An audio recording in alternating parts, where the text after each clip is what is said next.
Let it come down. Your name is Alan Considine Scott.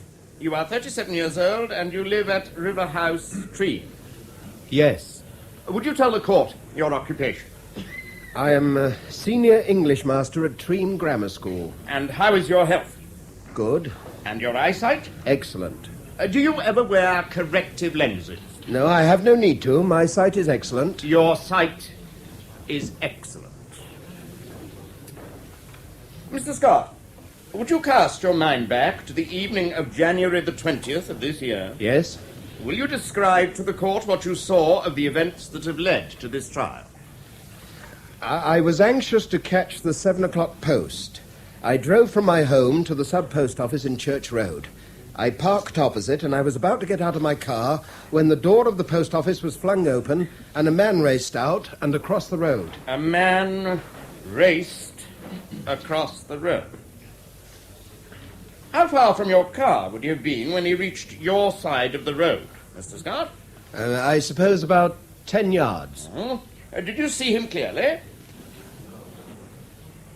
Mr. Scott, did you see this man clearly? Yes. Despite the fact that there was a light drizzle and it was a dark evening, being January? There was a lamp post midway between my car and where the man reached my side of the road. Yes, quite. As he raced to the pavement, I got out of my car. The man paused and turned. The light from the lamp shone fully on his face. I saw it clearly. The light was full on his face, and you saw it clearly? Yes. Thank you, Mr. Scott. Now, 3 days after this incident, you were asked to visit the police station in Treem, were you not? I was. For what purpose? To see if I could identify a man the police were holding in connection with the robbery and murder at the sub-post office. They were holding, in fact, an identity parade. Yes. Were you the only witness called for? Yes. And did you identify a man in the police lineup? I did. Is that man in court today? He is. Would you please indicate to the court where that man is to be found? The man I identified on January the 23rd is the defendant, Daniel Hope. And are you still satisfied that the accused is the man you saw on the night of January the 20th racing across the road from the post office? Mr. Scott? I can no longer be sure. Right. Silence! What a farce! Chief witness for the prosecution reneges on his own evidence. What a fool you looked! And what fools the prosecution looked! Are you out of your mind? I was not satisfied that Hope was the man. For God's sake, the robbery took place 4 months ago. But you were certain enough at the identity parade. Oh, yes, very quick to nail him then. Because I was angry and sickened that poor Hollis had died after the beating he'd taken. That inoffensive and charming old man.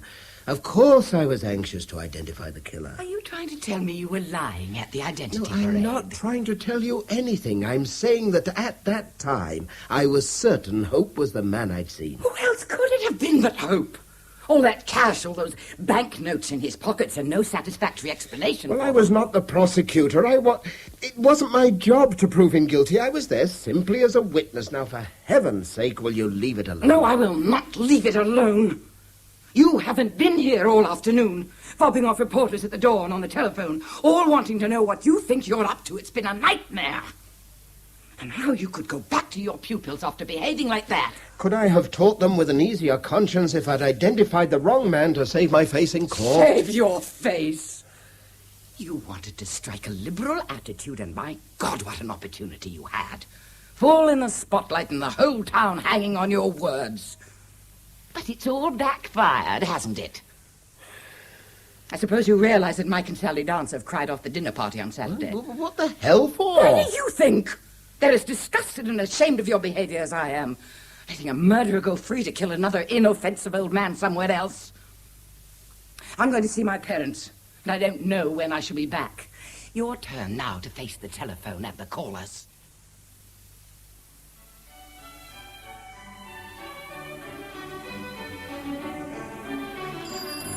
Oh, no.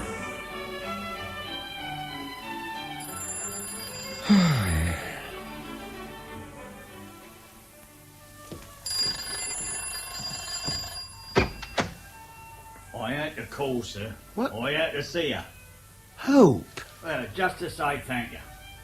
you must be insane coming round here. Oh, that's all right, Guff. Here, can I come in? It's cold outside. Yes, all right. Ta.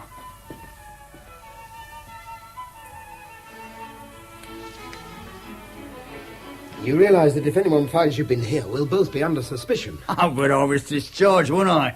Not guilty. Free to go. Have you never heard of collusion? Pardon? Oh, God. Collusion. If the police ever discover you've been here, they'll think we rigged the whole thing in court. Yeah, but how could we? You never spoken to me. Or been in the nick since January. Yes, you've probably had a rough time of it, but... Look, why are you here? Well, I just wanted to thank you, that's all. But there's no need. I simply spoke the truth today. Yeah, not many people would have done what you done, oh. Not for someone like me. The kind of person you are has no bearing on the matter. I wasn't sure anymore, and I had to say so. Well, there you are, then. You're a fair man and an honest man. Yeah, I tell you, I thought it was all up this morning. I'm 55, and if you'd have nailed me, I'd have gone down for the rest of my life. Yes, that thought had crossed my mind when I went into the witness box, but it didn't affect my evidence. If I'd still been certain you were the man I saw that night, I should have said so. But there was reasonable doubt, and I had to express it. Yeah. Coppers didn't like it, you know. No, I don't suppose they did, but the police don't try the cases they bring. Ah, thank good. Yes, well, Oh, look, Hope, I don't want to seem uncivil, but I think you'd better go. Huh? I've had a few problems today, and if you should be found here, I'll have a great many more. Do you follow me? You want me to go? Well, I appreciate the trouble you've taken to find out where I live and to call round and thank me, but I don't think Treem's the healthiest place for you to stay, do you? What are your plans? Well, I thought I'd probably go up to Liverpool, see me son. Bit of a surprise for him, it'll be. Yes, a pleasant one, I hope. Yeah, he hasn't got much time for me, never had. Well, I suppose it's understandable, really. He's 32 now, and I've been in and out of stir all his life. Mr. Hope, have you got the rail fare to Liverpool? Eh? Because if you have, I'd advise you to get off there now. You've said yourself the police aren't too amused at the outcome of the trial, and they'll be watching you all the way out of the county. Oh, I was careful, sir. No one knows I'm here. But have you got the rail fare? Look, let me give you some cash. Tide you over for a bit. By God, you are a fair man. I'm being practical. It'll be bad for us both if you stay on here. And I've only got £8 in cash, but... Oh, look, are you joking? I got a pocket full, ain't I? No problem. I see. Yes, well then... Well, I'll be off. I don't want to wear me welcome out. Well, it's not a question of wearing... Pardon me saying so, but you're an educated man. A teacher, ain't you? What do you mean? Well, I reckon you know the law pretty well, don't you? I know it neither better nor worse than any other layman. Yeah. Why? Well, you know, I shouldn't worry too much about me calling on you, Mr. Scott. Not even if the coppers do find out. A man can't be tried twice for the same offence, now can he? Can he? Can he? Can he? Can he? Can he? Can he? Can he? Can he? Can he? Can he? Can he? Can he? Can he? Can he?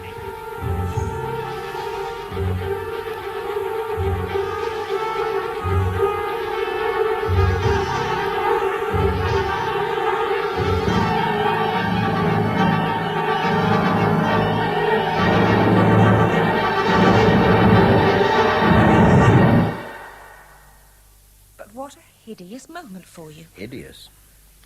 Susanna, that happened 7 years ago, and I still live right through the shock every time I think of it. You know, if he'd stayed any longer, if I'd just had enough time for the implication to sink in properly, I believe I should have killed him. I'm not surprised. As it was, when he'd gone, I raved round the house like a madman.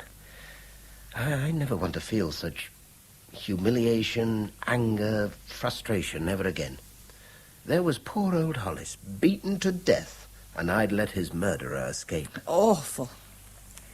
But did you tell anyone? The police? Your wife? Oh, fortunately, perhaps, Moira stayed the whole of that night with her parents. If she'd come back, I shouldn't have been able to conceal what I was going through. I didn't sleep at all. Simply paced up and down, ranting and worrying and hating myself. By morning, I decided on the practical course, the coward's course. I said nothing to anyone. The dreadful thing is that this Hope was right. There was nothing the police could do, even if you had told them. And he would certainly have denied it if they talked to him again. Well, that's how I tried to comfort myself, but it wasn't easy. All the time I kept wondering what had possessed the man to come and see me at all. After 7 years, I still wonder. Perhaps he wanted to prove to one person in the world what a cunning chap he was. To rob a post office and kill a man and get away with it. I just don't know. He was a pathetic creature, in all conscience, your complete recidivist. Perhaps that's why, when the crunch came, I fell over backwards trying to be fair to him. Fair? Have some more wine. You did what you thought was right at the time, and you can't go on punishing yourself forever. The one good thing to come out of all that mess was that it brought matters to a head between Moira and me. For all the wrong reasons, she'd been right about my behavior in court, and that didn't make life any easier for me. We split up shortly afterwards.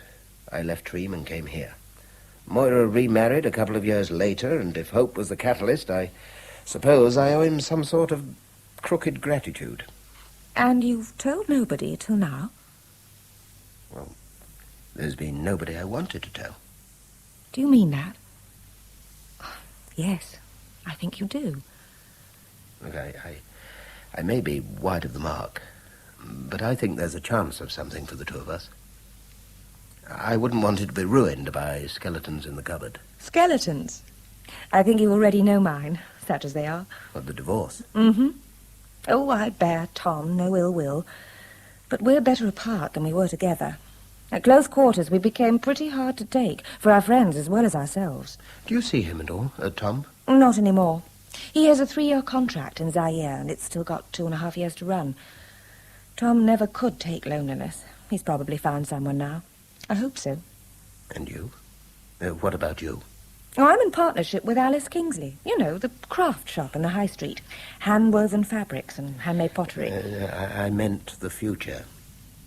You're fishing? Sorry. What's quite obvious is that you're the first interesting thing to have happened to Ferriers in years. I'm glad you were slow to appreciate the feminine interest in you. Well, I wasn't anxious to burn my fingers twice. Any more than I am. Yes, I recognize that. Nevertheless, well, if you don't warm your hands by the fire, sometimes they're always going to be cold. Well, let's take it gently and see how it works out. Let's have another drink. Monday's a long way off.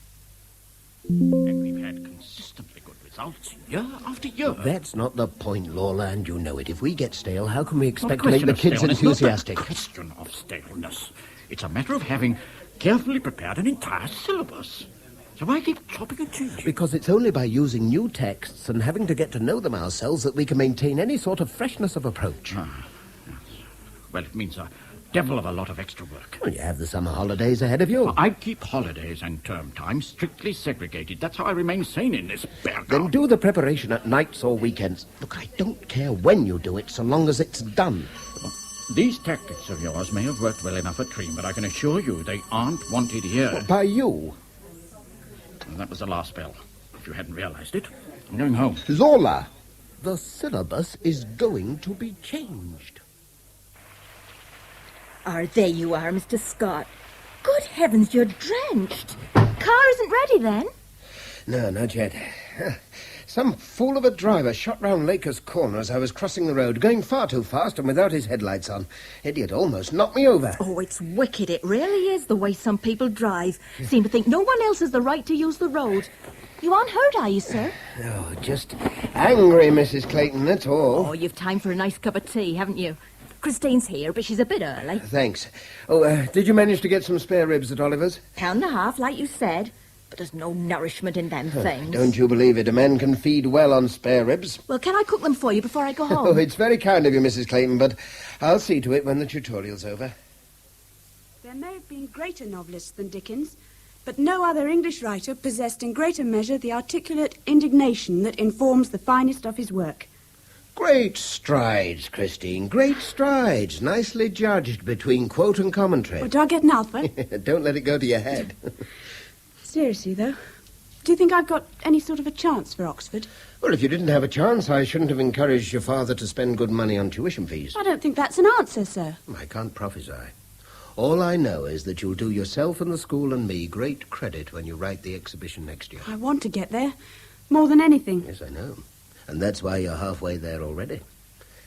Your other subjects still all right? Not too many problems. Good. But, look, I know you're keen, but don't overdo it. Learn to pace yourself. That's the secret, really. I'll try. Has it stopped raining, do you think? It seems to have done. Sorry I can't run you home, but my car's still in dock. Oh, it's all right. I can get the bus from Lakers Corner. You wouldn't like to have supper with us, would you? It's very sweet of you, but I've a private feast planned. I bet you're a really good cook. My mother can never understand that a man can cope on his own. She gets really worried about you, honestly. Well, then, thank her, but assure her that I'm gross and overfed, will you? All right, Chris. Well, then, same time, same place next Tuesday, hmm? Fine, sir. And thanks very much.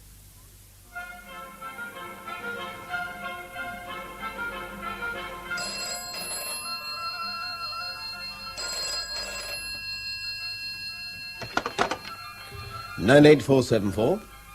Bradley, how was the journey home? You must have the wrong number. My name is... Can't be too careful. Crossing a road in the dark. Who is this? Watch it. That's all I'm saying. Next time, I might take you all the way. Bradley, You have the wrong number. just keep on thinking that.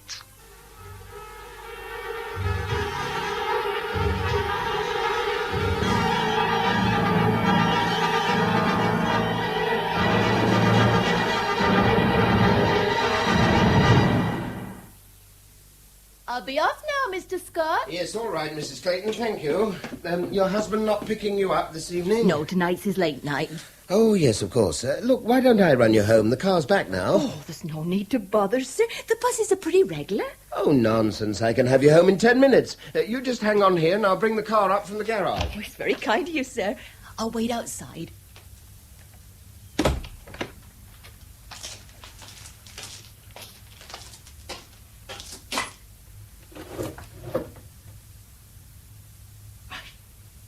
Believe it. I don't believe it. Whatever's the matter?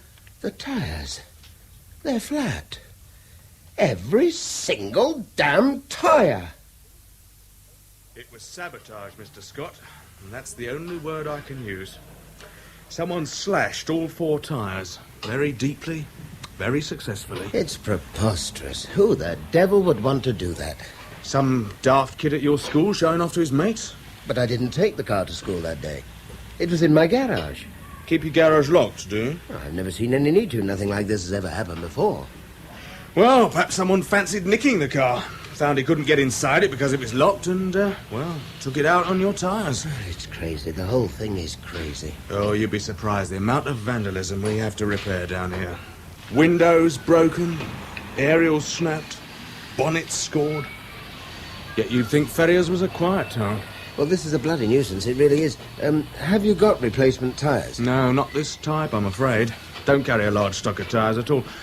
Well, I can get you a set in 48 hours. Oh, so they could be ready for the weekend. I need the car then. No trouble at all. Cost you, though? Yes, Mr. Bennett, that's what I was afraid of. It's senseless, the whole thing. First, the lunatic nearly knocks me over. Then he rings up with vague threats and calls me Bradley. And then he slashes all my tyres. Why? Have you told the police? Well, is there any point? I'd waste a lot of their time and they'd waste a lot of mine, but I'm damn certain we'd be no nearer to a solution. Yes, but if the same person's been responsible for all of this... Why does the fool keep calling me Bradley? Well, do you know anyone of that name? No, I don't. Could Could the caller be trying someone else and getting across line? Oh, no, of course he couldn't. If it was someone else he wanted, he couldn't have known about Laker's Corner. Sue, I've checked the local directory and the local exchange. There's no subscriber called Bradley in the entire district. Shall I answer it? No, it's all right. I still get normal calls from normal people most of the time. 98474, Alan Scott.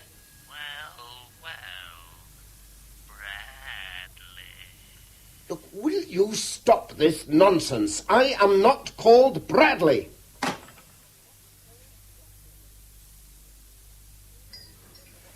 Scott, I want a word with you. Yes, what is it? I've just had the list of university candidates from the headmaster. Christine Lang's down to take an exhibition to Somerville. Well, clearly there's been a mistake. There's been no mistake whatsoever. I beg your pardon? There's no mistake. Christine's been doing very well since she entered the 6th, and she's also taking private tutorials from me. Private tutorials? Christine Lang? She's the best hope we've got on the art side for an Oxford entrance. Good God. How did you soft-soap her father into throwing good money after bad, Well, that child has as much chance of getting Oxford as I have of dancing on the point of a pin. But Christine is my pupil, not yours. I'm head of the department, not you. Now, for God's sake, will you look after your affairs and let me manage mine? You evidently don't understand what I'm getting at. I taught that girl for 5 years. She hasn't an original idea in her head apart from flirting with anything in trousers. Well, no doubt she's fluttered her eyelids at you. Lola, one of the many reasons you failed to get the job I hold is because of your total misjudgment of your pupil's potential. Christine Lang has all the makings of a considerable scholar, though God knows how she's managed it after 5 years under your regime. Ah, Mr. Bennett, thanks for getting the tyres on time. All grist to the mill, sir. But if I were you, I'd lock my garage doors in future. Yes, I suppose I shall have to. It's either that or take a chance on its happening again. Yes, I know. But you say this kind of thing's been going on a lot recently. What, vandalism? Yes. Almost a third of our business these days, unfortunately. Well, you'll send the bill to me, will you? Righto, sir. Have a good spin. I'll try. Going far? Bishop Stortford. Oh, no distance at all. With those tyres, you could travel 40,000 miles. Still have tread to spare. Well, I'm glad something's reliable around here.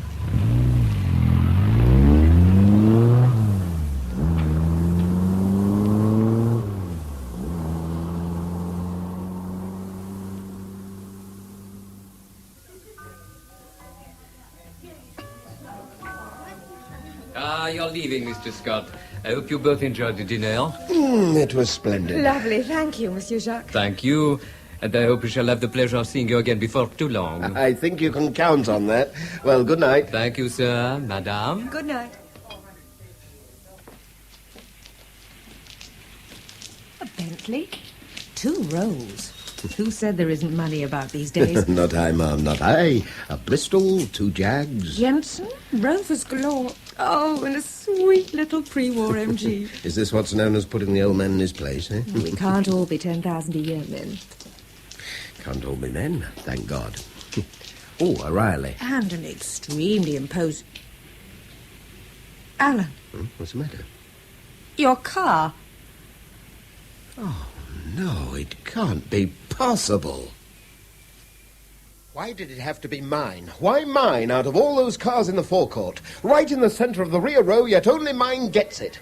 The windscreen has been destroyed. I'm terribly sorry, sir. I can't imagine. Did no one hear anything or see anything? Is there no supervision at all? Alan, please. The notice is quite clear. Cars and their contents left at owner's risk. I don't give a damn what the notice says. Why did nobody hear what was going on? I can assure you, sir, this is the first incident of its kind we've had here. Isn't it possible the windscreen shattered spontaneously? They do sometimes. Come on. You saw what it looked like. It was smashed deliberately. There's glass all over the back seat. Well, I'm certain it couldn't have been any of our guests, monsieur. Then who was it? I can't tell you how sorry I am. I don't need apologies. I want some action. Alan, Monsieur Jacques wasn't responsible. Will you please calm down? Shouting's not going to improve matters. The management would be very pleased to pay the cost of a new windscreen, monsieur. At the moment, it's not the cost I'm concerned with. It's a principle. Why should someone pass up a £10,000 rolls in favour of my car. I think you know the answer to that. This wasn't a random act of vandalism. It was meant to hurt you. Specifically, you.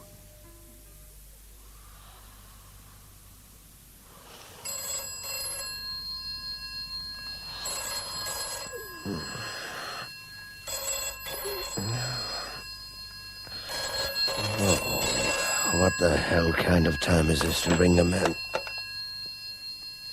Yes, what is it? How many women do you need in your life, Bradley?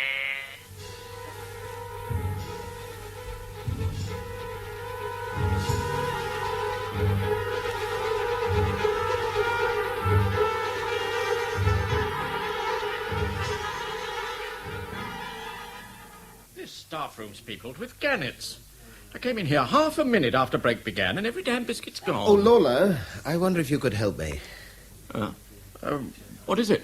I'm curious to know if anybody called Bradley has ever taught here. Bradley? Bradley. You're the longest-serving member of the staff. Does the name mean anything to you? Bradley? I've been here since '52, and I don't recall. Let's see now. There was a Barrett, soccer blue, taught history for a while. And a Barclay. Barclay? When was he here? Dick Barclay. Oh, well, he left about 7 years ago, emigrated to New Zealand. Charming young chap, doing very well, I believe. Yes, he was junior physics master, popular with the boys. But no Bradley? No Bradley. Why? What's the interest? Oh, it's unimportant. I'm obviously barking up the wrong tree. Honestly, I wish I could share your enthusiasm for Conrad, but I can't. Find him really heavy going. Then I'd rather you didn't persist against your inclinations. Wow, do you see the time? Bonus night tonight, sir. Want some coffee before you go? Love to, if you're making some anyway. If you don't mind coffee bags, I could have it ready in a couple of minutes. Great. Can I put a record on? Yes, help yourself.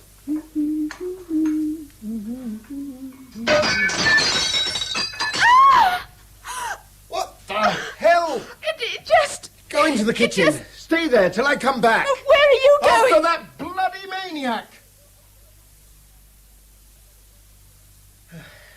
It was hopeless, too dark, too many trees. Oh, my God, if I'd caught him... What's it all about?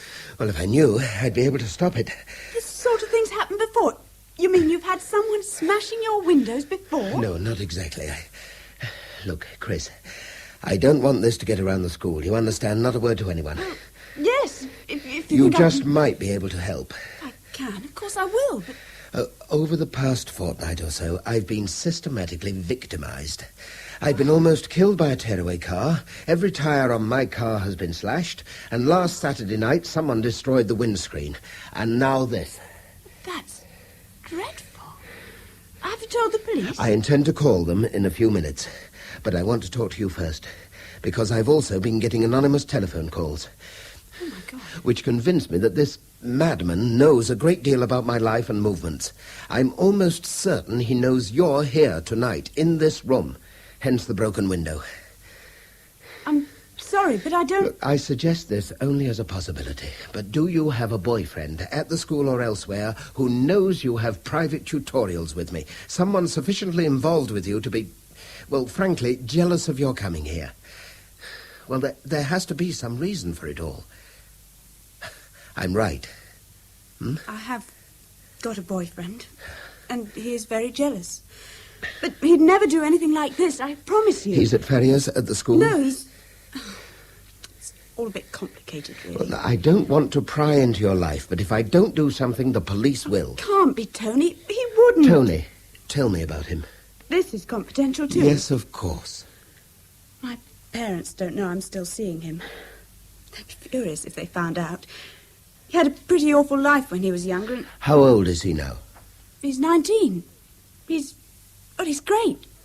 Some people mightn't think so, but they don't know him like I do. Oh, I respect your judgment. No, I mean it. If you think he's incapable of this kind of thing, then... I want to tell you about him. He was brought up by foster parents. When he was about 14, he just stopped getting along with them. He ran with a wild bunch of kids and got into a lot of trouble. Up before the juvenile court, that sort of thing. He's been, using his common sense for years now. What does he do? He's a motor mechanic. A motor mechanic? Yes. Over at Langbury. He's good at his job, he really is. He loves working with cars and motorbikes. But he's jealous. Very jealous. Look, it's perfectly natural, Chris. If I were your boyfriend, I'd be jealous too. Thanks. No, it's just a couple of times there've been bad scenes at gigs. Doesn't like people chatting me up. Was he violent? He scared them off, you know. He knows you come here to see me on my own and why you come. Yes. He doesn't want you going to university at all, does he? I never said that. No, but he doesn't. He can't. Why'd you say that? There's a gap between you now, social, emotional. You practically admitted it yourself, and if Tony's as bright as he sounds, he knows perfectly well that if you spend 3 of the most formative years of your life away from him, he'll lose you for good. That's just not true. I think it is. I've seen it happen 100 times. We're not 100 other people. We're Tony and Chris. You've never known much outside the world of Ferriers, have you?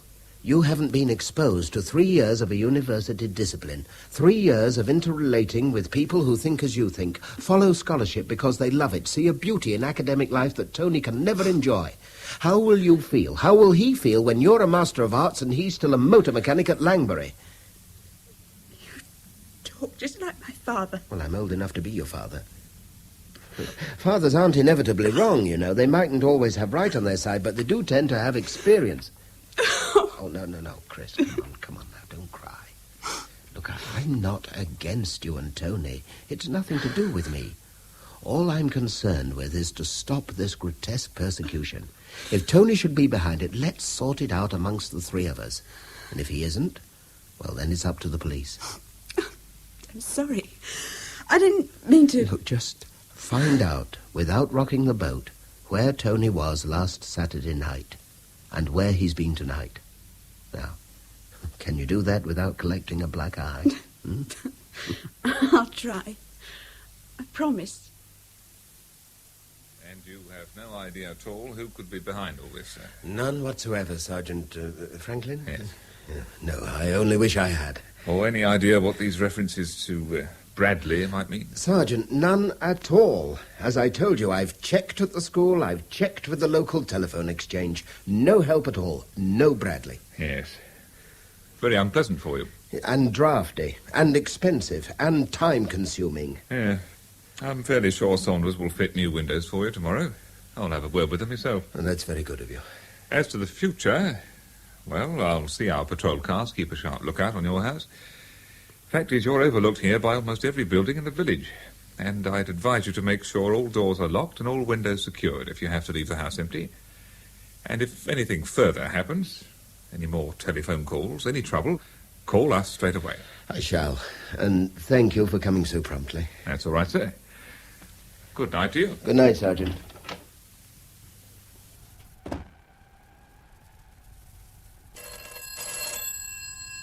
Oh, no. I don't believe it. Yes? The police can't help you, Bradley. You're on your own.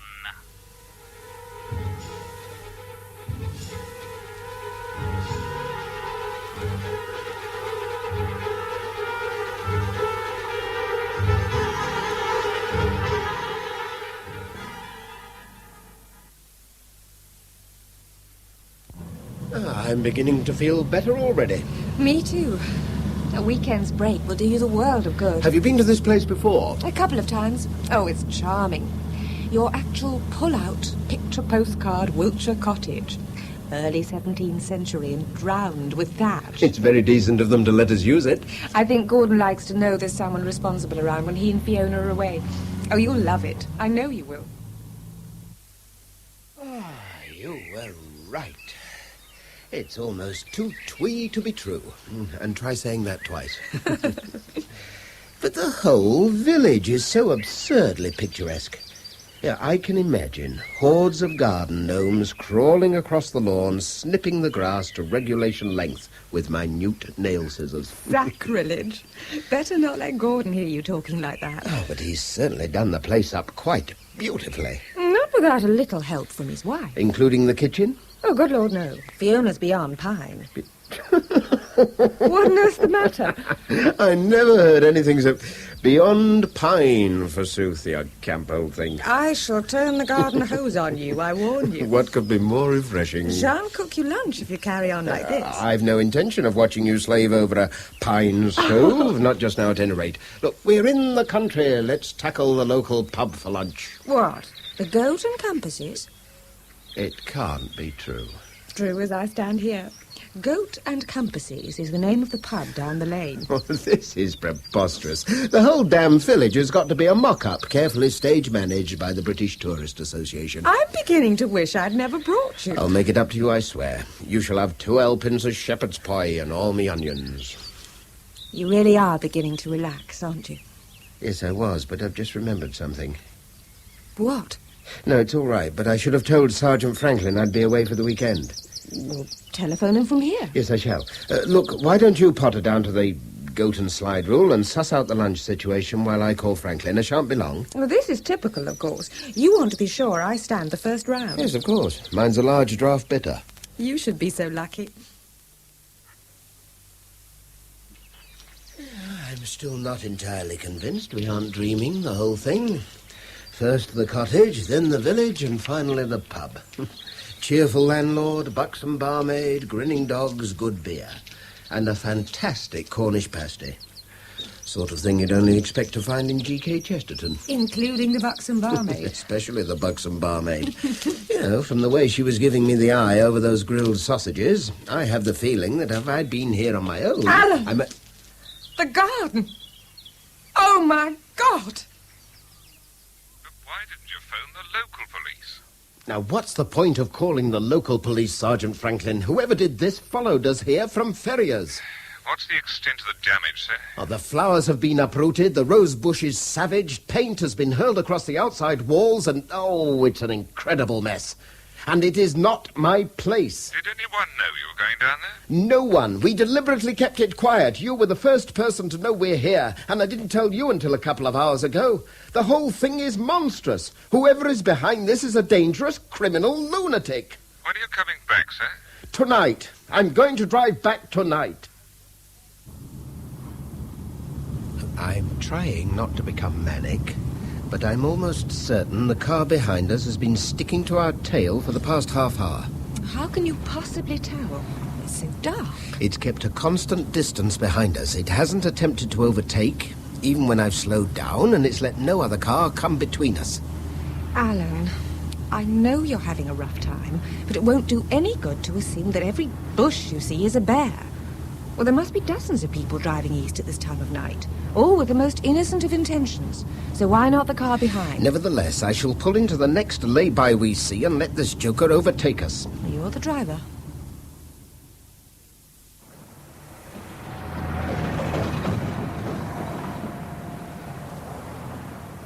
He must be miles ahead by now.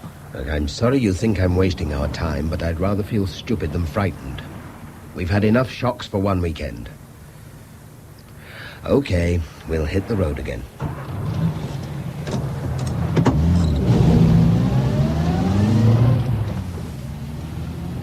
Do you mind if I doze for a while? When I'm not actually doing the driving at night, I always feel terribly sleepy. No, go ahead. We should be home in about an hour. Sure you don't mind? No, of course not. The radio can keep me awake. You know, I'm still worrying about Gordon's cottage. What I'd better do is get in touch with him towards the end of next week and arrange a time we can meet. Once he's assessed replacements for what that lunatic damaged... Where the hell did you come from, matey? Can't be the same car, surely. Sue. Huh? Behind us. What? He's switched his lights off. He's what? He's starting to overtake us. Sue, brace yourself! Oh, my God! Alan!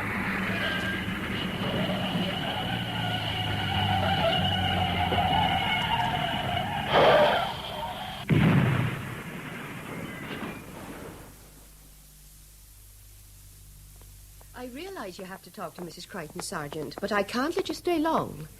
She's still in shock, you know, and we can't have her distressed. What were the injuries, sister?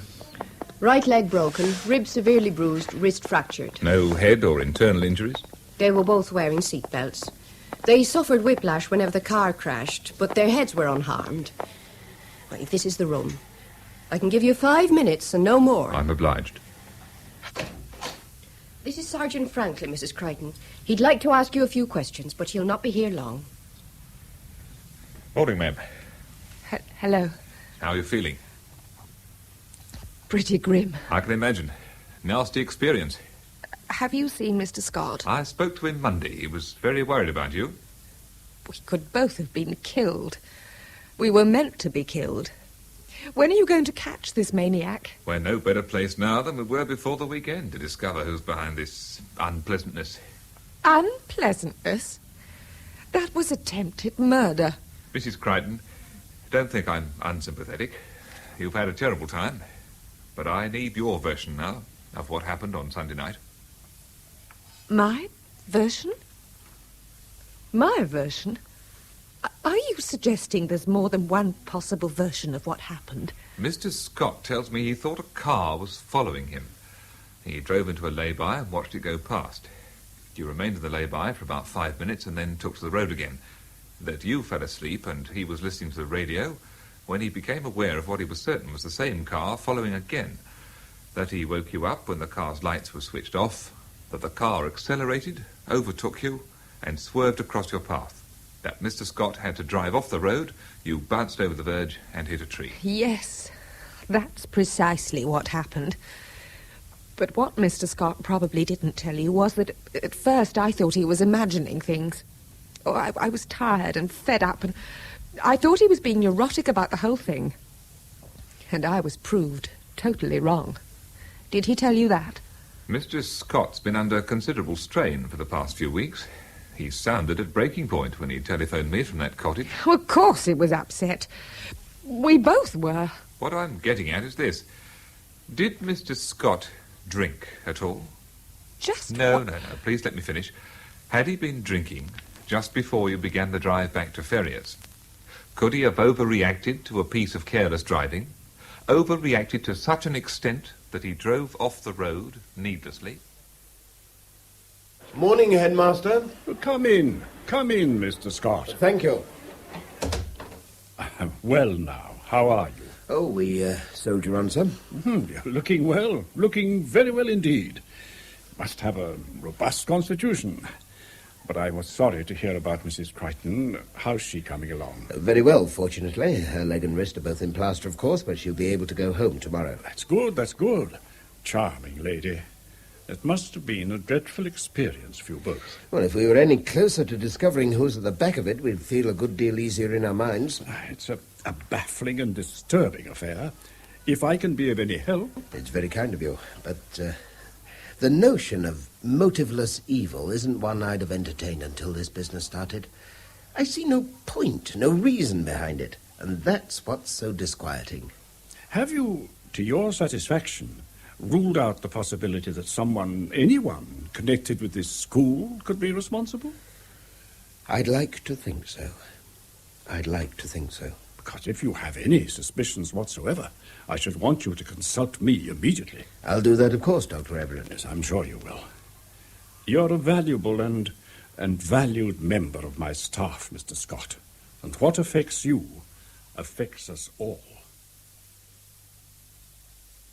Mrs. Clayton! Mrs. Clayton! What the devil's been going on out there? You didn't order it, sir? Well, of course I didn't order it. What possible use could I have for 50 hundredweight of cement? Well, that's what I told the delivery man when I got back from shopping. He dumped all them sacks and he was waiting for someone to pay the bill. So what did you tell him? I said I didn't know nothing about no cement and that you hadn't mentioned it, sir. Well, this man, he got very angry and said he wasn't going to load it all up again and he'd take it up with his boss at the end of the day. He was very nasty, Mr. Scott. Oh, was he, by God? Where did he come from? Clennet's by the foundry. He was shouting and that. He was horrible. Clennet. Right, whoever he is, I'll talk to this Clennet shortly. Look, I'm sorry you've had all this nonsense to put up with, Mrs. Clayton. Would you get us a pot of tea while I make a telephone call? Yes, sir, of course. I'm really sorry. No. You have nothing to be sorry about, and I'll see you get an apology from this firm personally. Oh, no need for you to bother, sir. I'll just make that pot of tea. 7, 3, 2, 3.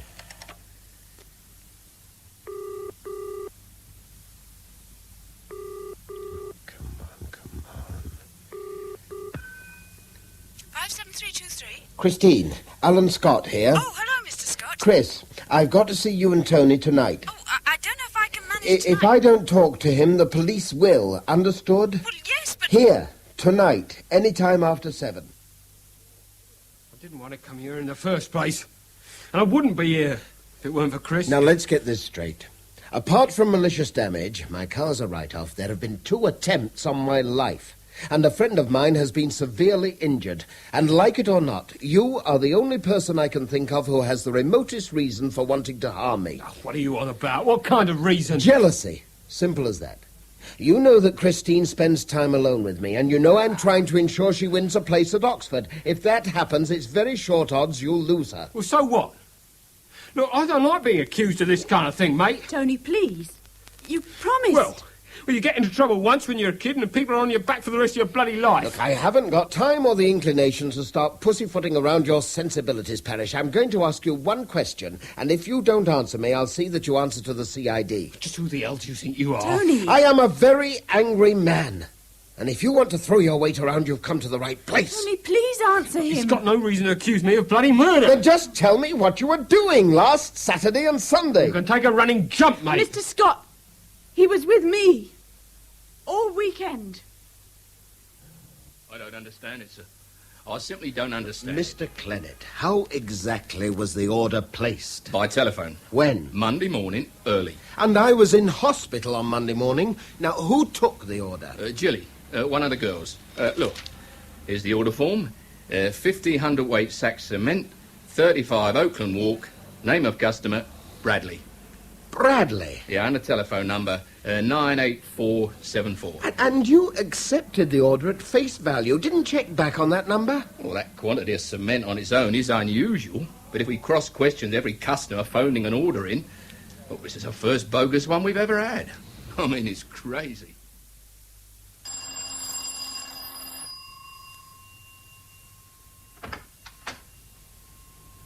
Christine. Could I have a word with you, sir? Yes, of course. Come in. Go through into the study. Right.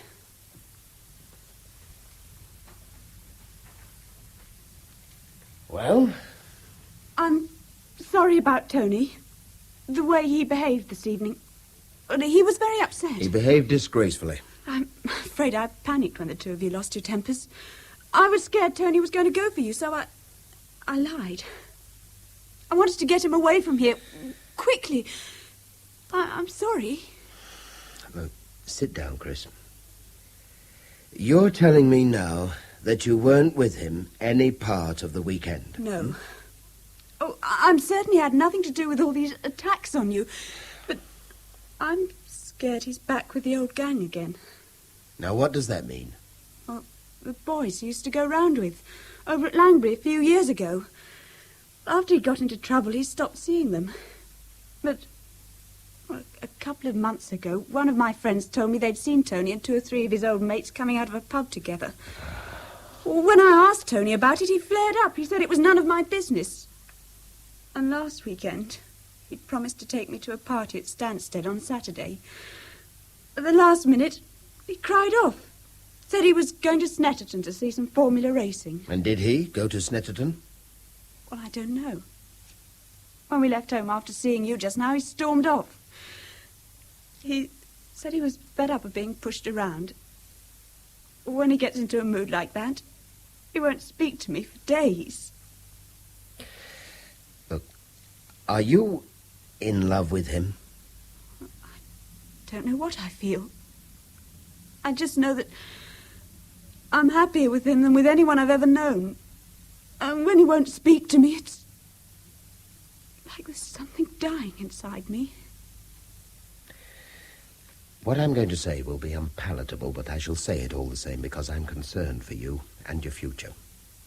Look, you have the ability, the initiative, the personality to find for yourself an interesting and honourable career and to do something eminently worthwhile with your life.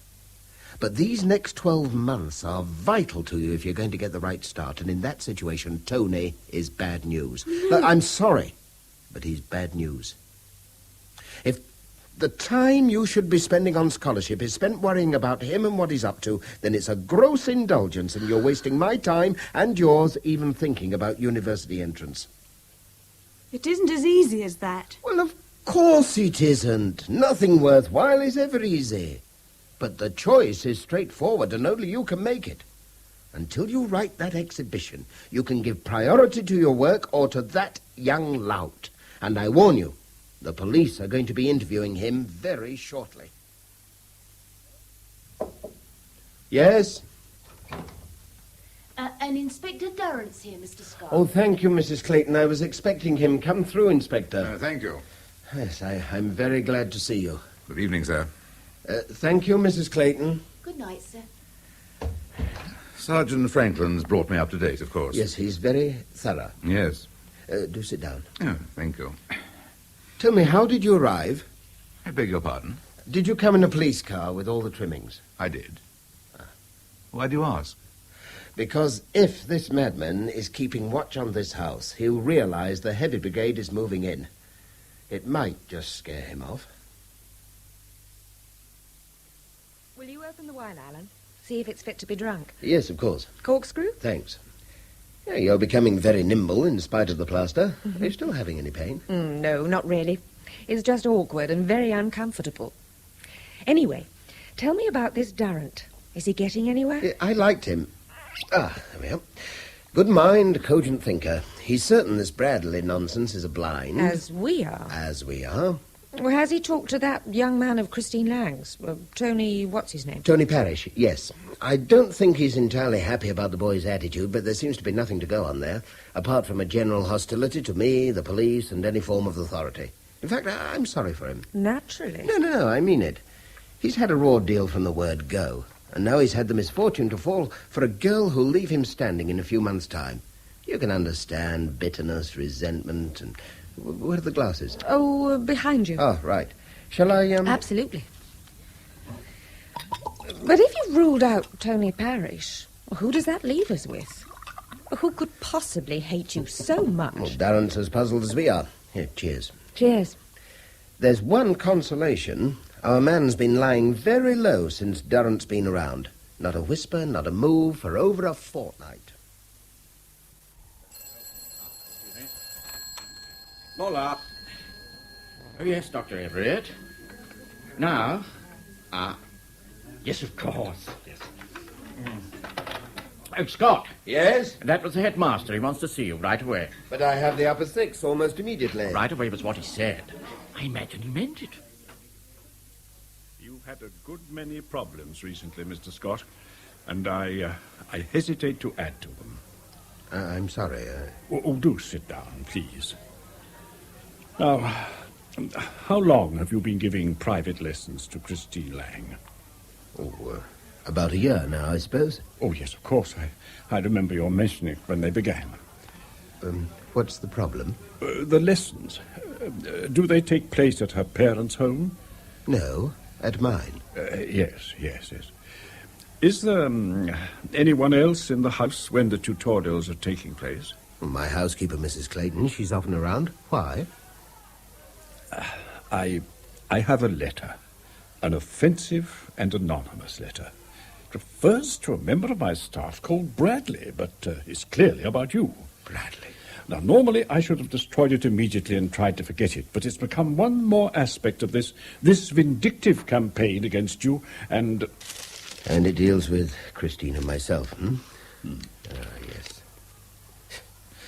Yes, just about as revolting as you can get. It's foul, and I'm sorry. This man is mad. I want you to appreciate very clearly where I stand in this matter. And if I can be of any help so far as police investigations are concerned, please don't hesitate to tell them to contact me. Well, thank you. Apart from my secretary, who had the misfortune to open the letter, you and I are the only ones to have read it. But my one concern is that this deranged person may cast his net wider and write to other people about you in similar vein.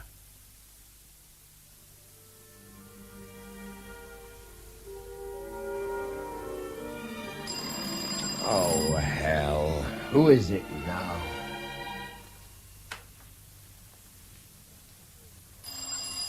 Coming! Oh, Mr. Lang. Yes. Do you think I could... Yes, come in, please. Thank you. I'm terribly sorry to be calling around so late. I've been in a quandary all evening. Come through, Mr. Lang. I think I can guess what it's about. Thank you.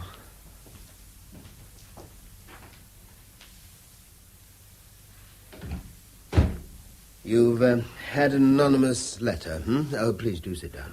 Thank you. A letter? No, not a letter. Oh, then what? Telephone calls. Always during the day. My wife's answered all of them. Oh, my God, all of them. How many have there been? 4. 4, Mr. Scott, in the past 4 days. But why didn't you tell me earlier? Well, my wife and I were puzzled at first. Oh, the calls were obscene, all right, but this man was talking about how someone called Bradley was carrying on with Christine. It wasn't until this afternoon that he said it was all happening during her private lessons. You mean you hadn't talked to Christine till then? No, we didn't like to. I mean, we thought it was just some very unpleasant person talking unpleasant rubbish. We didn't want to upset Chrissy. Has Christine told you about the things that have been happening to me over the past few weeks? Oh, dreadful. Dreadful. Police no idea who's responsible. As much in the dark as I am. Appalling business. Have you reported these telephone calls to the police? No, I wanted to talk to you first. I see. Then let me give you the number of an Inspector Durrant who's investigating the whole business. Will that mean he'll be calling round at my home? Yes, I imagine so. I see. Mr. Lang, on this count alone, the caller is guilty of 2 crimes. He's made obscene calls to your wife, and he's grossly slandered me. He has to be found and stopped. Yes, of course, I see that. It's just that... What's the matter? Well, it's all been so very distressing, Mr. Scott, for all of us. Mrs. Lang's a highly strung woman, and she's been terribly upset by these calls. And there's Chrissy to think of, too, with her exams coming up. Yes, but unless the police have all the facts, there's no way they can begin to identify the caller, and the man will keep on and on. But will he? Will he what? Will he keep on and on if Chrissy's private lessons stop? You want to give in to him? I have my wife and daughter to think of, Mr. Scott. Yes, of course you have. So what are you suggesting?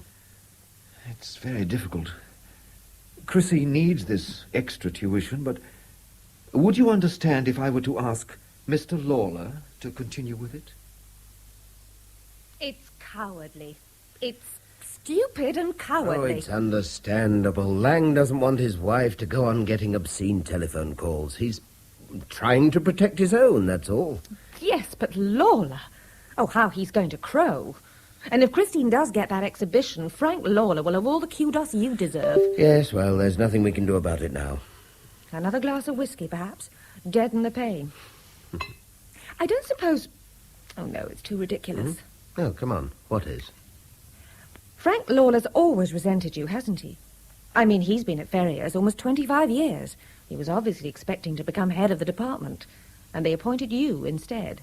Yes, but... You're younger, you're more efficient, and you're more popular. Oh, come on. But it's true, isn't it? Oh, you've told me yourself. You're always having Barneys with him. You're putting Frank Lawler up as #1 suspect. It's out of the question. Why? Why is it? Well, I'd recognize his voice, wouldn't I, on the telephone? I thought you said the voice was always heavily disguised. I'd still recognize it. He has a very distinctive voice.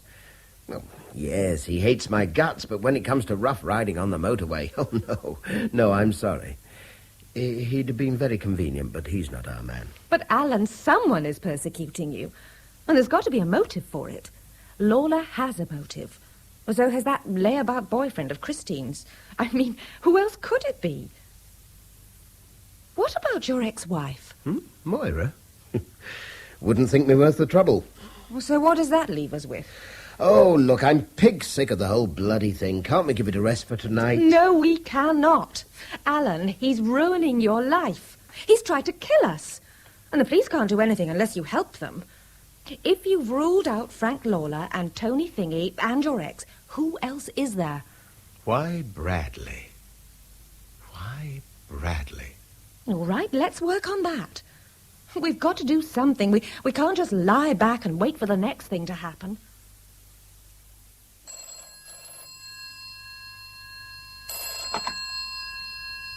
Scott? Alan, it's Sue.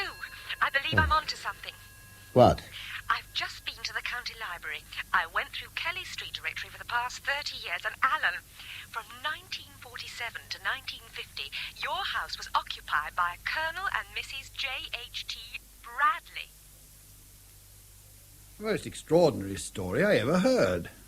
And I can't imagine how you came to find me. Well, the Ministry of Defence people were helpful, Colonel. They put us onto your regimental depot, and the adjutant gave us your address here. Well, it's a clever piece of sleuthing on your part. I only wish I could throw some light on the affair, but I can't for the life of me see any connection. I mean, none whatsoever. How did you come to be living in Ferriers, Colonel? At that time, you see, my regiment was stationed in Colchester, my dear. And I took that place in Oakland Walk. It was comfortable, convenient, and at that time still an army hiring. Did you come into contact with the locals at all? Oh, not really, my dear, no. Our friends were mainly within the regiment, as you can appreciate. Oh, of course, on occasion I met local people. I gave a couple of talks to the school. Oh, did you? Did you, though?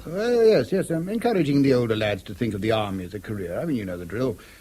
And there were the odd talks to the round table, that kind of thing. But evidently you had no quarrel with anyone there. Oh, no. No, sorry, my dear chap, no. If there'd been any unpleasantness whatsoever, I should have remembered. Getting on now, you know, but happily my memory is unimpaired. Then how about your regiment? Anybody there who could have borne you a grudge for a quarter of a century? I'm sorry, it sounds absurd, but we have to think of everything. Oh, of course, understand perfectly. Saw my share of courts-martial, as you would expect, but in any case, I mean, this fellow must know what you look like, I mean, what sort of age you are. How could he, or why would he, want to mistake you for a man 20 years your senior? No, I'm sorry, my dear Scott, but I'm very much afraid that bird won't fly.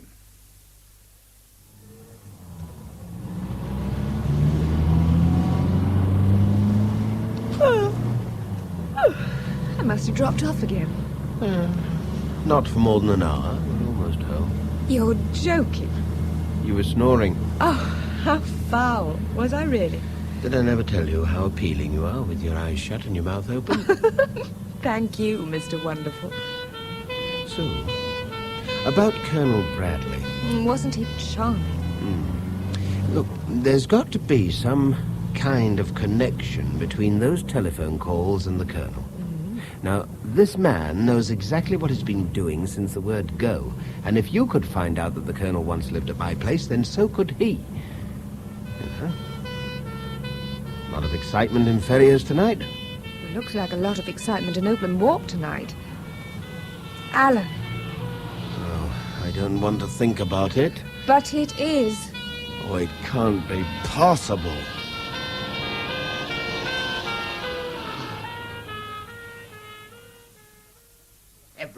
Everything I possess, burnt to ashes. You were insured, of course. Yes, I was insured, Inspector, but that isn't the point. How can insurance money compensate for all my personal effects? My books, my pictures, my records, all the comfortable and familiar furniture of my life. This bastard is obliterating me. It's distressing, sir, of course it is. Distressing? Where were the panda cars, Durrant? Where was the police surveillance? With the best will in the world, we can't keep a 24-hour watch on any one house, Mr. Scott. Who is it? Who in God's name is it?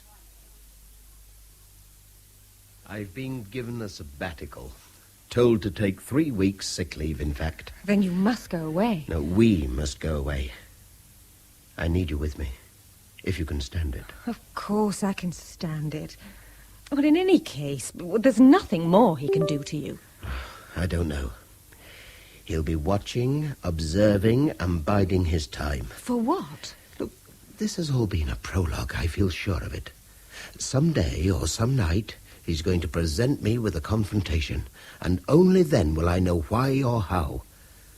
By then, it'll be too late, unless I'm as prepared as he is. Oh, you're wrong. I'm sure you're wrong. Sue, we do need to get away from here, but no one must know where we're going, or that we're going together. You've been through more than enough already, and I want this to be a complete break. A complete break. I can't possibly reveal personal information about a patient of mine, Inspector, unless you're prepared to present me with a subpoena for it. Just one hypothetical question, Dr. Adlard. How much guilt, real or imagined, can a man endure before he cracks? If he's a man of more than average sensibility. I deal with patients, not hypotheses. You're referring to Alan Scott. Look, Doctor, Mr. Scott once made, by his own admission, a grave error of judgment. It wasn't until his house was burned down that he decided to tell me about it. In an assize court 7 years ago, he went back on his own evidence. As a result, a man was acquitted of robbery and murder. What? Now, wait a moment. The defendant later implied to Mr. Scott that he was, in fact, guilty of the alleged crime. Now, look here, Inspector. Scott was, he says, too humiliated to inform the police of this admission.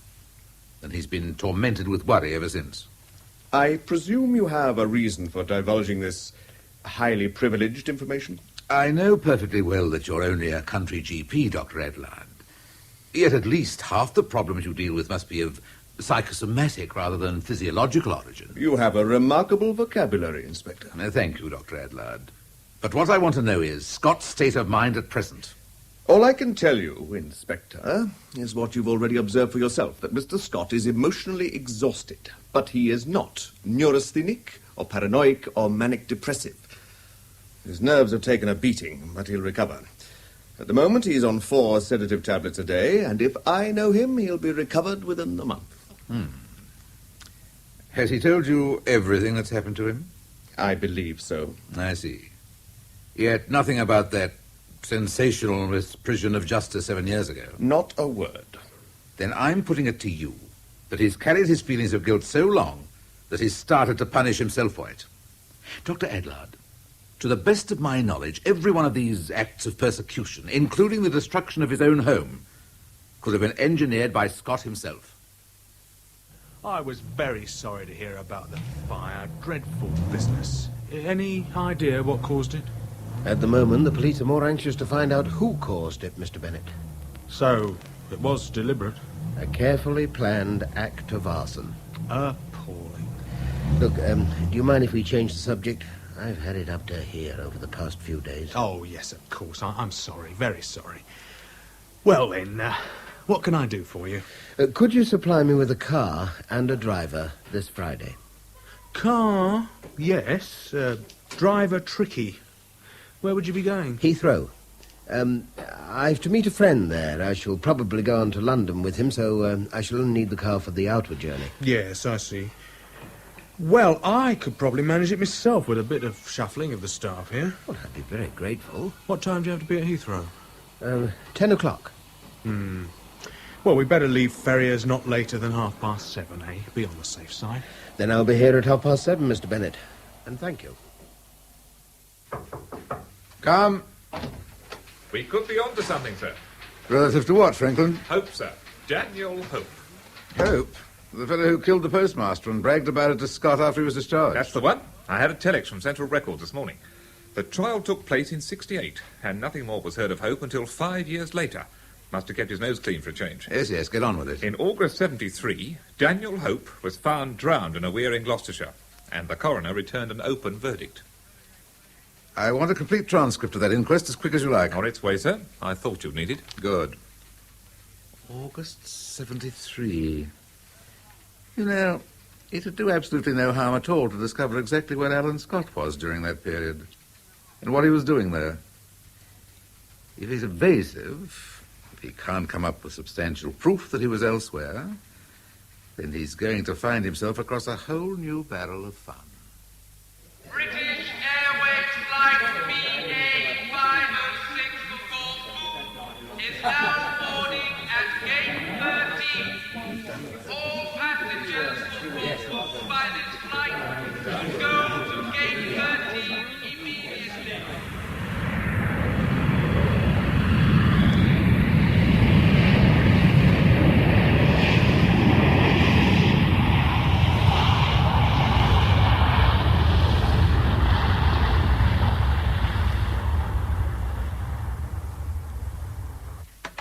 He's not in Ferrier, sir. Neither he nor Mrs. Crichton.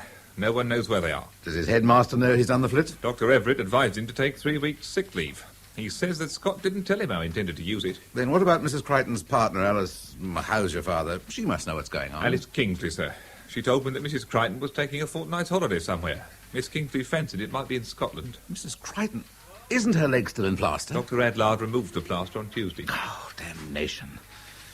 They're obviously off somewhere together. And Scott's either a damn fool for not telling us of his movements, or... Franklin, let's look at the worst that could happen. Suppose Scott did find Daniel Hope in 73. By chance or purpose. Suppose he did decide to take the law into his own hands and pitched Hope into that weir. Suppose since then he's gone round the bend. Tried to cover his tracks by victimizing himself, to throw any possible inquiry out of kilter. And suppose Mrs. Crichton knows more about the Hope affair than she should. If that's the case, and remember, she was the one who took the battering in that motorway affair, then the admirable Mrs. Crichton may be starting the last holidays she'll ever take. Oh, what do you fancy doing this afternoon? What I did this morning. Lie on the beach and collect a tan. Ah. Does indicate disapproval? No, far from it. The easier you take it with that leg, the better. But you're pining for something more energetic? Yes, well, I wouldn't mind exploring a little. I'm told there's a castle worth visiting, up that-a-way. Up the mountainside? In this heat? Apparently the tourists call the direct route from Paleokostritsa up to that olive village the assault course. But they say it's worth it, if only for the view of the bay. Assault course, indeed. I thought your soldiering days were over. Franklin! Sir? Don't hover there, man. Come in, sit down and give ear. There are times when the efficiency of the police force startles even me. Today I've been startled and intrigued. Because this whole bloody jigsaw's beginning to fall into place at last. You recall the name of the sub-postmaster, the one Hope killed? Hollins, wasn't it? Hollis. George Hollis. Widower with one son, David, a regular in the army. At the time of the killing, David Hollis was a sergeant in the battalion commanded by a Colonel J.H.T. Bradley. The one Scott visited in Lincolnshire? Right. Shortly after his father died, young Hollis bought himself out of the army. Spent a bit of time clearing up the old man's estate. He was left 20,000, would you believe it? Then he vanished. The Metropolitan Police have been busy these past few days. And eventually some bright spark among them decided to check with Somerset House. Franklin, in 1971, David Hollis changed his name by deed poll. Well done. 20 more steps and you've made it. Hello! Who's that? Do you know if there's a tap up there? There is, but it's dry. Good God. Mr. Scott. Bennett! What the devil are you doing in Corfu? All right, then. What have we got? Bennett's bookkeeper tells me that last Friday, Bennett himself drove Mr. Scott to Heathrow, dropped him there, and came back to ferry us. Yeah. The airport police have established that Scott left Heathrow for Corfu later that morning. At about the same time, Mrs. Crichton flew on a charter from Gatwick to Corfu. Yeah. It's reckoned they both have got there by late afternoon. And Bennett, we know, managed to get a flight to Athens on the Monday morning. And it's the easiest thing in the world to grab an internal flight from Athens to Corfu. They may all be on Corfu, but where on Corfu? You know something, Franklin? For the first time in my career, I shall have the pleasure of enlisting the help of Interpol. It's very clever of you to find a place like this. I think so. Cost the earth, of course, but it's worth it. Well, for this courtyard and the view below, I'd guess it is. You here on your own? At the moment. Well, now, a drink. What's it to be? Have you got any Retsina? Nice and cold. Sure. Right there in the kitchen. Good. Retsina it is. Oh, sit down, relax. Plenty of shade under the vine veranda. I'll be with you in a couple of minutes.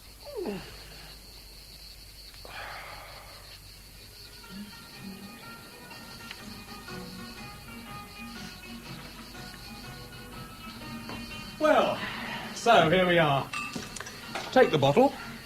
Go on. Thanks.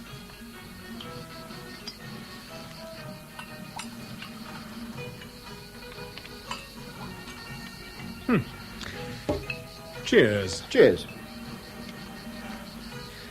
Oh, this is good.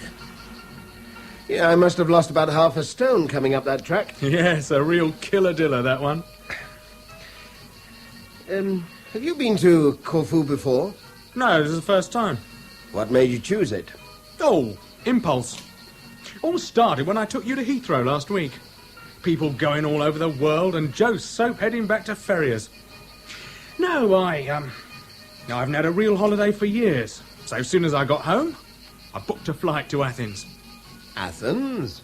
It's a long way round to double back to Corfu. Oh, impulse again. I got talking to some people in a cafe in Piraeus. They said Corfu was the place where you could be sure of sunshine and shade.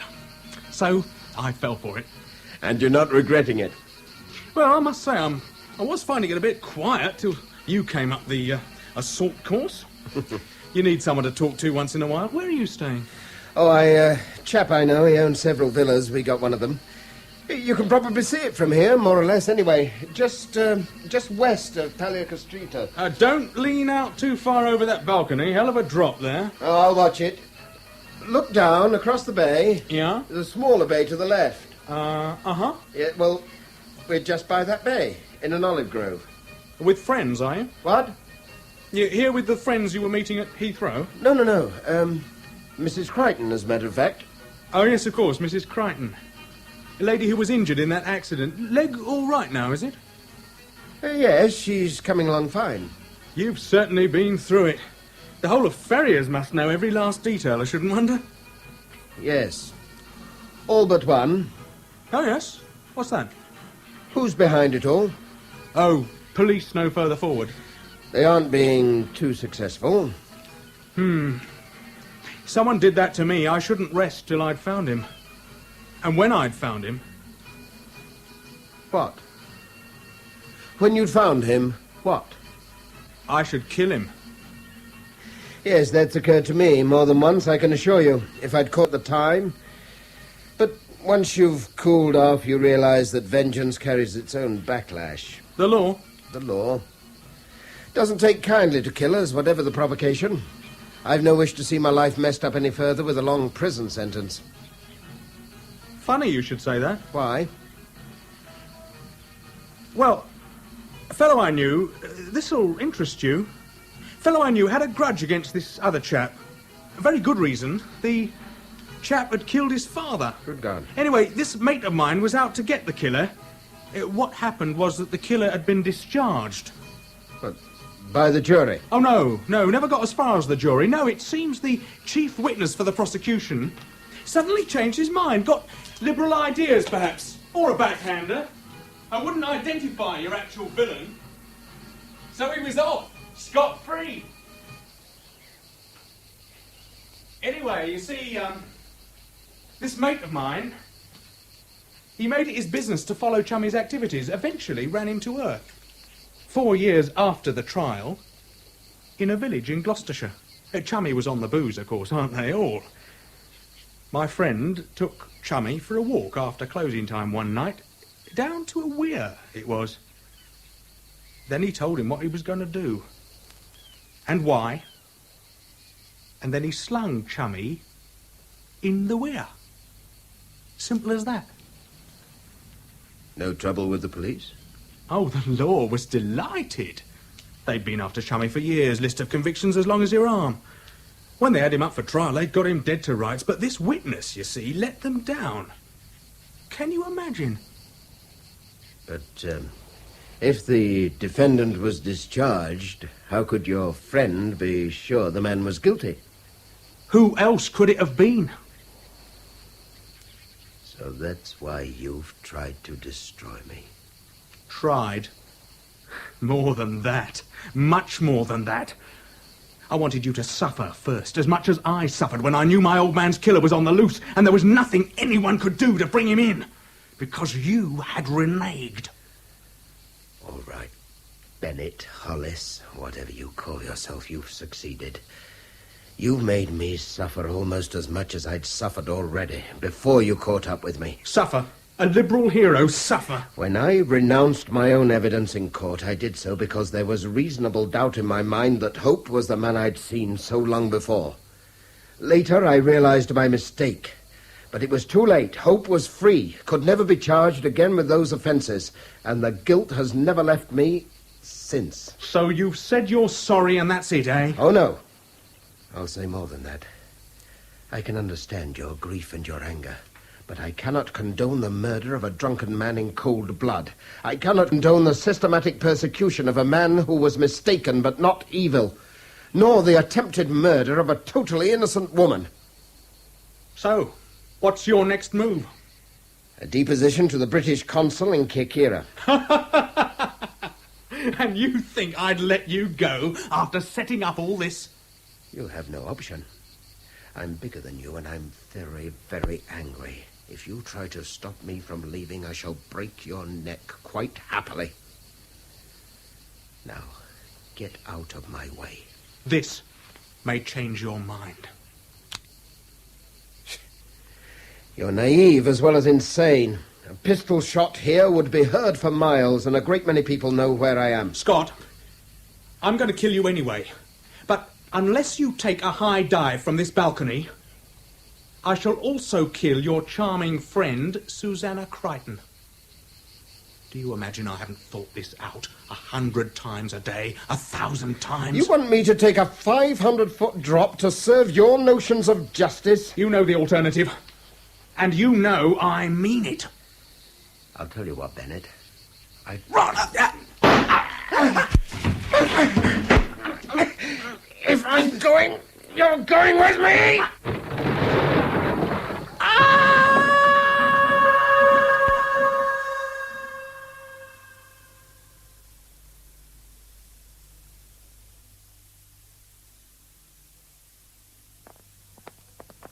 I'm glad you came over to Greece, Inspector. I've been totally out of my depth with the authorities here, though they've gone out of their way to be kind to me. It's been an appalling affair, Mrs. Crichton. It's going to be difficult to adjust to life at Ferriers again. I can see that. You know, it's the irony of the situation that gets me. All these horrors, all this disaster, because 7 years ago, Mr. Scott did his level best to serve the course of justice. I've had enough irony to last me a lifetime, Inspector. Yes. Shall we go inside? Well, Mr. Scott, how are you? You were lucky, sir. Very lucky. Yes. I feel lucky, Inspector. Strapped up in an Athenian hospital with every bone in my body cracked or broken. Count your blessings, bruise by bruise. Bennett wasn't so fortunate. He died before the ambulance reached him. Blessings. I've been responsible for 2 deaths, Hope's and Bennett's. I'd have thought you'd taken enough punishment by now. Give it a break, will you? You can't spend the rest of your life wringing your hands. If I have any hands to wring when they take the plaster off. That's the ticket, sir. Keep smiling. Is that the end of the lesson for today? I can see you're well on the road to recovery. The right word for every occasion. Inspector, will you take your platitudes where they belong, up to the Acropolis, and give me minutes alone with Susanna?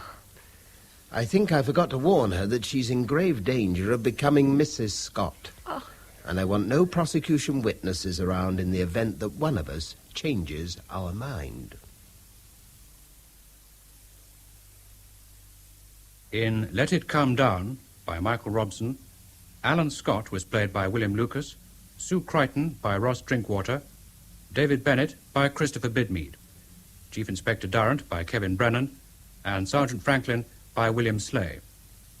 Michael Shannon was Dr. Adlard, Garrard Green, Colonel Bradley, Godfrey Kenton, the headmaster, Hayden Jones, Frank Lawler, Deborah Page, Christine Lang, and Douglas Blackwell, her father. Clennet was played by David Graham, Tony Parrish by Anthony Smee, the restaurant manager by Leslie Heritage, Mrs. Clayton by Jean Mockford, Daniel Hope by Roger Snowden, Moira Scott by Margaret Robertson, and the prosecuting counsel by Peter Woodthorpe. The ward sister was Eva Haddon, and the Heathrow flight announcer, Peter Craze. The play was produced and directed by John Cardy.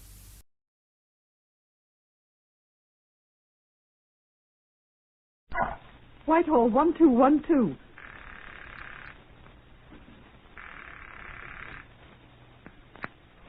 This is Scotland Yard.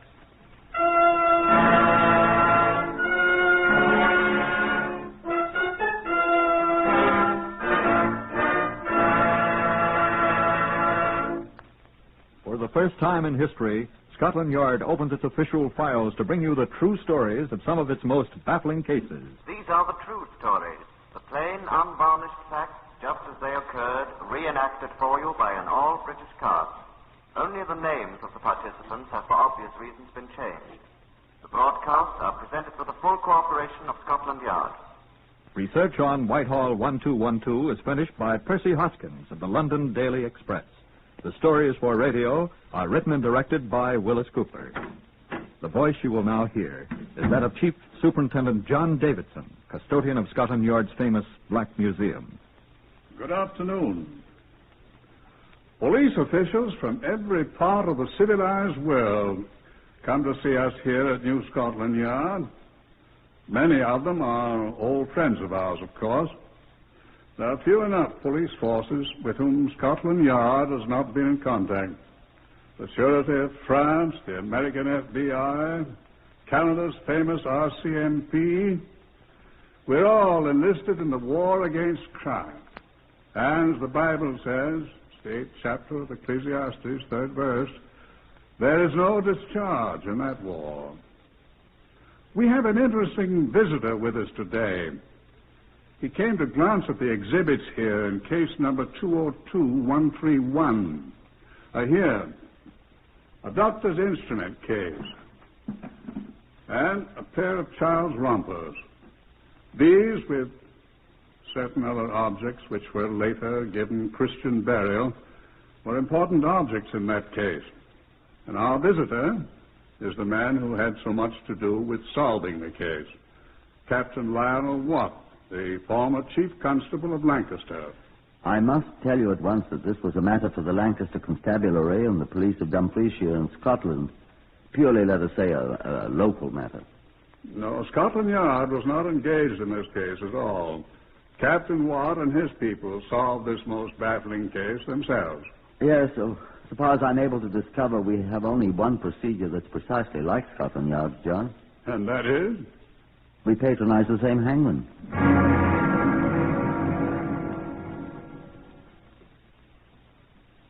2 miles north of the town of Moffat, which is in Dumfriesshire in Scotland, the main road from Carlisle to Edinburgh crosses the ravine where a small stream, Gardenholme Lynn, runs to the River Annan through a remarkably peaceful countryside.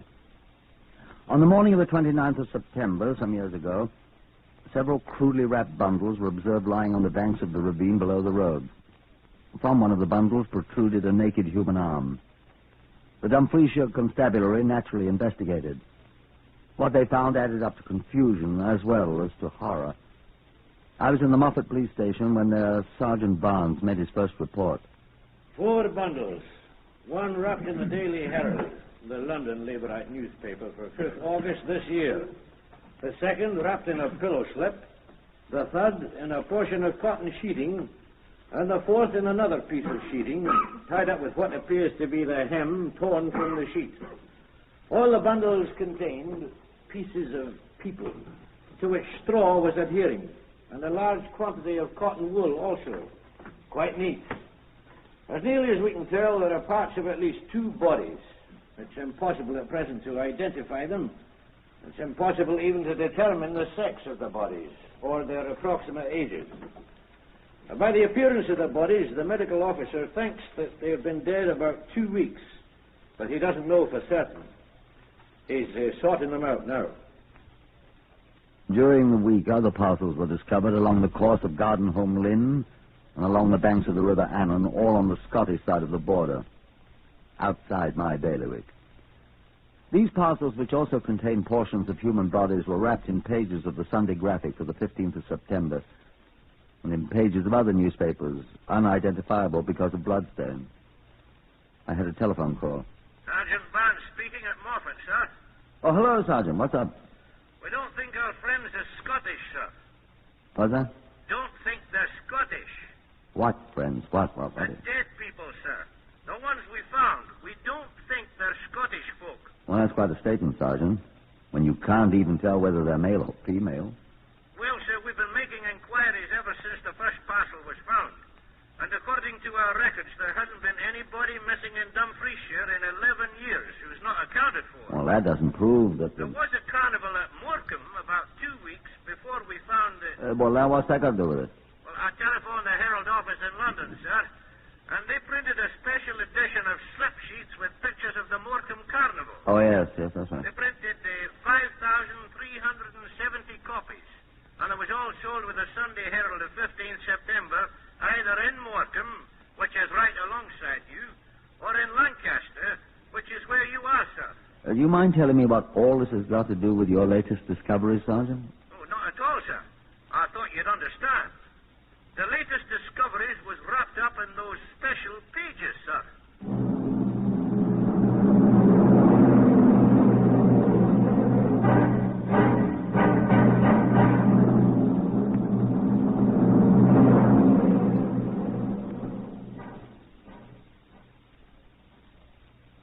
I at once put our people onto their missing persons list to discover what missing persons had been reported about the 15th of September who had not yet been found.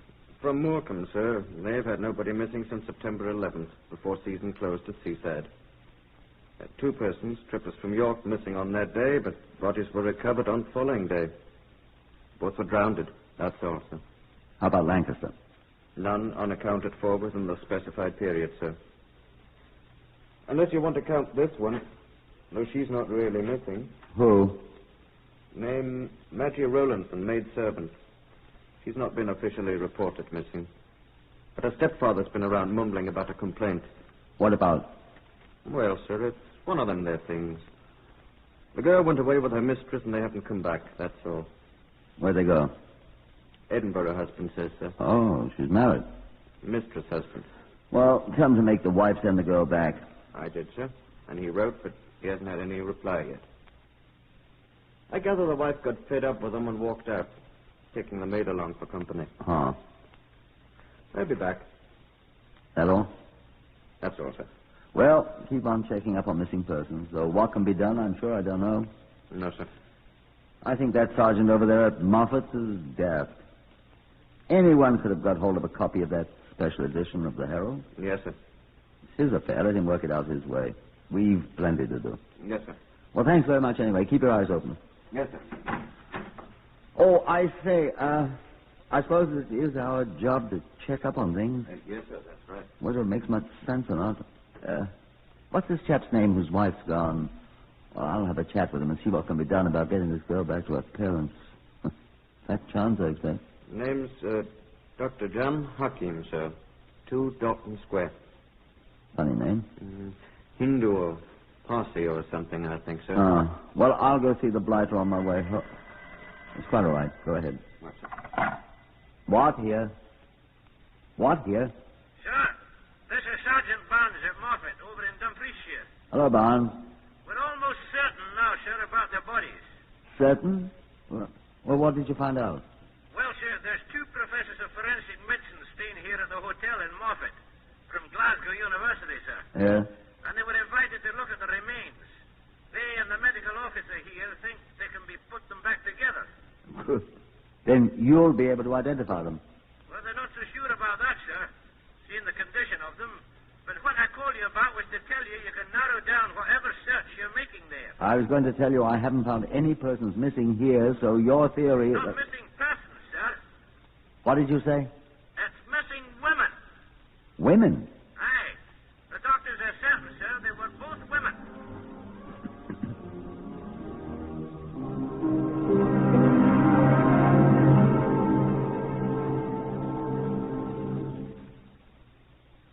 I felt rather a fool about doing it. But my conscience, if that's who it was, kept mumbling in my ear about leaving no stone unturned, so I stopped my car as near to the door of 2 Dalton Place as I could and went to call on Dr. John Hakim. The bell was apparently out of order. It was a good 5 minutes before my pounding on the door was answered. The doctor ain't home, sir. Oh, isn't he? He's committing an operation on an impacted wisdom tooth, sir. Oh? Then he's a dentist. Licentiated Dentistry, University of Bombay, sir. I thought he was a doctor. Bachelor of Medicine, University of Lucknow, sir. He's an Indian. A Parsi, sir. Whatever that is. But he won't be back till quite late, so I'm not to take any appointments for him for the day. Are you the, I'm the charwoman. Well, I'm very anxious to see the doctor. I'm Captain Watt. Mrs. Music. Mrs. Pamela Music. Who? That's my name, sir. Oh. Well, I was quite anxious to see the doctor. Well, I'm in the doctor's confidence, sir. If there was anything... I am Chief Constable of Lancaster, Mrs. Music. Phew. What's he done, sir? Nothing, so far as I know. Well, then, what do you want to see him about? Well, I'm afraid that's my business and his, my dear madam. Madam, me I? You want to ask him about his wife, don't you, sir? I wonder if you could tell me anything about him. I'm afraid that's his business and mine, my dear sir. Will you tell the doctor, please, that I'd be glad if he'd get in touch with me at the town hall, my office? Has Mrs. Iron Mighty Dr. Hakim been making trouble? Why should she make trouble? Well, she's made plenty before. So it's not my affair, I'm sure. What does she want now, sir? I'm afraid I shall have to discuss that with the doctor. If you'll be good enough to tell him that I called, please. Yes, sir. Would you know where Mrs. Hakim is at present? I do not. Does the doctor know? Well, of course he knows. And do you know if Maggie Rowlandson is with her, the maid? Well, I know she should be right here, doing her share of this work, the lazy... Well... How long has she been gone? Oh, since that Sunday the carnival at Morecambe closed. The 15th of September. I think it was. They'd been to Morecambe that Saturday night for the last day of it. Mrs. Hakim and the maid. doctor told me when I come to work on Monday that Mrs. had walked out on Sunday morning, taking Maggie with her. This is the longest time she's been away. Oh, this has happened before, eh? Where does she usually go? She's got a sister in Edinburgh. She visits. What's her name? Mrs. Alexander MacArthur. Darling Edie. She's a twin of Mrs. Hakim, and I don't like her. Poor dear doctor. I hope she don't never come back this time. You'll be better off. Why? Nag and nag and nag. And that used to be a barmaid right here in town before he met her. Had him eating his heart out for her. Oh, well, you'll excuse me, sir, but I've got to get back to work. I'll tell the doctor you called, but don't you tell him what I've said now, mind you, sir. Here now, give us a hand with this carpet before you go, huh?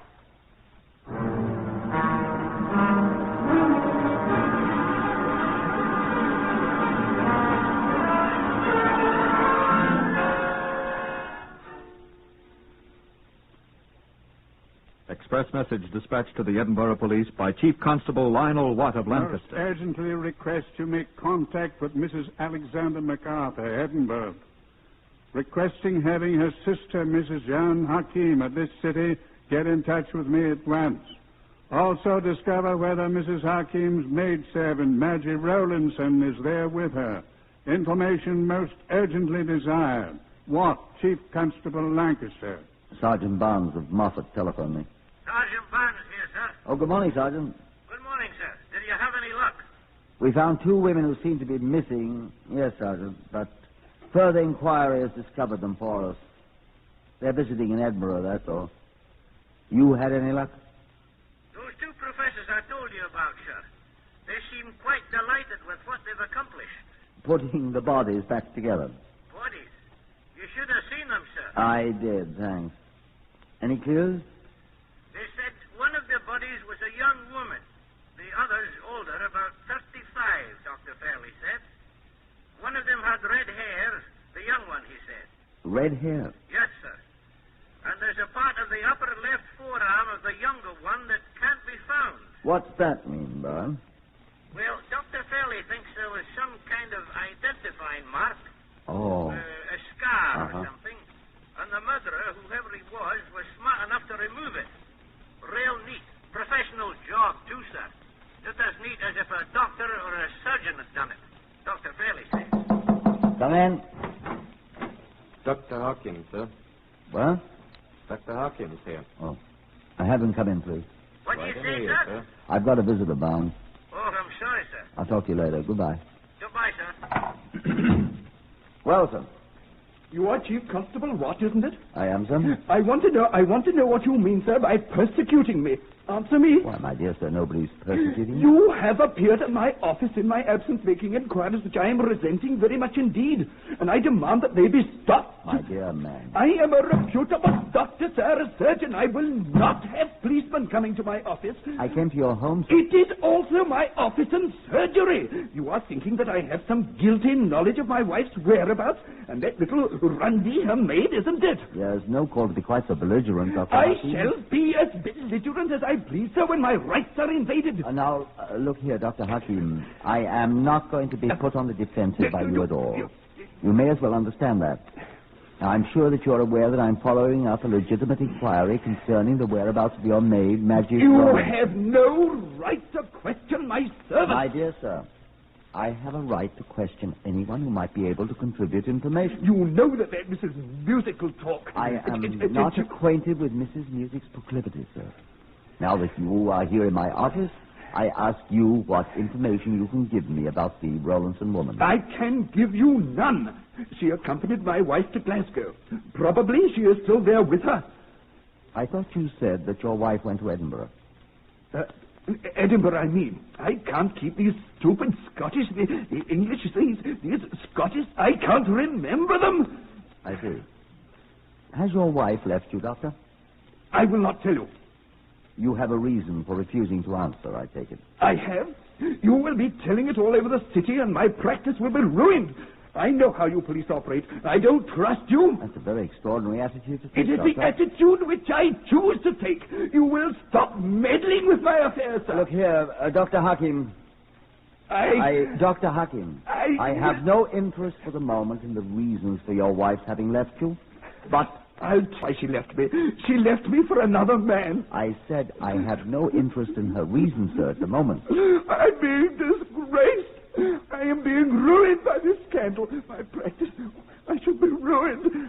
Now you please come around so that all the neighbors may see. It is inexcusable. Oh, control yourself, sir. I'm interested in finding Maggie Rowlandson for her parents. She is with my wife in Glasgow, Edinburgh. Is she? Of course I told you so. Now, will you do something to end this persecution? I told you there is no persecution, Doctor. Will you put a notice in the papers that I had nothing to do with my wife's leaving me? Will you swear? You're being silly, Doctor. No, you are ruining my practice. I don't believe so, I Doctor. demand that you give out a statement to the public that I know nothing at all about this. Except that you know where your wife and Miss Rowlandson are. Will you give me a statement, sir? Dr. Hakim, when I'm thoroughly convinced that you have no connection with either your wife's going away nor of Miss Rowlandson's unexplained departure... I had nothing to do with either of them. My wife left me and took Matthew with her. When I'm thoroughly convinced of that, Doctor, I'll be glad to say so to any of your patients, present or prospective, that you care to send me. How dare you? Until then, if I need you, I shall send for you. Good day, sir. You are persecuting me because I am an Indian, isn't it? You are being offensive, sir. You think you are a great big superior Englishman and so on. Yes, therefore sir. you can... What do you want? Sergeant, show Dr. Hakim the exit, please. Yes, sir. Will you come this way? I will not come this way. I want justice. I will stay here until... All right. I'm coming. You're bigger than I am. You're English. You're Exit fully... this way, sir. Ratty little Bruce. Oh, hello. Put me through to Sergeant Barnes over in Moffat in Dumfriesshire, if you please. Right. Dumfriesshire is in Scotland. Right. He's gone, sir. Oh, excuse me, sir. I had this express message for you when you rang for me. From Edinburgh. Oh, thank you. Yes, sir. Yes, I'll wait.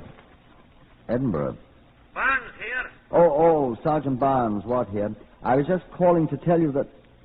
First of all, have you heard anything more in the way of clues? You were starting to tell me. Just that we found that one of the pieces of the body, sir, was wrapped up in a pair of child's rompers, sir. Rompers? Yes, sir. The other parts were wrapped up in old papers, old rags, a bit of sheeting. But this, it appears to be a part of a left leg, was wrapped up in these kids' rompers. That's all. So if that'll help... Well, I had this chap in here, and a remarkably unpleasant little man. He confirms that both of our so-called missing women are safe in Edinburgh. So I'm afraid that your Lancaster theory rather collapses. Oh, that's too bad, sir. I had great hopes of you taking this off her hands. No, I think not. As a matter of fact, I've just had an express message from the Edinburgh Police. I'll read it to you. Half a sec. Chief Constable, etc., that's me. What did they say, sir? Well, I'm afraid I gave it back rather too quickly, Sergeant. You what, sir? And here's the message from Edinburgh.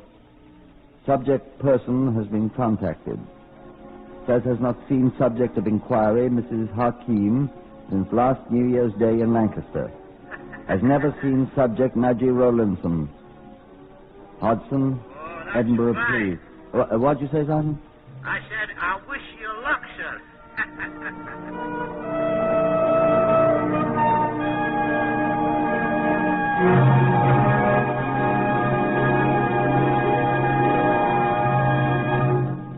It was raining quite hard when I arrived, full of beans, at the door of number 2 Dalton Square to demand explanations from the little doctor.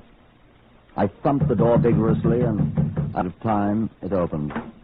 The doctor, I did. Oh, it's you, Constable. Where is he, Mrs. Music? Out, sir. Calling on patients.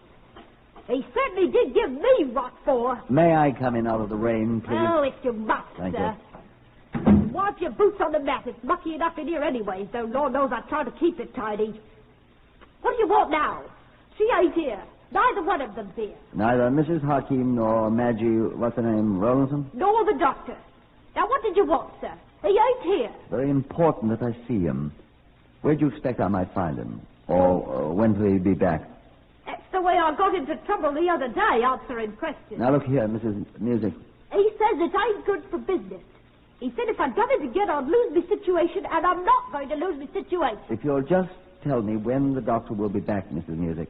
He'll be back tonight. He's going to have tea with the children. What children? Oh, no, lummy how it's raining. Well, that'll be good for the carpet. Carpet? Oh, now, you do ask questions, don't you? What children? The doctors. They're staying with Dr. Mattoon and his wife since the missus went away. That's why the carpets are soaking in the rain. Mrs. Music, will you please... To wash the blood out of them. What blood? It's been on them ever since the day she went away, and I don't know any way to get it out, so I'm soaking them in the rain. And... Whose blood? Whose blood is it, I mean? There was blood all over the surgery and on the stair carpet. You helped me with the stair carpet just then, for which I thank you, sir. Whose blood? Blood ain't no treat around here, sir. The doctor's always cutting people up, committing operations and all. Whose blood, I say? Oh, you needn't yell at me. I can hear all right. Why, his, of course. His?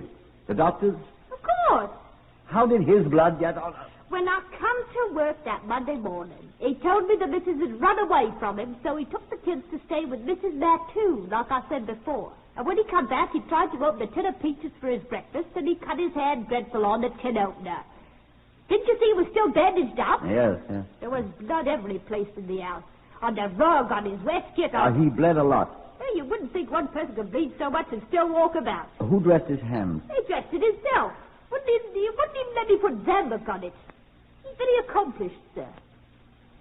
Oh, dear me. What's the matter? Oh, I knowed he'd forget to take them. You see? What are those things? Oh, I told him he'd forget them. Now what are those poor kiddies going to do with them? What are they? Rompers. Don't you recognize rompers? Haven't you got any kiddies? I told him to take them. Whose are they?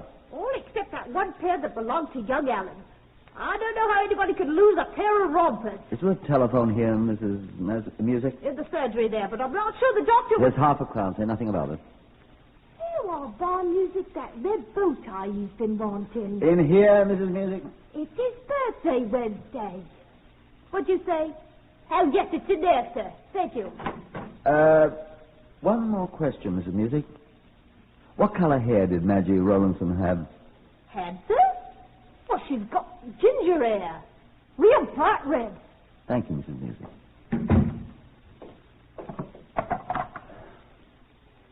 This is Chief Constable Watt. Put me through to Sergeant Barnes at the Moffat Police Station.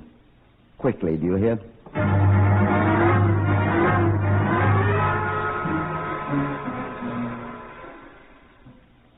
It's 8 o'clock in the evening when Sergeant Barnes arrived at 2 Dalton Place. I'd urged Mrs. Music to wait. Come in, Barnes, I said. Did you bring them? Yes, sir. They're right here. What on earth? Know what these are, Mrs. Music? Well, of course I do. Where'd you get them all bloody like this? Ugh. Is there blood on everything? What are they? Why, they're little Alan's rottens that was lost. How do you know? Well, right there. The patch I sewed on myself out of Music Sanderson Gingham's shirt. Of course I know. Where'd you get them? Why, Miss Maggie Rowlandson had them. Oh, well, there's the doctor. Look, you gentlemen, you can... Mrs. Music, are you here? Yes, sir, I'm here. I'm here also, Dr. Hakim. Now, what are you wanting in my house? I want to see you, sir. And may I know who you are, please? I'm Sergeant Barnes of the Dumfriesshire Constabulary, sir. I want to see you, too. Now, look here. What is this? They found little Alan's rompers that was lost, Doctor. Aren't you glad? No, I don't think he's very glad, Mrs. Music. Doctor, may I look at that bandaged hand where you cut it on the tin opener and where you bled so profusely? Stand away from me. Stand away from me, I tell you. Hold his hand, Barnes. Yes, sir. Don't touch my hand. Let go. I'll be quite gentle, Doctor, but I've got to get that bandage off. There's no blood here. Now, there. Look, Barnes. Yes, sir. What? Let me see. Why the rightly cut on that hand? Well, where did all the blood come from, then? Yes, Doctor. Where did all the blood come from? Johanga Sorabi Hakim, alias Dr. John Hakim, I arrest you for the murder of your common law wife and of Maggie Rowlandson. And I warn you that anything you say will be taken down in writing and may be used in evidence.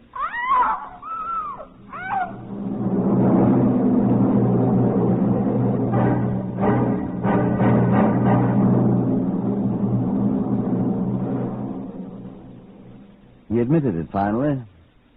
He had murdered his wife in a fit of insane rage when he discovered that she had met, quite innocently, incidentally, the man of whom he was insanely jealous, though without any cause whatever. The maid, Maggie Rowlandson, was killed in an attempt to defend her mistress. In one day, the murders had been committed on Saturday night. He had dissected the bodies, removed all means of identification, and at night had scattered the neatly wrapped parcels containing the bodies from the bridge on the Edinburgh Road. The two professors from the university were able to reassemble the mangled bits to such an extent that there was no question of their identity at last. Dr. Hakim, which was not his name, was tried for murder at Manchester Assizes and found guilty. He was hanged at Strangeways Prison 3 weeks later. Same hangman who works for Scotland Yard officiated.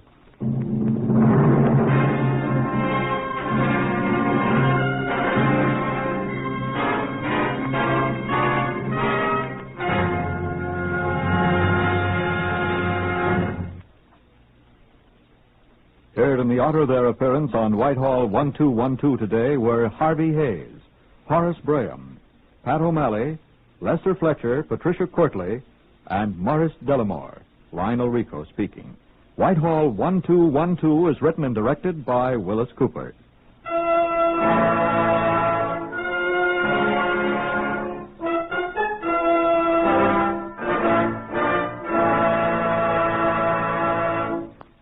As individuals, we can't solve all of the problems of international strife and tension. But as individuals, we can declare ourselves on the side of friendship and goodwill.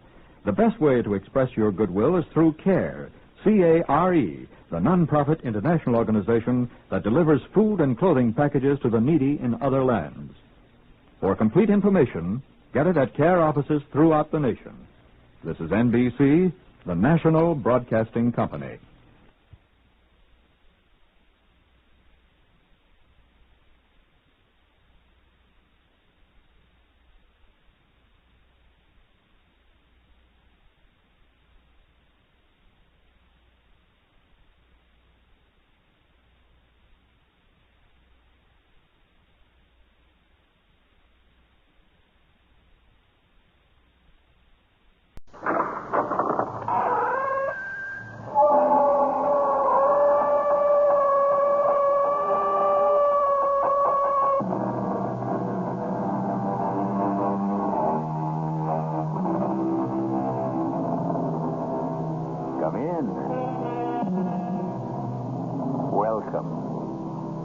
I'm E.G. Marshall. Welcome to the world of terrifying imagination. The fear you can hear. Just mention the word swamp, and cold settles in the bones. The dampness runs through the veins like slime. And the thought of the brooding, cloying miasma lingers in the nostrils, fetid, decaying, conjuring in the mind visions of things that slide and slip and slither in the night. Who's that? Where are you? What is it? Where are you?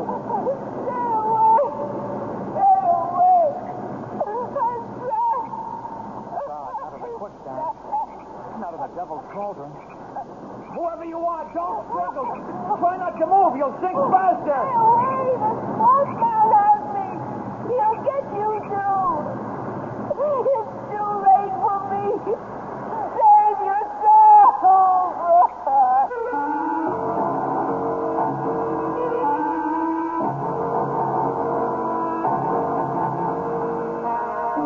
Our mystery drama, The Creature from the Swamp, was written especially for the Mystery Theater by Ian Martin and stars Jack Grimes and Joan Loring.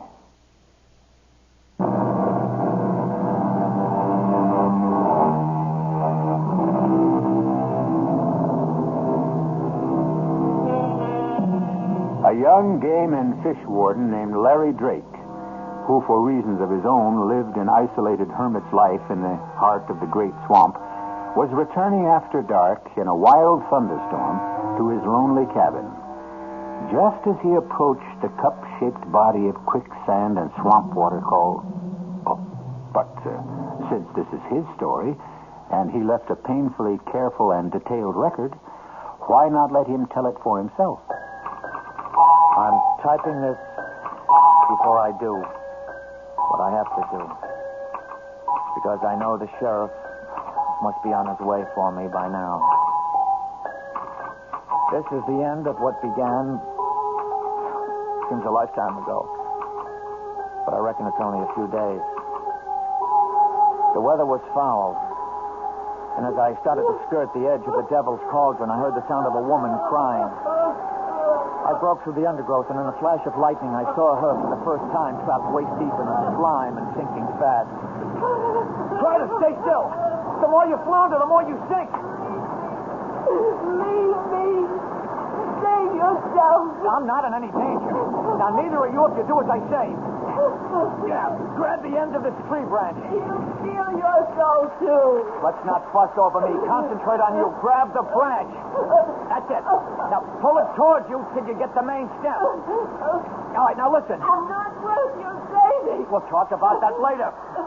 Now, go on. Grab it. He'll pull me down. Who? The swamp man. That's just old country talk. Have you got the branch? Yes. Okay. Now, don't you move, you hear me? I'm going to pull you in to me. Don't try to help. You can't do anything without sinking deeper. Just trust me. Trust me. Trust me.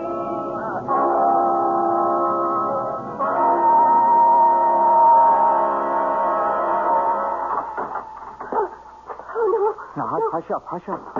You're all right. Who are you? Oh, just the guy who pulled you out of the swamp. My name's Larry Drake. Here, I brought you some soup. It's so dark in here. It's the middle of the night. Don't you have any light? Just a gas lantern in the other room. Oh, Here, I'll set this down on the table by the bed. can't you bring the lantern in here? I'd rather not. You have enough light to see. I want to look at you. Why? I want to see the man who had enough courage to risk his life for me. I don't really think you would. Does it matter all that much? No. Who are you? I told you, Larry Drake. What were you doing by the Devil's Cauldron? Coming home. You live here? Yep. if you call it living. Why? I mean, what do you do? Oh, I'm a fish and game warden. You see, right here smack in the middle of the Great Swamp is the last colony of great whooping spoonbills in the world. It's my job to try to keep them living. The blind leading the blind, or the damned trying to preserve the damned. I don't quite understand you. No, I suppose not. See, the spoonbill and me, we're just the same kind of species. Right out of Mr. Darwin. What does that mean? We don't seem to fit our environment. Oh, that makes me sort of the same. Well, now I don't understand you. It doesn't matter. Who are you? My name is Udine. That's all? Just Udine? I like the way you say it. That's all. Okay. I don't want to pry. What were you doing way out here at the end of the world? I was trying to escape. Run away? If you want to call it that. From whom? The swamp man. The who? He lives at the bottom of the Devil's Cauldron. There are only holes where his eyes ought to be. And his hair is made of Spanish moss. His shoulders are knotted with muscles, and his hands can span a wagon wheel. He has no legs. Only a great long trunk with one huge foot like a giant clam that grips the rock at the bottom with a suction no one can break. And he lives on those who are foolish enough to walk the swamp by night. With his hands he draws them down beneath the green slime and shifting black sand. Oh, you've had a bad scare. You need to rest. You should have left me. Now you're lost, too. Oh, what a storm. Devil's out walking tonight. Evening, Sheriff. Ain't had a spring like this since 53. Who's that there stretched out on the cedar side? Oh, that Bubba James and some riffraff friend of his running for still with him. Pass out cold. But they brung in some powerful tasty corn liquor. Could you use a shot against the cold? You wouldn't have to twist my arm, Jeb. I always said you run the best store in Carteret. Well, the only one. Guess you ain't doing much business today, Jeb. No, powerful slow. Damn, I meant to tell you right off. Guess who blew in again just before dark? Who? Larry Drake. Larry? Thought you said he come in yesterday to stock up for the month. Oh, he did. He come back again today, all the way from the swamp? He did. Well, how come? Well, he wanted some more supplies and a female dress and other such things. What? You think he's finally getting over Barbara Jane? Well, figure it out for yourself. Well, how'd he look? Well, that's hard to say. No different, I guess, than he ever will. Well, why didn't he stay in the hospital and have that face fixed? I reckon after what happened, he just plain didn't care. Looks like maybe he might now. You mean old turtle-skin Drake's got himself shacked up with some woman? Why, doggone, Bubba, I thought you was cold turkey. You only got to mention woman around old Bubba and he's awake. Now, you lay off, Larry Drake. He's had enough trouble for his lifetime without having to carry you on his back. I'd just like to see what kind of woman old bacon-faced Larry Drake could get to look at him twice.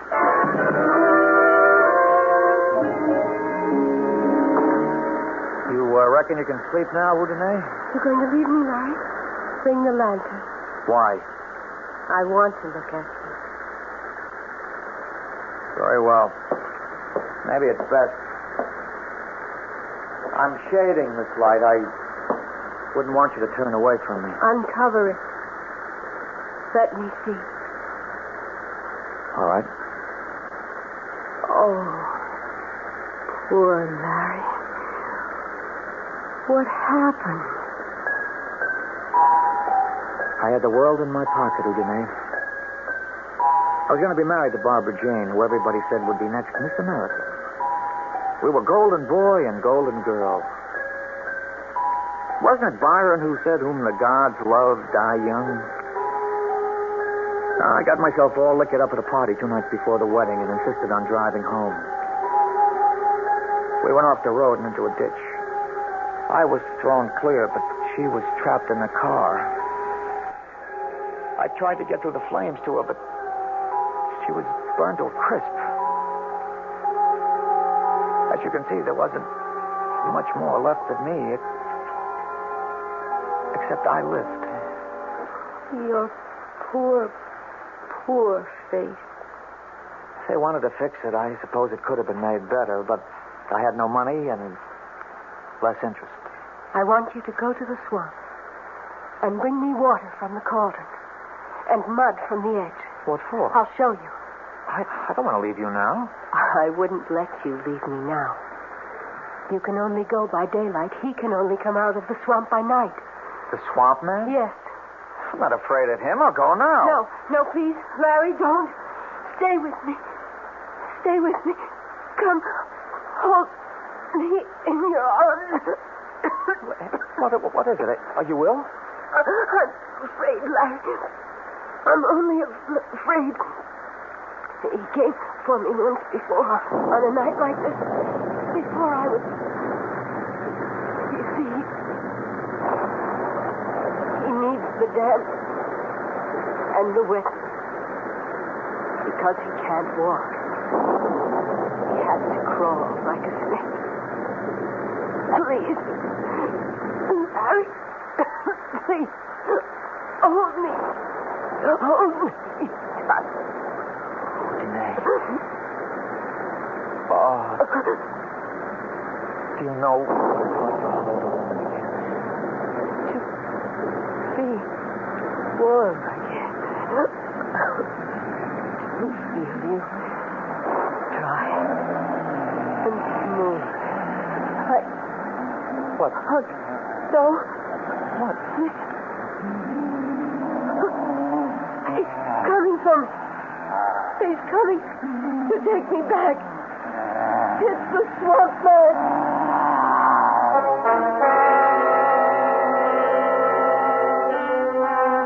What creatures of the night the mind can form. What faceless horrors that creep and crawl and drag themselves out of the imagination into the world we think safe. Is the sound Larry and Udine strain to hear some unimaginable creature born from the murky deeps of the rotting swamps? Or does he exist only in the forest of the mind? I'll return shortly with Act 2.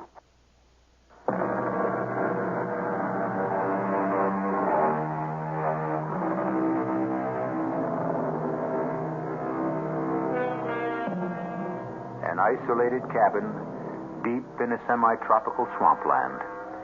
A young man scarred physically and mentally by a tragic accident. A strange girl called only Udine, rescued from being sucked to death in smothering quicksand. And outside, a something that bumps and crawls in the rain-swept night. Listen. Let me go. No. If he's there, I'll get rid of him. You can't stand against the swamp man, Larry. I can try. No, it's me he's come for. Don't go out there. Wait. What is it? Listen. Do you hear anything? The rain has stopped. He isn't moving anymore. Damn all, let's settle this. Larry! It's all right, Udine. Nobody here. The sun is coming up. Oh, he's afraid of life. He can't face the day. Oh. What is it, Udine? I don't know. I'm burning up. Hold me, Larry. Hold me. You want to, don't you? Yes. I don't know why, but yes. Oh, yes. Oh. Is it because I look like her? Who? Barbara Jane. No. Yes. I don't know. I need you so. I need you so. As I need you. As I need you.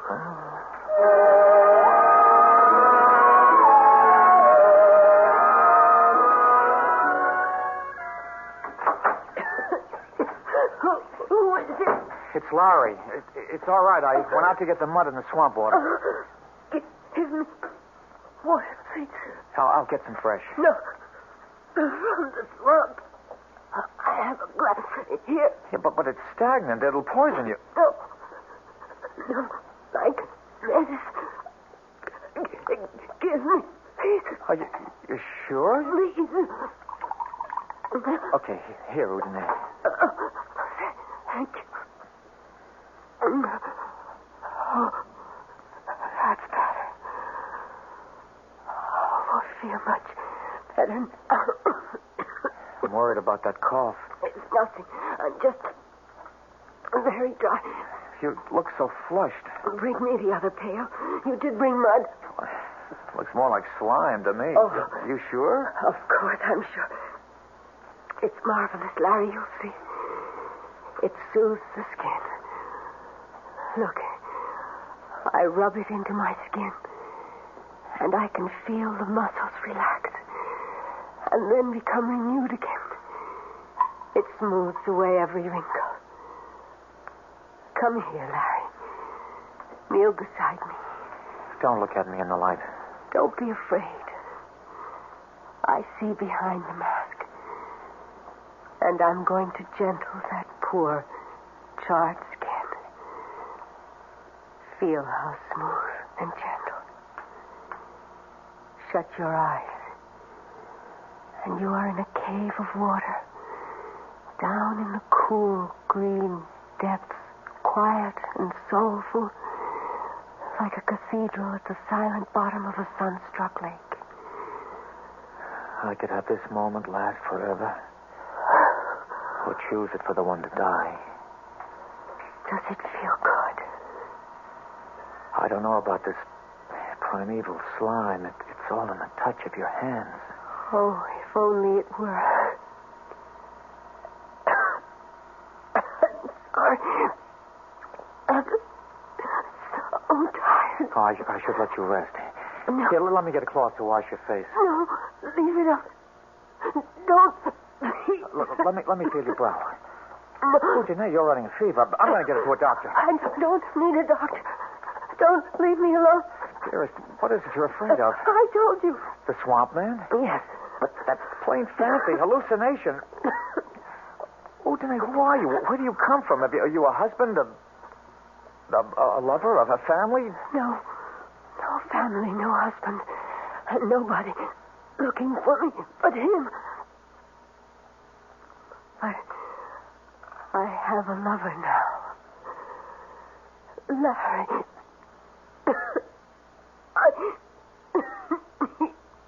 Rest.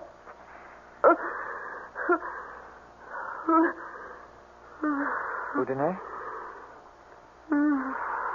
Udine? She must be running 100 at 3 or 4. I've got to get a doctor. A doctor!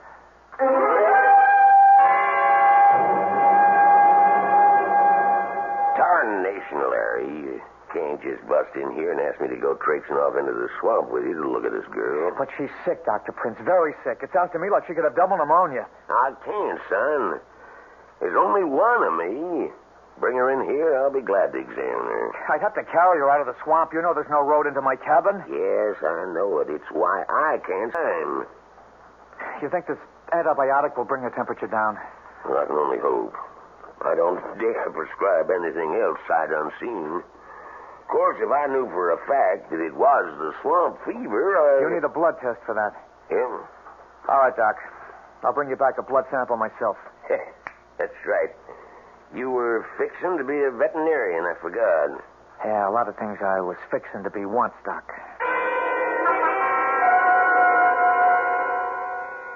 There you are, Larry, boy. That'll be $3.75 out of 10. Now, you take 2 every 4 hours. You want some water to start off here? Oh, they're not for me, Jeb. Yeah, well, now, I didn't somehow suspect they was. You don't act like you was sick none. Oh, I'm not. Jeb, I want to buy a gun. Oh, stuff me for a little. I thought you was plumb set against any sort of firearm. Well, I've changed. How much is that one there? This year, 45? Yeah. And a box of shells. Now, what do you want it for? Protection. Oh, well, I reckon, living as deep in the swamp as you do, you need it. That'll be, let's see, $85 and $5.20 for the state. That's $90.20 altogether. Okay, here. Is there enough here? A lie, boy. Where'd you get money like that? Well, I've been saving it since I went into the swamp, Jeb. Nothing much to spend it on there. Up until the last few days, huh? What does that mean? Oh, come on, son. Here's a change. I know from the other day that you got yourself a woman out there. That's none of your business. Larry, you ain't got nothing but friends around here. I ain't poking into your chicken coop. I just hope she's someone who'll treat you right. And I'm right sorry to hear she's poorly.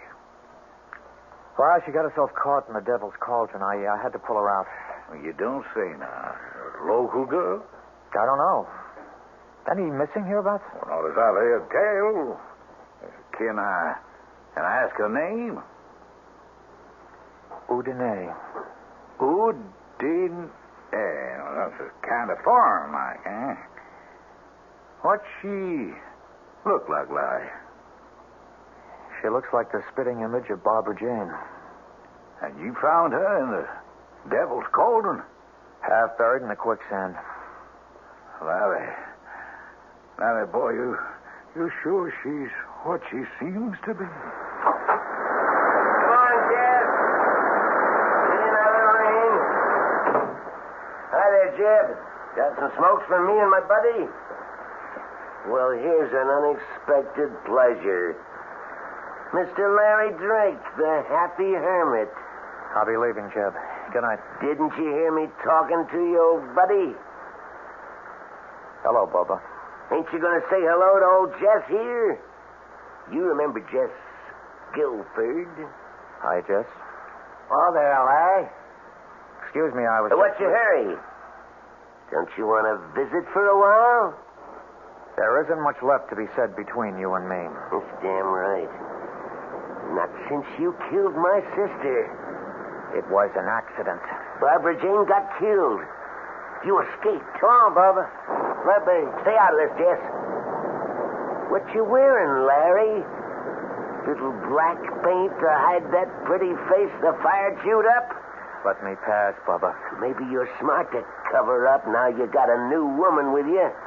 You might turn her stomach. Get out of my way. Blindside him, Jess. Free. All three of you. Now, don't any of you move a whisker. Now, you shut up, Bubba, and you just stay out of what's none of your affair. And Larry, you don't use your hands for nothing more than letting yourself out that door. Go on now. Well, the going's good. I'm going, Jeb. But why did you tell trash like Bubba about me? I didn't mean to, Larry. He overheard by accident. Okay. Now, Bubba, you stay away from me. I've taken all from you. I'm going to.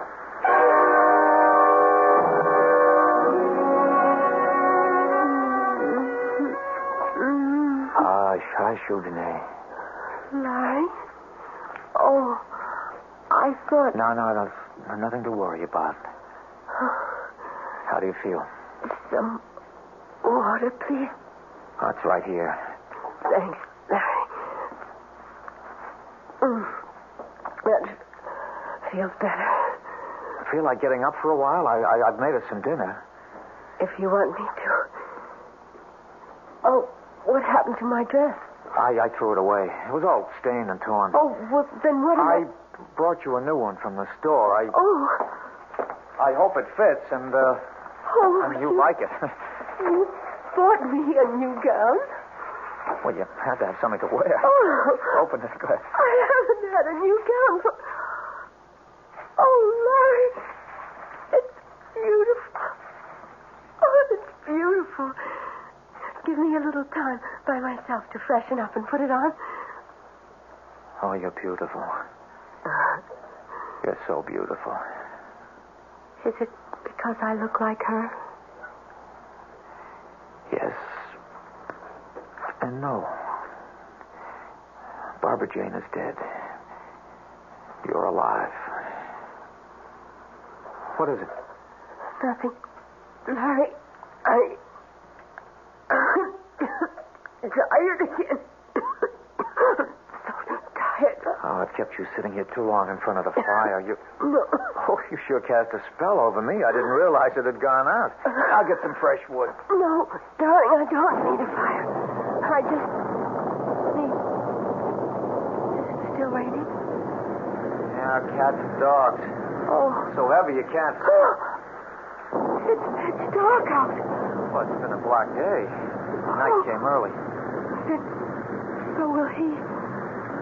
This time he won't wait too late. Udine, listen to me, darling. You're here with me. You're safe.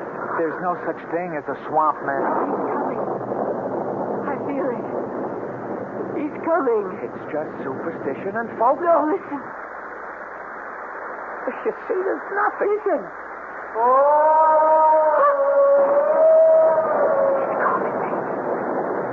He won't leave without me. He won't leave with you as long as I'm here. No, hurry, don't go after him. I brought some protection.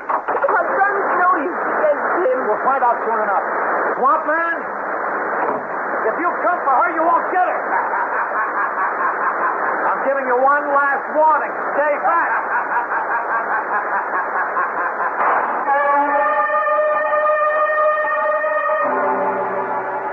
An eldritch wail, an eerie cry out of the night, and a shot in self-defense. But what good is a gun against a ghoul or a hobgoblin? Creatures of the mind and dark night fantasies are not laid by a bullet. I'll return shortly with Act 3.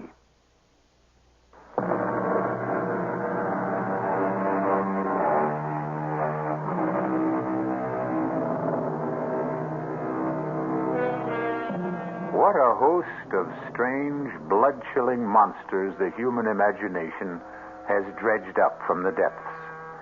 The Loch Ness Monster, mermaids, sea serpents, the merciless Lorelei, the inexorable sirens, the poet Keats' immortal La Belle Dame Sans Merci, the lovely lady without mercy who lured kings and princes to a watery grave. But in this story, which is the true menace from the swamp? The swamp man himself, or his escaped captive, Udine? Let us return to Larry Drake's confession to find out. I didn't mean to shoot, but I couldn't help myself. Then I saw the shadowy figure stumbling towards me. After the shot, the crazy laughing stopped. I moved up on it very carefully. I could see that it was no swamp man, since there were legs dressed in jeans and field boots. Oh. Who are you? Barbara James. Oh. God Almighty, Larry, you killed me. What were you doing here? Oh, just a joke. I wanted to see what kind of woman would give you the time of day. The joke's on me. Kill me just like you killed my sister. It was an accident, Bubba. I told you. Oh, you know what, Frogface? You better take yourself out of circulation. You're plumb accident prone. Where's Jack? Nothing more I could do for Bubba. He was dead. I got a tarp from the lean-to by the cabin and covered him up against the rain. And then I went back to the cabin. Udine? What happened out there? Nothing. Forget about that. All that matters right now is to get you to a doctor. No. I'm too weak, Larry. I couldn't make it in this weather. Then I'm going for the doctor. No. Don't leave me alone. Okay. Okay, Udine. With the river cresting and all the rain, I probably couldn't get across anyway. Oh. But tomorrow morning, come hell or high water. Let tomorrow wait for its time. Tonight we're still together. Let time wait on us. I never closed my eyes. But all the time we were together, Udine slept a troubled sleep. Her skin hot and dry, her breathing shallow. I took a pulse and her temperature, and what they showed me sent me off at dawn for town.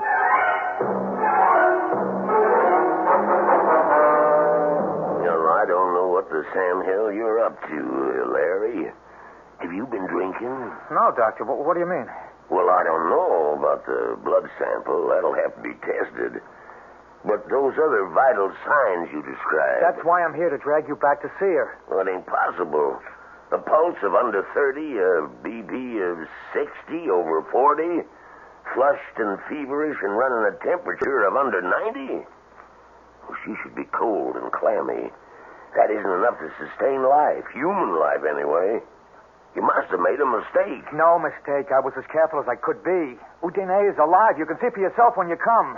I shouldn't give in to you, but you got me intrigued. Can we get across the river? If we leave right now. Okay. Hello?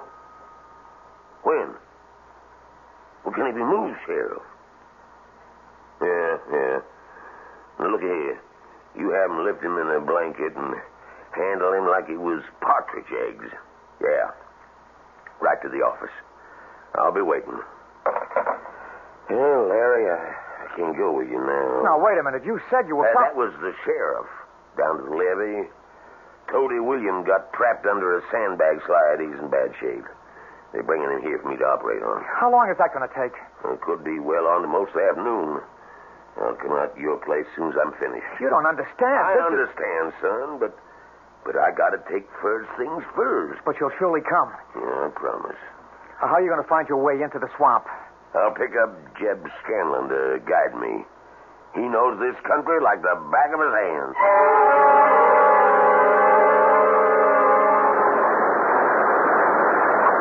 Jeb!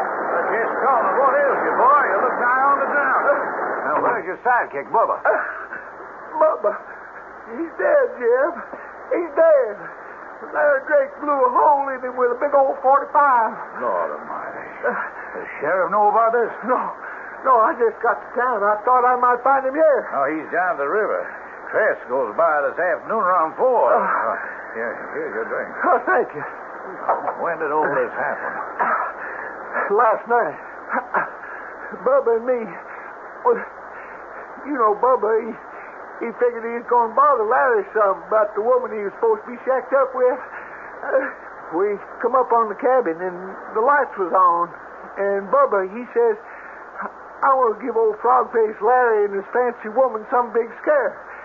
You just watch me make like old swamp man.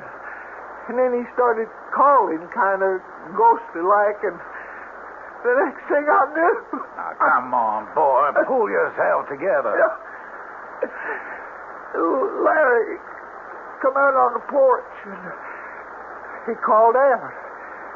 Then he just let rip with that big old cannon.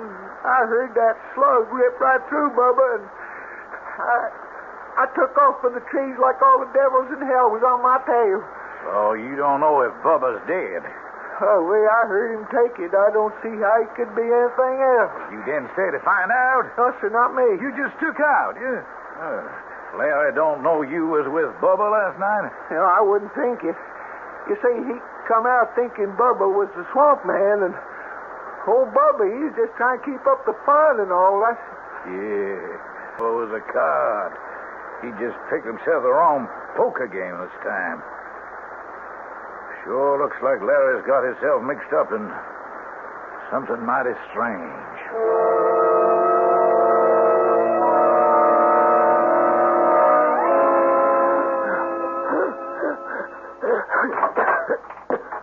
Udine? I'm in bed, Larry. I'm sorry I was gone so long. Can I get you something? Water from the swamp. No more poison. The doctor's coming to see you. The doctor can't help me. Just give him the chance. I haven't time. Listen to me, Larry. He's won. I know that now. Who? The swamp man. I can't live in the air anymore. That's ridiculous. That's sheer nonsense. Look at me, Larry. I'm dying. I'm out of my element. Your element? It isn't air anymore. It's water. I have to go back or die. If only you could come with me. But he'd never let you. I'd fight him for you. Oh, I suppose you'd try. You love me that much. Larry? Yes? The wine we had at dinner last night. Yes? Could you bring a glass and share it with me? Okay, I'll get it. But this is no goodbye toast. I'd never let you go. I know. Okay, this is to drink to your staying here till Dr. Prince gets here and has a chance to prescribe for you and make you well. So that you and me can live forever afterwards. Drink deep, Larry. My love. To you.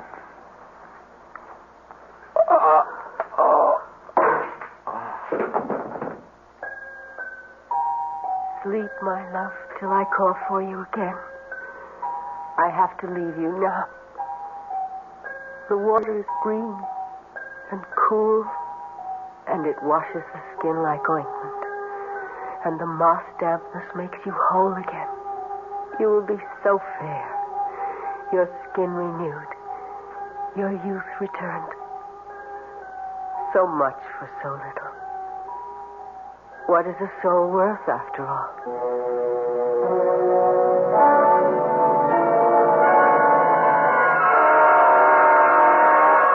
Well, quite frankly, I think my patient is much more Larry than this mysterious woman. What's that mean? Well, from all the evidence, no one, save Larry, has seen her. Oh, you don't mean she don't exist? So physiologically, as a doctor, I don't see how she can. In addition to the impossible figures on her vital signs, I got a report on her blood sample. And? I don't know where our veterinarian game warden got it, but that was no human blood. What kind, then? Not a biologist or a hemopathologist. Reptile, fish. Not a warm-blooded animal, and certainly not a primate. You think this is some kind of a hoax? Well, I think a boy I loved very deeply because of what he once was is obviously broken psychologically. I think we'd better get out to that swamp and see what tatters of them remain that might be pasted together. If Jess Tomlin's testimony is right, there ain't many tatters remaining.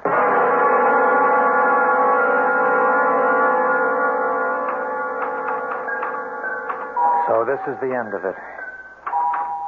I don't know what Undide put in that wine, but I just woke up and she's gone.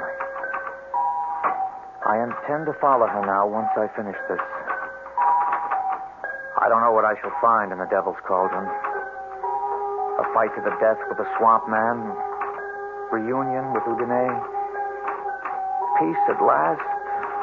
Or eternal damnation. I only know that a moment ago I looked in the mirror and my face is no longer twisted or scarred. The skin is as young and unwrinkled as it was That night so long ago when Barbara Jane and I left a party 2 days before we were to be married. I will step into the sand and wait to sink while death smooths me over. Maybe there's still time. We better head back for the swamp.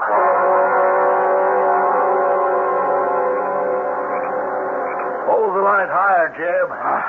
You ever see anything like that? The old devil's cauldron is boiling like the fires of hell was under it. Probably all the rain in the high surface table. Trapped swamp gas bubbling to the surface. Yeah, or Larry and old One-Toe locked in combat. Oh, there ought to be some way we could get in there and try to help the boy. You stay where you are. This swamp has brought enough lives in its time. Come daylight, we'll see. My God! Look. What's that? I can't see too good. Hold your lanterns high. Oh. Well, that's a body surfacing. It ain't Larry. How do you know in this half-light? Why, he ain't got no legs. That's a swamp man. Or a manatee or some other animal. Too dark to see. By tomorrow, the currents will have sucked it away. Well, maybe if it is the swamp man, he's the lucky one. Who's to say the woman ain't the one who sucks them dry, spews them out? Now, you spend too much time gossiping around the stove, Jim. It could be. That's what the old ones say.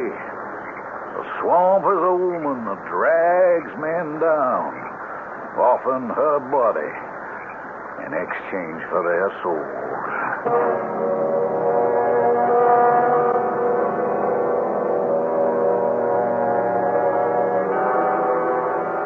The way the legend goes. But then, there are so many legends. The classic fabled water sprites called Udine, who could receive human souls by marrying a mortal La Belle Dame Sans Merci who stole men's souls in exchange for love. Their numbers must be legion. And for that matter, since no one but Larry ever saw her, perhaps Udine was only a figment of the imagination. I'll leave you to make your choice. I'll be back shortly.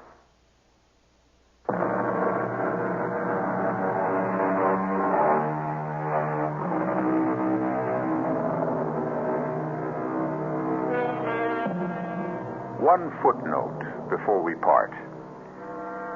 The word of this story having gotten around, the Okefenokee Swamp is avoided by hunters these days like the plague.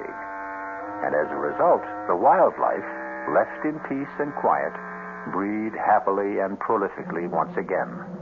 So, like Larry and Udine, let's allow them all to rest in peace.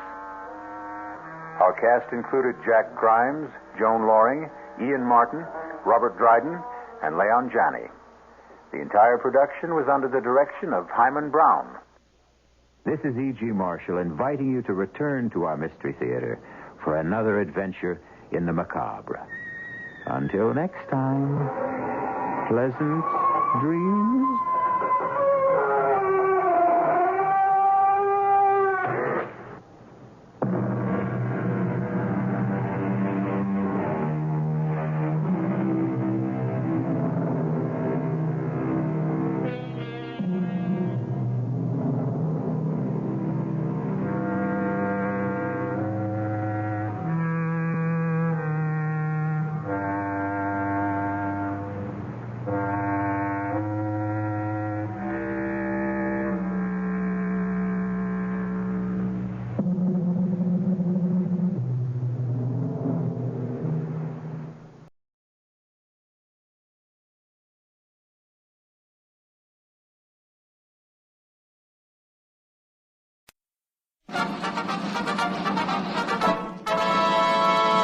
From Hollywood, California, the Lux Radio Theater presents William Powell and Claudette Colbert in The Ex-Mrs. Bradford.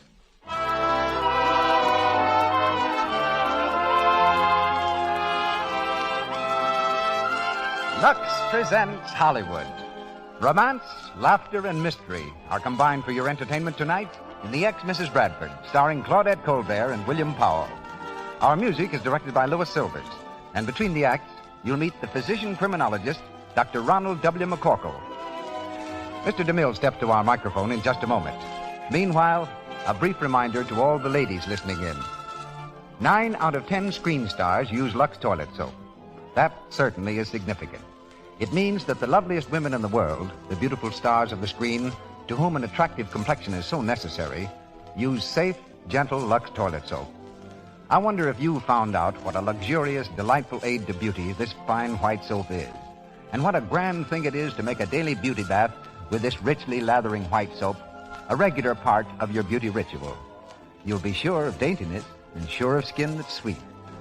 Lux toilet soap has active lather that carries away every trace of dust and dirt and perspiration, leaves the skin fresh and soft, perfumed with a delicate, clinging fragrance. And when you're tired, you'll find a beauty bath with this luxurious white soap just as relaxing, just as refreshing as a beauty nap. Try it, won't you? Ladies and gentlemen, the producer of the Lux Radio Theater, Mr. Cecil B. DeMille.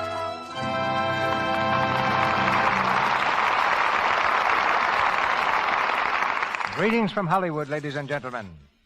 Cain and Abel were the principals in the first murder case recorded in history. In this country, the first murder mystery occurred in 1630. It was solved by the law and written off the books with a length of rope. The gentleman who paid the penalty was John Billington, who gained the dubious distinction of occupying the first hangman's noose in America. Since then, mystery has always had a particular attraction in this robust land, inspiring some of our greatest authors to write some of their greatest stories. Men like Washington Irving, Hawthorne, and Edgar Allan Poe. Tonight's play comes out of the school which they established, flavored with a modern touch of dry humor and sophisticated romance, and employs the distinguished talents of William Powell and Claudette Colbert. As Dr. Bradford, Mr. Powell repeats the part he played in the picture.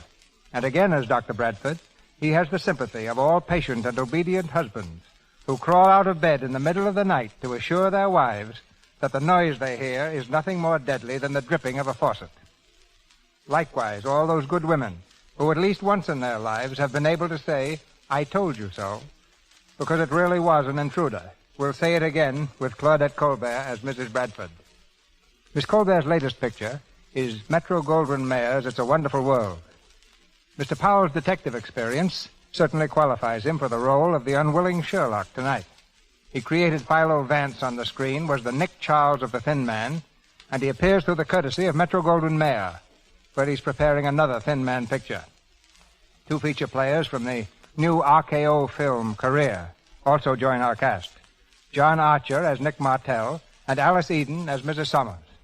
And now, let's dust off our magnifying glass, put on our gum shoes, and raise the curtain in the Lux Radio Theater as we present The Ex-Mrs. Bradford, starring Claudette Colbert and William Powell.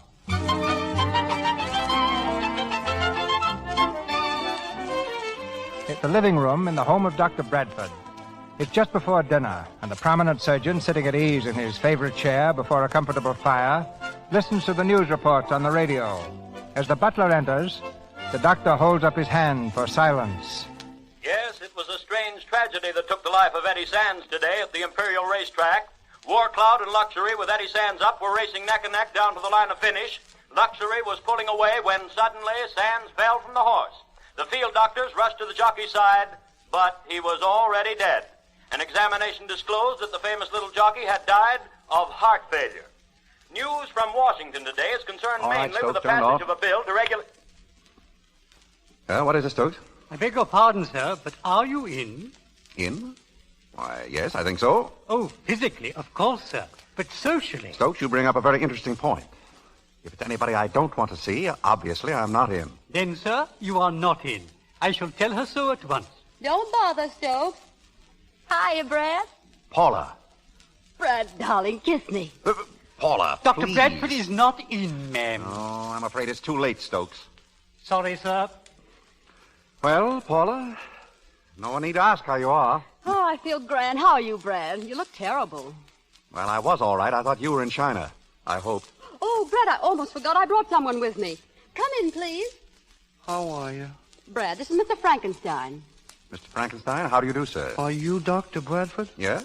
You're sure you're Dr. Bradford? Well, I don't know. I am Dr. Bradford, Paula. Yes, he's definitely Dr. Bradford. Then, Dr. Bradford, I hereby serve you with a subpoena to answer a suit for non-payment of alimony brought by Paula Bradford. Here you are. A subpoena? Huh. Well, for a minute, I was glad to see you, Paula. As for you, Mr. Frankenstein... Oh, am I going to be thrown out again? Stokes, show Mr. Frankenstein the door. Come along, sir. Now, Dr. Bradford, are you going to pay me my alimony or aren't you? A fair question, and it deserves a fair answer. In a word, no. Oh, yes, you are. The judge said so. Paula, I hate to introduce mundane matters into our idyllic relationship, but you already have about 2/3 of the money in California. That has nothing to do with it. It's a matter of principle. You agreed to pay it, and I'm going to make you. If I have to spend all my own money doing it. Well, Stokes? Mr. Frankenstein has been thrown out. Dinner is served, sir.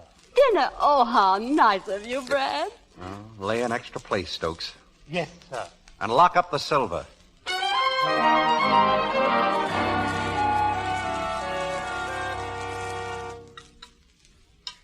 Oh, it's been lovely, Brad. I don't know when I've enjoyed anything more. Very kind.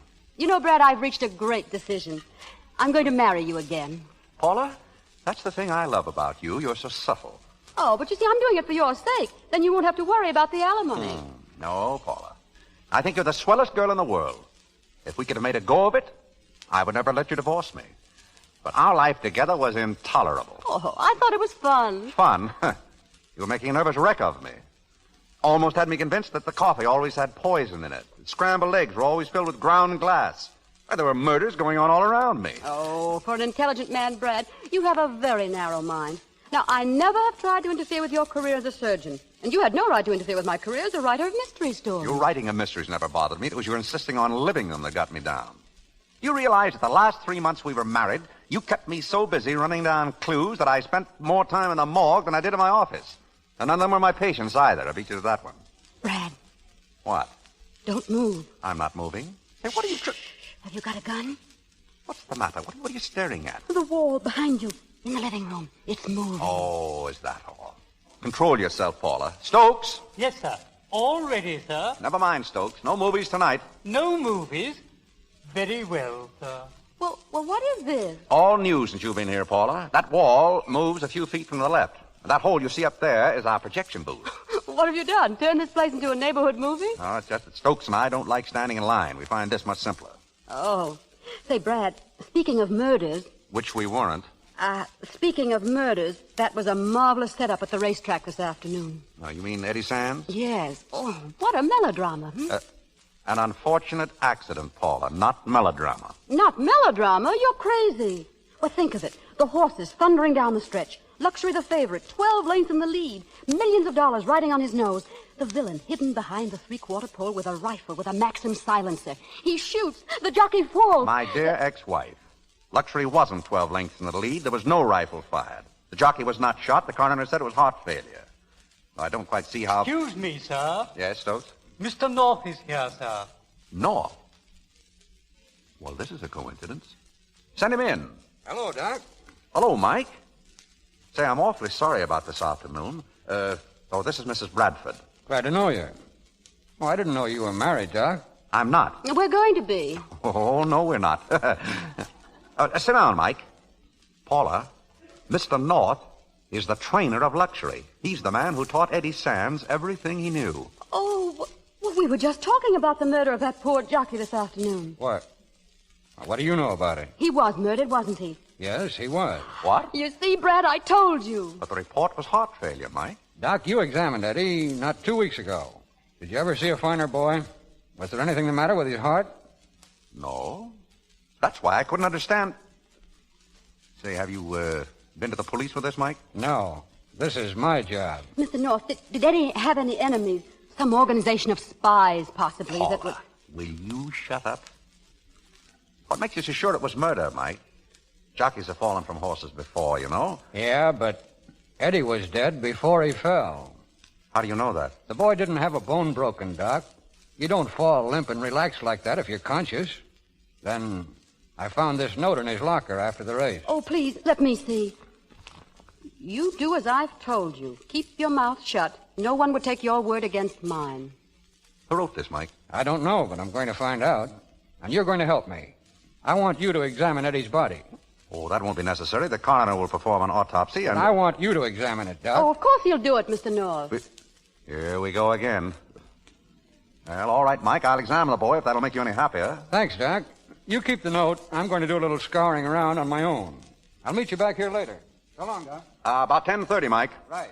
Oh, Brad, isn't it exciting? I'll go get my wrap. Paula, we're not going to a party. In fact, we're not going anywhere. I'm going to the morgue. Well, what a coincidence. That's where I'm going.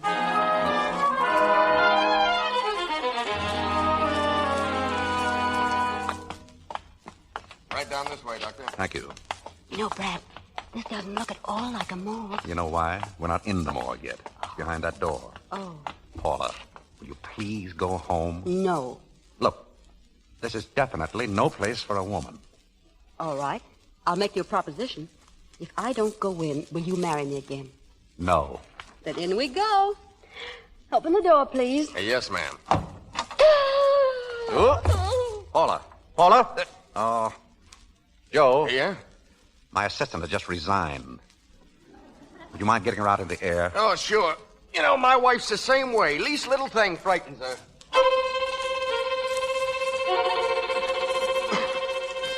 Find anything, Doc? I don't see anything out of line here. There's not a mark on the boy. He couldn't... Hey, wait a minute. Let me have a scalpel, will you? Yeah. Something on his back here. A little scraping. What do you make of that? Could it be chewing gum? It could be, but I'd be very much surprised. Let me have a tube with this scalpel, will you? I'll examine what's on it when I get home.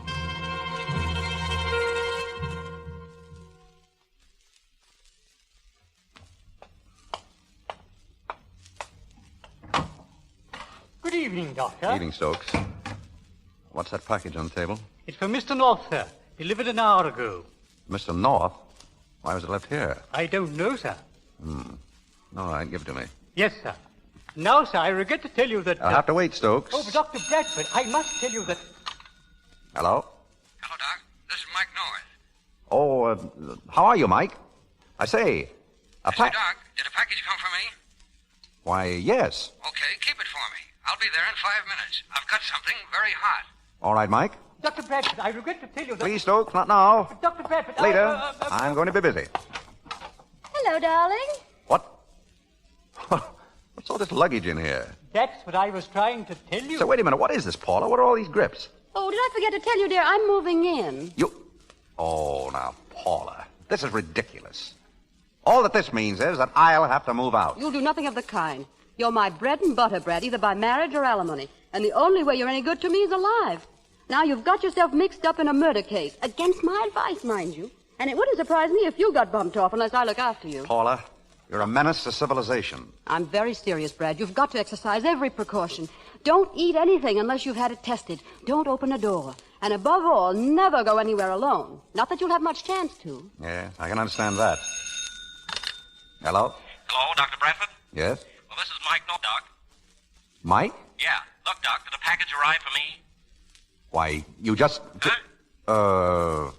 Yes. Yes, it came. Okay, look. Look, I'm in a spot. I need help. Will you come right over to the cigar store at Wilshire and Weston? I'll wait here for you. Yes. Yeah, sure, Mike. And bring the package with you. Okay, Mike. Goodbye, Mike. Well, I guess that was Mike. And that's where you're wrong, my sweet. That wasn't Mike. It was someone pretending. What did he say? He wanted me to meet him with this package. What's in it? I don't know. Let me see. No. Don't do that. Oh, now, Brad, let me alone. Now, give me the package. No, will you please let go? I want to see what's in it. Listen, Paula, you should... Oh, Brad, it's money. Money? Scads of it. Isn't it beautiful? 60, 70, 80, $100,000. And you were just going to walk out with that and get clunked over the head by a phony Mike North. Well, it's a lucky thing I'm here, Dr. Bradford. Yes, very.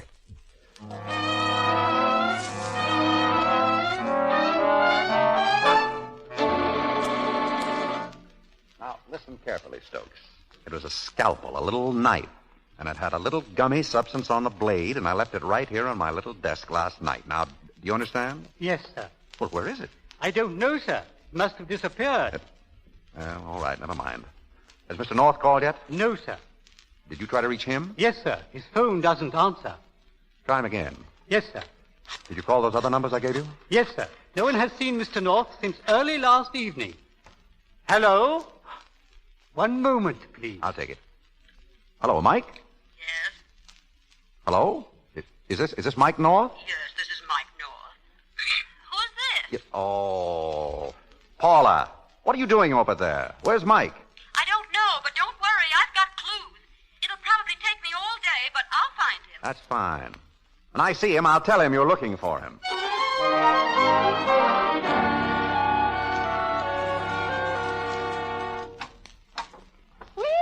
Well. Young Lochinvar home from the wars. Thus me luck, old boy. Consider yourself bust, Toots.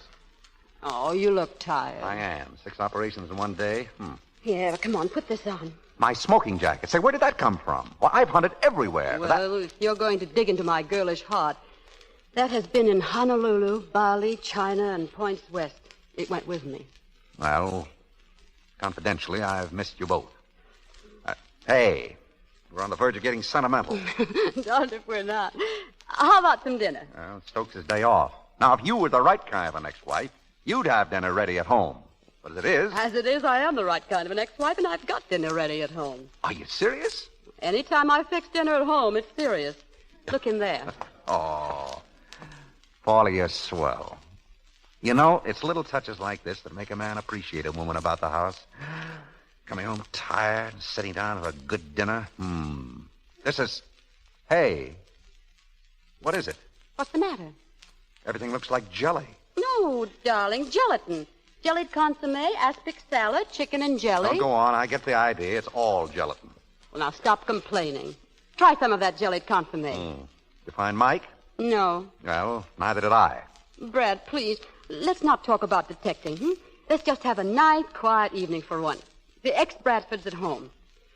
Now, how do you feel? All right. Funny, so do I. Here, try some of that chicken in aspic. Thanks. How do you like it? All right. Sleepy? No, not particularly. Well, neither am I. I'm not even dizzy. Well, that's something. Paula, what are you doing? I always rub gelatin on my arm. Here, put some on your face. It feels good. Do I look all right? You look pretty silly to me. Well, hold out your hand. What for? Hold it out. All right, now what? There. A little gelatin on the hand is good for you. Oh, thank you, Paula. Thank you very much. Now, hang on to it. I can't. It oozes out. Do you still feel all right? Paula, I feel fine, except I'm getting mad. Oh. Well, it's very funny. We ought to be dead. What? What was in that stuff? Just gelatin, but it should have killed us. Paula, you're crazy. They feed that stuff to babies. It may be all right for babies, but it killed Eddie Sands. That's what was on the scalpel. The scalpel? What do you know about the scalpel? Oh, I took it. Didn't you know? Oh, heaven give me strength. Well, certainly. I took it over to the laboratory last night and had it analyzed. It was just gelatin. Paula, you're sensational. For a while, you had me interested in this detecting business. If someone else has stolen the scalpel But no, you took the scalpel. Then proved that the poison was not poison, which very effectively ruins any help I could have been to Mike North. Except finding him, and we are now going to let the police worry about that. Oh, I think you're a sissy calling the cops. There's something very strange about Mike. I want to know what's become of him. Who could that be? Wait here, Paula. No. I want to see. Go on, beat it now. Beat it. Wait, Brad. What? Listen to that bell. Just a minute. Brad, don't open the door. Just look out the peephole. Paula, will you? Oh, but you don't know who it might be. Please, look out the peephole. All right, get away. Who is it? Who's out? What do you see? That's funny. The man has his back up against the door. He's leaning on it. Get away, Paula. What are you going to do? I'm going to open it. Oh! Get away. Brad! Who is it? Oh, why did he lie there like that? It's Mike North. Mike? He's been shot through the forehead. Is he dead? Yes. Brad, there's a note on his sleeve. What does it say? This guy wouldn't turn over the money either.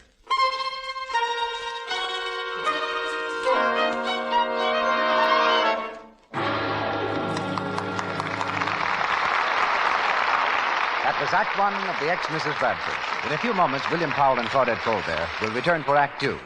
Meanwhile, in this short intermission time, let's look in on a family scene. Why, Sue, dear, what energy. Must you play the piano before you even take your hat and coat off?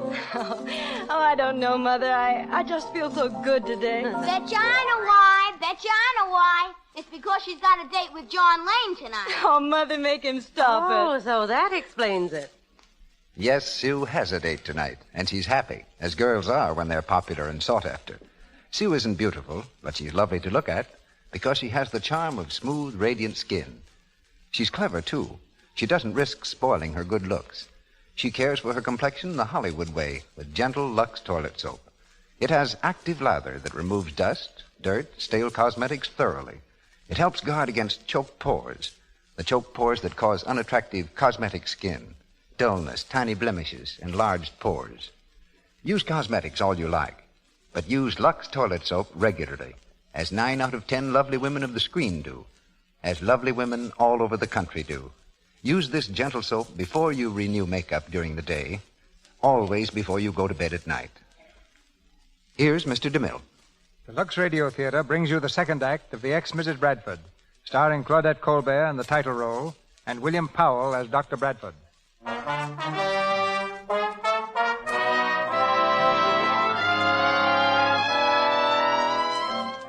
few minutes have passed. Just inside the door of Bradford's home, Mike North lies on the floor. Inspector Corrigan and his staff have arrived. Flashbulbs are exploding and fingerprints are being taken as the machinery of the law gets underway. Suddenly, the inspector turns to Bradford and eyes him coldly. All right, Doc, why did you kill him? Why did... Don't be ridiculous. What would I kill him for? What? There you got me. But if you didn't, how did his body get here? I don't know. I saw someone leaning against the door. I opened it, and his body fell into the room. Mm-hmm. Pretty good man that can walk up to a door and ring the bell after he's dead. Just a minute, Inspector. Why would I kill Mike North? Oh, I don't know. But look, Doc, you've been a mighty suspicious character these last 24 hours. Mighty suspicious. First of all, we got a report that you visited the morgue last night. You found something on Eddie Sands' body and took it away with you. Now, what was it? Well, it turned out to be gelatin. Well, that makes as much sense as the coroner's report. He performed an autopsy on the body and says the left ventricle was completely collapsed. Left ventricle collapsed? Well, that's funny. That's symptomatic of drowning or strangulation. Kind of cockeyed, ain't it? Drowning, strangulation, or gelatin? Why did you go down there, Doc? Because of Mike North. He came to me. Yeah, and that brings me to another interesting point. We just sent a man down to his hotel, and he found this. A woman's purse. You recognize it? No. That's funny. It's your wife's. Now, look, Doc, there's no sense kidding you. You're in a tough spot. I'm beginning to think you're right.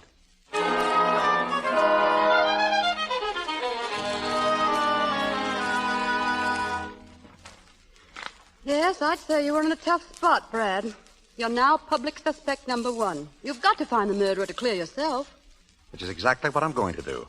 You won't find him on the sports page. Paula, I don't want to tell you your business, but in most murders, the motive is money. Now, who stood to make the most out of yesterday's race? The owner of the winning horse? Exactly. See here? 6th race, winner, War Cloud. Owner, Leroy Hutchins. Odds 4-1. Hutchins? That's the man who called Mike last night. What? Yes, I found slips at Mike's place this morning. He had 3 calls last night. Hutchins, John Summers, and Nick Martell. In case of fire, run. Do not walk to the nearest exit. Where are you going? Find out who killed Eddie Sands. Brad, you're working on the wrong murder. It's Mike North they think you killed. Paula, it should be obvious even to you that if Mike was killed, it was because he had confirmed his suspicions about yesterday's race and was coming close to the murderer. So if I can follow Mike's trail last night... No, wait a minute. If you find out what he did, you may get bumped off, too. Maybe. Tell Corrigan I'll be back soon. Brad! Oh, Brad, come back. If you're going to be killed, I want to be there.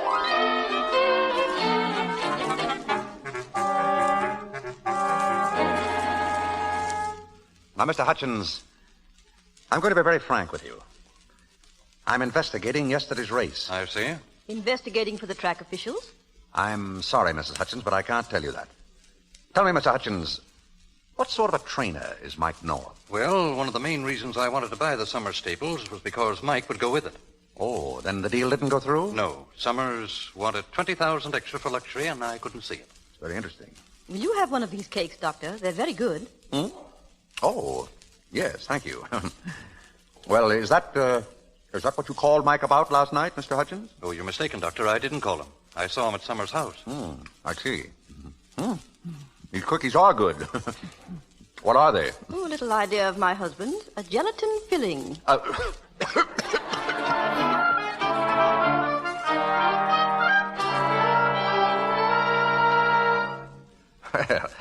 that's a very cute colt, Mr. Summers. I'll buy him from you right now. Sorry, I never sold one of my horses in my life, sick or sound. Oh, I thought you were considering selling your stables. I? Of course not. I've told my trainer, Mike North, not even to bother me with any offers. Really? Won't you come into the house, Doctor? Oh, no, I feel right at home here. You see, Mrs. Summers, I'm investigating yesterday's race. You mean Eddie's death? Yes. Oh, I'm sorry. John, you explain. Excuse me. We were both very fond of Eddie, Doctor. His death was a terrible shock to us, but to her particularly. Yes, I can understand that, of course. I'm too. Very. Is that why he came here last night? Last night? Oh, yes. And to pay me some money he owed me. Suppose he made a killing at the track yesterday? Oh, he couldn't have done that. Luxury lost. But he might have bet on War Cloud. Dr. Bradford, I resent that implication. My trainer is an honest man. I'm sorry. Well, thanks for your help, Mr. Summers.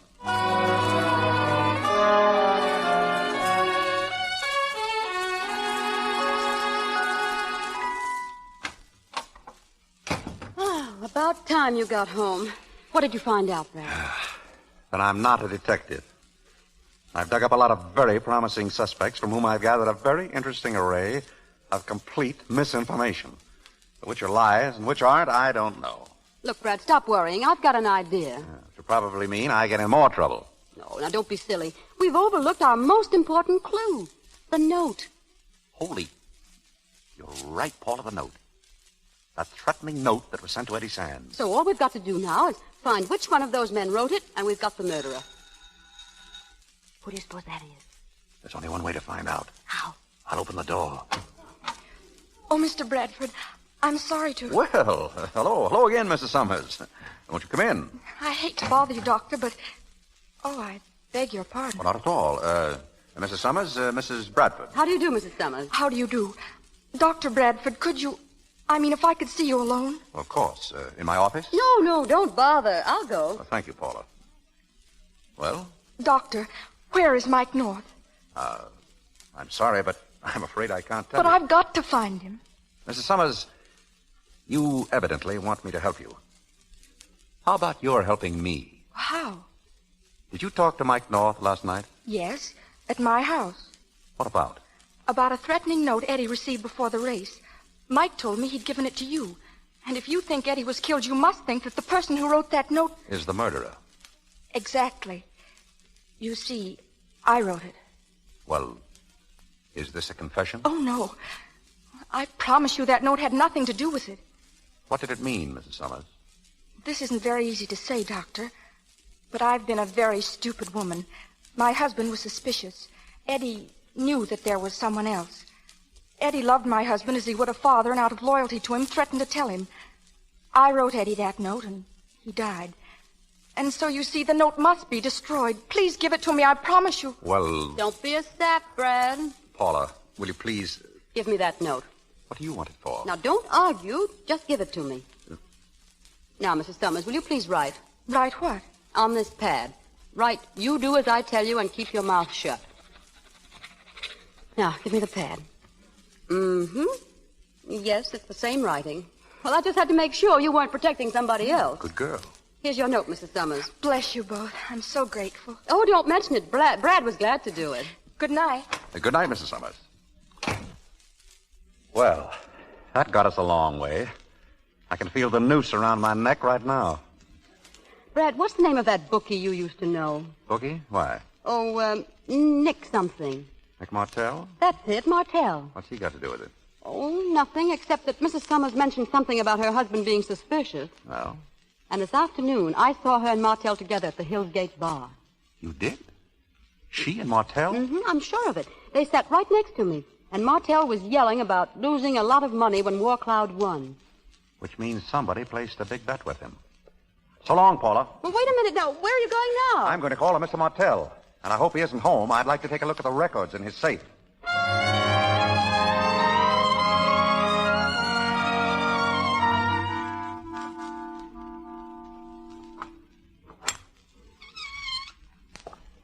All right, fellow. Get away from that safe. Oh. Hello, Nick. I didn't expect you. Yeah, I hardly thought you would. Didn't know you went in for opening safes, Doc. Oh, we surgeons open anything. Very funny. Keep your hands up. Didn't think you'd find North in there, did you? I found him, Nick. Not here. He's dead. Well, Murdered. that figures. You start double-crossing it. Do they know who did it? The police think I did. No kidding. Huh. You're certainly behind the 8 ball. On the spot with the cops and with me. Look, Nick. They hang people in this state for murder. And I have no intention of being hanged if I can avoid it. If the only way out for me is to pass the buck to someone else, I'm going to pass it. Well, you can't get ruled off for trying. I can do better than try, Nick. I have an appointment with Corrigan in the morning. I can tell him a lot of interesting things. You kill me, Doc. Why, what makes you think you're going to see Corrigan in the morning? Or anybody else? Yes, there's that to consider. Well, shall I answer it? Get back over there. Certainly. Hello? Oh, yeah. Yeah, wait a minute. It's Corrigan. For you. Corrigan? Well? Tell him everything's all right, Bradford. Is it? Yeah. Hello, Inspector. Hello, Bradford. I've got everything under control here. How are you doing? Thanks, Inspector. Everything's fine. Yes. Yes, I'll be there. Bye. All right, Doc. You win. For the time being. Thanks. Don't thank me. Thank your friend Corrigan. Now that you've seen my books, you understand how I felt about Mike North. He'll rest his soul in peace. Oh, sure. But I'm still a little puzzled. Can't you read? Look, Mike North. He bet 25 grand on War Cloud to win. Paid off at 4-1. And I'm stuck for 100 grand, every cent I own. That's what I don't understand. You knew Mike was betting on War Cloud. You must have known that Luxury couldn't win. Mike didn't make the bet himself. He was too smart for that. Sent some guy to place the bet. Who was he? Search me, some little guy with a scar on his face. He was going to call me after the race and tell me where to send the winning. And did he? Sure. He said to send it to Mike North. Apartment K, 717, Kosciuszko Street. But Mike lived at the Hotel Merton. I know that. He was using this other address as a blind. But I wanted to tell Mike myself what I thought of him. So I phoned his hotel and he came over here. What did he say? What do you suppose? Tried to bluff me. Said he never made the bet. Why would he do that? Search me. But when I told him about the little guy with the scar, he came through quick enough. Took the dough and beat it. Western Union, please. Where were you supposed to send the money? Apartment K, 717, Kosciuszko Street. Hello? I want to send a telegram, please. This is Beacon 7942. The message is to Dr. Lawrence Bradford, 614 Harlan Drive, City. Meet me in my apartment, 717 Kosciuszko Street. Signed, Mike North. What's the idea of that? Oh, just in case I'm not around in the morning. I want Corrigan to know where I am.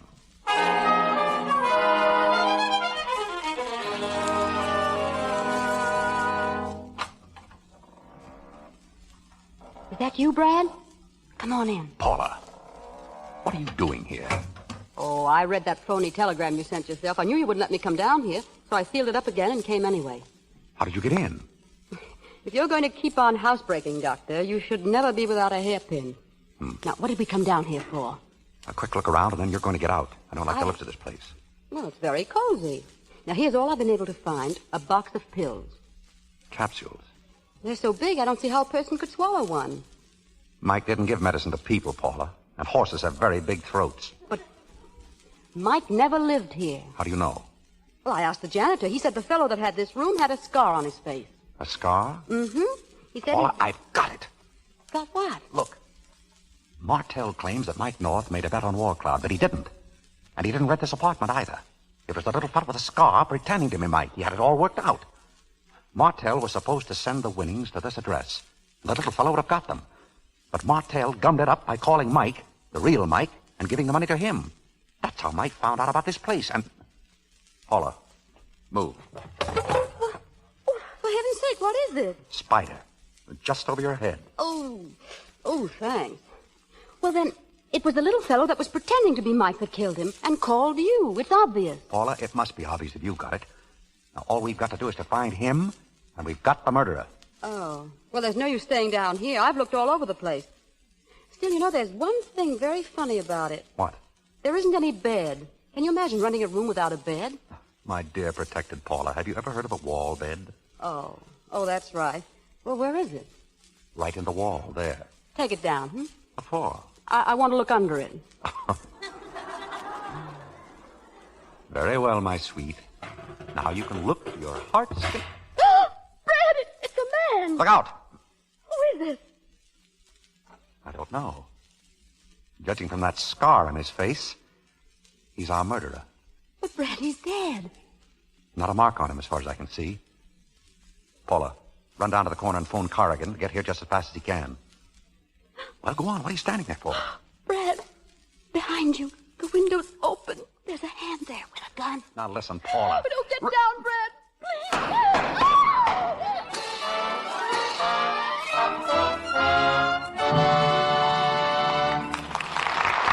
Pause for station identification. This is the Columbia Broadcasting System.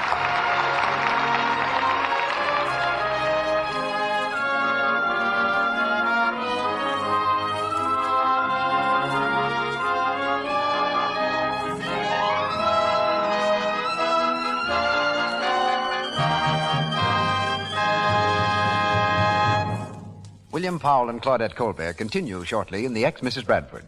Our brief pause between the acts tonight brings you an unusually interesting intermission guest. But before he appears, I'd like to say just a word or two to you ladies. May I tell you something frankly? If you neglect your skin, if you go to bed at night with stale cosmetics, dust, and dirt not thoroughly removed, you're running the risk of seeing your skin grow dull, unattractive. But if you use Lux toilet soap regularly, you are helping your complexion to stay smooth and radiant, lovely to look at, and soft to touch. So use Lux toilet soap before you renew makeup, always before you go to bed at night. Don't risk spoiling the natural soft beauty of your skin. It needs the thorough, gentle cleansing Lux toilet soap's active lather gives. Begin tonight to use the soap the screen stars use. Then use it regularly. You'll discover very soon what a really fine complexion soap can do for your skin, for your charm, for you. Our producer, Mr. DeMille. Our special guest is a practicing physician in Hollywood, who, like Dr. Bradford, is also a detective. Dr. Ronald W. McCorkle is a family doctor who also spends many thrilling hours looking through a microscope to see whether two bullets match, or tensely watching a test tube while a blood precipitant test is underway. For 20 years, the police have consulted him in major criminal cases. And we'd like to know, Dr. McCorkle, how a physician like you became a criminologist. It was mostly a hobby in the beginning, Mr. DeMille. I became interested in criminology just as someone else might take up skeet shooting or stamp collecting. Now it's part of my profession. Well, the layman respects the criminologist's positive identification of bullets or fingerprints, but he always has a suspicion in the back of his mind that you may be wrong. What are the chances of your being wrong? It would be practically impossible to be wrong on a fact like a bullet or a fingerprint identification, although, of course, anyone can make wrong deductions from a fact. Take a concrete example. Suppose when the third act of this play begins, we find Dr. Bradford on the floor with a bullet in his body. Suppose the police find a man running away from the house with a gun in his pocket. Well, how would you prove that the bullet in Bradford's body came from that man's gun? We fire another bullet from the gun, then compare this bullet with the one removed from Dr. Bradford's body under a comparison microscope, one through which one can look at two objects at once. The chances of such an examination giving the wrong answer are roughly 1 in a trillion or so. Huh. Does a scientific criminologist go to the scene of the crime, or does he usually stick to his laboratory? Both. In fact, certain police departments now use traveling laboratories for immediate investigation. When he arrives, I suppose the traditional thing is for him to pick up the gun with his handkerchief and put it in his pocket? Mr. DeMille, I'm looking for a movie or a mystery story where the detective does not pick up the gun with his handkerchief. Actually, that would erase fingerprints, almost as effectively as wiping the gun. The proper way is to pick up the gun by placing a pencil through the trigger guard where the criminal would not have left his prints. Better yet, tie an identification tag to the trigger guard and pick up the gun by the string. However, I don't recall a major case in many years which has been solved by means of fingerprints on a gun. They're usually wiped off or smudged. The fingerprints that catch criminals are the ones he leaves on furniture or glass and forgets about. But doesn't scientific criminology also play a part in the defense of persons accused of crime? Yes, that's becoming more important. 20 years ago, I was unable to establish the innocence of 2 boys accused of murder. A blood-stained knife found near a man who had been stabbed to death was traced to these boys. They said they had been hunting and had used the knife for dressing birds. There weren't any feathers on the blade, so their story seemed doubtful. I used a new test just then being developed and established that it was the blood of a bird and not of a human. A few months later, a man confessed to the crime. Tell me, Doctor, have you got a case under consultation now? Yes, there's one I expect to solve very shortly. A murder case? Quite the contrary. I expect to pay a visit with a stork any moment now. Thank you, Mr. DeMille. Don't forget the fingerprints of baby.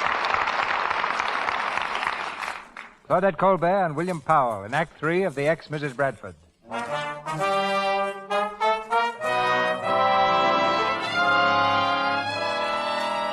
Miraculously escaping the assassin's bullets, the 2 amateur sleuths made their way safely home from the apartment. It's morning.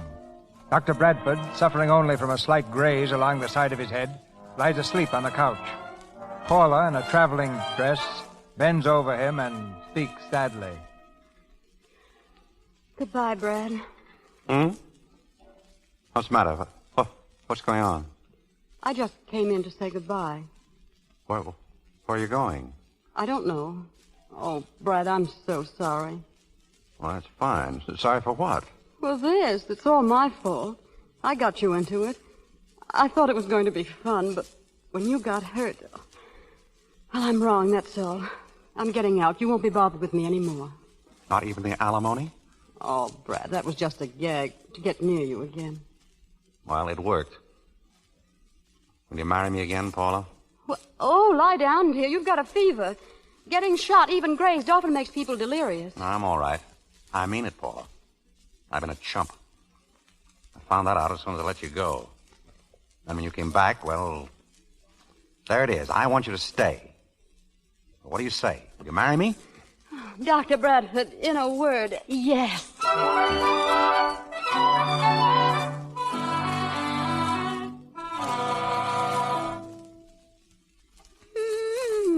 What in the world are you doing? Packing for our wedding trip? What's all this junk on the floor? Oh, just some things I figured on using for murder mysteries. This was the crowbar mystery. Nothing more mysterious than a crowbar. This was the life preserver mystery. Oh, yes. That ought to drown a man very nicely. What are these? Oh, that was the cutest idea I ever had. A mystery for children. Murder with toys. I still think if it had worked, it would have been a great idea. Oh, what's this? A toy spider. It's in the wrong box. That was another story I had. Give me that. Well, don't lose it. I may use it yet. Look, I killed a spider at Kosciuszko Street last night. What else did we find there? A wall bed. Wall bed. Oh, that's no good. I've got it. Capsules. Capsules are gelatin. Paul, I've been blind. I had it in front of me all the time, and I couldn't see it. Paula, get me those capsules. Right away. Inspector Corrigan is here, sir. Good morning, Doc. Well, you're looking pretty lively for a man who's almost dead. How are you, Inspector? Sit down. Thanks. Oh, hello, Inspector. Good morning, Mrs. Bradford. Well, Doc, we performed an autopsy on Lou Pender. That's a little fellow with a scar. Exactly the same symptoms as Eddie Sands. Left ventricle collapsed. As soon as I saw there was some connection between his death and Eddie's, I notified Mr. Curtis here. This has been a terrific shock to me, Doctor. Horse racing is a clean sport, and we intend to keep it so. I'm sure you will, Mr. Curtis. Now, I've something really interesting to show you and the Inspector. What does that look like? Why, a toy spider in a capsule. Something much more dangerous than that. Now, I light a match. Place it under the capsule. The capsule melts. Now what do you see? A toy out of a capsule. No, you don't. That is a weapon. The weapon with which Eddie Sands and Lou Pender were murdered. What? That's a Black Widow spider, Inspector. The murderer put the spider in a capsule, which was then placed on the victim's body.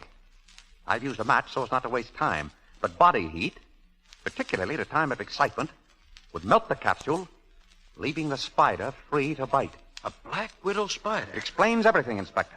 The collapse of the left ventricle, the symptoms of strangulation or drowning. Well, that's a new one on me. Now all you've got to do is to catch this spider breeder the next time he goes to work. The next time? Say, wait a minute. Is this going to be an epidemic? Well, he has to commit at least one more murder. I'm sorry, Doctor, but I don't understand. Oh, I beg your pardon. I thought the inspector would have explained everything to you. You see, Mr. Curtis, the murderer was working to get money. That's why he bet on War Cloud, an outside chance. And then murdered the favorite's jockey, Eddie Sands. Thank you, Paula. Mike North was suspicious of the whole affair. Started investigating. And he got too close for comfort, so the murderer killed him. Thank you, Paula. Then Lou Pender, who was working in cahoots with him, knew too much. So he polished Lou off just as he did Eddie Sands. Thank you, Paula. Go on, dear. That's as far as I can go. Oh. Well, anyhow, Inspector, the only fly in his ointment is that he still needs money. Not only has he not won his bet, but he's lost the $25,000 he put up the day before yesterday. So the murderer must strike again, Inspector, the case in a capsule. Then that means the same thing is likely to happen at the track at any time. But that's what we've been explaining to you. Inspector, you've got to stop this thing. It might happen again today. The Barton Handicap, Luxury, and War Cloud are entered. Well, there you are, gentlemen. Get going, Inspector. Yeah, but where? Where would you suggest? You'll have to catch the murderer. I've got other work to do. I should say he has. We're going to get married. Huh? Oh, that'll have to wait, Paula. What? I've got to save that jockey's life. Believe me, Doctor, you can be assured of my full cooperation. Anything that I can do to help you... Thank you. I'll need your help. Number one, I want 8 or 10 motion picture cameras to be placed at my disposal at the track. Yes. Number two, I want to inoculate the jockey who rides Luxury against Black Widow poison. All right. And number three, this is for you, Inspector. I'd like the following ladies and gentlemen in my living room this evening. Mr. and Mrs. Hutchins, Mr. and Mrs. Summers, and Nick Martell. Agreed? They'll be here. Good. Now I've got to run. Oh, Brad, our wedding. Goodbye, Paula.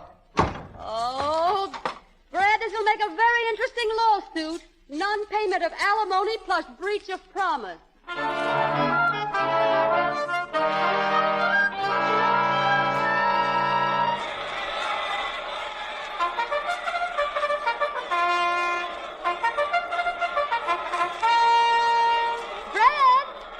Hi, sweet. Did you inoculate Luxury's jockey? Yes, with a little difficulty. I always thought you used a hypodermic. Well, what do we do now? Nothing. I've done everything I can. The boy will not be killed. You think Corrigan will catch the murderer? I know darn well he won't. And there they go.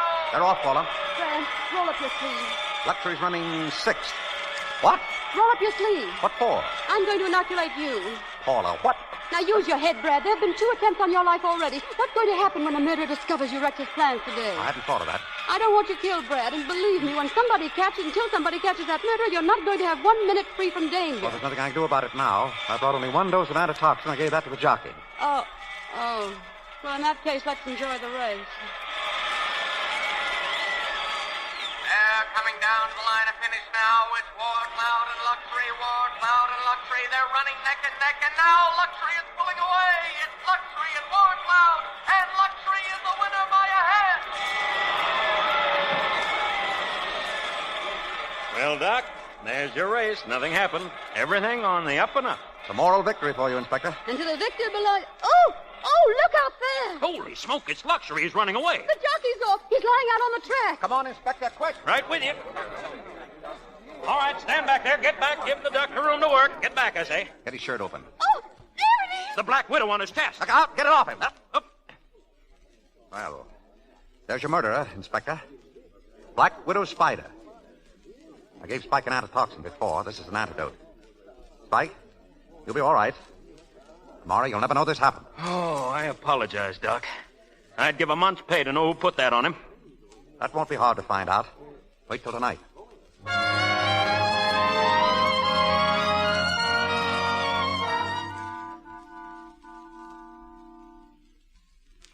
Roy Hutchins? Present. Mrs. Hutchins? Yes. Nick Martell? I'm here. Paula Bradford? Oh, that's me. Here. Mr. Summers? Right here. And Mrs. Summers? Here. And now, if you don't mind, Inspector, Dr. Bradford, I'd like very much to know why we are here. Well, the doc here had an idea. We figured out that you're all suspects, so we invited you all here. The one that didn't show up was our man, or woman. But unfortunately, you all showed up. Mm-hmm. So that lets the police out of the party. Sorry to trouble you folks. Good night. Well, I guess we can all go now. Yes, you wish? Oh, please don't go. We're such a nice, cozy little group. Say, I'll tell you what. I've got something that might interest you. How'd you like to see some pictures, movies? Right here in the house? I think you might be interested. You're all racing people, and I've got some fine track scenes. I think you'll enjoy this. Sit down, everyone, won't you? Make yourself comfortable. All right. Soaks, turn on the machine. Why, that's today's race. In the paddock. There's luxury. And there's Warcloud. Exactly. Which is what you're really here to see. I still believe one of you to be guilty. Today, one of you planned another coup. Again, one of you tried to murder Luxury's jockey. We've proven that Eddie Sands was murdered. The same method was tried on Spike Salisbury this afternoon. The murder was committed by placing a capsule on the jockey's body containing a black widow spider. The heat of his body melted the capsule. The spider was released to bite the jockey, and the murder was completed. And in just a moment, you'll see the murderer himself. Just before the race, putting the capsule on the jockey's back. That's you up there, Hutchins, leaning against the wall. Yes, I went in for a moment. But he's nowhere near Spike, is he? Oh, look, there's Mr. Martell. He's close, all right. He's putting his hand on Spike's shoulder. Now, wait a minute. Don't try to pin anything on me. Mrs. Summers is patting Spike on the shoulder now. I didn't put anything on him, you can see. Look at Yes, Summers. we saw Mrs. Summers. It's all right. Why is he fixing Spike's shirt in the back? Lights! Why, his chair's empty. I'm over here, Doctor. I was leaving, but I noticed your friends are still outside. Now, if you'll all just move down to that end of the room, please. I've got you covered. That's fine. Congratulations, Doctor. Very clever of you. But you slipped up on one point, the motive. I wanted to ruin you, Martell, because I knew what you'd done to me. You took away from me the only thing in the world I cared for. I'd fix every race there was until you lost every cent you own. But that's all over, I swear. I'm going to kill you, Martell. And you, too, my dear wife. And you, Dr. Bradford, for your inquisitiveness. I don't think you're going to kill anybody with that gun. It's loaded with blanks. Yes? Well, we'll see. I hope that statue over there isn't valuable. Get the gun, Nick! Get it! Hold it, Brad. I'll Grab take him. Summers, boys. You got him, boss. Where's the doc? Hey, Doc! Oh. Doc! Oh. Where's the doc? He's here. He's unconscious. Good. Well, what happened to him? Oh, I went to hit Summers with that buzz and I made a mistake. Oh, Brad Dutt. Oh, look at his bump.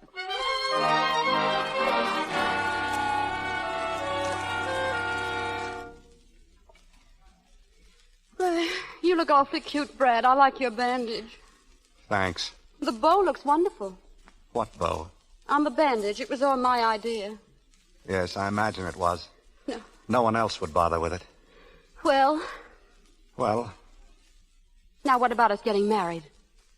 Paula, I wouldn't walk across this room. Any other time I'd be glad to, but tonight I wouldn't walk across this room to marry you. Well, would you walk halfway across? Now you're quibbling. Yes or no, would you? Halfway, huh? Well, all right. Just to prove that the age of gallantry isn't dead. Yeah, I'll walk halfway. All right, come on. There. I walked halfway. That lets me out. Not yet. Stokes, start the movies. Very good, ma'am. That's another idea of mine. See? Talkies. That fellow's a real justice of the peace. Huh? My friends, we are gathered here to join together this man and this woman in the state of matrimony. Do you, Paula Bradford, take this man to be your husband? I do. And do you, Lawrence Bradford, take this woman to be your lawful wedded wife? I do.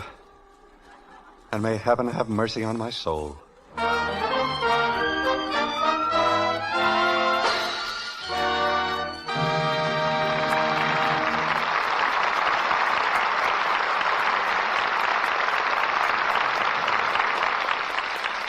Casting off their detective disguises, William Powell and Claudette Colbert return for a curtain call. Bill, as a forgotten man, how do you... Pardon me, C.B. That shadow over there in the corner, it looks like a man. Now, wait a minute. Just a minute, Claudette. I'll do no more detecting tonight. Oh, but it may be a dangerous prowler of some kind. Where's the shadow, Claudette? There, by the curtain. Doesn't it look like a man? Oh, it does. He works here. Oh. Well, you can't be right all the time, but, Claudette, I think you have a suspicious nature. No, not in most things. But among the things I don't like are strange shadows on the wall or strange soaps. That's why I've used Lux soap for years. I know I can depend on it. Now, but what was that? I interrupted a while back, C.B. You were saying something about Bill as a forgotten man. I was about to ask him how he liked working for me in a picture. Working for you, Cecil? I've worked with just about every director in Hollywood except you. You have a scene in my last picture. Did Bill play one of the Indians? No, Bill plays a tramp who lives in the city dump, a very charming tramp. Oh, yes, that was my man Godfrey. Only you didn't direct that, Cecil. No, but I used a scene from it in Land of Liberty.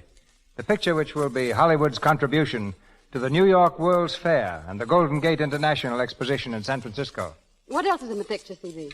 Well, it's made of scenes dramatizing American history, taken from 124 pictures dating back as far as 1910, and a good deal of modern history as seen through the eye of the newsreel camera.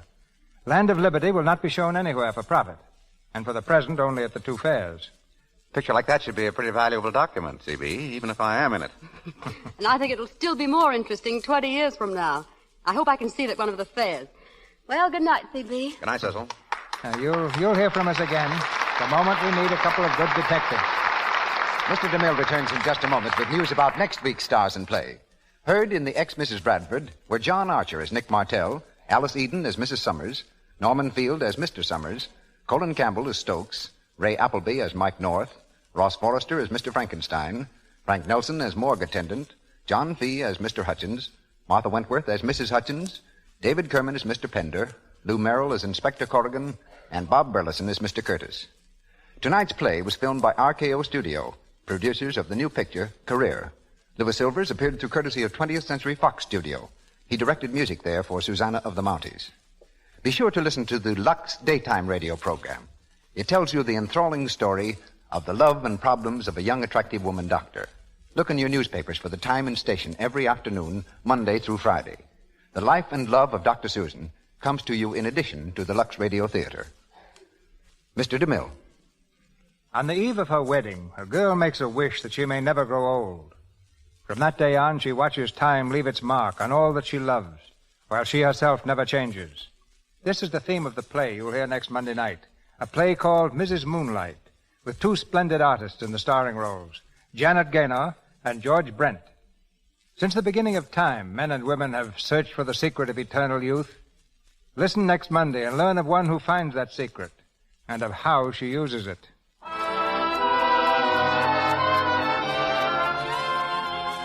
We have just been advised that the readers of Radio Guide magazine have selected the Lux Radio Theater as the best dramatic program on the air.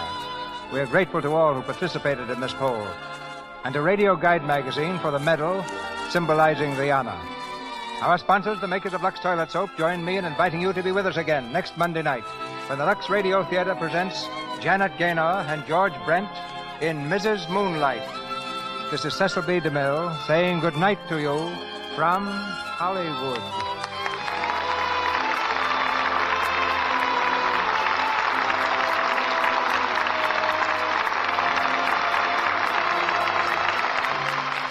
Your announcer has been Melville Ruick. This is the Columbia Broadcasting System.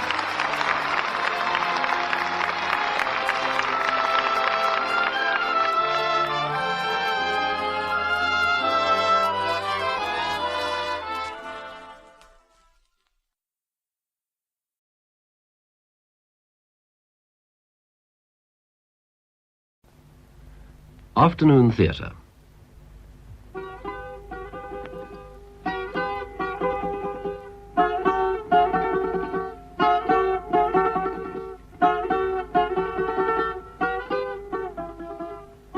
The Princess of the Island, a play for radio by Diana Morgan and Patrick Hampshire, freely adapted from the novel Frosso by Anthony Hope. In this production, Barry Justice plays Lord Oxley, while the part of Frosso is played by Elizabeth Proud. The story opens in London towards the end of the 19th century.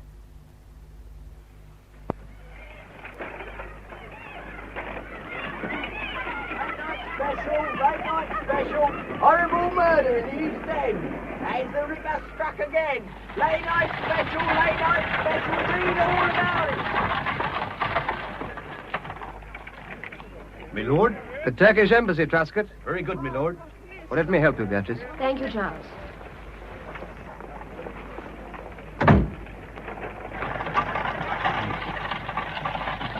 My dear Charles, do we have to go to the Turkish Embassy? They give the worst tamashes in all London. The champagne's unbeatable. And the conversation unbearable. We should be late for the Montclairs, and their soirees are simply evil. I'm not spending the evening merely poodle-baking, Beatrice. I particularly want to see the ambassador about my island. Oh, I knew we'd get back to that tiresome island of yours sooner or later. My island is not tiresome. All islands are tiresome, even England, except in the season. Now, Charles, I want you to understand, I'm not coming with you. My dear Beatrice, you've made that abundantly clear. I shall be much too busy with my trousseau. I can't have anything wider than the English Channel between me and Monsieur Worth at a time like this. Certainly not the whole of the Mediterranean and most of the Aegean. Charles, how could you have been so absurd? Buying an island you've never even seen.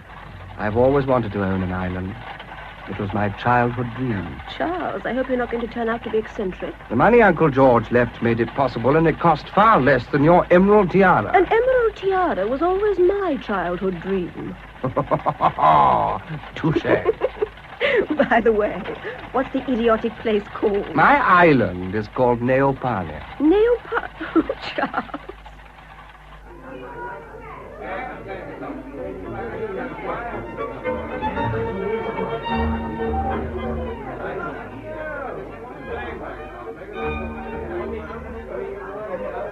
Major and Mrs. Rupert Alconbury, Colonel Jonathan Mansell, Admiral Sir Dennis Rooke and Lady Rooke, Miss Beatrice Amberley and Lord Oxley. Dear Miss Amberley, more ravishing than ever. Thank you. You're a lucky man, Oxley. I am indeed, Your Excellency. You are also the new owner of Neopalia. The matter came to my official notice. I'm most obliged for your government's ready consent to the transfer. Oh, it's nothing to us. In fact, the tribute we receive from the islanders, such as it is, should be safer. You have an excellent reputation, Oxley. But don't you think it rather absurd, Your Excellency, for Charles to buy a Greek island? The last would-be purchaser of the island, a Baron d'Ezonville, was killed most unpleasantly.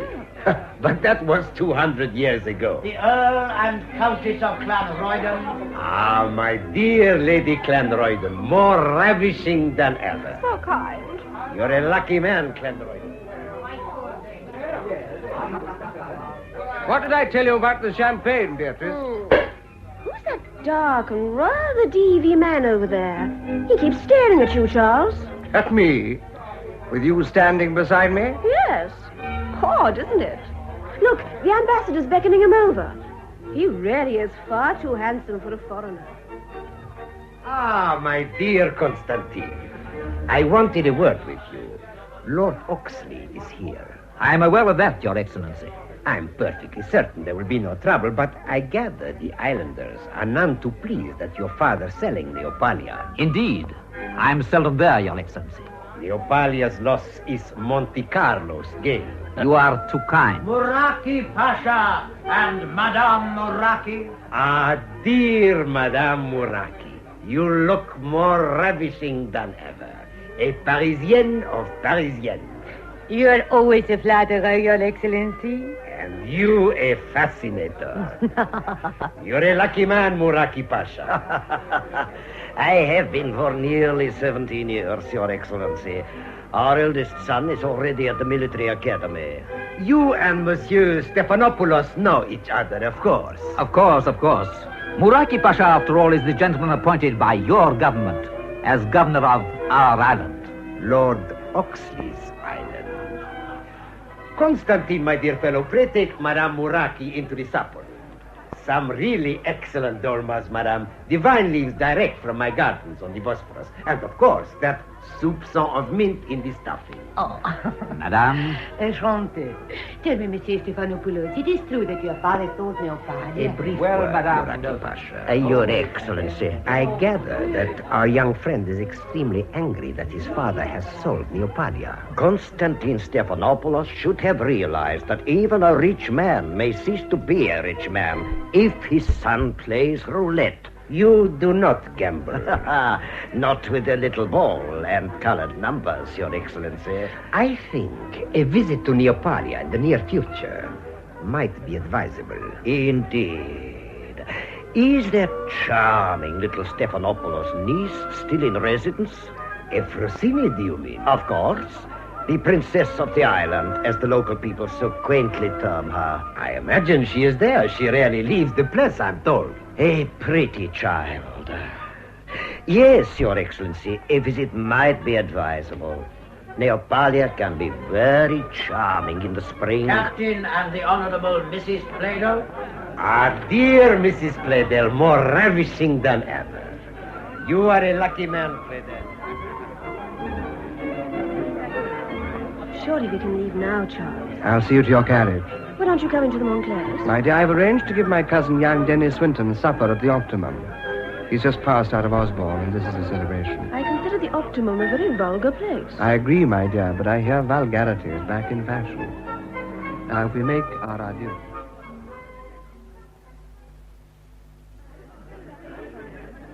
Dear Cousin Charles, this place is absolutely top-notch. Glad you like it, Denny. It has a certain je ne sais quoi. Some oysters or quail's eggs, perhaps? Oysters, I think. Waiter, 2 dozen oysters and 2 tankards of porter. Yes, my lord. At once, my lord. Now, tell me about your island, Charles. Well, it's 9 miles long and about 5 wide and incredibly beautiful. It grows olives, grapes, of course, for wine, figs, peaches, passion fruit, and it cost me 7,550. The people are quite unsophisticated but very good-hearted. All 3. Who did you buy it from? A kindly old gentleman I met in Constantinople called Stephanopoulos. He was rather cut up at having to sell, but I'm told his son, Constantine, was badly dipped at Monte and money had to be raised somehow.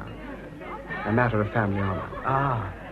And what does the future Lady Oxley say to this venture? Beatrice fears for my sanity, but she's far too absorbed in her trousseau and our wedding to be seriously concerned. Then who's going with you? Only my man Watkins. I must bring him along because he always knows where everything is. Can you speak the lingo? You forget I was 3rd secretary in Athens for 2 years. Oh, yes, of course. When do we leave? We? My dear Charles, you don't suppose I'd let you go without me. How do you propose to get to whatever it's called? I've arranged to buy a small yacht. I shall pick it up at Rhodes. And that's precisely where I come in. Oh, how? After all, I am a sailor. Not another word, Cousin Charles. It's settled. Your oyster, my lord. A gentleman left this letter for you. Oh, thank you. Excuse me, Denny.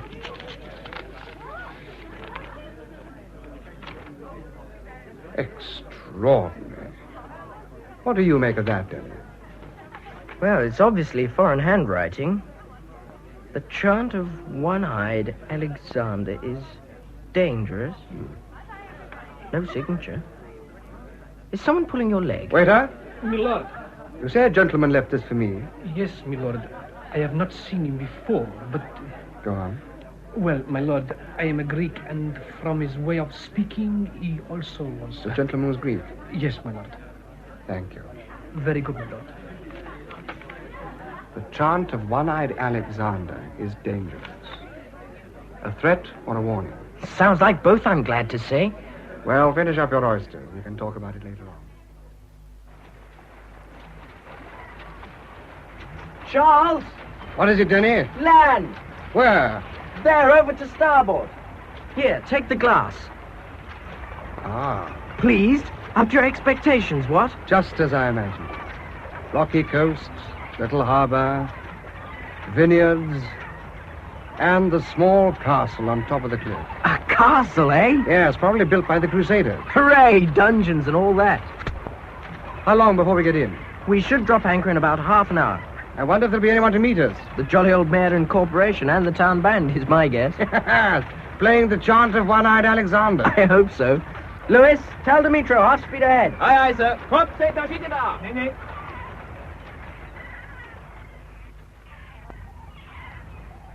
Anchor!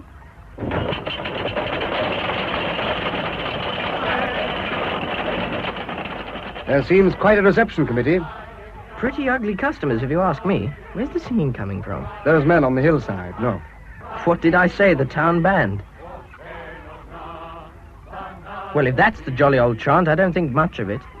Now, cousin, what do we do now? I'll go ashore with Watkins. That fat fellow with the cutlass looks as if he's the head man. Watkins? Yes, my lord. We're going ashore. I'm coming with you. The captain doesn't desert his ship, Danny. Lewis is first mate, and he's in charge. Don't quibble, Charles. Lewis, the gangplank. His lordship and I are going ashore. Aye, aye, sir. Caderaste esta scala.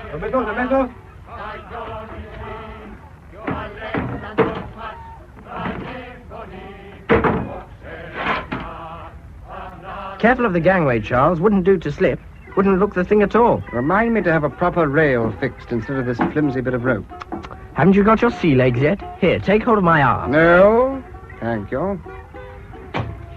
Well jumped. How does it feel to set both feet on your own property? Admirable. Now, here's the gentleman with the cutlass. Wouldn't care to meet him on a dark night. Kerto, είμαι ο Lordos Oxley. Και εγώ χαιρετώ, Lord Oxley. Είμαι ο Vlastos. I am Vlastos. I speak English. I am head of the island assembly. Oh, jolly good. Kyrie Vlasto, I cannot tell you how happy I am to be in Neopalia. Lord Oxley, I cannot tell you how unhappy I am that you are in Neopalia. I beg your pardon? For centuries, this island has belonged to the family Stephanopoulos, the family which I serve. Do you think that you can buy it from them? I have bought it. Somehow the money you have paid will be returned. That is the word of my master, the Lord Constantine. The Lord Constantine? But I thought... You thought, Lord Oxley, that in Greece we had no titles of nobility, no lords and ladies. I was not aware. Well, you are right, but here in Neopalia things are different. Here we have our own ways and customs, and it is our privilege to pay honor to the family that has ruled this island for so many generations. I see. Well, Kyrie Vlasto, you may tell your master this. Neopalia is mine, and I intend to claim it. Do you hear what they are singing? The chant of One-Eyed Alexander? Many years ago, another foreigner thought to buy the island. Well, our great bard, One-Eyed Alexander, threw him from the cliff top there onto those rocks there. The chant celebrates his action. Are you threatening me, Kyrie Vlasto? I think you should return to your yachts, Lord Oxley. Perhaps there's an inn somewhere we may talk in privacy. This quayside is hardly the place to discuss such matters. The inn is over there. Please follow me.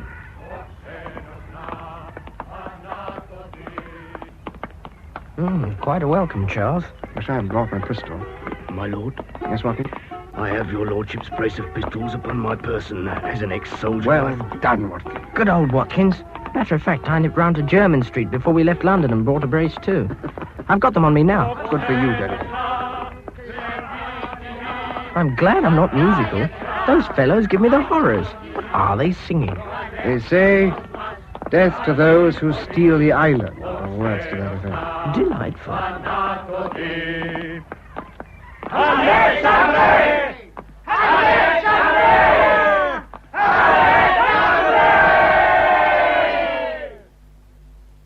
Please be seated, Lord Oxley. Some wine? Thank you. Jolly little pub, this. Reminds me of the detention cell at Osborne. Osborne? I do not understand. Never mind. I'll have a drop of the old Falernian, too. I'll make my position absolutely clear, Kyrie Vlasto. I have bought the island and at a perfectly fair price from your lord, Stephanopoulos, and I'm here to take possession. He had no right to sell. He had every right to sell. His lawyer and mine drew up the agreement. You cannot sell men and women. He did not sell men and women. He sold a piece of land surrounded by the sea. Upon which men and women live. Oh, we're splitting hairs, Kyrie Vlasto. I've bought Neopalia, and that's that. The Lord Constantine said I must try to make you see reason. If not... Where is your Lord Constantine? At Monte Carlo? He's at the castle with the Lady Efrosini. The lady who? The Lady Efrosini, the Lady Frosso. Princess of the island, as we prefer to think of her here. Is she Constantine's sister? They are cousins. One day, we hope they will marry and rule the island together. Now, Lord Oxley, what answer am I to take to my lord? Why does he use an intermediary? Cannot he speak for himself? He is unwell. You mean he's blotter? Huh? Drunk? Now, you are insulting, young man. Quite right, I am. When people say other people are unwell in that tone of voice, I put two and two together. Kyrie Vlasto, pray escort me to the castle. I'll talk to your Lord Constantine. You will wait here. I'm afraid I must insist. You are 3 people. I have 100 men at my call. You cannot insist. That is correct, my lord. We're outnumbered. So was stout Horatius. I beg your pardon, sir? For how can man die better than facing fearful odds? For the ashes of his fathers and the temples of his gods. Oh, yes, sir. Very appropriate. Yes, that reminds me of the campaign in the Sudan. Another time, Watkins. Very good, sir. Kyrie Vlasto, will you bring your master here, then? That will be as the Lord Constantine wishes.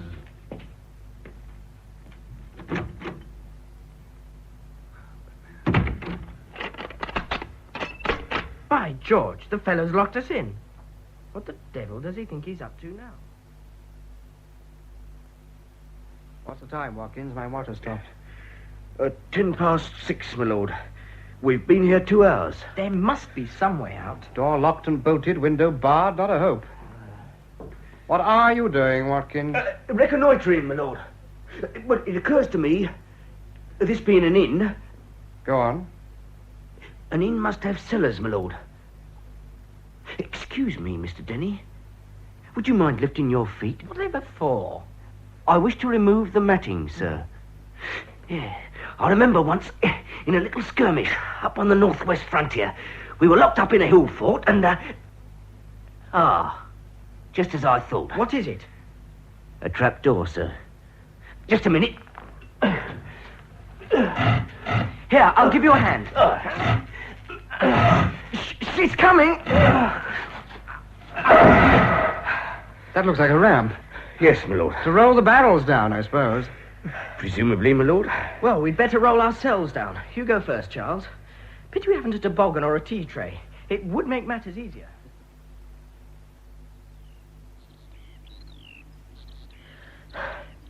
I didn't mind going down the first ramp, but after coming up the second, I'm a bit puffed. You managed to shin up all right, Watkins. Experience, once we were having a bit of trouble with the Afridi. Here's the map of the island I gave you, Watkins. Here it is, my lord. Now, let's see. Where exactly are we? Oh, the inn's marked, my lord. There. Oh, yeah. We came out at the back, and we've climbed about 200 yards up this hill. Mm-hmm. Now, the castle is over there, to the right, built on the very edge of the cliff. Well, I'd say it's another half-mile climb. If we follow that path, it should take us up on the high ground, there, behind the castle. Right, Watkins, roll the map up. We'll take the path. You're determined to go up to the castle? Why not? It's my castle. What about that Vlasto, my lord? We're still outnumbered, if I may say so. You may not, Watkins. I don't intend to enter the castle if Vlasto and his chaps are already in possession. I simply propose to get up to that high ground there, and if I may say so, reconnoiter.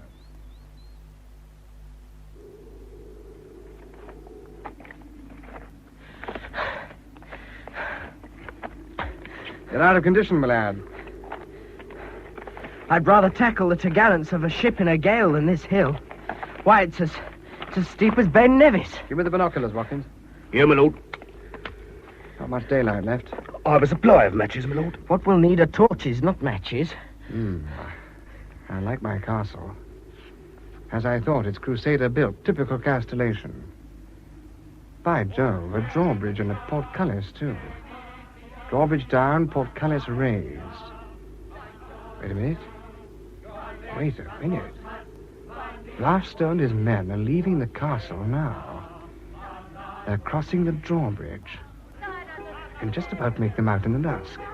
I wish they'd sing Knocked 'em in the Old Kent Road instead of that dismal chant. Now listen carefully. We'll creep down through the undergrowth and conceal ourselves in that clump of bushes over there by the side of the moat. When the coast is clear, we'll simply walk across the drawbridge and into the castle, where no doubt we'll find friend Constantine in person.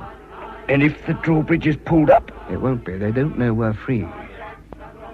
You two ready? Oh, dear, I was just getting used to this hideaway. I've got thorns in my backside, and now the mosquitoes are having a feel down my neck. All clear. So far, so good. Now, just as I said, we walk across the drawbridge.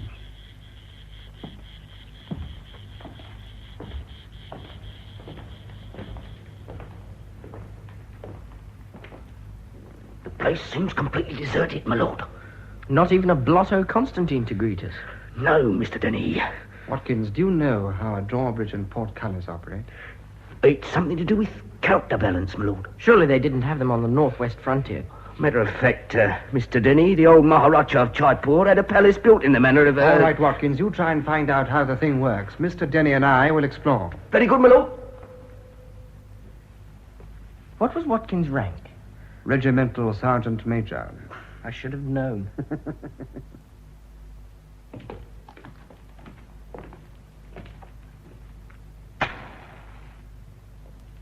What a splendid dining hall. Can't see Beatrice queening it here, though. Beatrice could queen it anywhere. Well, I think you're wrong, Charles. Though she frightens the life out of me, Beatrice is a fine woman. But all the same... All the same what? Well, she always looks wonderful at Ascot or Henley or Cowes. But here... Well, she's too Ascot, Henley and Cowes for this place. Beatrice has no wish to visit Neopalia. I wonder what this Frosso filly is like. Short and fat, dark and oily, I expect. Now, let's see what's down this staircase.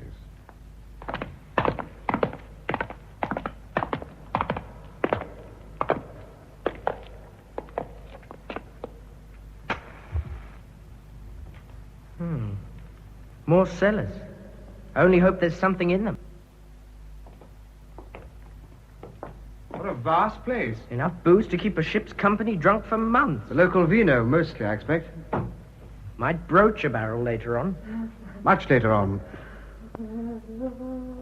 Hello, what's that? Did you hear that, Denny? Yes. So there is someone here. Seems to be coming from that alcove with the curtain.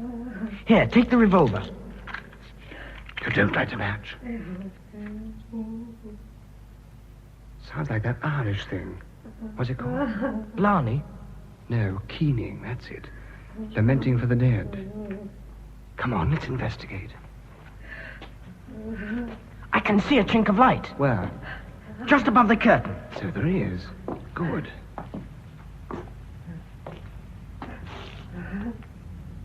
Right.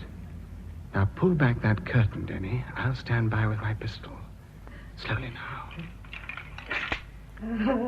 Look, lying there in the corner. It's old Stephanopoulos, Constantine's father. He seems to be hurt. Come on. Mr. Stephanopoulos, it's I, Oxley. Can I help you? Oxley. Lord Oxley. Yes. Have you had an accident? A mortal one, I fear. Rosa, be silent, my lord. There is not much time. Denny, get some brandy. Watkins has a flask with him. Right. No. It's too late, Lord Oxley. No brandy can save me. Sir. Lift me up.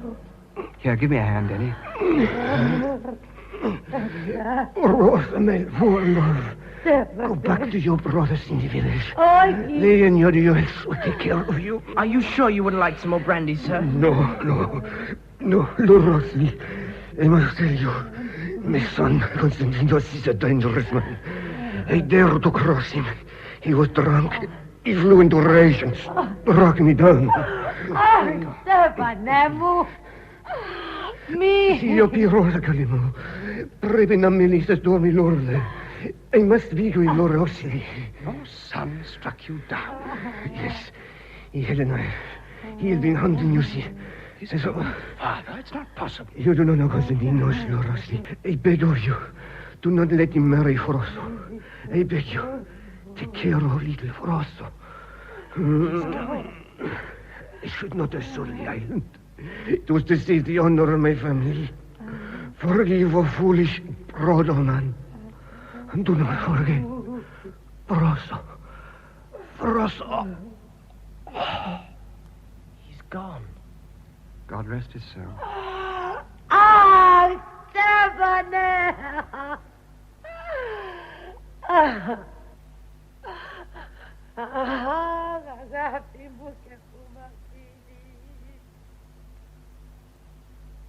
Pass the wine, Denny. Thank you. Old Stephanopoulos certainly kept a good cellar. Yes, poor old chap. Where's the woman, Madame Rosa? Upstairs in her apartments. His mistress, would you think? I imagine so. We'll have to smuggle her out of the castle somehow. We'll also have to bury the old man. Had you thought of that? Can't be left where he lies. No, I suppose not. Well, Watkins? I've been checking the... There are 3 cows in the inner bailey, some chickens, and a couple of goats. There's plenty of cheese and a well of good water. Good. We shall need it all if we're to withstand a siege. I make this room our HQ. Good view of the drawbridge and the pass and the village. We'll take it in turns to mount guard. Have you ever been in a siege, Watkins? Oh, yes, sir. Up in Balpoor. Very ugly it was, until the 24th Foot came to relieve us. The South Wales borderers, you know. We used to call them the White Gurkhas. Get any cookery lessons? Very amusing, Mr. Denny. Did your rations hold out? No, my lord, but the rats did. Curried rat is quite palatable. I remember... Oh, no, you don't, Watkins. No, I don't, my lord. Oh, no, not already. Quick, the window, Watkins. Go the binoculars. Yes, my lord. There's a party of them advancing. I can see them quite clearly in the moonlight. On with muskets and cutlasses. Bloodthirsty fellows. Good thing you managed to raise the drawbridge, Watkins. A detachment of about 30, I'd say. Well, they're nearly up to the moat. They can't cross it. They can, my lord. They're carrying lights, gifts, and ropes. We'll have to do something to scare them off. Let's try a volley of shots over their heads. Over their heads? I said over, Denny. Pity we've only pistols. I beg your pardon, my lord, but I found a rack of old muzzle loaders in the passage. You did, by Jove. Yes, my lord, and ammunition. You should have been a field marshal, Watkins. Yes, Mr. Denny. In the passage, you said? Yes, Mr. Denny, just to the right as you go out. I'll have a decker. Well, Watkins? Oh, they've reached the moat now, my lord. Wonder how they knew we were here. Saw the light in the windows, I suppose. They seem to be having a parley. Is Vlasto there? Yes, my lord. He seems to be arguing with a young boy. How the devil do you load these things? If you would take my place, my lord, I will endeavour to show Mr. Denny. Right you are. The binoculars, my lord. Thank you. Yes, they're still talking.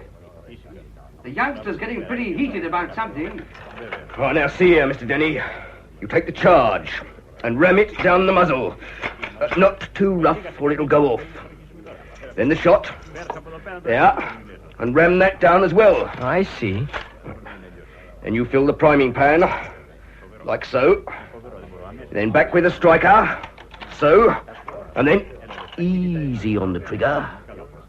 Got it, Mr. Denny? I think so. Now, keep the ramrod well clear of your body. If the charge should go off, unexpected like, you'll escape with no more than a burned hand. Oh. Quick now, they're launching the skiffs. You can bring a skiff to water, but you can't make it sink. Sorry, Charles. Yes, Watkins, I think I've got the idea now. Stand by, I'm going to fire a few warning pistol shots. Then I'll fire a few even more warning shots. Oh, no, you won't. Watkins will fire that gun of yours. You can load. Charles! Right, my lord. Ha-ha! That frightened him.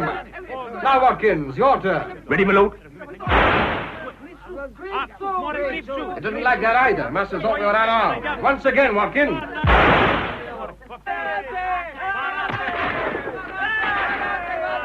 They can't get us, my lord. I remember at the siege of Kumasi. You couldn't have been at Kumasi, Watkins. My twin brother was, Mr. Denny. Two of you? They're moving off. Fire again, Watkins.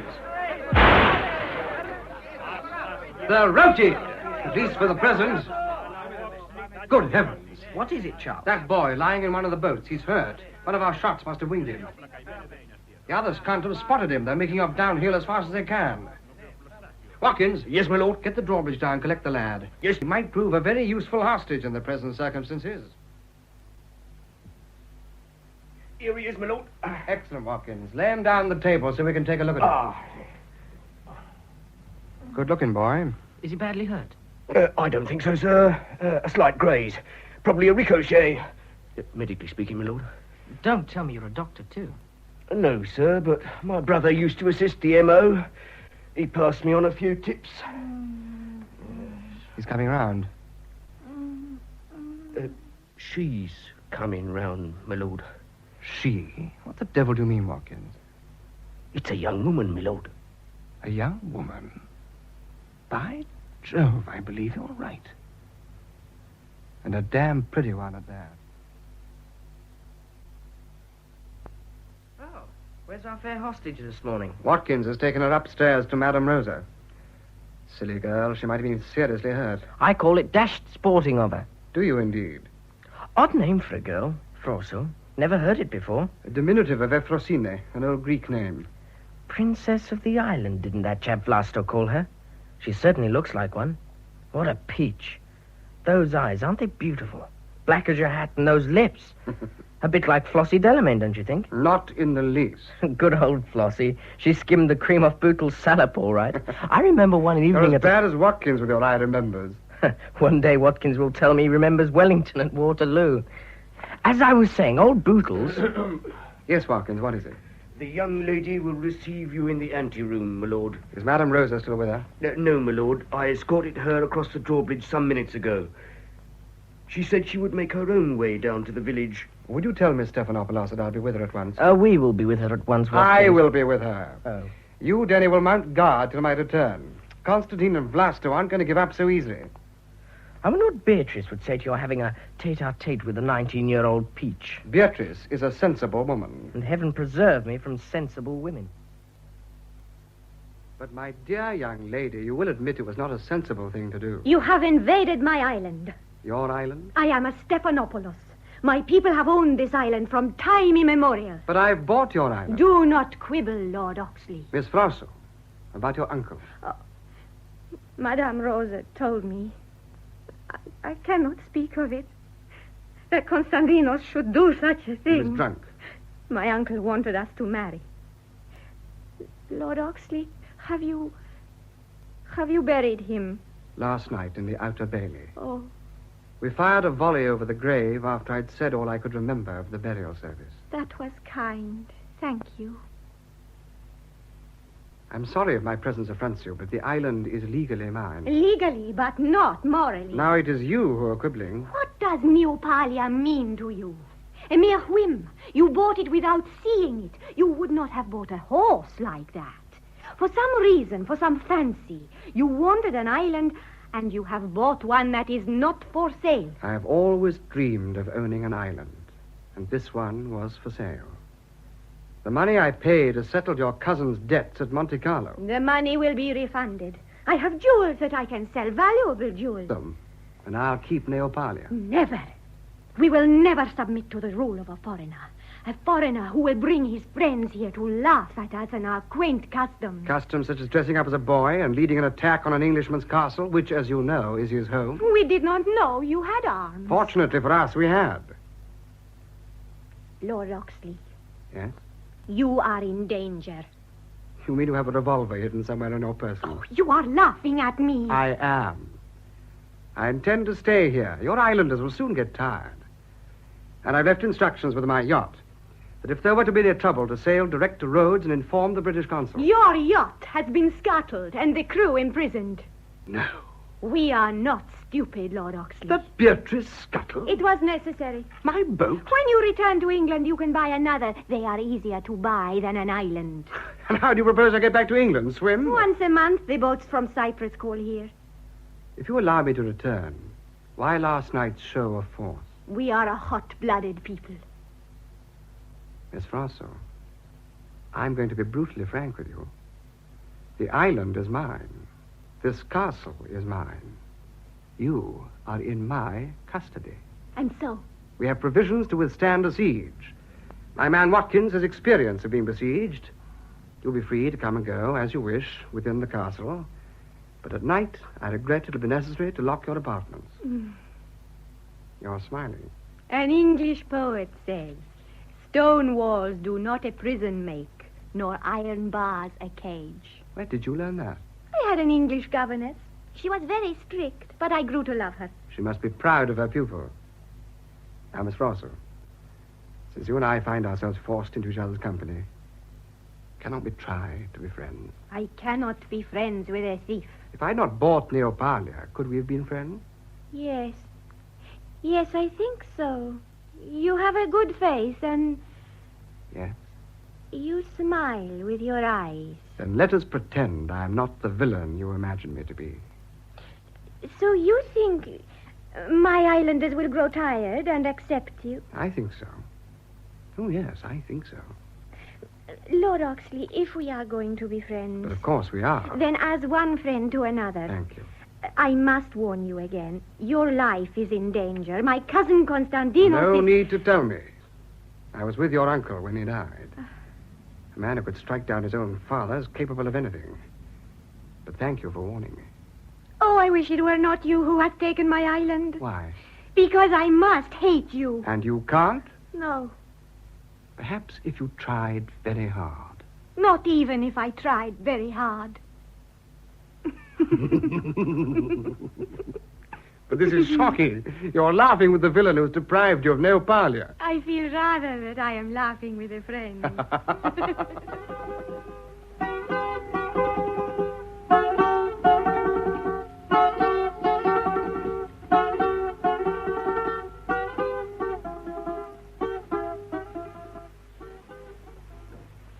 You've lived here all your life? Yes, I went to Rhodos once. The towns frightened me, all that pushing and hurrying everywhere. I was grateful to return here. Where do you live, Lord Oxley? I have a house in Dorset called Greensleeves, a shooting lodge in the Scottish Highlands, and another house in Berkeley Square. You must be very rich. Well, comfortably off. And you wanted an island as well. Why not? You might own a red gown, perhaps, and a blue one. But nevertheless, if you set your heart on a yellow ensemble, nothing will satisfy you until... Yes, I see. Well, the unobtainable suddenly becomes obtainable. But it often becomes dust and ashes. When I was a child, I longed for an English doll. My governess sent for one. I do not know what I had imagined.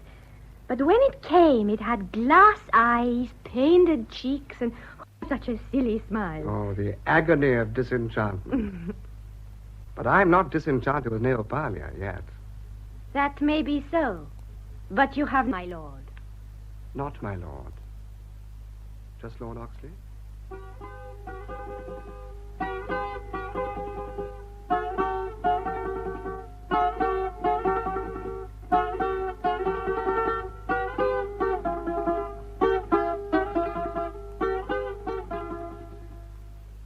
Looking particularly charming this evening, Miss Rosso. This is our Neopalian national dress. The fiesta dress. It's delightful, with your coloring. Mr. Swinton, he has asked me to call him Denny. Says he will make omelettes for dinner, so I dressed accordingly for this very special occasion. We've been here a week, and every night Denny's made the same promise, yet still no omelette. Oh, tonight will be different. Tonight he has promised me. Ah. You have been here in the castle a week already? A week. Are you sure? Not a sign from your cousin Constantine or Vlaster. It is very worrying. I think they're hoping that we shall make the first move. Yes. But we are not going to make it. We shall eat omelettes and drink the local wine, and after dinner I shall continue my lessons in astronomy. Certainly the sky is very beautiful at night. I never knew there were so many stars. Well, what's the verdict? Your omelette was delicious. Yes, well done, Denny. You've missed your vocation. You should have been chef at the Optimum. My lord? Yes, Watkins? I'm sorry to disturb your lordship, but I rather fancy I can hear something. It's our old friend, One-Eyed Alexander. It means that Constantinos and the islanders are coming. I suggest you go to your apartments, Miss Rosa. You do not trust me? We may have to shoot, and they are your people. But Constantinos is no longer my cousin.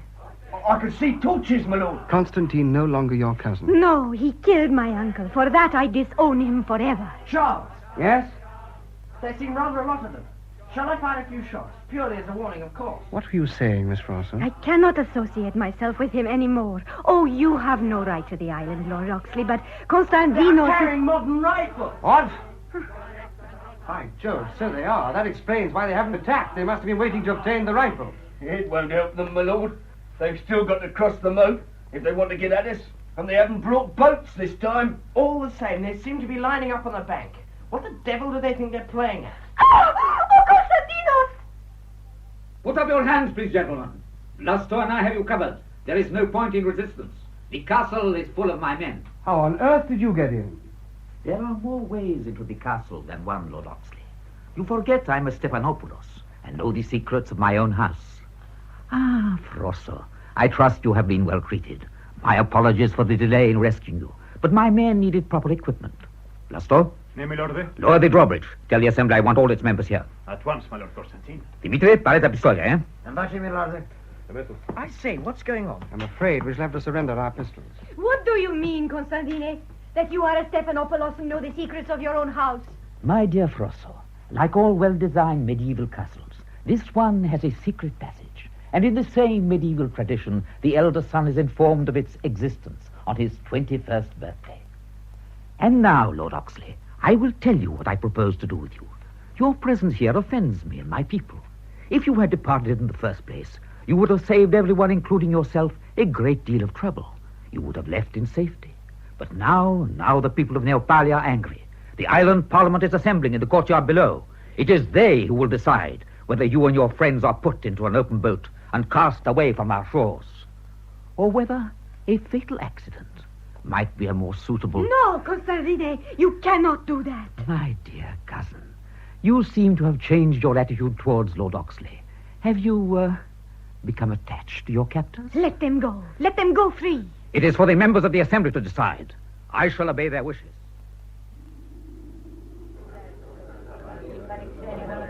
Easy here! Easy here! Kiri arko destu topu!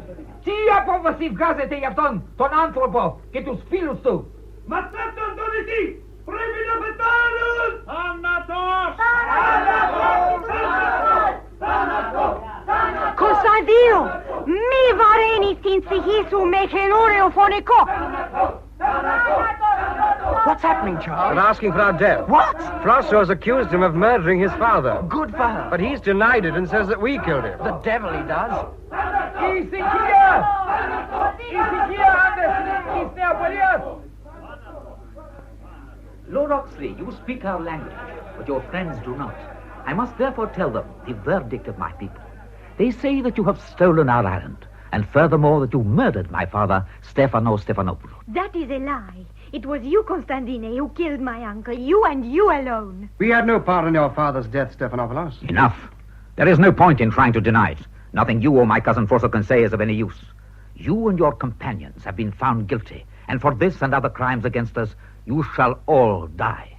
The executions will take place at dawn tomorrow. But this is monstrous. We're British subjects. How would you explain our deaths to our government? That will be easy. Merely tell them this. We are a simple people whose anger is quickly aroused. Furious at your murderous attack on a defenseless old man, our island passions boiled over. How ridiculous. There will be an exchange of telegrams between our governments. Perhaps a commission of inquiry will be appointed. But that will be all. You cannot do this, Constantine. How little you know me, Frosso. I know you are evil through and through. Sensible. What is this man to you, this Englishman? He is the man I have grown to love. Frosso. When my people know this, they will not harm him. How romantic. You must have a way with the ladies, Lord Oxley. First, your beautiful fiancée, Miss Amberley, and now my cousin Frosso. What a pity that your amatory career must be cut short. The people will not touch him. When I convince them that it so? was... Conduct Lady Frosso to her apartments. Yes, my Lord Constantine, allow. Take your filthy hands off her! Keep him covered, Dimitri. Quite a theatrical touch, Lord Oxley. Now the details for tomorrow. Our rough island justice has always favored throwing criminals over the cliff. No. But we must adopt more modern methods. Dimitri here is a crack shot. So if you prefer to be... What the devil? The Navy's here.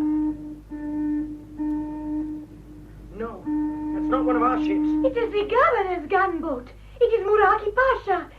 If you kill them before he comes, Constantine, you will have to kill me too. And that you dare not do. You dare not.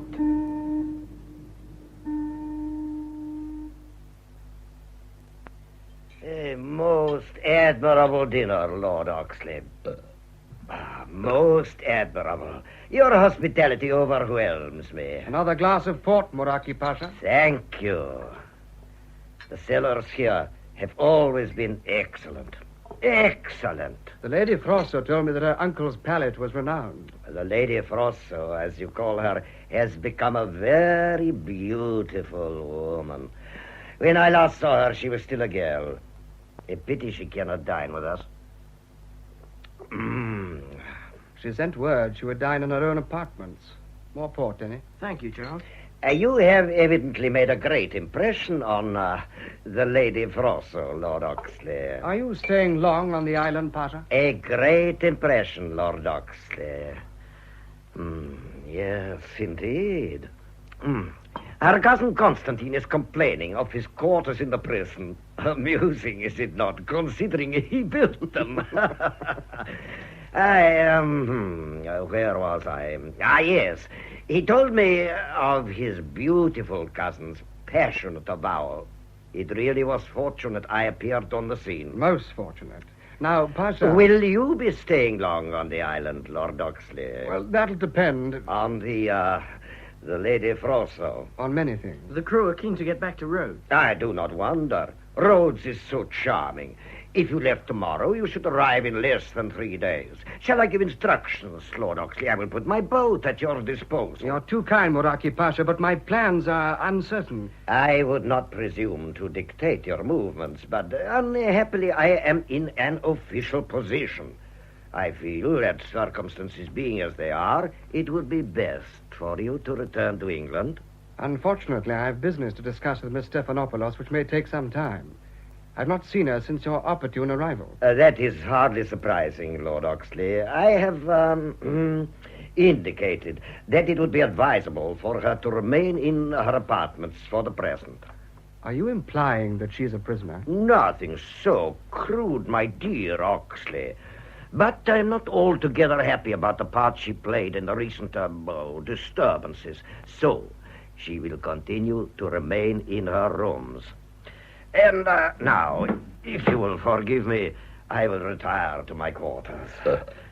A most enjoyable dinner and excellent port. Thank you. Well. What the hell does he think he's up to, Charles? I've no idea, but he simply cannot detain Frosso and insist on our departure. Can't he? He's in command here. If you ask me, he's smitten. Smitten? Fallen in love, old boy. Not for 6. Frosso? Frosso. But Muraki's married. I met his wife in London. I can't help that. I noticed the way he was looking at Frosso when he came ashore. How did he look at her? Rather the same way as you do, Charles. You know, I've been thinking. I wonder how Beatrice would get on with Frosso. Good of you to remind me, Denny. Nevertheless, I'm determined to see her, come what may. I'm not going to be treated like this by Muraki Pasha, governor or no. Her staircase will be guarded by his men. There are other ways. What about those battlements above her room? If they could be reached. All very well, but how do you propose to get there? As a point. Do you suppose you could lay your hands on a rope? I should think so. There's a whole heap of the stuff like that in one of the cellars. Watkins pointed it out to me yesterday. A regular ship's stores. Well, then, let's see what can be done without arousing anyone's suspicion. Now, if I can lasso this projection above the buttress... damn, missed it. Try again. Blast, missed again. Once more. Done it. Well done. Right. Keep your eyes open. I'm going up.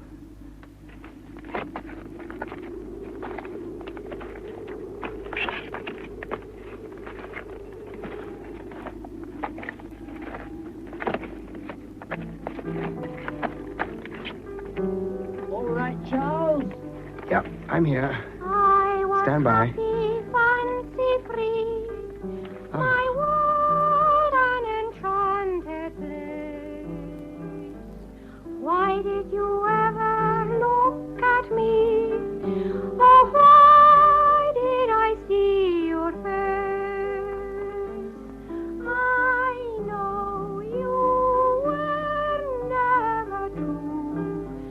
My poor heart has learned to wait.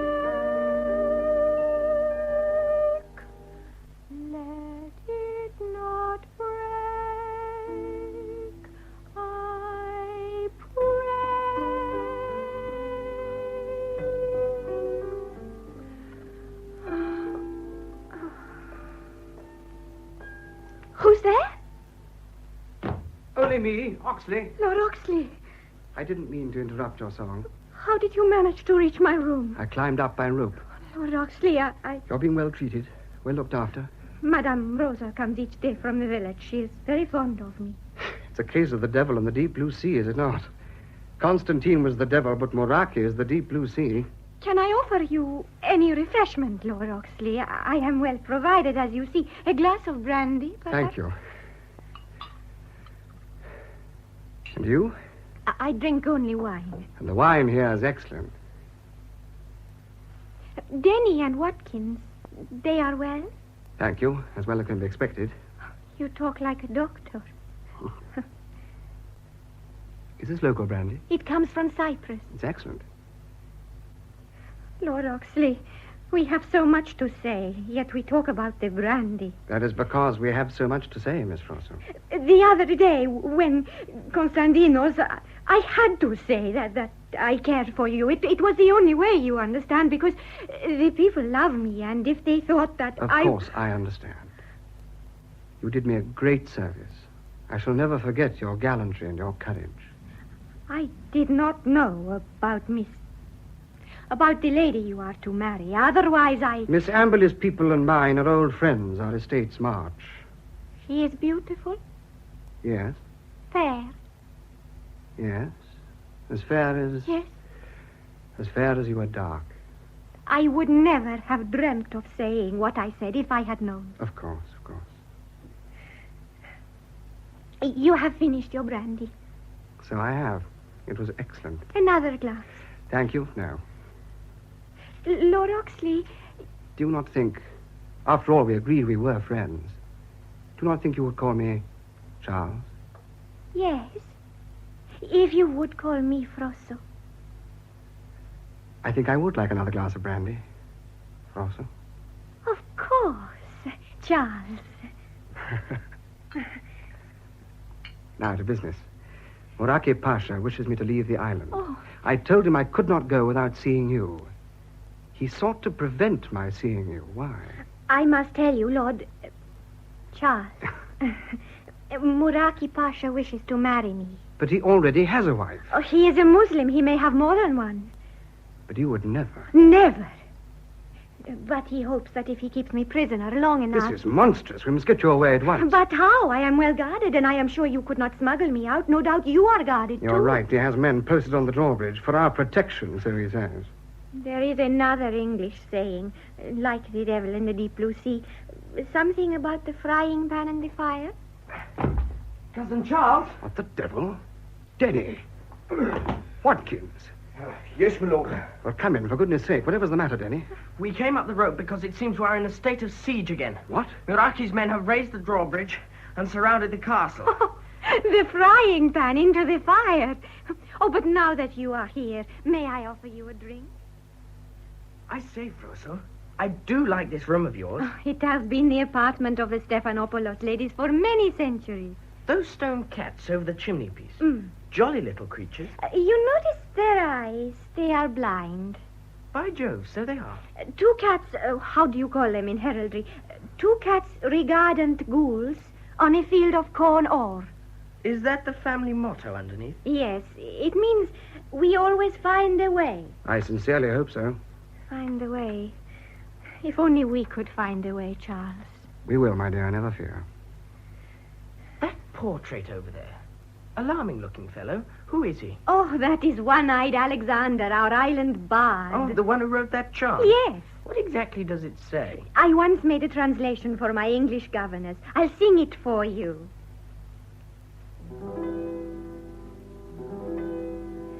The stranger came, he stole our land, he set his foot on a sacred strand, and Alexander raised up this cry, the stranger lord is doomed to die. You hear, Denny? The castle walls were high and strong, the stranger lord did not heed our song, but when the moon rose above the bay, we set our feet on the secret way? This secret way is hard to trace from seagirt rocks to fireplace where two cats lie on a field of corn, their stony eyes on the birds of dawn. Charming. Yes, rather. Oh, it goes on. How they found the stranger lord and how they threw him over the cliff, all that. Beg your pardon, milady. But where was the stranger lord when they found him? Oh, they say he was sitting here in this apartment, Watkins. Why? How did one-eyed Alexander and his men get into the castle, milady? I don't know. This secret way, milady. What does it mean? The secret way? I do not know. The Lord Constantine got into the castle by a secret way, didn't he, milady? Yes.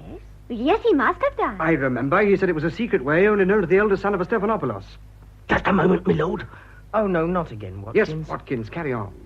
I remember we were besieged in the Maharaja's palace in Falukistan. An old guru came and sat outside the barred window. He sang one of them Indian chants, then suddenly switched from Urdu into English. And then we recognized him. He was one of our havildars. I do. He sang about the sacred fish guarding the secret way into the palace. Sacred fish always tasted of mud, my lord. Get on with it, Watkins. Yes, my lord.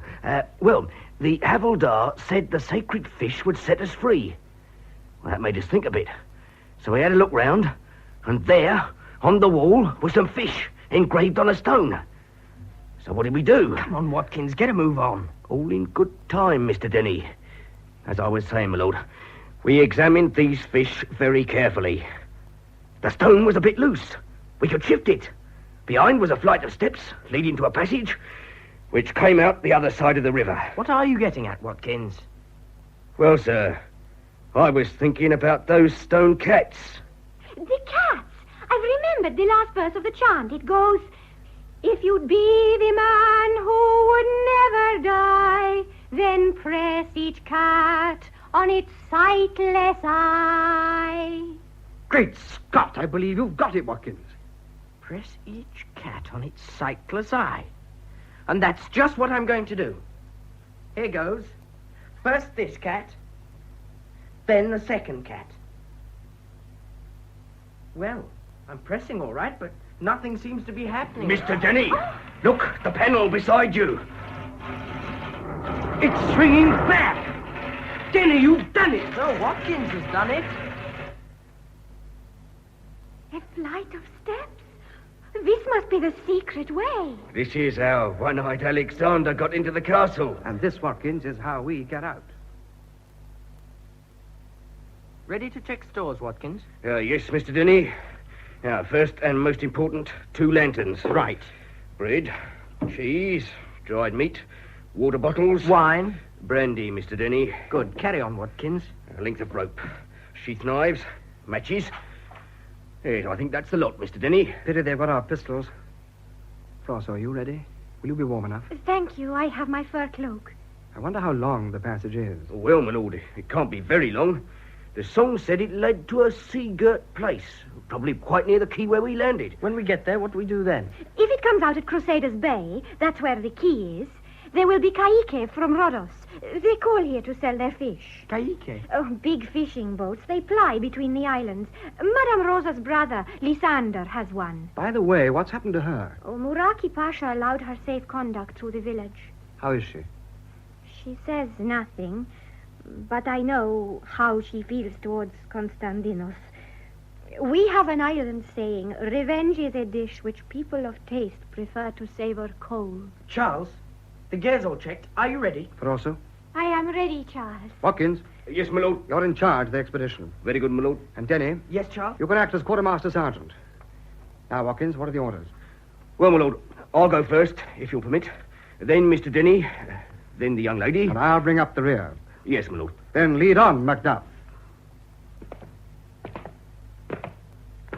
Better give me your hand, Flosso. The steps are very steep. The secret way is hard to trace. But we've found it, Flosso, and all will be well. I hope so, Charles. I hope so. Muraki Pasha! Muraki Pasha! What is it? The Lady Frosso. Come in. What is it, Silvio? The Lady Frosso is not in her apartment. What? We have searched everywhere. You have let her escape, Albanian dog. No, Effendi. No, there is only one door, and that has been guarded night and day. It is also locked and barred. She must be there, then, hiding. No, we have searched everywhere, Effendi, and... Go on, man. There were plates and glasses on the table. 4 people had been eating and drinking. I called Achmed here, and he said... The Lord Oxley and his companions were not in our quarters. No. Their door was not locked, but they were under constant supervision. Yes. The drawbridge is still up, so they cannot have left the castle. Could they have joined the Lady Frosso in her apartment? That is what we think, Moraki Pasha. There was a rope on her balcony. They would have climbed up from the terrace below. But there is nobody in her apartment now. Nobody. I would stake my life on it. It is clear that they were together in the Lady Frosso's apartment. It is also clear that they are not there now. This is an old castle, and there have been many stories of a secret way. Bring the Lord Constantine here at once. Yes, Moraki Pasha. We will go down to the prison at once.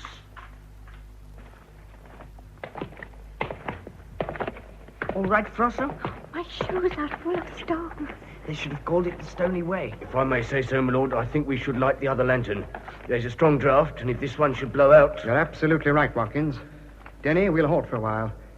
Frosso, here's my coat. I suggest you sit down and rest. I wish I'd worn stouter shoes, Charles. All right? Very comfortable. I'll do a bit of reconnoitering, I think, Charles. I won't be long. Watkins, give me one of the lanterns. Here you are, Mr. Denny. If you hear me yell, it'll mean that there are bats in this beastly place. Better keep an eye on him, Watkins. Very good, my lord. Frosso, Yes, Charles. I have a sort of present for you. For me? I decided to give it to you some time ago. It was one of the many reasons I was determined to see you again. Yes. Here, my dear. Charles, what is it? A deed of gift, duly witnessed by Denny and Watkins. Is it? A deed of gift, duly witnessed by Denny and Watkins. Neopalia is yours. Oh. It always was, of course, but once again it is yours officially. No one can now question your title as Princess of the Island. Charles. Perhaps I may be allowed to visit you now and then? Oh, you and Lady Oxley will always be welcome. It's just as well your cousin Constantine's a prisoner. Oh. He knows of the existence of this secret passage. Indeed, he used it to gain entrance to the castle. To think that once I imagined I would marry Constantinos, the idea makes me shudder. I understand. Charles. Yes? I haven't thanked you for your present. I know I must thank you, but I don't know what to say. You've no need to thank me. Your generosity, I have no words to express. Perhaps one day I will write. I would very much like to hear from you. I hope Denny's all right. Foolhardy fellow. I think Denny will always bear a charmed life. I hope you're right. Charles, I have a gift for you. Here. Your ring? But Frosso, you must... It is the signet ring of the Stephanopoulos family. Take it and wear it. It will protect you across the seas to England. And when you reach your country, take it off and throw it into the ocean, and one day it will come back to me. That is our superstition. Oh, my dear. Charles. Cousin Charles. What is it, Denny? The going's pretty straightforward as far as I can make out, except that about 50 yards on, there's a sort of chasm. The path seems to have crumbled away. A chasm? How wide? Oh, about 10 feet, I should say. Wouldn't you, Watkins? Yes, Mr. Denny, just about. How deep is it? Can we climb down? Not a chance. I dropped a small boulder, and it was 3 seconds before I heard a splash. That means it must be 50 feet deep or more. 10 feet across. Then we'll have to jump it. Jump across a chasm? Don't worry, I'll go first and catch you. But I cannot. It will be easy, really. No, I'm terrified of heights. I cannot jump across a gap like that. I'd rather die. We shall have to go back, then. Oh, Charles, I am sorry. We can't go back. Muraki's men will have discovered our escape by now. We simply dare not risk it. We must. There's nothing else for it. I suppose we must. My lord, remember we closed the panel behind us. Do we know how to open it from this side? Yes, you've got a point there, Watkins. Leave me here. That's what you must do. Leave me. I entreat you, Charles. I could not cross. I'd fall. I know. I would not dream of leaving you here, Frosso. Let's go and have a look at this chasm of yours, Denny. You wait here for us, Frosso. We won't be a minute.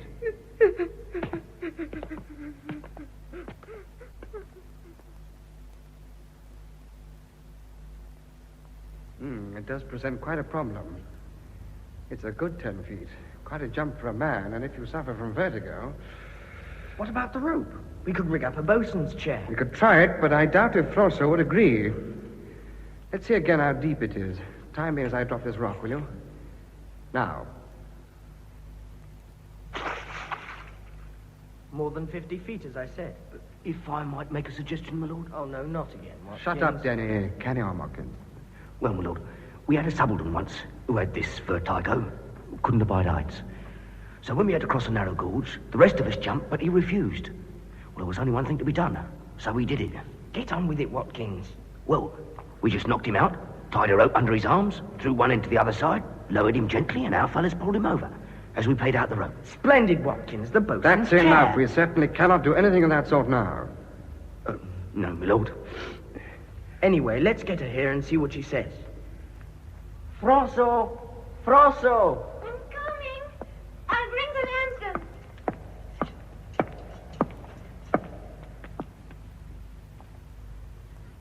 Is that the chasm? Oh. Yes, Frosso. Oh, no, I'd fall. I couldn't. Go on and leave me, please, I beg you. Go on without me. I could never... I understand, my dear. Well, there's nothing for it. We'll have to go back. Good God. Watkins, what have you done? Sorry, my lord, it was the only way. The young lady will only be out for a couple of minutes. If you will give me a hand, Mr. Denny. Watkins. Here's the rope. I'll make a clove hitch, so. Now, Watkins, hold her steady. Right, Mr. Denny. I'll pass the loop under her arms. Like that. That's it. Now get the knot directly between her shoulder blades. Like that. Right. Steady, Watkins. Steady as you go. Right. I think we're about ready, Charles. Give me the end of the rope. Right. I'll jump. You stand by, Denny. Right you are, Denny. Start to lower her. Gently now. Slowly. Slowly. Get there. Right, stop. Just take a breather. Now, another couple of yards. We'll have to hurry, my lord. She's coming round. Another yard will do it. Right. I'm taking the strain now. Watkins, jump across. You can manage on your own, Danny. Brace yourself. Right, Watkins. Give me a hand with the rope. Good. Now you steady her as I pull up. That's it. She's here. Thank God. Frosso. What happened? You're all right, my dear. You're safe. You're on the other side of the chasm. I'm across? Did I faint? How did I... Oh, my neck hurts. Charles, what happened? Never mind, my dear. You're across. Thank heavens you're safely across. Here, take my arm, Frosso. No, I'm all right, Charles, really. Oh! Take my arm. Very well, Charles. That's better, isn't it? Much better. I can see light ahead. There's a tang of salt in the air, my lord. The sea can't be far away. Do you hear? We'll soon be out of this, Frosso. Then what will happen? We hope to find a sailing boat, don't we? And you will leave the shores of Neopalia. Yes. But you will come with us to Rhodos. And what shall I do in Rhodos? We must lay information about the situation here, about Muraki and your cousin Constantine. Yes. And then after that, I will return to Neopalia. Your island. I am glad it is my island again, but... Yes? I shall be very busy. It will soon be the time of the vintage. We sell our wines very well, and there is much preparation. By Jove, look there, ahead. We're nearly there. Daylight. It's some sort of beach, my lord. I think we're quite close to the quay. Come along, Frosso. When we reach daylight, Charles, you will go your way, and I will go mine. I shall look back on all this and... Come on, Frosso. What are you waiting for? I'm coming.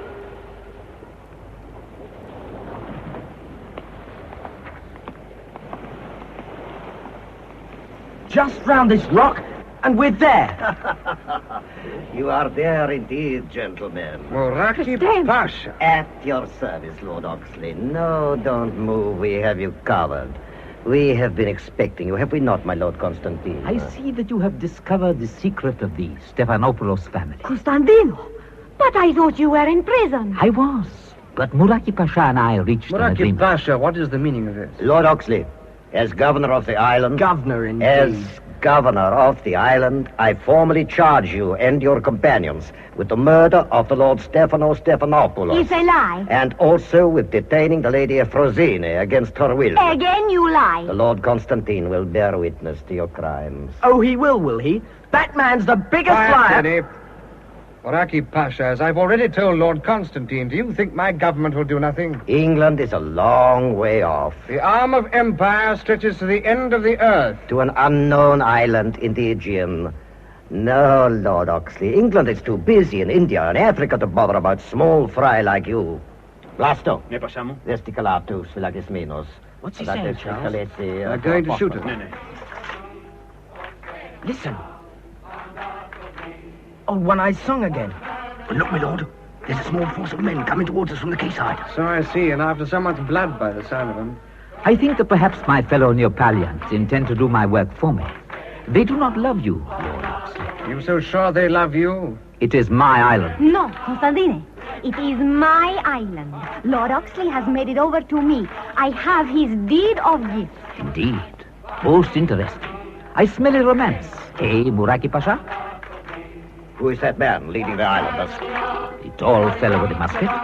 That's Lysander, one of our fishermen. Charles, it is Madame Rosa's brother, the one I told you about, Lysander.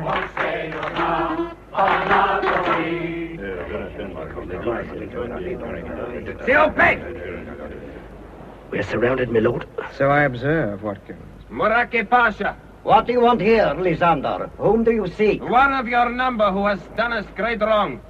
He who has brought shame and dishonor to our island. You seek the Lord Oxley. No, Effendi. It is not the Englishman we want, but the assassin of our late dear lord.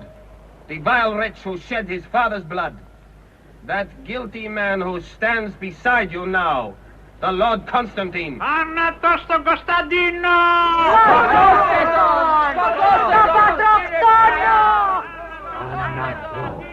They know, Charles. They know at last. It's not true. It was the Englishman who killed my father. No, my Lord Constantine, it was you. It's a lie. It's a lie, I tell you. It is the truth, my lord. Save me, Your Excellency. Save me from... No one can save you now, Constantine Stephanopoulos. A life for a life is our island law, and that law must be obeyed. By gad, they've killed Constantine. So perish all evildoers. I should have known Madame Rosa's brothers would be revenged for her. Family honor is strong in the island. Stout fellow, that Lysander. I'm afraid there will be trouble from the Turkish government. When Muraki Pasha returns to Constantinople, there is no knowing what he will say or do. Nevertheless, I'm most thankful he's gone. Oh, he could hardly stay with his men in custody and Lysander in control of the island. What are your plans now, Frosso? I shall stay here in the castle, as I always have done. As I told you, it is time for the harvest and the vintage. Madame Rosa? Ο Λίσανδρος είναι έτοιμος να θαλπάρει, ετοίμασε το καΐκι. Ευχαριστώ. Madame Rosa brings a message from Lysander. They are ready to sail. You must go. Goodbye, Watkins, and thank you for all you have done for me. Thank you, milady. And you, dear Denny. Perhaps one day... Oh, you kiss my hand. You are very gallant. One day I think there will be a very lucky girl. If only she were like you. No, she will be like herself, Denny. And now, goodbye. Goodbye. I'll follow you, Denny. Right you are, Cousin Charles. And now, it is goodbye, Charles. Goodbye, Frosso. I hope you will be very happy. Thank you. Do not forget to throw my ring into the sea. Frosso. I shall read about your wedding in the English papers. My old governor still sends them to me. I'm in honor bound, you understand? I understand. I could not love thee, dear, so much. Loved I not honor more. You see, I do know your English poets. I could not let Beatrice down. Oh, but you love her. You must, otherwise... You think you love the stars until you look on the face of the moon. I shall miss my lessons in astronomy. I shall miss... Goodbye, my dear. Goodbye. Oh, Charles. Oh, my love. Duke and Duchess of Padua, Captain and Mrs. Hugh Drummond, Mr. Henry Lakington, Miss Beatrice Amberley and Lord Oxley. Ah, Miss Amberley, more ravishing than ever. Thank you. You're a lucky man, Oxley. Captain Hamid, Your Excellency. pray escort Miss Amberley to the gold drawing room and give her a glass of champagne. You will excuse me, Miss Amberley, but I have a little business to discuss with your fiancée. Your Excellency? A brief word, Lord Oxley. My government were most interested in your adventures in Neopalia. I am flattered, Your Excellency. I'm afraid we were all sadly mistaken in Moraki Pasha. However, he has now retired into private life. And Frosso? I mean Miss Stephanopoulos? Since the unfortunate death of her cousin, an accident with a sporting rifle, I understand.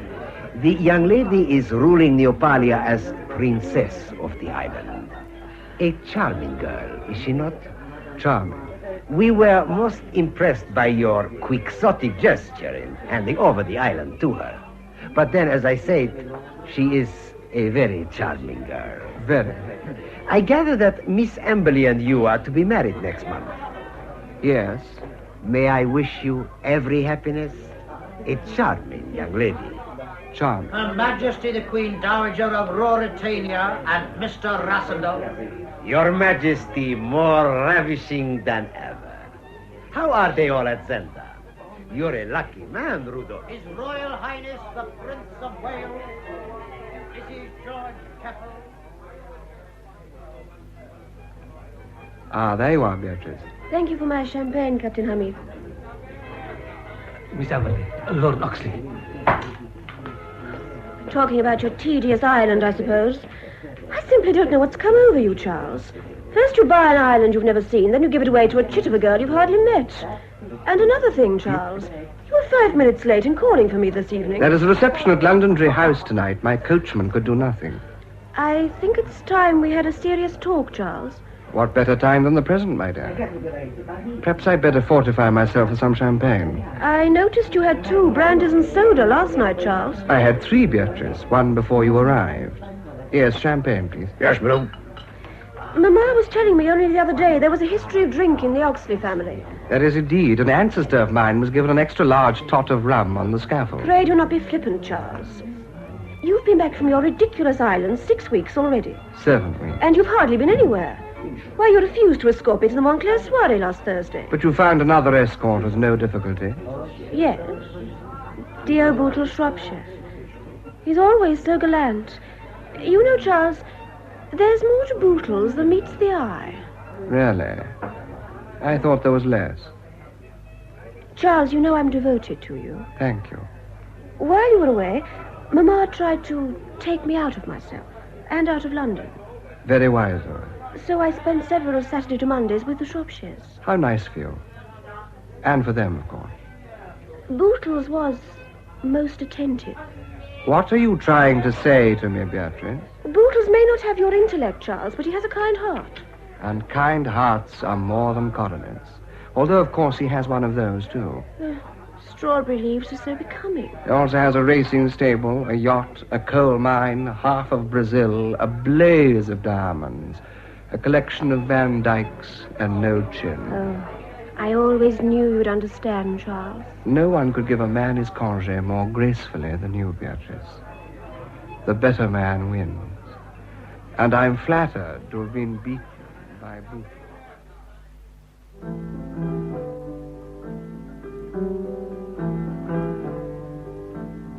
I was happy, fancy-free, my world an enchanted place. Why did you ever look at me? Oh, why did I see your face? I know you were never true. My poor heart has learned to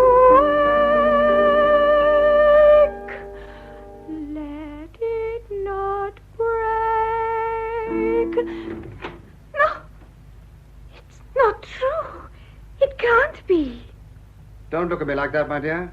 I'm not a ghost. Charles. Yes, Frosso. Charles. But how did you get here? By the packet from Rhodos. Madame Rosa showed me in. And your... Lady Oxley, she is with you. Miss Beatrice Amberley is now the Duchess of Shropshire. I don't understand. She found somebody who suited her better. You mean she jilted you? She did. Very sensible of her. Beatrice was born to be a duchess. Then you are... I'm free, my adorable Frosso. But you cared for her. Have you forgotten what I said about the stars and the moon? I was very fond of Beatrice, but we both realized we were not right for each other. Charles, you're still wearing my ring. Yes, Frosso. For once I disobeyed your orders. I shall always wear it. And hope one day you will wear mine. Oh, Charles. My love.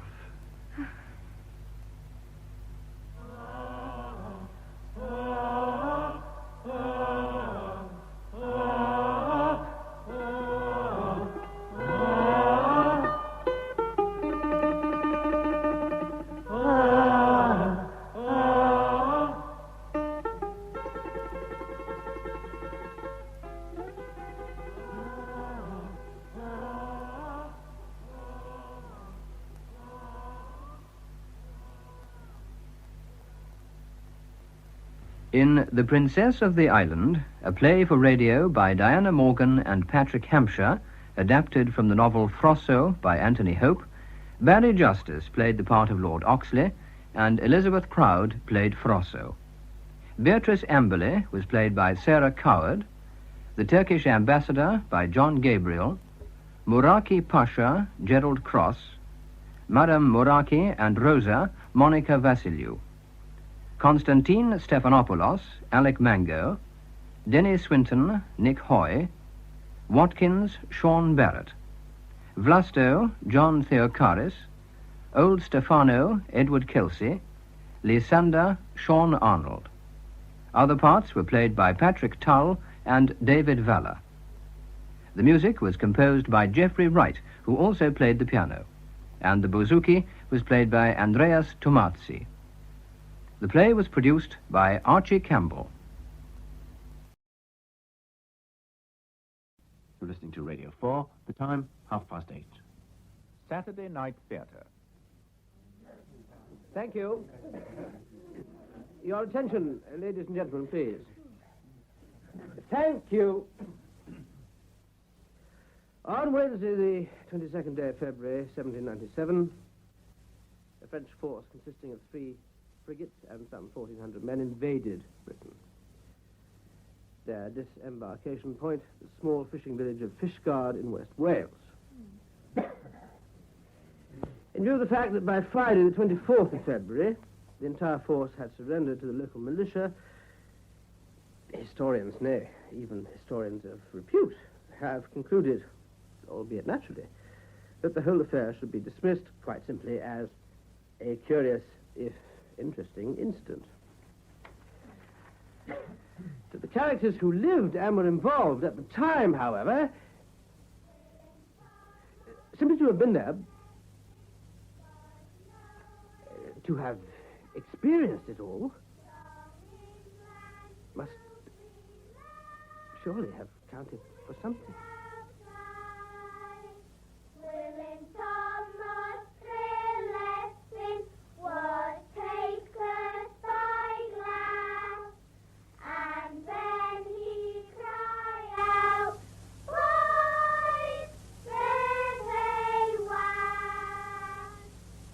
Elizabeth Morgan, William Ingram, and Windsor Davis in Frog's Legs and Lava Bread, a play for radio by William Ingram.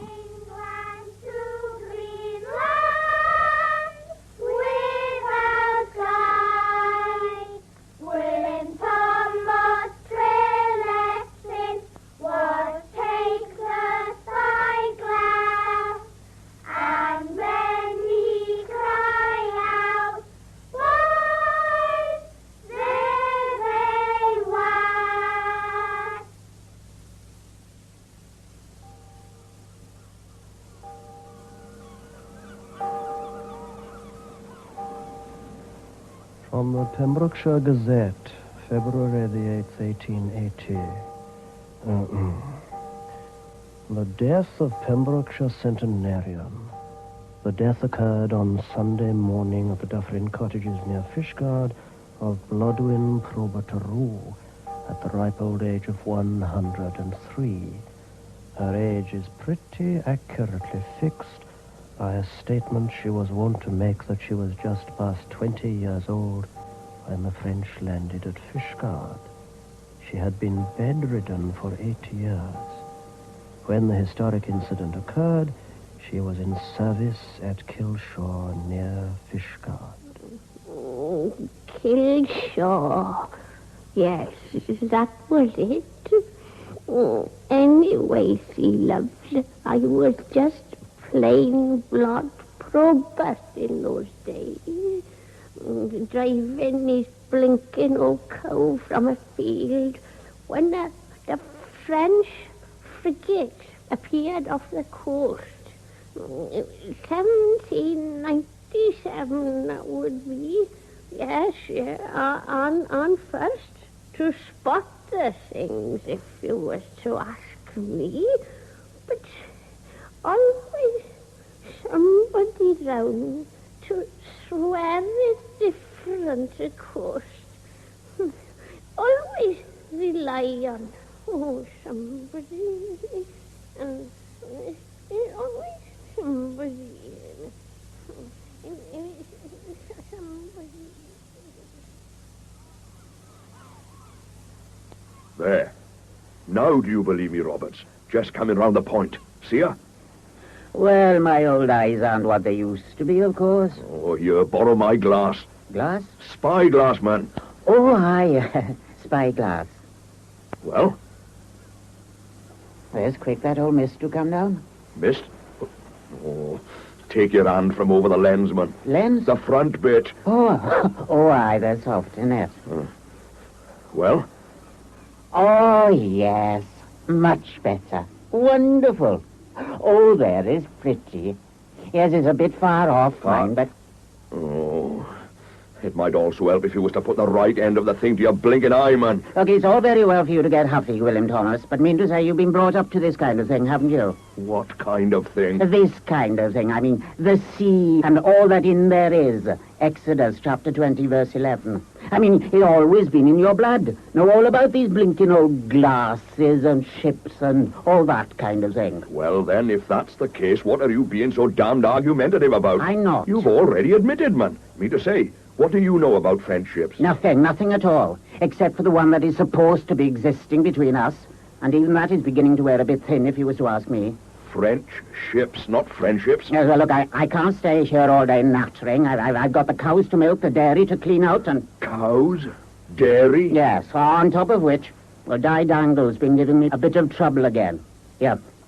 You'll never guess what he tried to get up to with that Blodwyn the other night. I am not interested in what Di Dangle did or did not get up to with that Blodwyn. Oh, I just thought you might... Bloody invasion going on right in front of your eyes, and all you can talk about is Di Dangle. Invasion, man. Invasion! Look, Wass, you may know all about the sea, and maybe you can get on a boat without your stomach turning to water, maybe a lot of things I'm not saying. But you don't really expect me to stand here watching a blinking old boat coming around the point... 2 frigates and maybe more on the way. And expect me to be so daft as to believe it's an invasion. Look at the colours, man. But I already have, haven't I? I said it was a very pretty little picture. Oh, God, give me patience. The colours at the masthead, the flag. You don't need the glass now, man. They're getting that close in. For goodness sake, keep your head down. Well? Yes, well then, nice big ships, whatever. Oh, they're dropping the sails now. Lowering the sails. That's what I said. You said dropped. Well? Drop the anchor, lower the sails. Oh, it's the same difference, isn't it? A nice little crowd aboard, whatever. Mrs. Jones Royal Oak will be pleased. Pleased? Well, all the extra trade and all. Trade? Invaders don't trade, man. They spoil. Spoil what?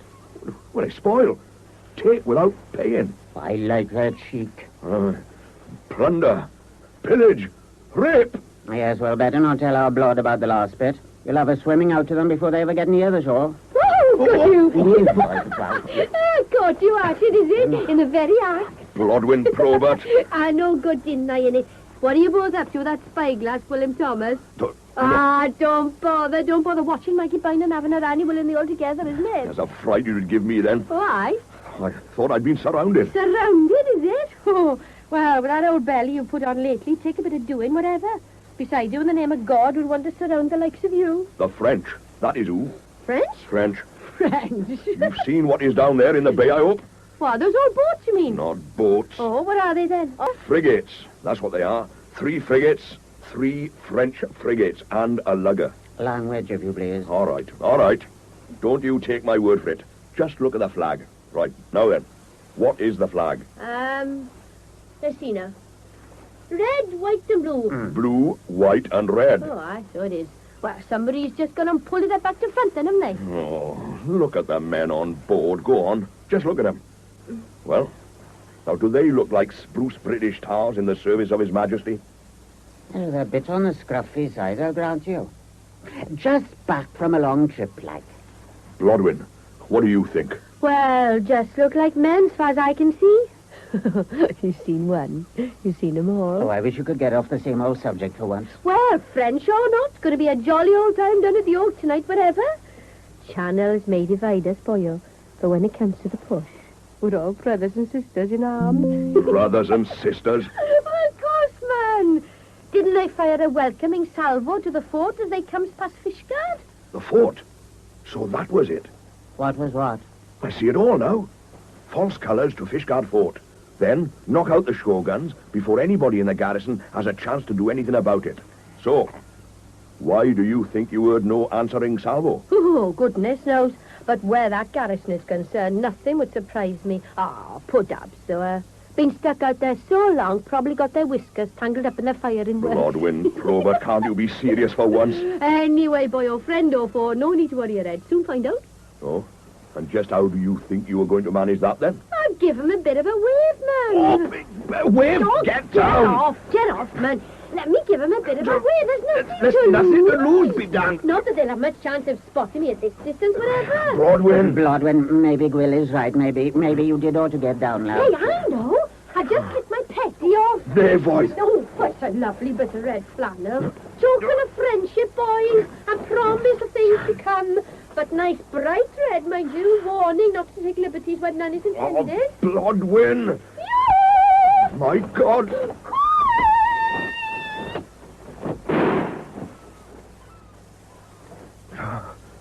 Well, friend or foe now, Blodwin Probert? Oh, you skinned off it. Point taken, Wilbur. Point taken.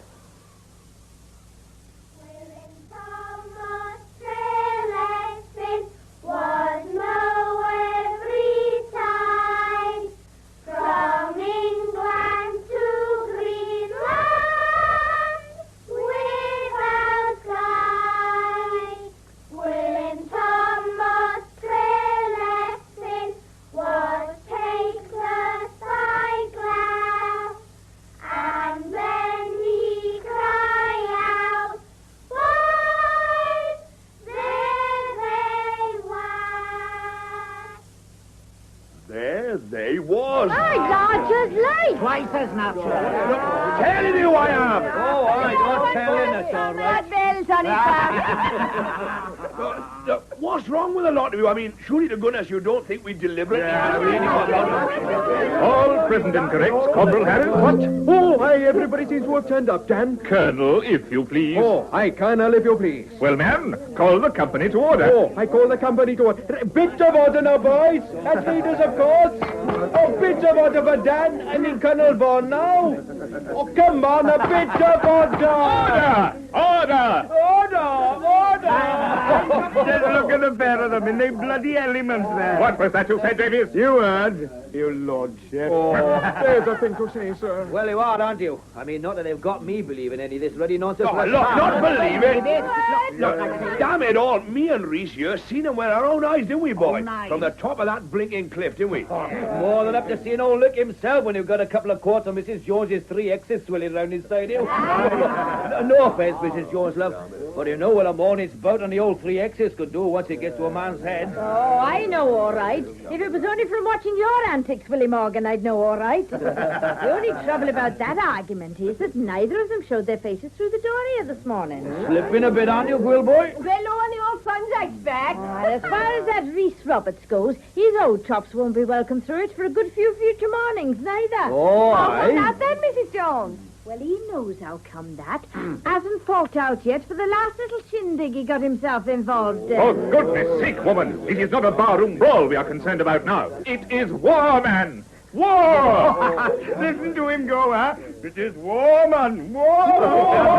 Like some old bull going to meet his first cow in pasture. Oh, there's nothing to say, sir. And you, Willie Morgan, had best keep your farmyard imagery to yourself. Willie, you ought to be ashamed of himself. Marvelous thing is education. No wonder he made it all the way to Colonel in the militia. The illustrious Fishguard Fencibles, Davis, if you don't mind. Of which I have the honor to be Regional Commander-in-Chief. And tried, unpaid, and unwanted. Oh, there's nothing to say. William Morgan, I am warning you. Chairman of the magistrates, too, remember? Oh, respect. Anyways, we're the daftest to let ourselves be taken in the first place. Yes. French and Nifern. We're soft enough to take the word of these two idiots. You hold on a bit now. Not just Quill and Rhys. I was there too, remember? Oh, sorry, Broadglove. 3 daft idiots. Oh, there's nothing to say. The dream! The dream! Oh, no. We're going to start it all Enoch off now. Half daft or completely balmy. But the dream! Coming true, isn't it? Coming true. Use your ears and listen. Use your eyes and see. All right, Enoch, love, know all about it. 30 years ago, I had a vision. You know it, men and neighbors. I told it you, unbelieving race. 30 years ago, a vision of the night. And the future was revealed to me in a dream. Yeah, more than a dream. For I rose up out of my bed and went down onto the rocks, and there, on Carragwastod, the Blackies landed. Blackies? Blackies, Frenchies, anyone born the wrong side of Swansea, it's all the same to old Enoch. I saw them. That was 30 years ago. And listen, it has come true. But wait, and listen. You shall hear the brass a-sounding as I heard that night. Listen, listen! Sorry, Enoch Bach. One completely gone and 3 more about to keep him company. Aye, well, not so daft, not so stubborn as some I could put a name to, whatever. French and Nifern. We are telling her, weren't we? Hundreds of them. Hundreds of them. Well, in that case, might just as well surrender now. Get it over with. William Morgan. Oh, there's a thing. Just as well, man, with you two in charge. Not as though we stand much of a chance anyway. No, surrender now and make the best of a bad job, as you to ask me. Nobody was asking you. Corporal. Oh, sorry, Danbach. Oh, I mean, sir. Now, listen to me. The lot of you. Oh, go on there, Danbach. Bit of us now. Might as well give the old peacock his chance. Yes, well, as has already been pointed out to you good people... Oh, good people now, is it? I, as Regional Commander of His Britannic Majesty's Total Volunteer Force in the Fishguard area... Oh, there's an old mouthful. What a bright collection, eh? One with a wooden leg, one with a walleye. And the rest of you looking like you'd be more at home in an infirmary instead of protecting our shores from foreign invaders. Well, then, Morgan. Total armory, 6 rusty muskets, a couple of dozen pitchforks, and a reserve supply of brooms. In case those old froggies really start getting out of hand. Well, then, Morgan, I'll not be telling you again. No, you save you puff for the onslaught, Captain Harry. And who is it that has been entrusted with the full responsibility for the beacons, then? Beacons, indeed. Last time they managed to make it to the top was 6 months back. Bit of practice, like. Lit up the old thing, cooked half an ox, and is off back home to bed device. The frog ever did land, they'll be so busy sleeping it off, wouldn't even know it had happened. Mock you, Will Morgan. But if they ever did land here, you'd know it all right. For the umpteenth time, man, they have landed! And it has happened. Oh, do, isn't that what we've been trying to tell a lot of you? Oh, got your word for it, of course. Blood Probert word for it. Not only word, neither. What about evidence, right? What evidence? Well, there's Di Morgan for a start. Oh, what about our Di? Right. Now, just as we was leaving it was, Will. Well? His skiff comes round the point, see? Sails right into the middle of them. So?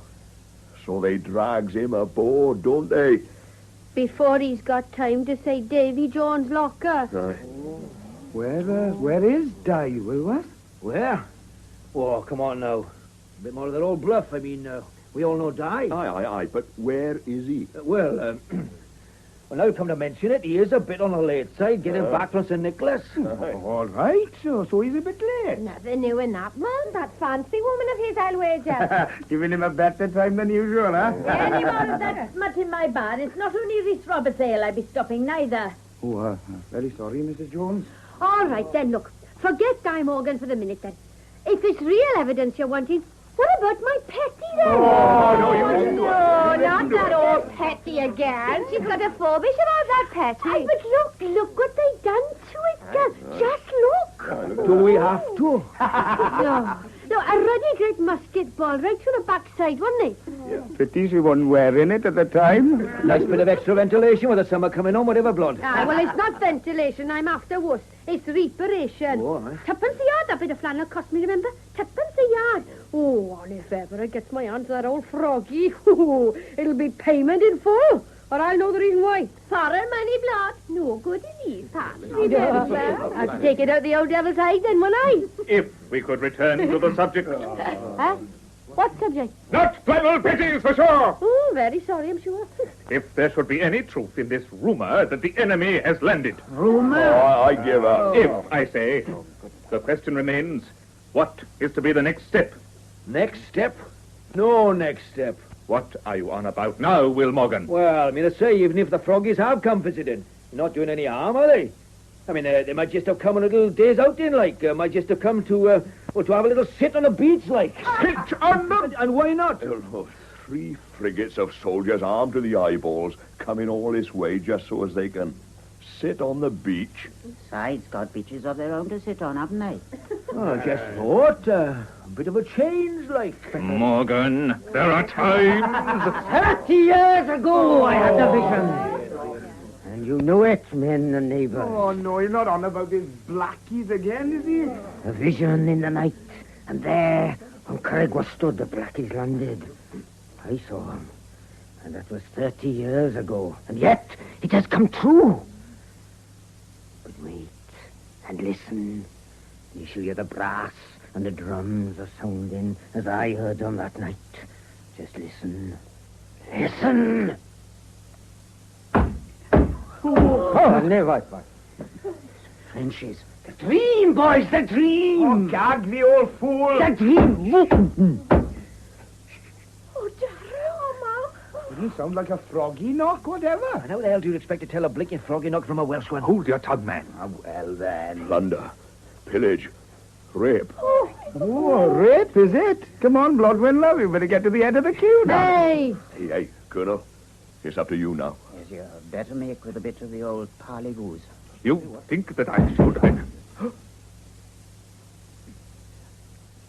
Qui va là? Who the hell do you think, Bala? Open up the goddamn and tell you a bloody death of you! You will die! Name of God, only Di Morgan. Come in, Diver. Has an old turn you did give us? Plunder, pillage, and rape, monogamy. Oh, you ought to be ashamed of yourself, Gwilym Thomas. Let me get up to that fire, for goodness sake. You look a bit on the nippy side, what? Drop your best brandy, Mr. Jones, please. Brandy, indeed. What are you celebrating, then, what? Perhaps a fancy of he's got him all lined up for the altar at last. Never mind, Die boy. Give her a good run for her money, whatever. A bit on the dampish side, too, aren't you? So could be the old fancy got sick of the sight of him. Tossed him in the arbour for good measure. Shut up! What are you? Oh, no harm meant, Die. Just having a bit of a laugh. Oh, I will laugh yourselves out of this little lot, is it? French. Landed at Carrigwatad. What? The dream! The dream! Well, then. Now who's been having you on? Go on, what? 3 boatloads of the devils. Takes me prisoner a couple of hours back when I sails right in the middle of them coming round a point. They still could be having us on. Oh, for goodness sake, man, what do you want? A froggy bayonet in your bottom before you believe us? Evidence is one thing. But what's to stop Di Morgan here being in on the joke too, like? Exactly. Throws himself in the arbour, then puts it out he's escaped from the Frenchies and swam like hell for the shore. Not a matter of escape, Davis. Let go. And all according to plan. Oh, very likely, I'm sure. Just their style, They'd have been serving him up with frog's legs now if the Frenchies really had got hold of him. Oh, still laughing, is it? Oh, maybe this'll make you laugh on the other side of your face. What's that then, Di? Love letter from the old Fancy, I expect. Colonel, for the head of the militia is what they said, so I reckon this must be for you. Kept it as dry as I could. Morgan. Well? Sir? It's addressed to the head of the local militia. But from? Colonel Tate, la Seconde Légion des Francs. Well, what are they after, man? All in good time. Sorry, well, boy. Reese. Bit late to the day for apologies, William Morgan.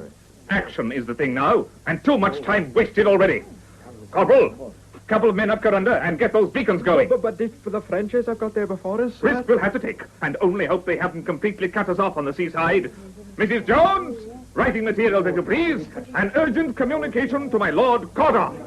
William Morgan, I shall be relying on you to see it delivered. Me, sir, but why? When you've done that, await his lordship's instructions.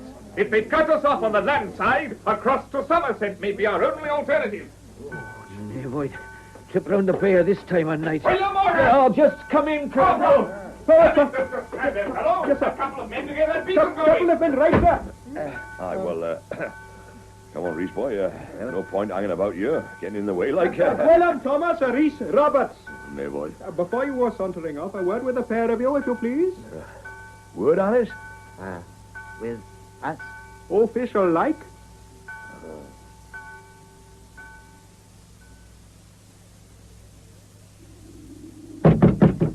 Official business, I tell you, so open up in there. Open up, do you hear me? Open up! How many more times do you need telling? Go away, fellow. Off with you. Oh, so it's fellow now, is it? Well, fellow or not, if you don't open up this door by the time I get to 5, I'll smash the thing off its moorings. Do you hear? Right. You've asked for it, my beauty. 1, 2, 3...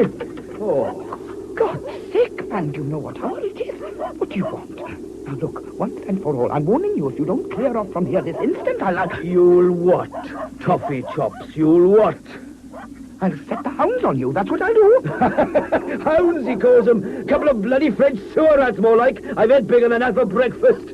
But what is it? What do you want, anyway? How many more damn times do I have to tell you? Vital I have words with Lord Corder. And how many more damn times do I have to tell you that as his lordship's steward, it is in the middle of the night, and therefore vital to me that you don't? But good God, it's urgent, man. Official communications from Colonel Dan Vaughan of the Fishguard Fencicles to my Lord Corder. All right, all right. So it's his lordship you want to see, right? Got through to you at last, has it, dumbhead? Fair enough. So if he was just to come back in the morning, I'm sure his lordship would be only too willing. Morning be damned. By morning, the whole situation might be out of hand. As far as I'm concerned, the whole situation already is. But a matter of life and death, I'm telling you. For both of us, if you don't keep your voice down. Won't keep my voice down. Shh. To deliver a message I've come, so deliver a message I will. All right, all right. Give in, then. Oh, I give in. More like it.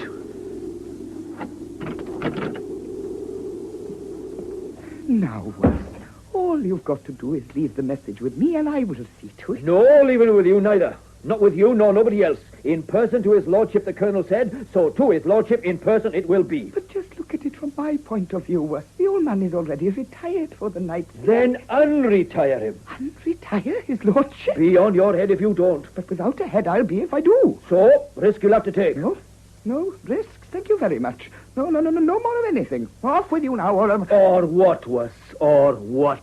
I'll call the watch. That's what I'll do. If you don't take that pimping paw off my shoulder, you'll be better advised calling an undertaker. So it's threats now, is it? Up to you, was. Up to you. Right. Well, we'll soon see about that, won't we? Jonah! Jonah, I say! Jonah Monophony. Now you're for it. His lordship? Charles, is that you? And her ladyship. Well, who the hell do you think it is, woman? What is all that dreadful noise? Are we being robbed? Murdered? Oh, stop talking such damn nonsense and get back to your bed. Jonah! Charles! Bed! Yes, Charles, as you wish, Charles, but take care, my love. Take care, be damned. Jonah, I say! away! Your lordship! Are we to get no sleep this night? What the devil's going on down there? I'll lord your ruddy backside when I get my hands on you. I regret, your lordship. And don't think you can snivel yourself out of this one because you damn well can't. If it pleases your lordship, It damn well doesn't please me. Who the devil have you got down there anyway? A person, your lordship. Now what are you blathering about? Oh, a lady, you mean? No, your lordship. Oh, more the pity. A gentleman, then? A person, your lordship. Oh. By God. The idiot's right for once.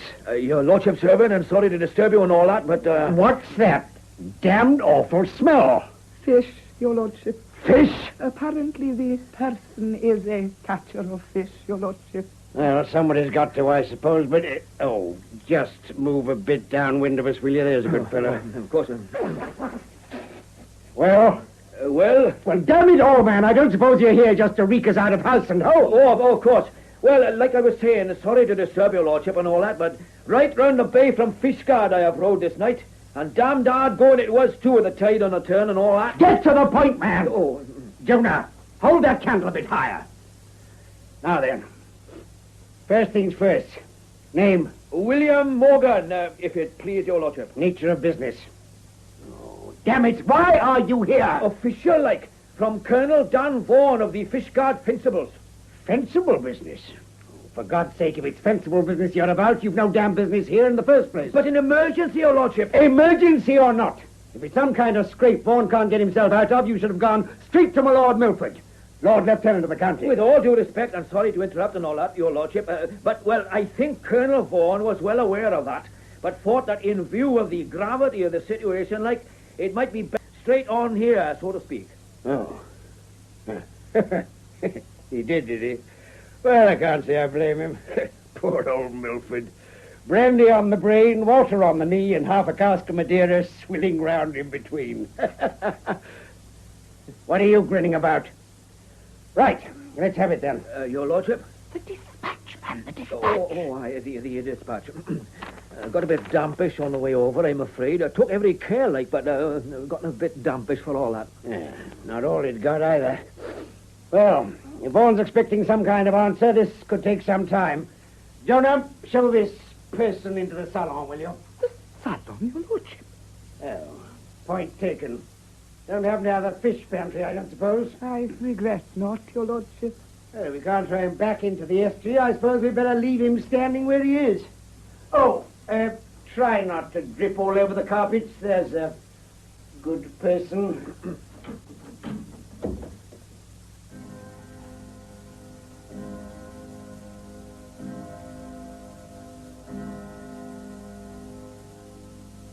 Gone very quiet in there, whatever. Not for much longer, though. Oh? Take my word for it. Oh. Read through for the second time now, I shouldn't wonder. Really taking it in. Eyes beginning to pop. Now, moving for the door. And by the time I get to 3, all hell let loose. 1, 2, 3. Jonah! Jonah, where the hell are you, man? Here, your lordship. Well, damn it, man, don't stand there gaping like a... Cod, your lordship? Exactly. A cod. Well, get told, boots. Wait, Ned, and saddle the horses. Horses, your lordship. Saddle the bloody horses! Your lordship. Charlotte! Charlotte! Are you deaf as well as dumb? Wake up, woman, blast you! Wake up! Told you, didn't I? Cod chops.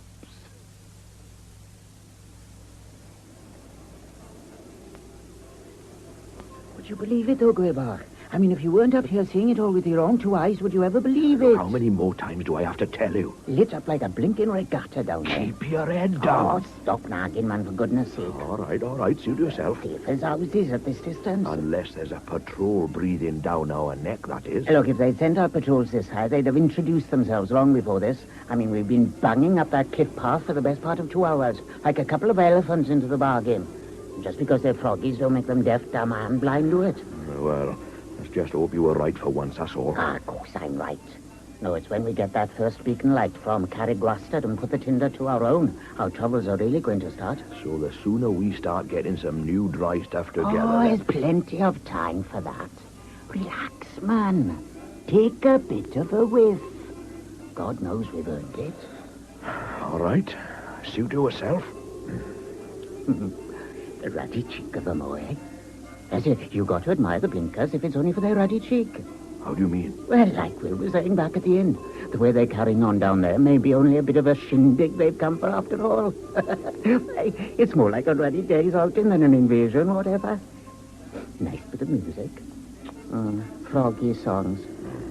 Yes, they're passing the odd bottle around too by the sounds of it, eh? Probably one of yours. What? Probably one of yours. What's that you say? You heard. One of... Well, how'd you make that out, then? Oh, work it out for yourself. Work what out? Well, stands to reason, man. Why should they sip their own when there's a cellar full of the stuff just waiting for them at the top of the cliff path? Oh, come off it, man. Well, come off what? Well, there's no saying they've even put ashore yet. Well, granted. No saying they haven't, neither. Well, get on with it. Only that if they have, I mean, just supposing they have, well, we all know whose little house they'd come across first. Don't we, Was? And not only settle for the wine, partial to the odd silver spoon, too, I shouldn't wonder. Oh, the froggy devils. Bit of a change of heart now, isn't it? Not a minute past you was admiring their old cheek. But rape, plunder, and spoil would be nearer the mark. Yes, and you can keep your comforting words for those that appreciate them. Thank you very much. Hey, where are you off to now, then? Off to Masquerade. Where do you think I'm off to? Get that beacon ready for firing, of course. What about that bit of a whiff we was promising ourselves? Whiff? With the safety and chattels of the whole community at stake. You ought to be ashamed of yourself for even making the suggestion.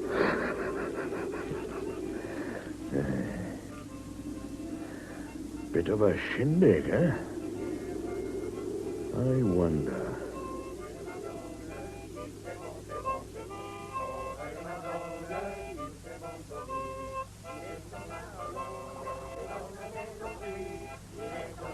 Final instructions from General Osh to the American officer, General Tate, aboard the Resistance. My dear and glorious comrade in arms, how I envy you, for it has fallen to you to achieve great things. To test yourself on a field of glory worthy of your great genius. Although, my dear comrade, the overall plan of this campaign will be mine, I am happy to concede that the success or failure of this first military stage on which you are even now about to embark will depend on you and only. We will, by la grâce de Dieu, achieve together is the bringing about of a revolution in Ireland, with the eventual goal of establishing this country as a republic. A sympathetic republic, my dear comrade, from which we can confidently strike at the very lifeblood and heart of England itself. It is permitted that I inform you, secret negotiations are already underway between the government of France and the chiefs of the revolutionary movement in Ireland. Once these have been brought to a satisfactory conclusion, I shall assume, under my personal command at Brest, one of two legions which I have created and chosen to call the Legion of France. The first of these will be comprised solely of the most proved, valiant, and courageous officers available to us. but to your own part in all this, the 2nd Legion of Franc, of which you now find yourself in sole command, consists almost entirely of personages whose characters will doubtless already have proved unsavory, even repellent to a gentleman of your background and sense of military tradition. But, sharing as we do a mutual determination and detestation of England, I feel sure you will agree it is essential all personal scruples be now set aside.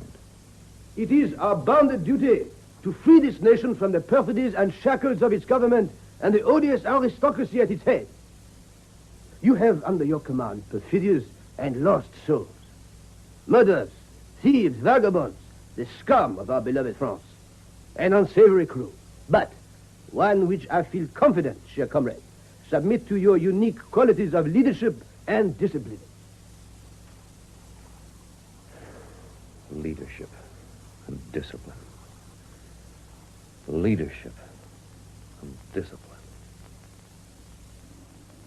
We are, and must be, the bringers of liberty, the sworn enemy of the tyrant.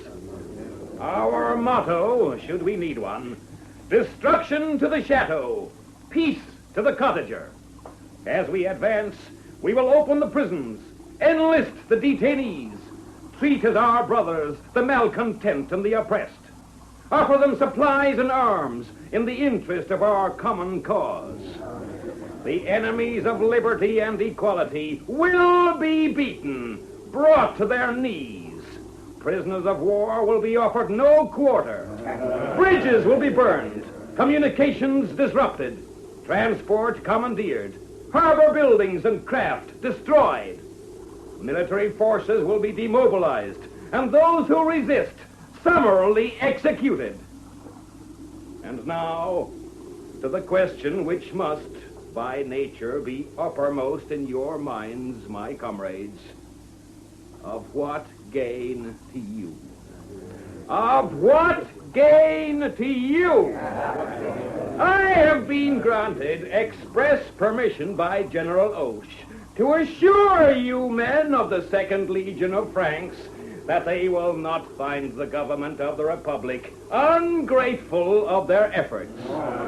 In recompense for their services, and in due proportion to their individual sacrifice, it is undertaken that the condemned will be pardoned, sentences remitted or revoked, with the possibility of a new life for one and all in our beloved France or one of her fast-developing colonies.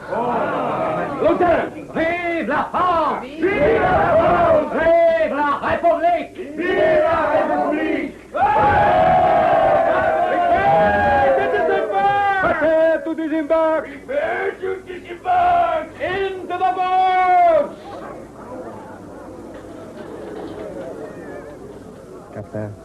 Captain Montaigne. Citizen, it is possible I can be of some service. An imperative and confidential communication, monsieur. Communication, but can't it wait until... I think not, monsieur. In fact, I should strongly recommend you give it your most immediate attention. As you please. As it pleases you, monsieur. Though your vessel has been victualled, not only for the passage of the 2nd Legion, but also for their support. It is imperative, repeat, imperative, that once the army has disembarked and made shore, apart from the muskets and shot with which they have already been accoutred, no further supplies of any kind be made available to them. The Legion, once landed, you will immediately, repeat, immediately, weigh anchor and proceed to the rendezvous previously dictated to you. These orders will be obeyed without question. They will also be obeyed without reference to or the knowledge of the Legion's military commander. Oche. Your orders are clear, monsieur. Perfectly. Captain? Lieutenant Jourdan. Captain. Are all the troops embarked? But of course. Lay on full sail and weigh anchor. We leave at once. Leave? No. But surely, sir, without our support, fresh water, supplies... Lieutenant, you have your orders. Sir. As I have mine.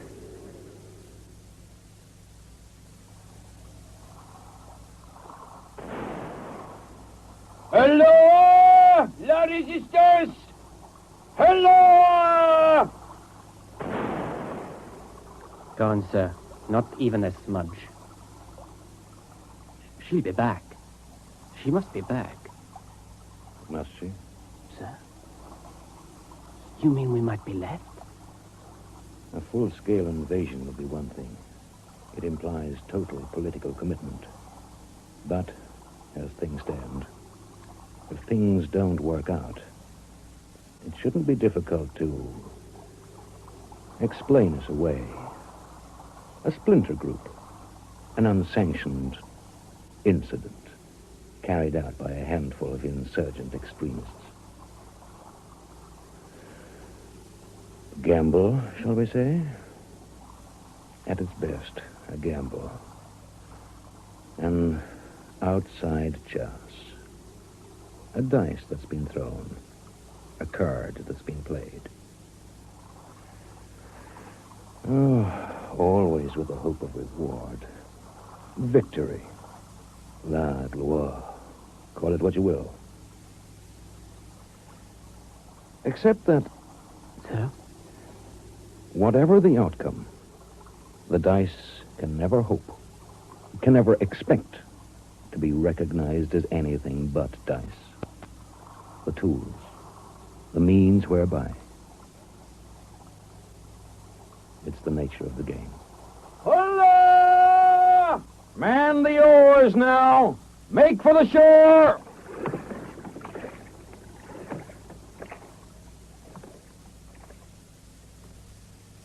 So while they was pulling for the shore, what the hell were you two doing all the time then, huh? What were Doing, we? indeed. You know, there's just the odd moment when I reckon you must be a bit addled in the head. Or something, Davis. Why? Well, what the hell do you think we was doing, man? Tinder to the beacon like instructed, then off down that cliff path like we had old Nick himself on our heels. I see. Well, with that beach teeming with froggies, you surely don't think we was going to loll around and paint a picture of it, do you? Just, wonder, that's all. Yes, and a bit of wondering will be just about your lot in all this, I'm reckoning. What's that supposed to mean? Well, whichever way you look at it, it was we was up there, wasn't it?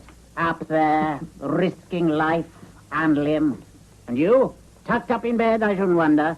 Chiffonier up against his door, his little hoard stuffed safe up the chimney, and a crucifix and a pair of pistols tucked under the counterpane to ward off the old nightmares and keep him company. Just you watch it, what? Ah, I know your sort, what? Oh, and what sort is that then, huh? The wait and see sort. The no active part sort.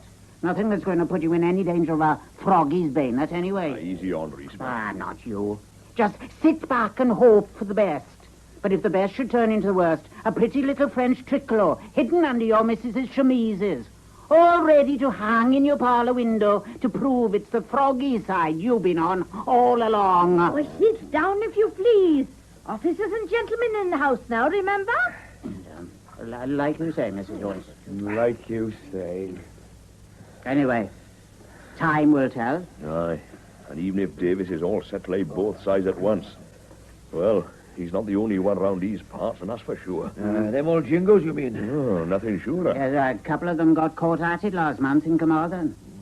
Caught at what, boy? Tricolour sashes, if you please. Oh. Market day, too. Well, the magistrates soon knew how to deal with them. Oh, magistrates. This is the tip of the iceberg, man. The fact that a couple of them have got the damn nerve to actually come out into the open proves that. Oh, no. It's not the one or two that end up in the dock we got to worry about, was? It's the ones that are still playing it safe. Behind closed doors, waiting for the word. Once they come out into the open, there won't be enough lockups between here and the bloody Tower of London to hold them. I could be right. Oh, I know I'm right. Yeah, and even if there were, you'd probably have a froggy sympathizer up there on the bench doling out the sentences. Strong words, Riesbach. Strong feelings, Bach. And they'll get even stronger when those froggies really get moving. Moving? Moving where? Well, inland, of course. To where we are arguing a toss at this very minute. Inland? Well, you surely don't think they're just going to sit down there on that beach throwing dice and admiring the view for the rest of the duration, do you? Why are they here in the first place? Them ships might come back. Pick 'em up, lad. If that was the case, why would they go to so much trouble to bring 'em here, put 'em down in the dead of night, and then up and away and leave 'em then? Give us a bit of a fright, like? Oh, bit of a fright. Well, they've had their own way about that, all right, haven't they? Show of arms, like. They'll be showing a good bit more besides before this little lot is over. You take my word for it. Oh, Lord. Hello, boys. Another bottle of best Madeira, please, Mrs. Jones. Oh, and my Lord Corder and the other gentlemen said they'll be pleased to take food at your convenience. Another Madeira, if you please. Please to take food, if you please. Bit of decision-making they should be getting on with now. Aye, exactly. What we keeps them in style and pays our taxes for, innit? Yes, well, what some of us pays our taxes for any road. And when it comes to decision-making, Davis, you do well to leave it to somebody with a head on their shoulders. and a bit more between their ears than half a cartload of my best bar soda. Nothing much really happening up there then, Blood? No, nothing that hasn't been happening for the past 3 hours, whatever. No, just talk, and more talk, is it? Most of it's beyond me, that's for sure, Gulva. Yes, and for most of them sitting around that table, too, if the expressions on their faces is anything to go by. Oh, aye. And Corder doing most of the old enforced, like. Oh, aye. And Lord Milford, deaf as a post and too far gone in the Madeira to know or care what's going on anyway. Aye. And the rest of them? Oh, just sitting back and waiting to see what is to be done. Oh, not much different to the rest of us, then. Lord Probit, less of the gossip. And this bottle upstairs for the gentleman. Listen, please. Yes, Mrs. Jones. What's to be done, money funny? Done, my lord? Done? I should have thought it altogether too obvious what must be done. Obvious? In theory, perhaps, Colonel Knox, not in execution. We must implement the militia. We already have. Well, then. 500 of our men against something in the region of 2,000 of theirs. The odds could hardly be described as propitious. Damn it, man, in that case, we must... Well, we must... You were about to suggest, Colonel Knox. Why, that is, we must declare an immediate state emergency. I should have thought that the state emergency had already successfully declared itself. You're too pessimistic, Ackland, too damn pessimistic by half. With all due respect, Colonel Knox, I'd suggest you're confusing pessimism with what is, in fact, a very acute sense of realism. My thanks to your lordship. Not looked for, sir, not looked for. Simple statement of fact. I've already informed you, gentlemen, that we cannot anticipate, let alone expect, the arrival of our regular forces for, and this at the very least, a period of some 6 days. Drinks for your lordship? Thank you, Major. But damn it all, my lord, the froggies aren't to know that. I think it's only reasonable to assume they are banking on the fact. Oh. Thank you, my dear. Thank you. In the meantime, at any rate, we have them. Stranded, high and dry. No hope of retreat, no reinforcement. Not a froggy sail to be seen. Damned odd, that. It's possible their frigates may have received some false report of an intended counter-offensive, of course. A hasty withdrawal. Yes, it's possible. On the other hand, they might have withdrawn simply to refurbish with supplies, intent on a speedy return. Yes, also possible. Then, if such be the case, my lord, can't you see how imperative it is we act positively and at once, while we have them at a disadvantage? Any army marches on its stomach. But, contrary to popular belief, not necessarily fight on it, sir. For it, perhaps, but not on it. Oh, damn it all, must the fellow be ever talking in riddles? With respect, my Lord Milford, I'm quite simply advancing the proposition that the most fierce and dangerous wolf in the pack is inevitably the hungry one. In the bear gardens of old, the attacking hounds were deliberately starved to increase their ferociousness. Deliberately induced state of hunger may breed elements of mutiny and dissent, but it also engenders its own particular brand of fierce, high courage. Well, then, if such be the case, sir, to the devil with attending on the regulars. We must... What must we, Colonel Knox?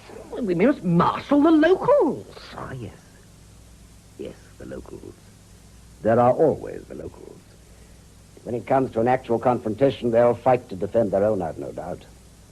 On the other hand, in a district as sparsely populated and remote as this, chances are the whole business will be over and decided one way or the other before your average local even realizes there's anything amiss. Besides, one vital question remains. A question to which we, as Englishmen, cannot possibly be sure of the answer. And what might that be, my lord? Those men out there on the beach, froggy invaders, interlopers we call them. But until it's put to the test, gentlemen, the ultimate test, can we honestly be positive in our hearts that that isn't exactly the way a considerable proportion of the native population regard us? Come, my lord. What's the fellow say? What's he blathering about now? Little England beyond Wales, they call this part of the countryside, I believe. But how many of us in this room have ever taken the trouble to determine whether it was intended as a compliment or an insult? Well, how many of us seated about this table have ever pondered that notion, let alone taken the trouble to find out? A bowl of this, sir.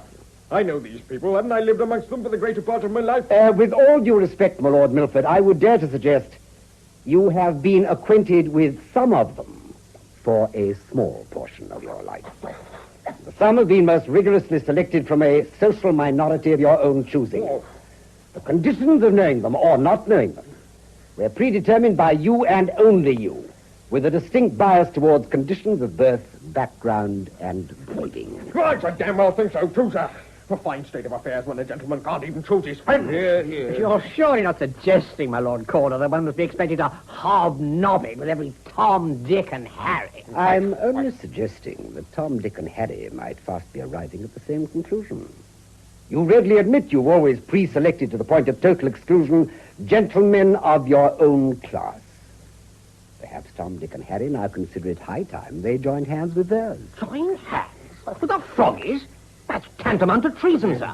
Blatant treason. Only if they fully and absolutely acknowledge in their deepest hearts the British monarchy and system of government as their own. Damn well hope they would. I'm sure we all hope, gentlemen. But already in Ireland and our American colonies, the hope seems to have been ill-founded. The contrary proved to be true. Why shouldn't the same happen here? Because we know it won't, sir. We know them. No. We recognize them, gentlemen. We are acquainted with them, gentlemen. And they, in turn, have touched their forelocks and seem to return our recognition. But what of their true feelings towards us? Their natural, God-given alienation? What of their unique language, their culture, which we, in all honesty, cannot flatter ourselves we've ever attempted to appreciate, let alone comprehend? In brief, the attitude that through centuries of English domination has always remained exclusively theirs. What do we know?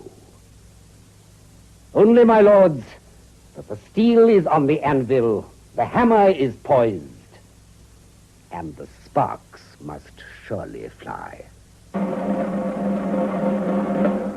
Fire, fire, fire, fire on mountain, fire on mountain, fire on mountain, run, run, run. Gwenny Morris Trehowell in nattering away 19 to the dozen and pulling a jar of ale for what she takes to be a British officer, see? Always could natter the hind leg of a donkey. But suddenly comes to her not British at all, man. You don't mean... Damn froggy, if you please. Never. Bold as brass and leaning up against that bar like he owns the blinking place. Well, what happened to Gwenny then, what? Well, froggy through the front door, so it's our Gwenny straight out of the park, isn't it?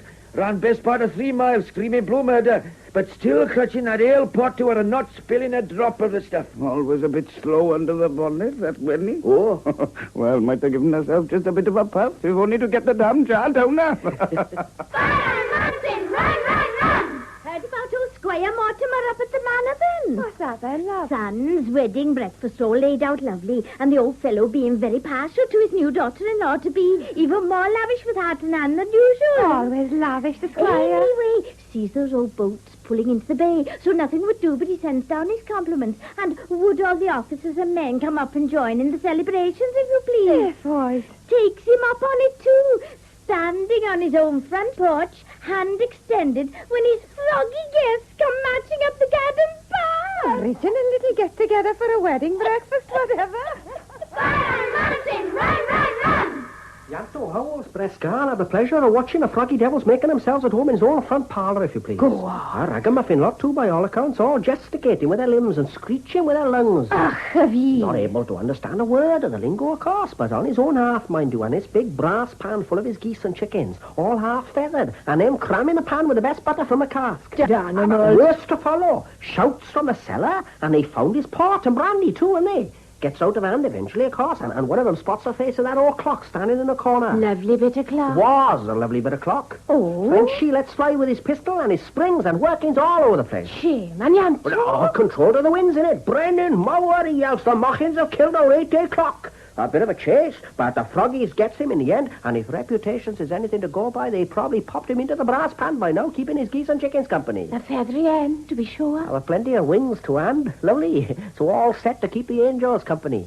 Fire on mountain, run, run, run. The latest. Don't tell. 2 of the devils, straight into London Church. Not London, no. One helps himself to the plate. Not the plate? One burns the assocks. Not the assault? Yes, and then it's off out again, without so much as a prayer of thanks or a copper for the poor box. Must have been a terrible pong with that old horse, eh?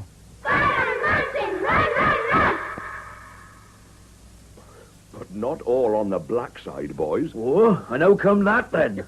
Well, like Blood here was telling us a bit back. Oh? Jemima Nichols, just back from her old mam's funeral. Yes, rest in peace. When, from her kitchen window, she spots a whole crowd of blackies. Yes, down in her chicken run. Sucking raw eggs for all they was worth. And screwing the necks of some of her best slayers. Never. Well, you know our Jemima. Oh, no fear for anything that walks on two legs, Jemima. So, it's musket off the wall, a quick blast in the general direction of those froggy backsides. That's Jemima. Well, at that range, no great damage then, of course. But one look at Jemima, and they screams blue murder. It's off back down that lane as fast as their froggy legs can carry them. Good old Jemima. You can say that again, Wasp. Hey, a few more Jemimas about the place, and they wouldn't wait for those blinking frigates to come back and pick them up. They'd be more than happy to make a swim for it. And that's exactly the way it struck me too, your lordship. First go off any road. But on thinking it over a bit and putting 2 and 2 together, like, not so positive it was that old shotgun of Jemima's that did the trick at all, really. With due respect, young lady, you're not making a hell of a lot of sense. Oh, I can see that's the way it must be seeming to his lordship. And maybe the missus is right, and a damn cheek of me even to think of bothering somebody like his lordship with such a daft old notion in the first place. Mrs. Oh, yes, the missus, yes. Oh, I can tell you, all hell let loose if she suspected I was up here at all. Especially with us being, Us being what? Well, what I mean to say is us being just the two of us, together. Well, alone, like. For God's sake, I hope you're not insinuating that I'll possibly take advantage of... No, I'm begging your lordship's pardon. It's not me that's doing incinerating, but on account of the old rules, see? Rules? Ah, the missus's rules, now. I see. Well, now, to return to the subject in hand. I'd like that. Well, God knows we've little enough time left as it is. Ah, especially with the old missus on the prowl and all. I was referring to the military situation. Oh, aye. Well, now, 6 days' march, wasn't it, your lordship said, before the regular militia even stood a chance of getting you. 6 days then, you're a 5 now. How the hell did you know that? Oh, not eavesdropping or anything, your lordship. Only couldn't help overhearing, like, when I comes in with the Madeira through the door. Only, don't worry, your lordship, it's all right. Not so daft as to let on to the others, whatever. Yes, well, that's something to be thankful for anyway. Large-scale panic's about all we need. Still, when it comes to the crunch, 6 days, 5 days at this stage in the game, what the hell does it matter? The froggies are getting more cocksure of themselves every minute. Aye, and from where your lordship's sitting, a miss being as good as a mile. Exactly. Now, which is why I thinks, with you gentlemen just sitting up here getting more bogged down with every minute and all, well, nothing to be lost with me coming straight out with a little plan I've had in my own mind, so to speak. Well, with your lordship's permission, of course. Then straight out with it, let it be, woman. Right. Well, now, it all really begins with the old devils taking a pot shot at my petty that first day when they pulls into the bay, see? A pot shot at your petty? Oh, do direct it, your lordship. Look, considerable damage of a very strategic area. Yes, quite. Well, you see, apart from wanting to wring their blinking necks, no more thought about it at the time. Though not saying a nice bit of red flannel and all that. Red rag to a bull is what Robert says at the time. And somehow, your lordship, the words just sort of stuck, see? Fascinating. So when those froggies panics and runs like hell from Jemima Nichols' chicken cot, first thing that comes to my mind, so to speak. Oh, but damn it, anybody would have panicked. The woman had just fired a barrel of shotgun at him. Aye, but well out of range, your lordship. And old Jemima, so short-sighted, can't even spot a haystack in a meadow. They weren't to know that. Aye, but see, you'd have thought they'd have put up some kind of fight. I mean, nigh on a score of them. And only one of poor Jemima. Well, they weren't to know that either. Agreed, but if you was to ask me, it was what they saw. Or thought they saw what really did the trick. Oh? Aye. On account of Jemima, just back from her poor mam's funeral and still got up in her Sunday best, see? Sunday best? Red whittle shawl, high black cap, your lordship. Well? Oh, do for goodness sake, man. At the distance the froggies were away from her when she let loose of that musket, don't you see what they must have taken her for? A red coat, isn't it? One of the regulars, man. And standing there in front of them, 6 whole days before they was even expecting a smell of them. Your lordship? Well, it's possible. Do, man, it's more than possible. It's the only explanation, isn't it? Neat enough bit of deception, I'll grant you. Then if they drops their arms and takes to their heels like that over one Jemima, what would the result be if you could pull the same trick, your lordship, with, say, 500 of them? 500? Not every woman in the county, maybe, but every red whittle shawl and tall black hat we could lay our hands on.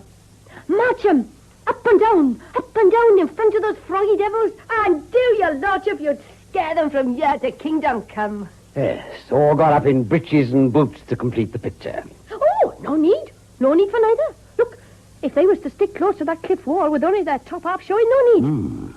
Yeah, but even if it worked, and it's a very big if, 500 against a French force of 2,000? Oh, 2,000 of ours, let it be 2.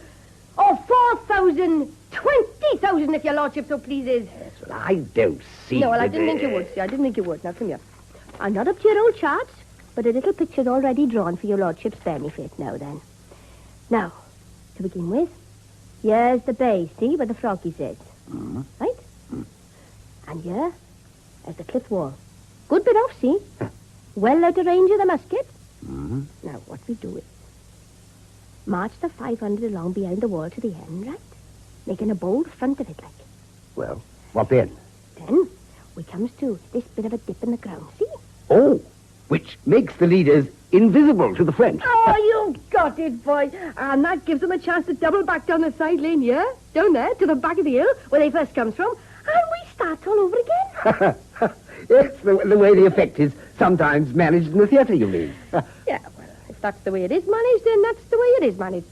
But you take blood's word for it, your lordship, Bach. As far as our purpose is concerned, managed it will be, and that's well enough. Your lordship?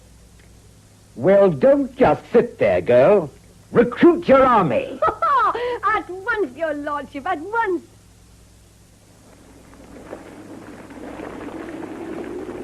Times this have we been round now, then? Lord only knows, love. I lost count. Oh, so many times up and down behind this blinking wall, I got to know every damn stone in the thing. You're out of step again, Esther Harris. And you, Kitty Davis? How many more times have I got to tell you to keep that blinking broomstick steady on your shoulder? It's a military exercise you're on now, girl. Not already spring cleaning. Yes, Colonel, miss. Oh, should be, sir. And you can just keep your own lips to yourself, Kitty Davis, or you'll have me to answer with. Now, blood, love.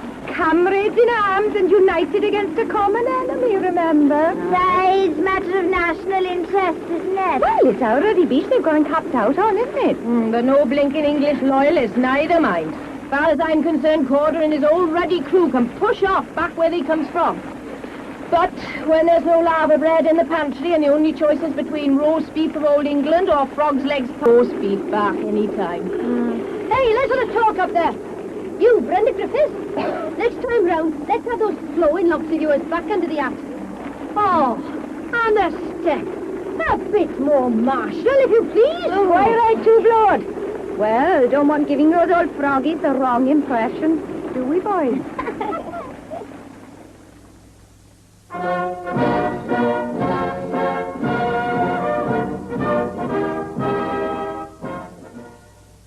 Cardigan Bay, 5th Bomb Coast, 5th year of the Republic.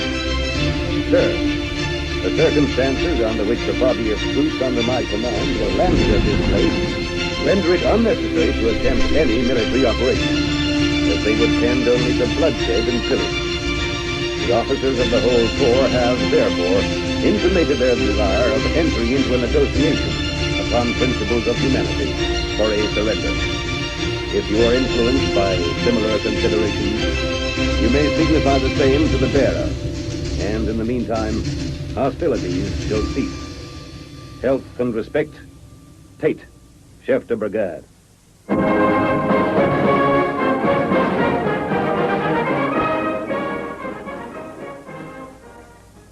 Fishguard, February the 23rd. Sir, the superiority of the force under my command, which is hourly increasing, must prevent my treating upon any other terms short of your surrendering your whole force prisoners of war. I enter fully into your wish of preventing an unnecessary effusion of blood, which your speedy surrender can alone prevent, and which will entitle you to that consideration it is ever the wish of British troops to show an enemy whose numbers are inferior. My major will deliver you this letter, and I shall expect your determination by 10 o'clock. Cawdor.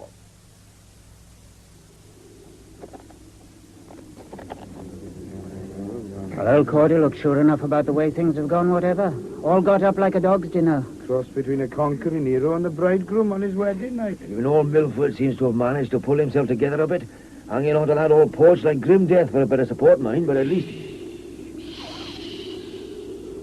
Enoch? Anything, Enoch? 30 years ago, I had a vision. 30 years, and yet it has come true. But wait, and listen, and ye shall hear the drums a sounding as I heard them that night. Listen. Listen.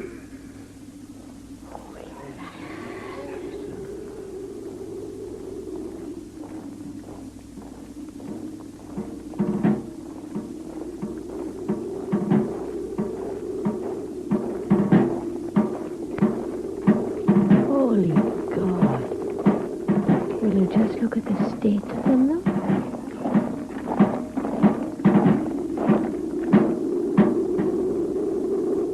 My Lord of Cawdor?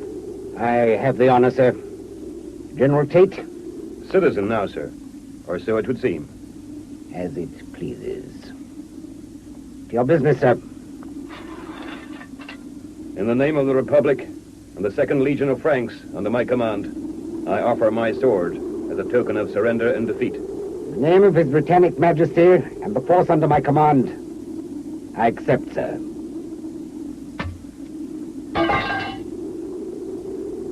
And now to your men, sir. Lieutenant, surrender arms. Surrender arms. En avant. En avant. En avant. En avant. En avant. En avant. You know, Riesbach, if one didn't know there was froggies, a body could almost feel. Feel? Oh, 'tis no matter.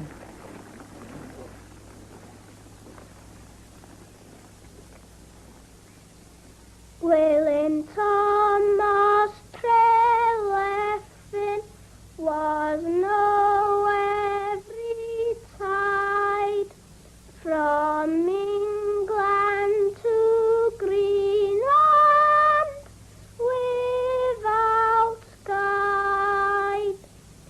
Willing Thomas Trelawny was take the spyglass, and then he cry out, "Boys, there they was."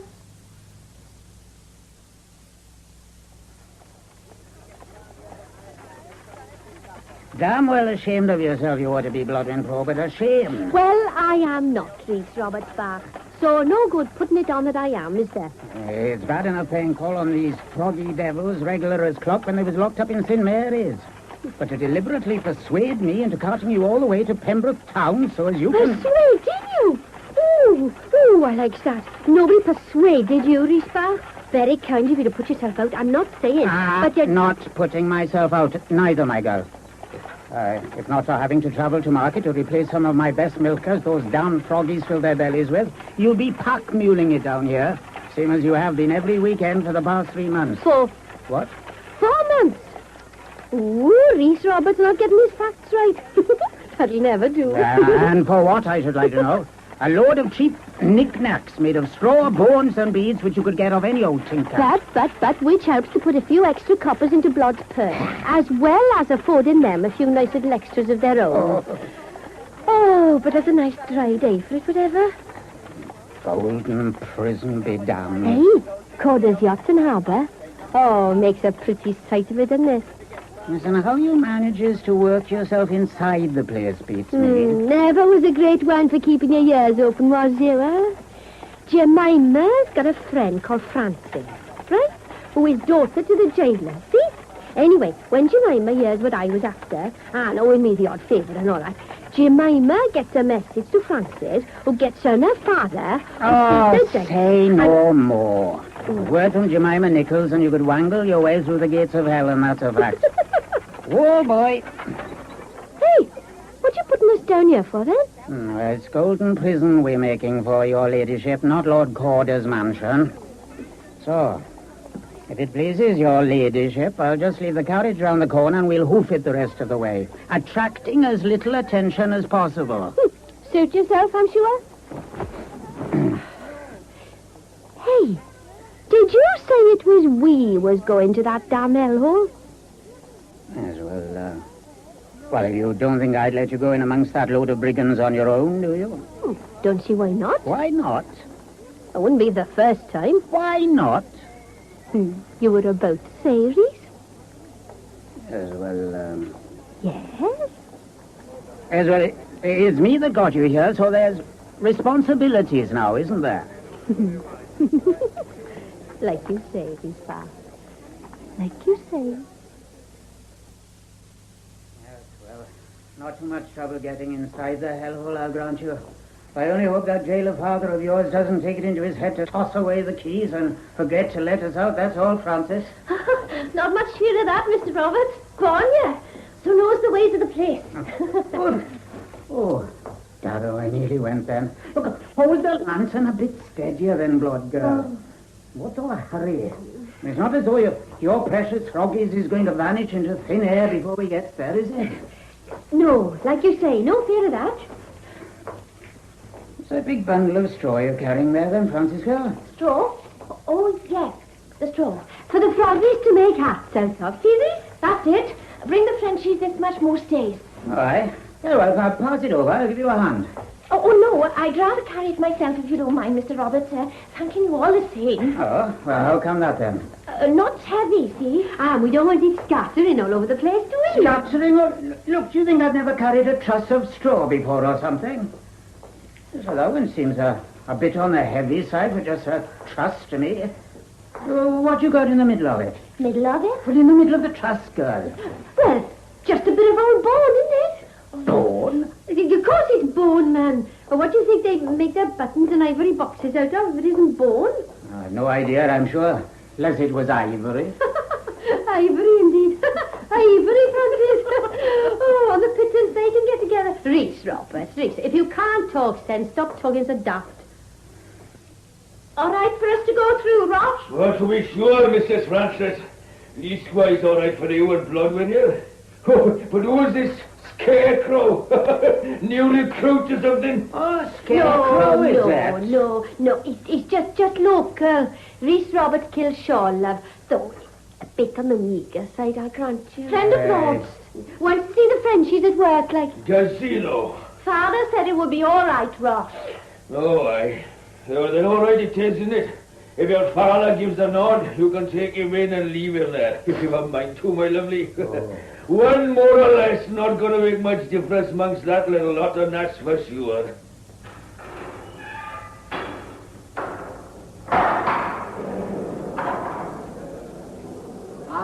Les anges du ciel. Angels of the ceiling? What the hell's the fellow on about? A bit of manners, if you please. Or don't you got trouble in your head about that, my lovely. Claude, où est monsieur le commissaire? Ah, monsieur le commissaire, hein? S'il vous plaît. La chambre voisine, ma petite. Bloodwell? Oh, in a minute. Hey, Reese, love, if it's all the same to you, to wait a minute or two, but we've got a bit of private business. Oh, aye. And what is so private about this place, then? Can't I come into the chamber voisin and see this Monsieur Commissary with you, then? Yes, well, we're about it. What's all this letting a common froggy slobber all over your arm like that? He's not a common froggy. He's a gentleman. Why? Oh, begging your pardon, I'm sure. Oh, there. Now, don't sulk now, there's a good boy.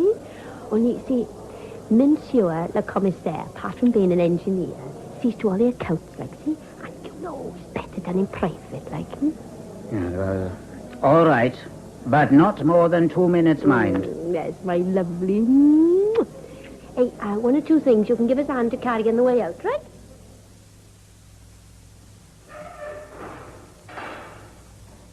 Thank you, Rosh. Pleasure, I'm sure. Bye, Rosh.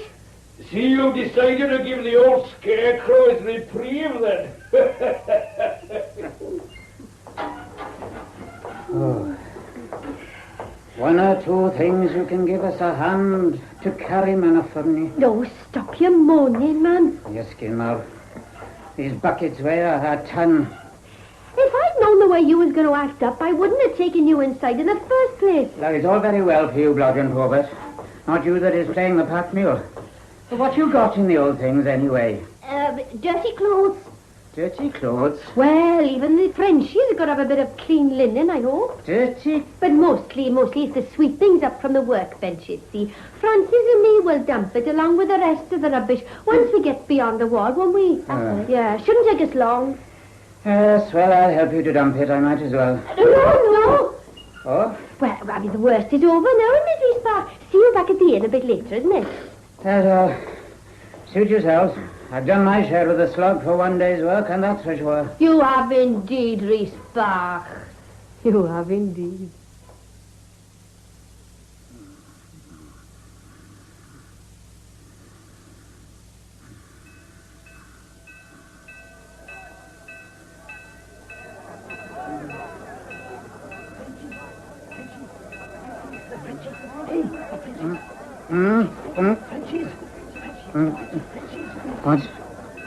What's that? Frenchies? What's that they say? Hey, you! Hello! Sir! What's that you say? Frenchies! Away, sir, away! Away? A clean gone, sir, by all accounts. Not from the Golden. Not possible. Not ever been done before, we grant you, sir. Then how? Hole in the ground, sir. 60 yards around the wall. Straight into the prison, by all accounts. Pails and buckets full of earth. In, out, sir. In, out. For the Lord knows how long. But always disguised to look like something else, by all accounts. Something else? You got it. Rue, an engineer behind it all, by all accounts. Burrows like moles, with no other tool than the leg bones of horses, sir. Bones? Of horses? You got it. 100 or more of them clean away, sir. And a bit of local female company into the bargain. Local, did you say? 500 guineas reward for them, dead or alive, by all accounts. Then he's off to the harbour with a lot of them, and puts off with my Lord Corder's yacht, if you please. Corder's, did you say? But with few provisions aboard and half a gale blowing up, be lucky if they makes it after all. Oh, and a damn sight unlucky for somebody if they do. By all accounts. Night to you, sir. Night. Oh, night. Mostly old sweepings from the workbenches, isn't it? We'll dump it with the rest of the rubbish once we get beyond the wall, won't we, Francis? Shouldn't take us long. Blodwen? Bit of old bone, isn't it? Well, what do you think they make their buttons and ivory boxes out of if it isn't bone? Blodwen?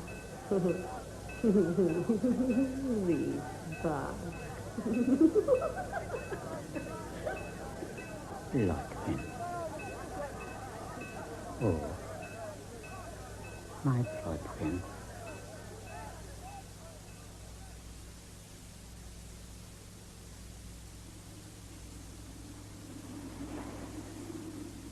Dear Isbach, I hope this finds you well as it leaves me at present. You was always so good to me, so I pens this line to say I am no longer Blodwen Probert, but Madam Rue.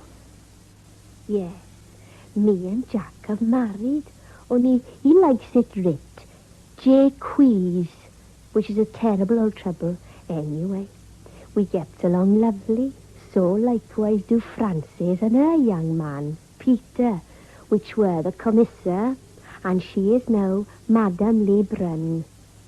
We did a lot for they lads, which they was grateful.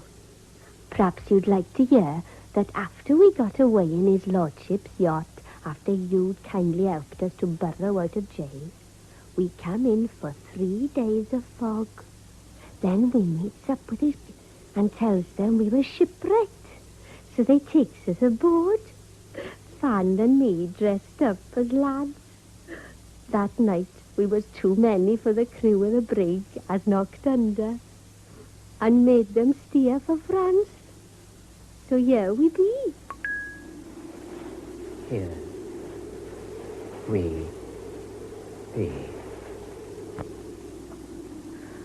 Hoping to see you soon, I remains your humble servant to command. Lord.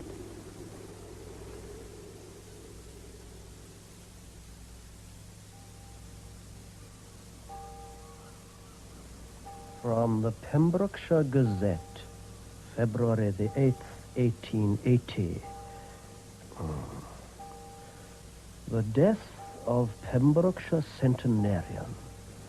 The death occurred on Sunday morning at the Dufferin Cottages near Fishguard of Blodwyn Probert Rue, ripe old age of 103. Her age is pretty accurately fixed by a statement she was wont to make that she was just past 20 years old when the French landed at Fishguard. She had been bedridden for 8 years. When the historic incident occurred, she was in service at Kilshaw, near Fishguard.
In Frogs' Legs and Lava Bread, a play for radio by William Ingram, Blodwyn Probert was played by Elizabeth Morgan, Rhys Roberts by William Ingram, and Gwilym Thomas by Windsor Davies. Nestor, Jan Edwards, Kitty, Kate Binchy, Mrs. Jones, Alwyn Griffiths, Colonel Vaughan, William Slay, Corporal Harris, Robin Brown, Will Morgan, Douglas Blackwell, Davis, Sean Probert, Enoch, Talvin Thomas, Di Morgan, Anthony Hall, Lord Corder, John Gabriel, Jonah, Sean Probert, Tate, Kevin Flood, General Osh, Nigel Anthony, Lord Milford, Robin Brown, Colonel Ackland, Douglas Blackwell, Colonel Knox, David Goodison, Brenda, Alwyn Griffiths, and Francis, Jan Edwards. The children's choir was trained and conducted by Edwina Evans, and the mouth organ was played by Elfie Kahn. The production was by Betty Davis.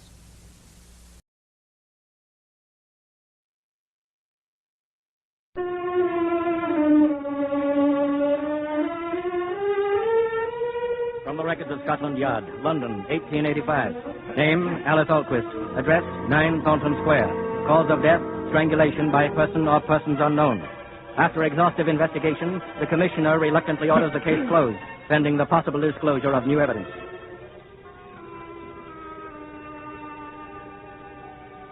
It's many years later, and memories of Alice Alquist and 9 Thornton Square are all but forgotten.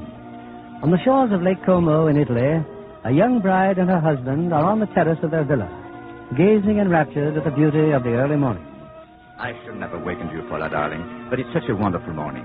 Thank you for waking me, Gregory. Oh, you know, I was dreaming of our life together. How did you see it, Paula?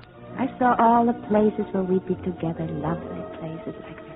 I was thinking of our life, too, only I heard it in music, something alive with happiness, with all the feeling of the early morning. This morning. Yes, with the sun rising light in your hair as it is now. When will you write it, darling? Oh, someday when you've settled down. Where? Where would you like? Paris, perhaps? Paris? Mm-hmm. What about Rome? Or London? How do you feel about London? London? Paula, if you won't laugh, I'd like to tell you something. I won't laugh. It's silly, but I was in London once in the winter. A poor and unsuccessful composer. It seemed to me no city in the world could be colder to the homeless or warmer to the ones who had a home. Oh, my darling. I used to long for one of those quiet little houses in a square with a woman I should one day come to love.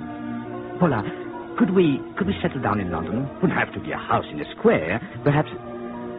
Paula, why do you look like that? There is a house in the square. What house? 9 Thornton Square. She left it to me. She?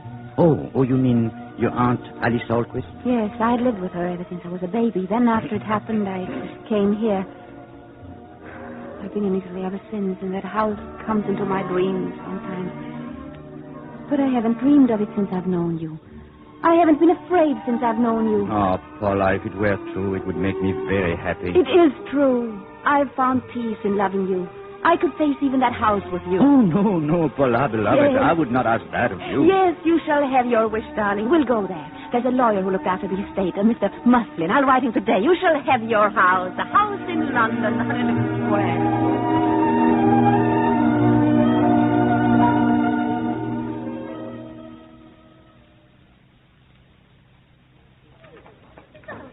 Yes? You don't remember me. I'm Miss Russell Square, number 16. Oh, yes. How do you do? Paula, dear, we mustn't keep Mr. Muslin waiting at the door. You're coming, darling. I'm sorry. Don't tell me you're coming to live here again. Yes, my husband Please, and I... dear. I'll call on you directly you're settled. Yes. Goodbye for the present. Bye. Goodbye. Goodbye. I'm so glad we are to be neighbors. I'm sure you'll find everything in the house in order, Mrs. Denton. Well, here are the keys. Now, if there's anything further I can do... You've been most kind. Oh, about your income, Mrs. Denton. Shall we send a monthly draft here or to a bank? Well, Gregory... Well, I would think here, darling, at least temporarily. Send to here, if you please. Certainly. Just one more matter, and then I'll be going. You inquired about servants. Oh, yes. I'll send in a housekeeper tomorrow. She's very capable, but a little hard of hearing. Hard of hearing? Of course, if you'd rather... No, send her in. We can interview her, at least. Her name is Elizabeth Morgan. I'm afraid I haven't yet found a housemate. Oh, please, don't think about it. We're deeply grateful for all you've done. Thank you. And need I say that I hope you'll both be very happy. Good day. Good day. Well, this is our house, Gregory. Shall we go in? How well you remember everything. Paula, what room is this? The drawing room. Well, come, dear. Aren't you going to show it to me? Will you light the gas, please? Oh, the gas. There. That's better. Paula, what a handsome room. But to see it like this, all the furniture covered up and so quiet. There was always parties in this room and flowers. There are always flowers. Those must have been wonderful days. It's so dead in here now. The whole place seems to smell of death. I'll open the window. There. All be fresh again in a moment. Oh, what is it, dear? His glass case. Oh, that's where she kept all her little treasures, all the things she collected on her concert tours. She was so proud of them. The glass is broken. It was broken that night. All the things were disarranged, but there was nothing missing. Oh, I know all these by heart. This glove... Oh, be careful, darling. The glass. She wore this glove in Romeo and Juliet, a command performance in Covent Garden. One little glove. I used to ask her what happened to it. He'd given it to a very great admirer. She would never tell me who. I wish I could have seen her. You can see her. On the wall. Her portrait. Paula, it's unbelievable. How much you look like her. Only you are still more beautiful. She's painted there as Empress Theodora. That was her greatest role. When she sang it in St. Petersburg, the Tsar came to every performance. It was here that I found her. That night, here in front of the fire. And her own portrait. Darling. I was in bed when something woke me. I came running down the stairs, frightened as if I already knew what had happened. She had been strangled. Her lovely face was all... Oh, I can't stay here. Paula, that's all past. It's long ago. You must forget about it. Gregory, your arms so strong and safe. All those things that remind you so of her, we will put them away. Yes. We'll make it a new house with beautiful new things for a beautiful new life. Yes, darling, yes. And then later we'll have people here and parties again. Wouldn't you like that? Oh, of course, dear. But later. First, let us have another honeymoon here by ourselves, just for a little while. Yes, I understand. Now, where do you suppose all this could be stored away? Oh, there is an attic under the roof. Her trunks are there and all her costumes. Well, then that's where it shall go. And then we'll board it up. Board it up? So you'll yes. never have to see them again. Oh, a piano. This too must be. Fine instrument. The action needs regulating, but the tone is still quite good. That song. Why are you playing that song? Why not? That was her song. It was always her last encore at every concert. She said it... Oh, look, Trevor, here's an old letter. Letter? I beg of you to see me just once more. I followed you to London. Oh, the date. It was written just 2 days before she was murdered, 10 years ago. Where did you find that? It was here among this music, Nancy. It's from someone called Sergius Bauer. Give it to me. Gregory. I'm sorry. I didn't mean to snatch it. It's just that... But why should a letter upset you so? It isn't that. I'm upset for you, darling. All these things reminding you of her. Oh, my dearest. While you're afraid of anything, there cannot be any real happiness for us. You must forget her. No. Not her, Gregory. Look what happened to her. Of course, darling. Of course.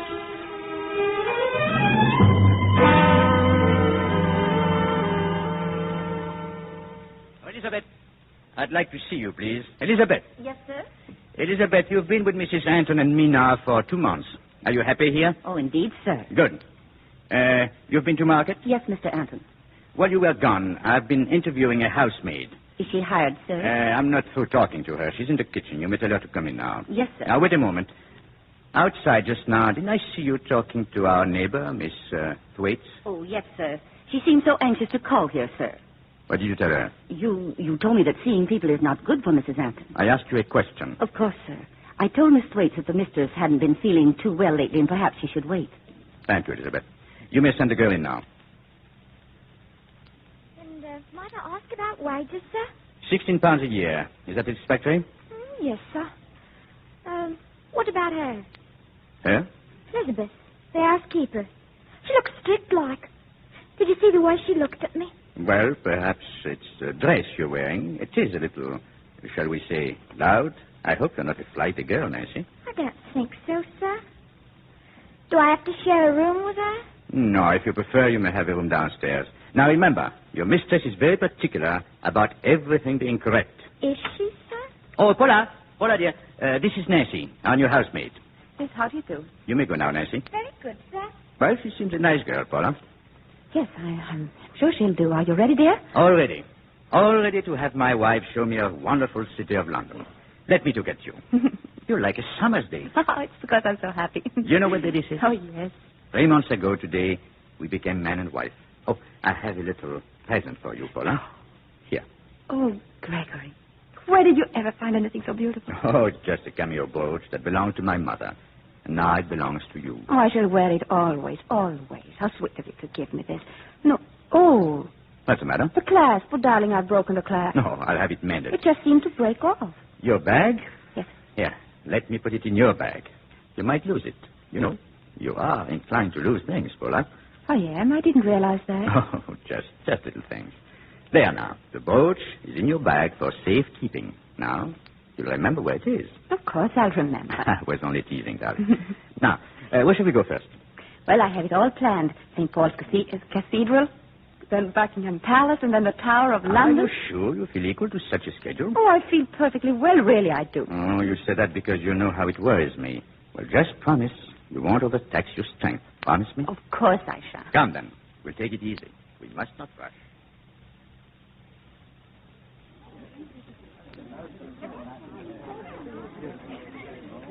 Do you mind terribly, Gregory, but I just had to get out in the fresh air again. All those horrible things in there in the tower, the torture chambers, the beheading blocks. Are you sure that's why you wanted to leave? Oh, yes. That young man back there, he nodded to you. Who is he, Paula? Oh, I don't know. He seemed to know me, but Do you usually bow to people you don't know? No, I suppose I've met him somewhere. Are you telling me the truth? Of course. Why should I lie? You smiled at him. I wonder why. Oh, I did it without thinking, Gregory. I don't know why I did it. Like the other things. What other things? Oh, nothing, darling.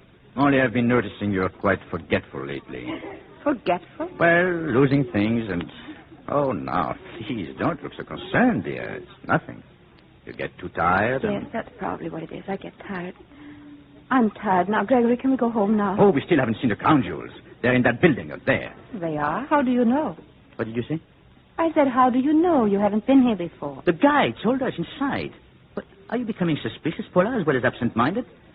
No, of course not, Gregory. After we see the jewels, we'll go home. Oh, jewels are wonderful things, Paula. Yes, a man could sell his soul for jewels and find that he has made not too bad a bargain.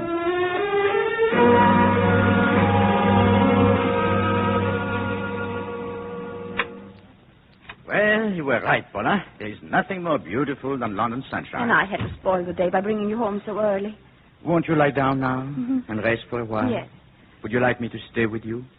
Not go out this evening? No, you go to your studio as usual. Gregory, can you really compose in that little room you've rented? Of course. I have a piano. That's all I really need. I wish you'd let me see it sometime. Oh, Paula, you might let me have your brooch so I can have it repaired. Yes, of course. I'll get it for you. Let me. But I don't understand. What's the matter? Gregory, I can't find it. What? Well, it must be here in my bag. I'll turn everything out just like that. I know it was here. I couldn't have lost it. It must be him. Sure it is. No, it's gone. Gregory, it's gone. Oh, Paula, didn't I tell you? But how did you come to lose it? I must have pulled it out with something. Oh, I'm terribly sorry, Gregory. Please forgive me. Oh, my dear, it's not as serious as that. It was not valuable. But your present to me, your mother's brooch, I don't remember opening my bag. You did put it there, didn't you? Well, don't you even remember that? Yes, of course I do. But suddenly I'm beginning not to trust my memory at all. Oh, I tell you, you're just tired, that's all. Don't worry so, Paula. Don't worry.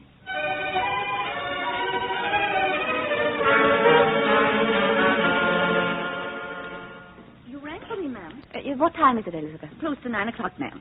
How do you feel? I'm all right. You look fine to me, Mrs. Anton. Has the master left yet? Yes, ma'am. A little while ago. Please see that he has plenty of coal on the grate in his room, won't you? You already told me, ma'am. When did I tell you? After dinner. Don't you remember? Oh, yes. Elizabeth? Yes, ma'am. Did you just turn the gas up in the hall? Why, no, Mrs. Anton. Oh, the light here in the room, it just went down. The way it always does when another light is turned up. I didn't touch it.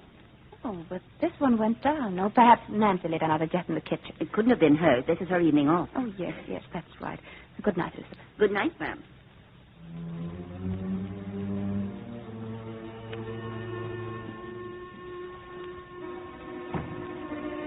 Elizabeth? Yes, ma'am? What's that? That noise. Listen. Noise, ma'am? Yes, can't you hear? It's coming from up there, from the attic. It's like footsteps and things being moved around. But, ma'am, the attic's all boarded up. But I tell you, I hear something.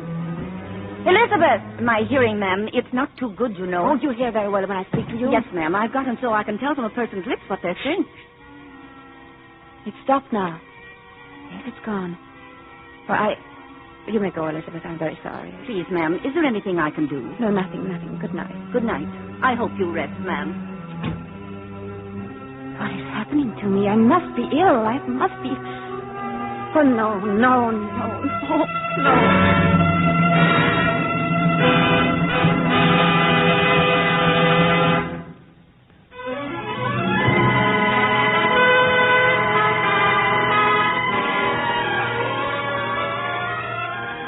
In the few days that have passed, the sedate little community called Thornton Square has seen a new visitor, a discreet young man with innocent questions, but who, for some reason, has avoided the residence of Mr. and Mrs. Gregory Anton. At the moment, the young man is in the office of the superintendent of Scotland Yard. Now, look here, Cameron. The Alquist case is ancient history. What's causing your sudden interest in a murder that happened 10 years ago? Well, it's hard to say, sir. It impressed me very much at the time, probably because I'd met Alice Alquist. Oh? I was just a boy. I know it sounds foolish, but I still think she was the most beautiful woman I'd ever seen. Do you wonder why I was startled when I saw that girl last week in London Tower? The girl who might be the twin sister of Alice Alquist 15 years ago? And what does that prove? Nothing, I'm afraid. But number 9 Thornton Square is no longer an empty house. The girl's her niece. The house belongs to her. Well, it's just a feeling I have that something peculiar is going on. Because that nosy old maid, Miss Thwaites, because she thinks so. Oh, come now, Cameron. Yes, I'm afraid Miss Thwaites' suspicions are somewhat distorted by her frustrated ambitions to go calling on the Antons. But they've been very careful to avoid visitors. I wonder why. Well, stop wondering. We gave up the case as hopeless. As for the matter of jewels, that was dropped by the order of a most important personage. Jewels? What jewels? Oh, they'd been given to Alice Alquist by someone very highly placed. Crown jewels of another country. They disappeared. That's why she was murdered. Who'd murder a woman for jewels that are far too famous to dispose of? But they've never turned up. No, now run along, Brian. I'm very busy. Yes, sir. Well, thank you, sir. Oh, Williams? Yes, sir?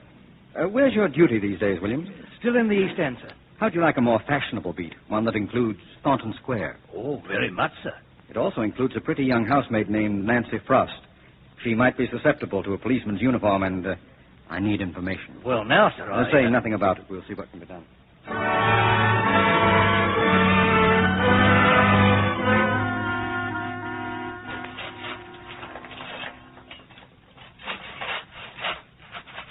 If you want coal on the fire, Paula, why don't you ring for the maid? I'm sorry, Gregory. I didn't mean to wake you. Oh, well, now that you have interrupted my nap, we may as well be comfortable. Now, please, pull the bell cord. Oh, but it seems so unnecessary. What are servants for, Paula? Answer me. What do you suppose servants are for? To do things, to serve us, I suppose. Exactly. It's only I think we should consider them a little. Oh, don't be cross with me. I'm not cross with you. Oh, there are a lot of things. You ring, sir? No, your mistress rang. Well, my dear, tell Nancy why you rang her for. A little coal on the fire, please, Nancy. Yes. Well, Nancy, tonight is your night out, isn't it? That's right, sir. Whom are you seeing tonight, Nancy? They have changed the policeman on the beat. Is his heart going to be added to the list of those you've broken? I don't know I've broken anything. Oh, no, I'm sure that's not true. That complexion of yours, that's something not quite true also. Oh, you do it very cleverly. In fact, I'm hoping you'll pass your secret on to your mistress and help her get rid of her pallor. I'm sure I'd be pleased to do anything I can, sir. Gregory, how can you talk to Nancy like that? But, my dear, you're so anxious to regard the servants as your equals, I thought I would treat her as No one. wonder that girl despises me the way you encourage her in it. Despises Her whole you? manner, the way she looks at me. Looks at you? Paula, you're not imagining things again. You're not, are you? Of course I'm not. Paula, don't turn away. You must have this out. You really think Nancy despises you? Paula? No. Well, I'm glad of that. It hurts me when you're ill and fanciful. I beg your pardon. Nancy, have you been there listening to us? Oh, no, sir. Miss Waits is calling. She wants to know if the mistress is at home. Oh, that old busybody again? She has a nephew with her, a Mr. Cameron. Tell them Mrs. Anton is not at home. Gregory, really, she's been Oh, so if you very... let her in once, you'll always have to have her. And I do not want people all over this house. Well, don't stand there, Nancy. Yes, sir? I would have liked to have seen her. But, my dear, I thought you were only trying to be polite. Why didn't you say you really wanted to see her? How could I? In front of that girl, Oh, Paula, you must get over this ridiculous fear of the servants. All you had to say was, show her in, Nancy. Well, am I right? Yes, Gregory. You wouldn't have had time to see her anyway. Why not? You'll want to dress. We're going out tonight. We are? Oh, you didn't tell me, or have I forgotten? Paula, you silly child. Of course you haven't forgotten. Look, theater tickets. A surprise for you. We're going to the theater tonight. Oh, Gregory. Oh, wonderful. Oh, my darling. And you thought I was being cruel to you. No, you're not cruel. Keeping people away from you. Making you a prisoner. I'm sorry. It's been days since I've heard you laugh like this. It's been days since I've been so happy. I want to laugh. I want to dance. What is it, Gregory? The wall. Something is missing from the wall. Missing? Oh, Paula, I don't want to upset you. If you will put things right when I'm not looking, we'll assume it didn't happen. But what? You mean you don't know? No, I... The little picture's been taken down again. Who took it down? Why? Why, indeed. Why was it taken down before? Paula? But I haven't taken it. Why should I, Gregory? I swear... Oh, no, don't ring for the servants. I must. No, please. Oh, Gregory, don't shame me before the servants again. Will you stop being hysterical? You must get to the bottom of this once and for all. Things like this cannot... Oh, Elizabeth, come in. Yes, sir? Elizabeth, did you notice anything missing from this room? Missing? No, I don't think so, sir. Look at the wall. Well, Oh, yes. The little picture. did you take it away? Oh, no, sir. Why ever should I? You go to church, don't you, Elizabeth? Why, yes, sir. Please hand me my Bible there. The Bible. Yes, sir. Thank you. You will kiss this Bible as a solemn oath that you've been telling us the truth. Thank you, Elizabeth. Now, send Nancy in here. Yes. No, Gregory, please. No, not that girl. I'll say anything. I'll say I did it, Gregory. Please, I cannot have that girl in here. Please, Hola, please have the goodness to control yourself. Now, you've thrown suspicion on the servants. They must be clear of it. Now, sit down. Did you hear? Sit down. Nancy, a picture has been removed from the wall there. I want to know if you took it. Oh, no, sir. Shall I ask Nancy to kiss the Bible, Paula, or will you accept her word? Of course, I'll accept it. That's all, Nancy. Thank you. It was there this morning, I'm sure. Give me that Bible. Give it to me. I swear on that Bible I didn't take that picture down. Go and look for it. See if you can find it. Perhaps here in the library. We found it in here the last time, didn't we? But I think it may be here again. The shelf. It's there. On the shelf. So, you knew where it was all the time? No, I didn't, Gregory. I didn't. Paula, I think you better go to your room. Then we're not going to the theater? Oh, I'm afraid you're far from well enough for the theater, my dear. Gregory, if I took that picture down... If I do all these senseless, meaningless things, they're so meaningless, then I don't know what I do anymore. I know, Paula. That's just the trouble. Then if that is true, you must be gentle with me. Please, Gregory, please. You better go to your room. What are you going to do? I'm going out to work to try to forget all this. No, please don't leave me now. I get so frightened when you go out night after night. Frightened? You never told me that before. I'm frightened of the house. I hear noises and footsteps. I imagine things. The light in my room, the light dims. I'm frightened of myself. No, Gregory, please take me in your arms. Please, please, take me in your arms. Good night, Paula. I hope to find you much better in the morning. Gregory.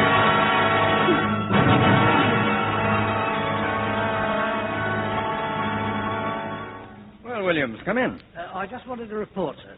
Miss Nancy Frost and I, we're going out this evening. Oh, fine. Any luck this afternoon, sir? Not very much, I'm afraid. I persuaded Miss Thwaites to adopt me temporarily as her nephew and go visiting. But the Antons wouldn't see us. Too bad, sir.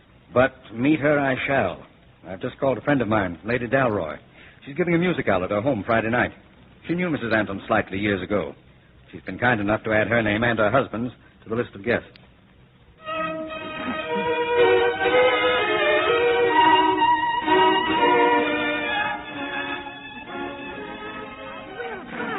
I hope you're properly ashamed, arriving so late. Covered with remorse, Lady Dalroy. Business at Scotland Yard, I suppose. Oh, my lady, not so loud. Tonight I'm just another guest. Well, you're in for a disappointment, Brian. A note came late this afternoon. Mr. and Mrs. Anton were unable to accept the invitation. Oh? Oh, I see. She's apparently ill. Very tiresome of her. Did she send the note? No, her husband. Brian, who is this Mr. Anton? What does he do? Where does he come from? I was hoping to find that out tonight. Oh, don't look so glum. Come into the music room. Suretsky is going to play for us. You still enjoy the piano, don't you? Brian. Oh, sorry. Afraid my mind was miles away.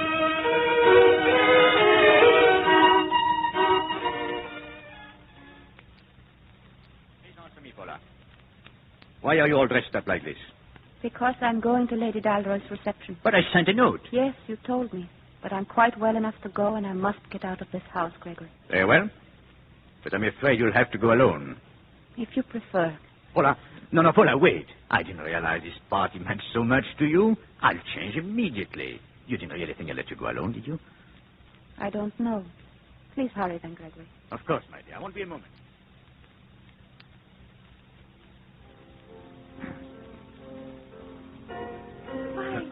Wonderful surprise, Mrs. Anton. I'm so glad you could come. Thank you, Lady Dalroy. May I introduce my husband? How do you do? I hope you will forgive all the confusion, Lady Dalroy, but Paula suddenly felt much better, and we were so anxious to attend. But of course. Now, if you'll come in, Suretsky's playing. We'll find some seats over there. Later on, we're serving a little supper. We'll have a nice long talk. Thank you, Lady Dalroy.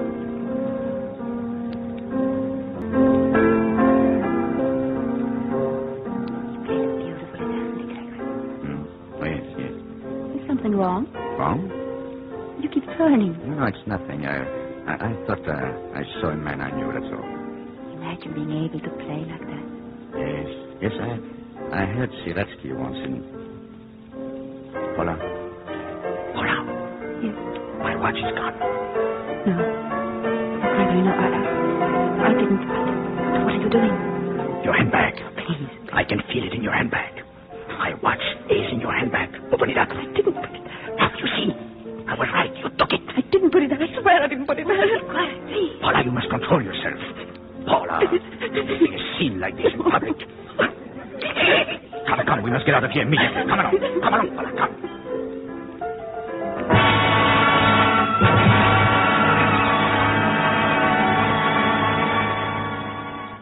I've tried so hard to keep it within these walls, in our own house. Now, because you would go out tonight, the whole of London knows it. I could only understand what makes you do these crazy, twisted things. Gregory, are you trying to tell me that I'm insane? That's what I'm trying not to tell myself. But that's what you think, isn't it? That's what you've been hinting for months now, ever since... Well, ever since what? Since the day I lost your mother's brooch. No, before that. The first day in this house when I found that letter. What letter? From that man called Bauer, Sergius Bauer, I remember. Yes, you're right. I can see you still, standing there and saying, look at this letter, and staring at nothing. What? You had nothing in your hand. Oh, Gregory! I was staggered, but I didn't know then how much reason I had to be. What reason? I didn't know then about your mother. What about my mother? Your mother was mad. She died in an asylum when you were a baby. Oh, that's not true. I've been making inquiries. I've talked to the doctor who attended her. Would you like to see him? No. He described her symptoms to me. It began with her imagining things. Noises, footsteps, voices. And then the voices began to speak to her. And in the end, she died with no mind at all. Stop it, no. Ah, perhaps you will understand why I cannot let you meet people. No. Oh, by the way, he must have been rather disappointed that you left Lady Dalroy's home tonight before he could talk to you. Who? Who? The man who was sitting behind us. You went there only because you knew he was going to be there. But Gregory, who? The same man who bowed to you that day in the tower. Who is he? Someone from the past, perhaps? Some disappointed shooter? I never met him. I have no idea who he is. Why'd you lie to me? I never lied to you. No, I'm sorry. I know. You never lied to me. It's worse than lying. You've forgotten. You've forgotten him as you forget everything. Oh, but I'm wrong to try to handle this myself. Paula, we shall have visitors here, and shortly. A doctor? 2. Yes, I believe 2 is the required number. Good night, Paula. I'm going out.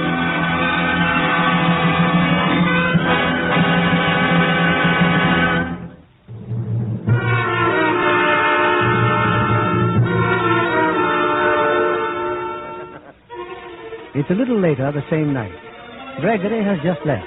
Paula crouches in terror, staring up at the petals of flame that burn evenly in the chandelier. Then, from the attic above, she hears footsteps and the muffled thud of unknown objects moved by an unknown hand. And the light in her room grows dimmer.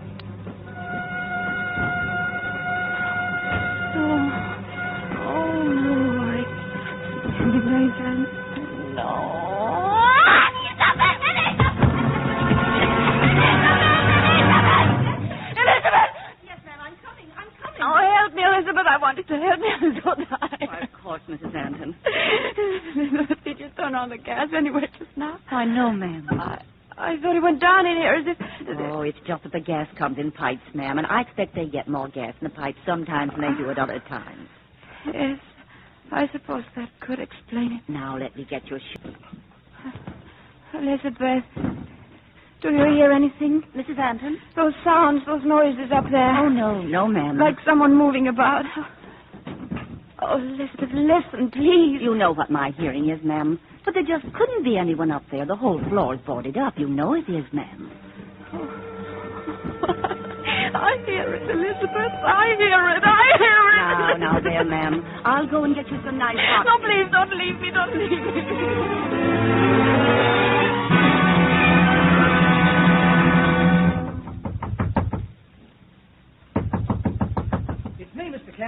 Williams.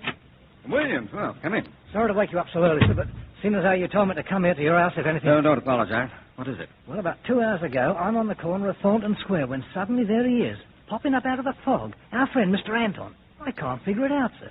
The way he disappears and then reappears. Every night. Well, don't let it amaze you any longer, Williams. Sir? He never leaves Thornton Square. We only thought he did. Number 5 is an empty house. He turns at the corner of Thornton Square, comes back to number 5 through the alley, goes to the roof, crosses to his own house, and goes in through the attic. But why would a man want... Never mind now. What happened last night? Well, I tell you, that man's been up to something. Clothes untidy, cravat all on one side, dirt and dust all over him, even on his face. Had he been in a fight? No, more like he'd been digging in a cellar or something. Oh, sit down, Williams. I'll stir up some breakfast. Oh, I had my breakfast, sir. In the kitchen at number 9, as a matter of fact. Oh? How's Nancy? It seems the master's told her mistress might be going away for a long time. For a long time? What do you think that means? It means I've got to get into that house tonight. But Nancy says he's told her not to let her mistress see anyone. Then you'll have to see to it that Nancy isn't home tonight either.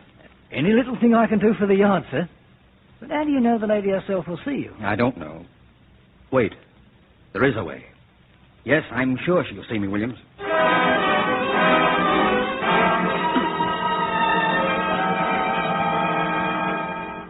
Go away. I can't see anyone. I'm ill. Elizabeth, stop him. I must see you, Mrs. Anton. I couldn't stop him, ma'am. He pushed his way right in. Mrs. Anton, my name is Brian Cameron. You mustn't be here. Go away. Not until I've given you this.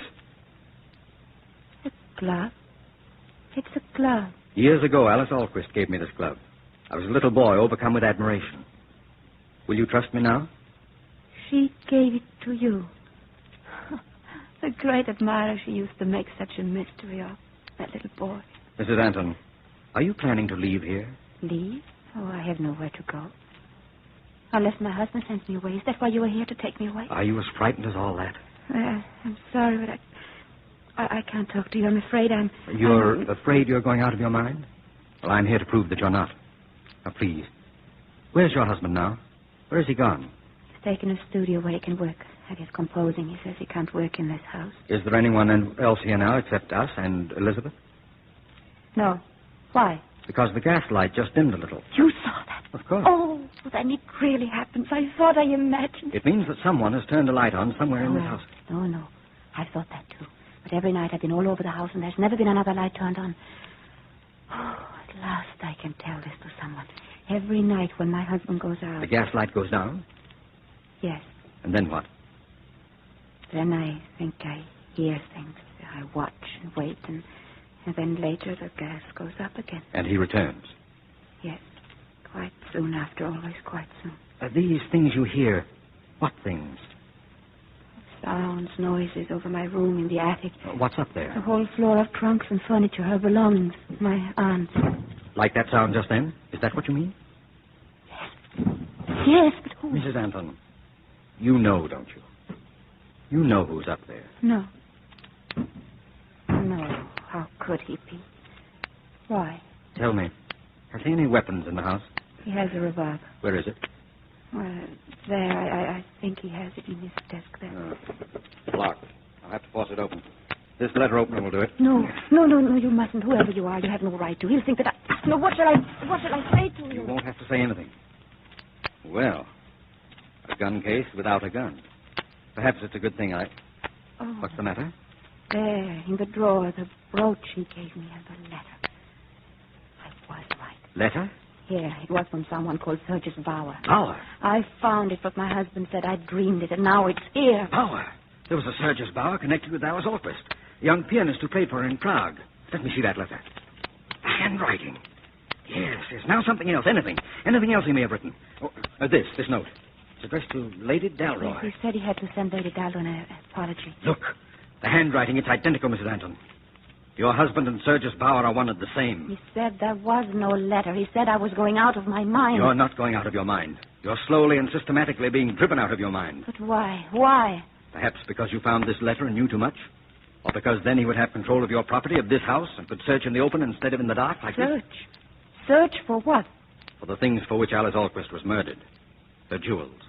Well, I have her jewels. There are jewels you didn't know she had. Famous jewels. Jewels for which he was searching that night 10 years ago. No, you're wrong. I know him. He's my husband. I've lived in the same house with him. If that were true, then from the beginning there would have been nothing. Nothing real from the beginning. I'm sorry, Mrs. Anton, but you must believe me. Your whole life depends upon what you're going to do now. Don't you see the way everything is...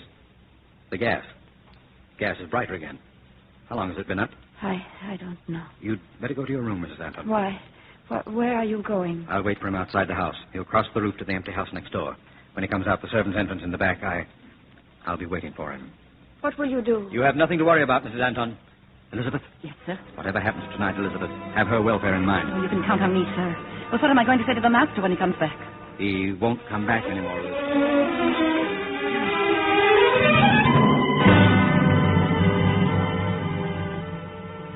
Paula? Gregory. What are you doing here, Paula? I was lying down. In the drawing room? Why? I don't know. You don't know. Do you know anything about anything you do? Oh, you startled me. I didn't hear you come in the door. I didn't come in the door. I came down the stairs. I've been in the attic, Paula. The attic is boarded up. You couldn't have... It's no longer boarded up. I have found what I've been looking for. Did you ever see jewels like these, Paula? Did you? Jewels. Oh, Jewels. Do you know what you remind me of as you walk across the room? Like a girl walking in her sleep. But you're not asleep. You're awake. Fully awake. Or you would not have broken open my desk. I didn't open it. Why did you do it, Paula? No, I didn't. It was he. He opened it. He? What are you talking about? A man who came to see me. Who let him in? Elizabeth. Elizabeth, come here. Elizabeth. Did some... Mr. Anton? Come in here, Elizabeth. Who was the man who came here while I was out? A man? What man, sir? Come, Elizabeth. You must have answered the door. No one was here, sir. No one. Elizabeth, you saw him. You opened the door yourself. No, ma'am. I didn't see anyone at all. But he was here. I know it. I saw him. You see how it is, Elizabeth? Yes, sir. I see just how it is. But I couldn't have dreamed it. I couldn't have... No, did I dream? Did I really dream? Yes, Paula. You dream all day long. All that happened? All that did not happen. Oh, then it is true. My mind is going. Haven't I told you, Paula? Take me away now. I can't fight it anymore. Yes, Paula, Take I will. Me away. Take me away. And was I any part of this curious dream of yours, Mrs. Anton? You? Perhaps my presence may help you recall your dream. Who the devil are you? Only a figment of your wife's imagination. How did you get into this house? Down the attic stairs, Mr. Anton. The same way you did. Mrs. Anton, don't you think you'd better go to your room? You must be very tired. Don't you think you'd better explain your business? As a mere ghost existing only in your wife's mind, I could hardly be said to have any business. Paula, go to your room. No. Please, Mrs. Anton. All right, I'll go. Those jewels, I see you found them after all, Sergius Bauer. I'm afraid I don't know your name. Cameron, shall I tell you my business address also? No, I think I can guess it. So we've both ended our search tonight. Where were the jewels? Sold in one of her costumes. The dress she wore in the Opera Theodora. How clever she was to conceal them there. 4 priceless jewels among a lot of paste imitations. How does it feel, Bauer, to have planned and killed and tortured for something, then to find it's all been for nothing? For nothing? Oh, no. I don't think so. Not for nothing, but on a gun!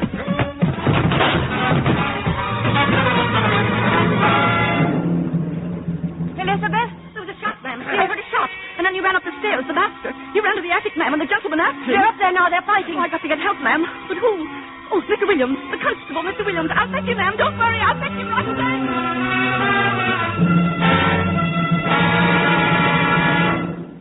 You sure you're all right, Mr. Cameron, sir? I'll feel a little better as soon as I finish tying Mr. Bauer to this chair. There. Gregory, Mrs. Anton, you shouldn't have come up here. I want to speak to my husband. Do you believe me now? Please, I want to speak to him alone. I assure you I'm quite helpless, Mr. Cameron. Please. Come, Williams. We'll be waiting on the stairs. Paula, go and see if he's listening. He's not listening. He told you a lot of things about me, didn't he? Yes. They were lies. Because he's in love with you. I can feel it. Can you? Can you really, Gregory? Or shall I call you Sergius? So he told you that too. Well, have you never heard of an artist taking a stage name? They don't hang a man for that, do they? No, they won't hang a man for that. Paula, do you remember our first days was together? Do you remember Italy? Lake Como. A There have been times when I thought I only dreamed those days. Come closer, Paula. Look into my eyes. Paula, if I ever meant anything to you, and I believe I did, then help me, Paula. Give me another chance. Gregory. Look, in the door of that cupboard there is a knife. Get it, Paula, and cut me free. Here? Yes. The first door. I'll find it, Gregory. Be quick, Paula. Hurry. But there's no knife here. Huh? Yes. I put it there tonight. Yes, that's it. Now bring it here. I have no knife, Gregory. What? You must have dreamed you put it there. Was it? Are you suggesting this is a knife in my hand? Huh? Have you gone mad, my husband? Paula. Or is it I who am mad? I'm always losing things, hiding things. Oh, that was a knife, wasn't it? And I threw it on the floor. I have lost. Paula, it is there. Pick it up. I must look for it, mustn't I? If I don't find it, you'll put me in the madhouse. No. Now, where could it be now? Behind this trunk? No, perhaps over here. I'm trying to help you, aren't I? Trying to help you to escape. But how can a mad woman help her husband to escape? Paula, you're not mad. You're not. Yes, I am, as my mother was mad. No, Paula, that wasn't true. Pick up the knife. Please help me. If I were not mad, I could have helped you. Whatever you had done, I could have pitied you and protected you. But because I'm mad, I hate you. Because I'm mad, I betrayed you. And because I'm mad, I'm rejoicing in my heart without a shred of pity, without a shred of regret. Come, Mr. Cameron, take this man away. You're ready, Bauer? Quite ready. Untie his feet, William. I don't ask you to understand me, Paula. Between us was the time where the Jews, like a fire in my brain that separated us. Those Jews which I wanted all my life. I don't know why. The cab is coming, Mr. Cameron. Goodbye, Paula. Goodbye, Gregory. I'll be down in a minute, William. Oh, this will be a long night. But it will end. In the morning when the sun rises, sometimes it's hard to believe there ever was a night. You'll find that too. I shall try. I shall try.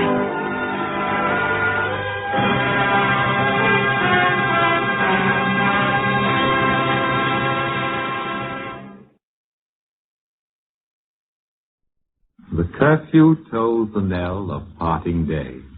The lowing herd winds slowly o'er the lea. The ploughman homeward plods his weary way and leaves the world to darkness.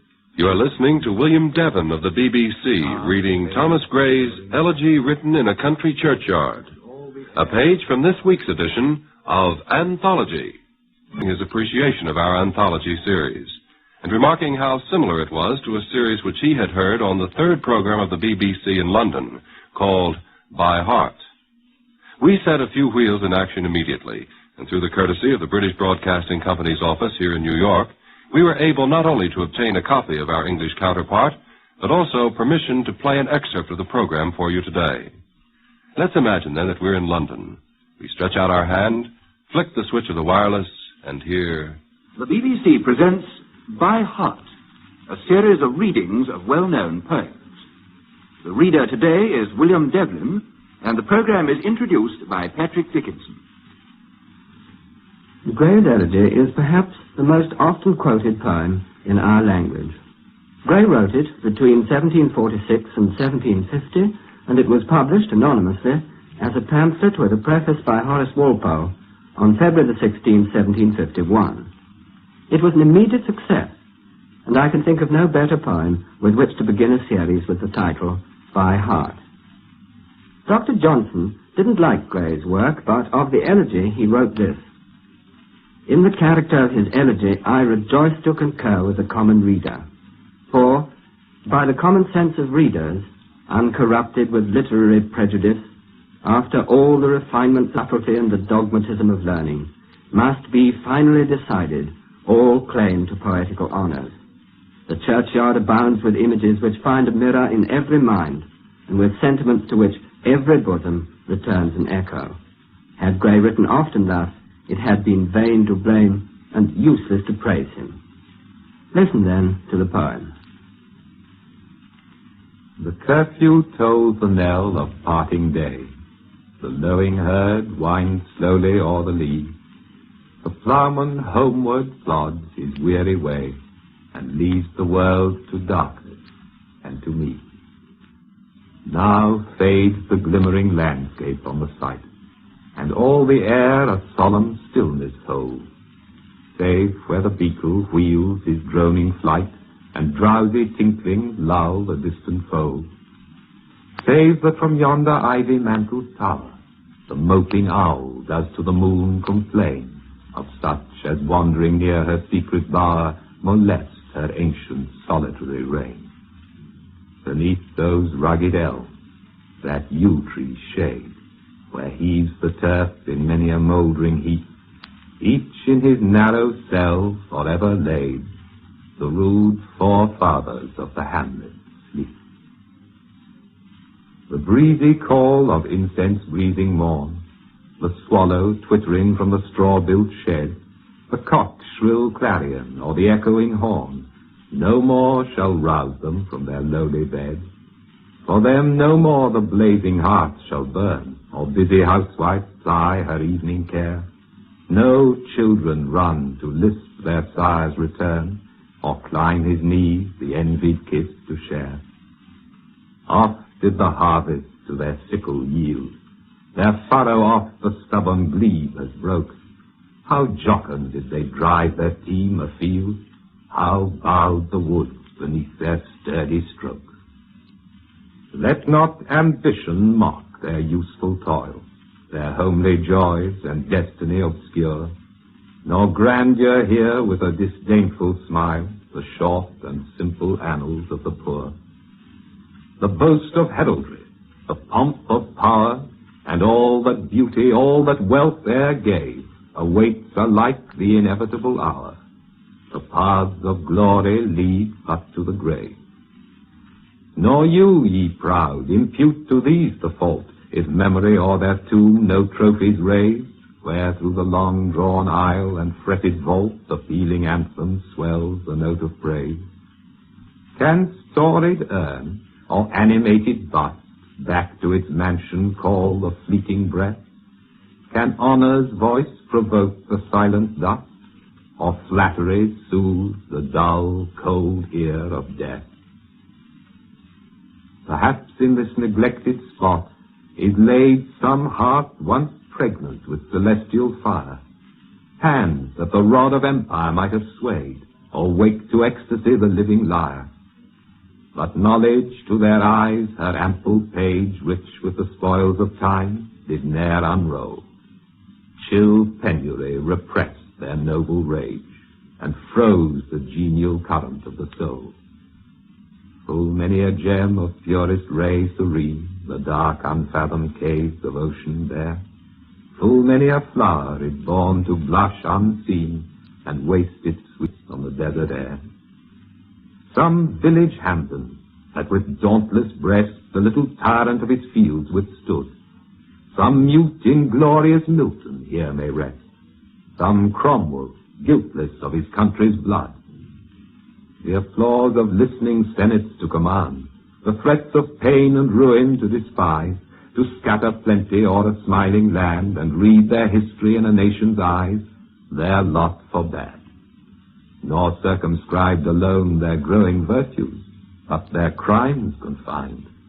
Forbade to wade through slaughter to a throne, and shut the gates of mercy on mankind, the struggling pangs of conscious truth to hide, to quench the blushes of ingenuous shame, or heap the shrine of luxury and pride with incense kindled at the muses' flame. Far from the madding crowd's ignoble strife, their sober wishes never learned to stray. Along the cool, sequestered vale of life, they kept the noiseless tenor of their way. Yet even these bones, from insult to protect, some frail memorial still erected nigh, with uncouth rhymes and shapeless sculpture decked, implores the passing tribute of a sire.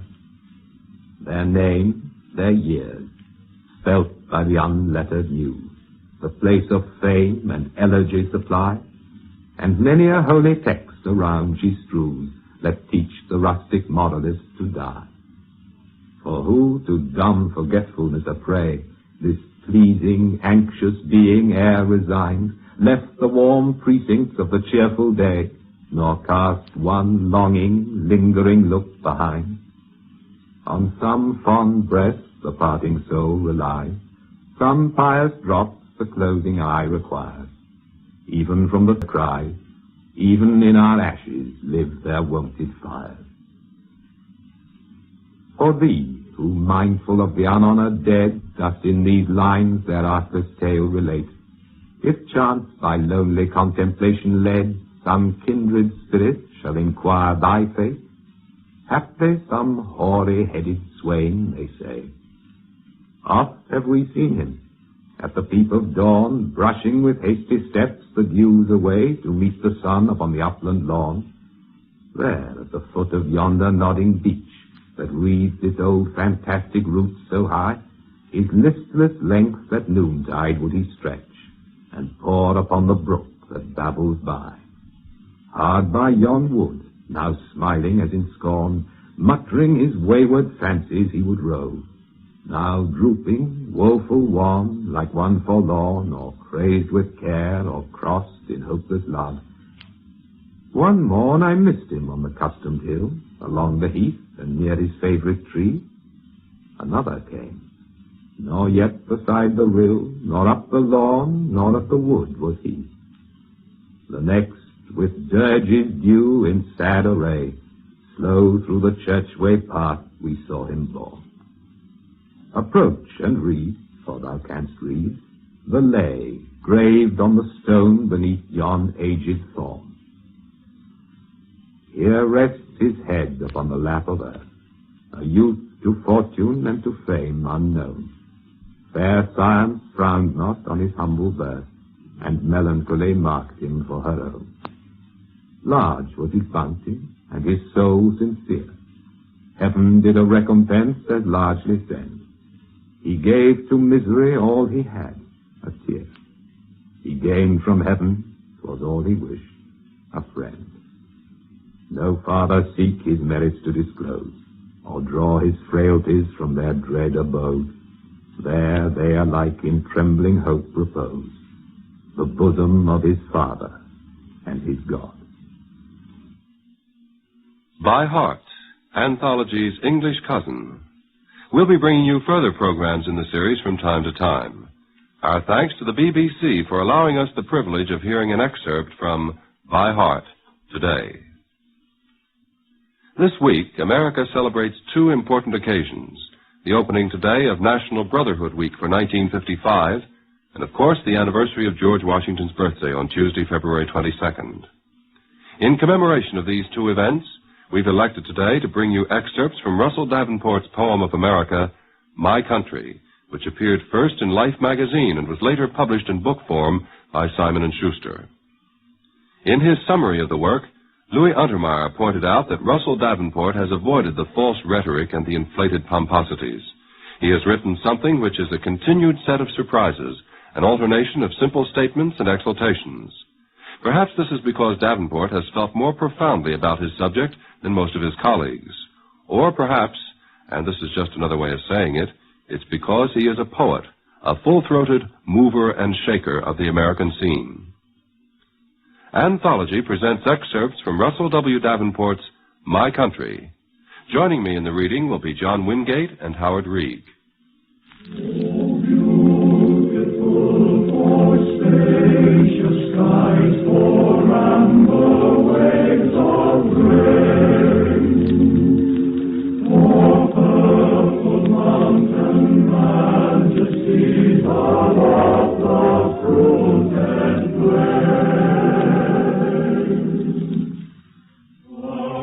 America is not a land of ease. We have not paused from action to beget heroic simile and song and frieze. We have no empire of the mind as yet, nor have we shed our light within the grave. But is the sons of enterprise and sweat, honor the quick, the strong, the free, the brave, the mind whose thoughts are cradled in the hand, the fierce emancipators of the slave, exacting destiny of virgin land. We are the builders of dynamic things, successors to the spires of Samarkand, boilers and bars, propellers, wheels and wings to run and fly and dive at our behest, through which the mighty wind of freedom sings. America is generous to the free, to those who ask no favor of the great and grant them none, except equality. The masters, not the minions of the state. To him who gives no margin to the snob, but thinks and breathes as freedom's delegate against the fashion or the gathering mob. All tongues and races are American. All nations are embodied in her job to breed the noble concept of a man whose freedom is that others should be free, yellow or black or red or white or tan. This was the burden of the prophecy, when from the wharves of Boston and the whips there rose the blessed words of liberty upon the rebel pens and patriot lips. And she was ever generous to those who saw her first as promise from the ships, the empty-handed condemned, who chose to risk the towering glamour of her shore. Italians, Slavs, and Jews, the D's and Do's, who came with song and fiddle and guitar, and those of Spain and Crete and Singapore in pants of blue and shawls of cinnabar, and those of Eyre and Cork, and those who bore in them the scars of Pinsk and Bucharest, the dusty orts of Kaiser, King, and Tsar, which still she gathered to her mighty breast, whereon the light of liberty sufficed to make their hidden splendor manifest, and every jewel among them equal priced by her own law, as in the word of Christ.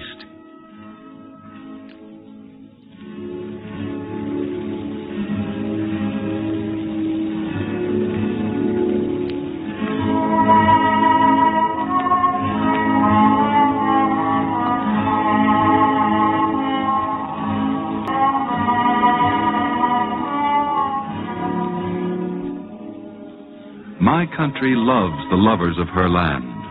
They who in spring behind the heavy plows rip up the sterile project winter planned. When brooks are like extended veins, and sloughs have soaked the feet of every shivering hill, and in the April sunlight winter's cows crop the intoxicating chlorophyll. They who endure the agony, who share the lustful intermescence of the will to wake the larvae and enchant the fair and wistful flowers from the dark, and call the butterflies into the dusty air and orange honeysuckle from the wall, and the muscled will of pregnancy to squeeze from deep and... My country loves the lovers of her flag, the strong oracular emblem of her will, the spangled cloth of peace, the bloody rag above embattled gulch and smoking hill, like freedom nailed in pain against the sky.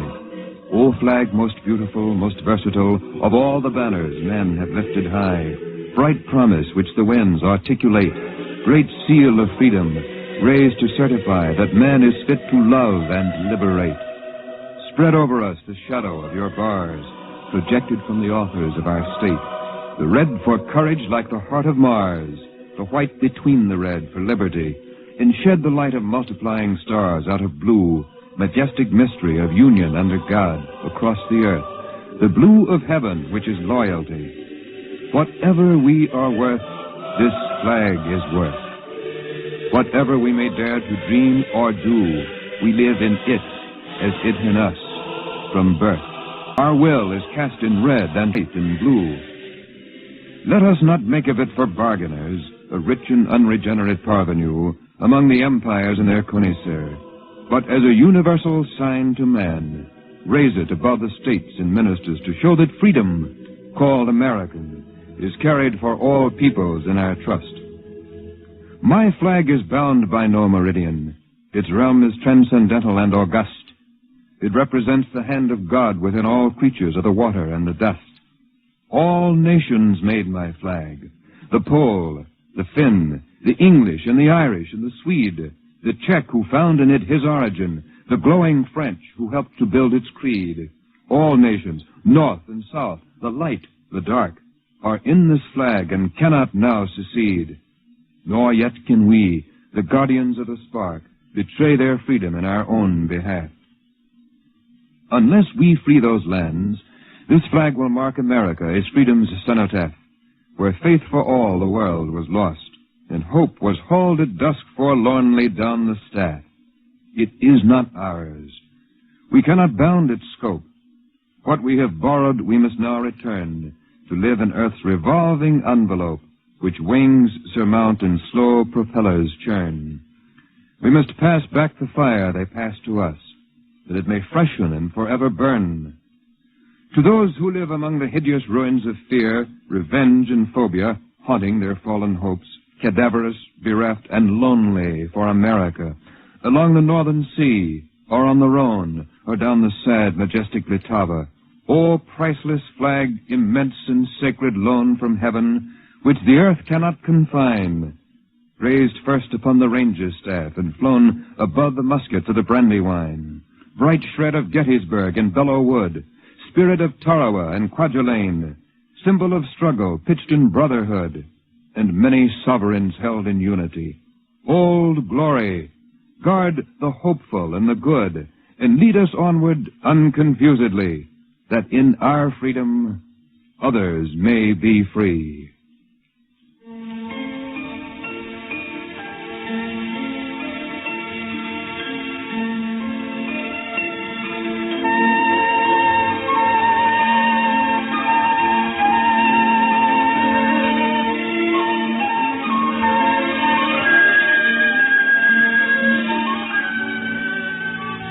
America is not a land of ease.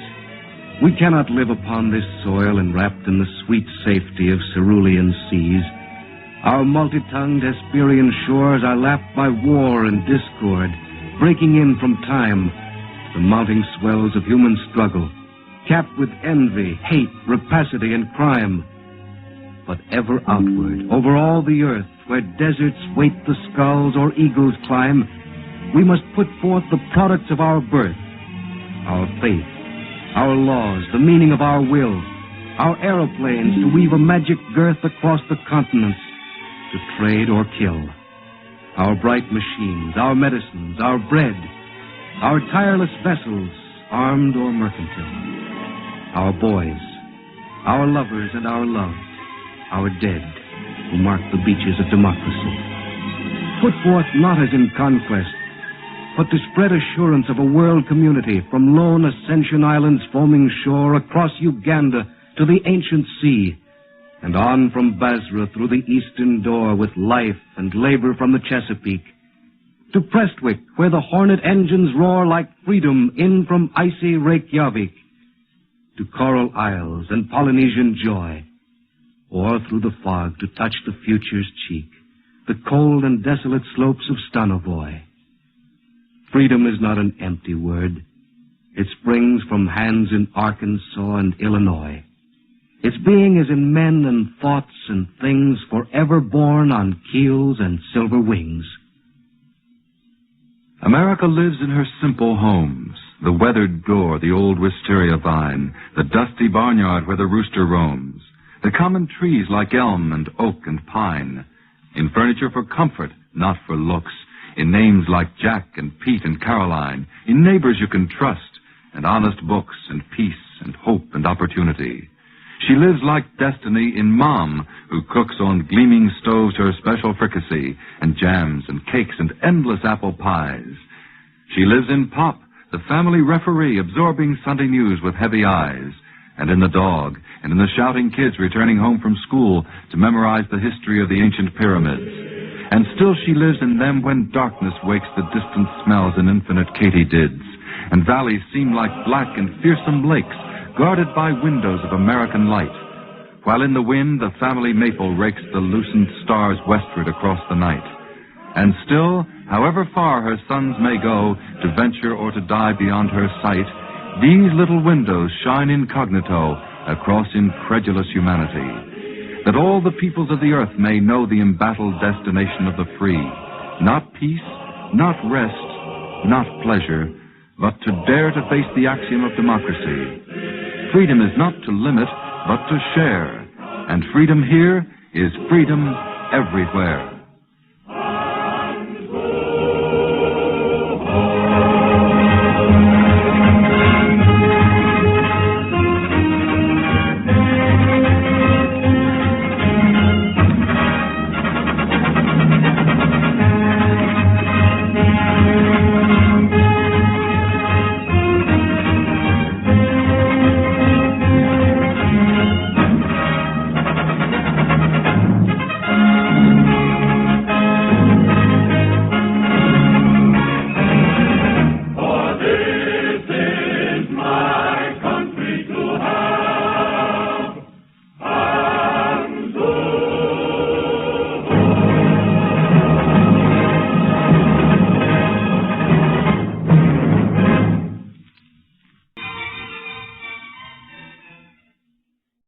Good evening. This is Peter Tobin introducing Lux Radio Theatre. Tonight and every Monday night at this time, Lux Radio Theatre presents for your entertainment the finest in radio drama. This week we present Home and Beauty by W. Somerset Maugham, a comedy set in London immediately after the First World War. What happens when a young woman finds herself married to two men at the same time, both of whom she loves dearly? After her husband, Major Bill Cardew, has been reported killed in France, lovely, frivolous Victoria marries his best friend, Major Frederick Lowndes. Their domestic bliss is suddenly and hilariously disrupted by Bill's return from the dead. Victoria adores both her husbands, and they both adore her.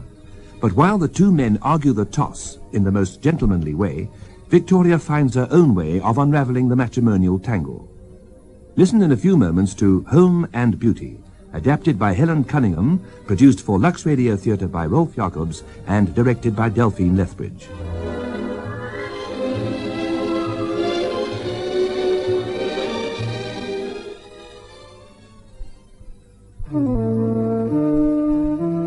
Here's an idea that will make you feel soft and beautiful, and you can do it this evening. Just take a long, creamy bath with Lux Beauty Soap. Sink back and relax, and let the extra rich lather of Lux soften your skin to film star smoothness. Think of it, the creamy, moisturizing lather making your skin silky and relaxed. The precious perfume of Lux caressing you all over. Lux is the one beauty soap chosen by most beautiful Hollywood film stars. They choose it for its rich, moisturizing lather and precious perfume. Lux, a beauty treatment as you bathe. It gives a confidence that actually shows in your eyes. Put on Shield deodorant and it's dry in seconds. That's the way it stays right through the day. Shield never makes you feel sticky. It just protects you and keeps you dry, feminine, fresh. Wear Shield, and the only thing you show is confidence. Shield gives a confidence that actually shows in your eyes, in your eyes. And now Act One of tonight's Lux Radio Theatre presentation, Home and... Who is there? Who? Mr. Lester Peyton. I didn't know you were still seeing anything of him. He has been rather attentive lately, yes. You should have married him instead of Freddie when poor Bill was killed in France. He's made a fortune during the war. He's got a Rolls Royce. And he can, wangle things like butter and sugar. Mother, don't talk like that. Freddie was Bill's best friend. It's only natural I should turn to him for comfort. And I adore him. Oh, he's a little unreasonable at times, but then so was Bill. I adored him, too. Yes. And they both adored me. All the same, both so handsome. Oh, look at their photographs side by side on my dressing table. Yes. And both dear souls. I flatter myself there aren't many women who'd be married to two dear souls. I know, darling, but... Bill was very fond of Freddie, and particularly wanted our child to be called after him. And that's why I called him Frederick, although he was born 3 months after poor Bill was killed. I know, and that's why now you've married Freddie and had a son, you've called him William. Yes, I thought it was only fair, and Freddie agreed. By the way, where is Freddie? Oh, dear, I'm absolutely furious with him. He promised to take me out to luncheon, but he never turned up. Didn't even telephone. I think it's too bad of him. He may be dead for all I know. What about Mr. Peyton? Are you going to see him? I mean, you can't keep him waiting all afternoon. Oh, I may as well. Go and bring him up, Mother. You're going to receive him up here? In your bedroom? Well, certainly it's the only room in the house apart from the nursery where there's a fire. You know how difficult it is to get coal. Oh, yes, we mustn't keep Mr. Peyton waiting. Just give me a moment to put on some fresh lipstick, will you? I hope you didn't mind being dragged up all these stairs, Mr. Peyton. We have to be frightfully economical with our coal, you know. I can only afford to have a fire in my bedroom. You're not going to tell me that you have any trouble in getting coal. Why on earth didn't you let me know? You don't mean to say you could get me some. Well, it's quite out of the question that a pretty woman shouldn't have everything she wants. I told Freddie that I felt sure he could wangle it, but... well, I mean, what's the use of being at the War Office if you can't have some sort of pull? But he couldn't. Well, leave it to me. I'll see what I can do. How marvellous of you. Now that these men are coming back from the front, no one will look at us poor devils who stayed at home if we don't make ourselves useful. Well, you only stayed because it was your duty. Oh, I volunteered, you know. I didn't wait to be called up. The government said to me, "You're a shipbuilder, go on building ships." So I built them ships. And a little bird has whispered to me that the government intends to show its appreciation of your services in the honours list. Oh, one doesn't ask for that. One's glad to have been able to do one's bit. Oh, how true that is. That's just what I feel. Yes, Victoria's worked herself to exhaustion. I don't know how many committees I sat on or bazaars I opened. That's true. At the beginning of the war, you know, I worked in a canteen, but I had to give that up because I could never go out to lunch anywhere. I did think of working in a hospital, but they said I had no training. Oh, I'm sure you would have made a very good nurse, dear. I didn't propose being the ordinary sort of nurse. I was quite content to leave that to those who had to make their living by it. But it doesn't need any particular training to be nice to those poor, dear, wounded boys, to shake up their pillows and take them flowers and read to them. It only needs sympathy. I don't know anyone who has more. With people I like. Well, darling, I think I'll go and see how my precious little grandsons are. Oh, yes, Mother, do. Nanny's taken Fred out, but Baby's in the nursery. Excuse me, Mr. Peyton. Yes, of course. You have 2 children, haven't you, Mrs. Lyons? Yes, 2 sons. Fred, who'll be 2 next month by my first husband, Bill Cardew, and William, who's just 4 months by my second husband. I'm sure you're a wonderful mother. Oh, I adore my children. And a perfect wife. You think so? Doesn't your husband? Oh, he's only my husband. His opinion doesn't count. He's a lucky man. I envy him. Do you? Shall I tell you what I think of you, Mrs. Lyons? Oh, no, don't. You'll only exaggerate. You know, there are only 2 qualities that I flatter myself on. I'm not vain, and I am unselfish. Oh, here's my husband now. Afternoon, Peyton. Oh, good afternoon, Major Lyons. Freddie, where have you been all this time? At my club. But you promised to take me out to luncheon. Did I?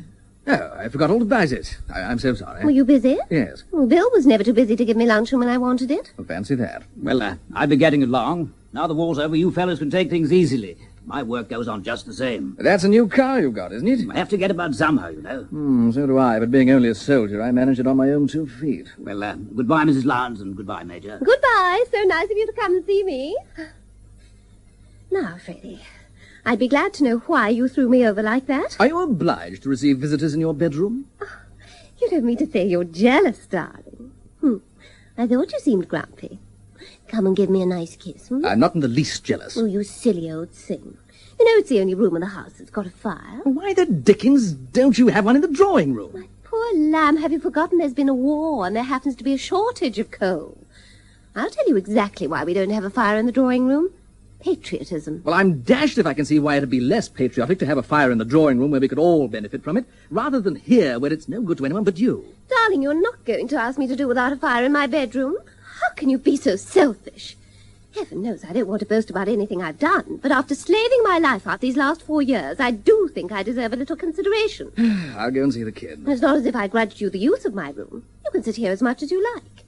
Besides, a man has his club. He can always go there if he wants to. I apologize. You're quite right. You're always right. I thought you wanted me to be happy. But I do, darling. Before we were married, you said you'd make that the chief aim of your life. I can't imagine a sensible man would want a better one. Well, then, confess you've been a beast. Oh, brute beast, darling. No, I asked you to give me a kiss just now. Well, it's not a request I'm in the habit of having ignored. And I trust it's not one that you're in the habit of making to all and sundry. Now, tell me why you forgot to take me out to luncheon today. I didn't forget. I was prevented. I haven't had luncheon myself. I'll just ring and ask the cook to send me up something. Oh, the cook left this morning. Again? What do you mean again? This is the first time she's left. Well, hang it all, she's only been here a week. I don't know why on earth you can't keep your servants. No one can keep servants these days. Other people do.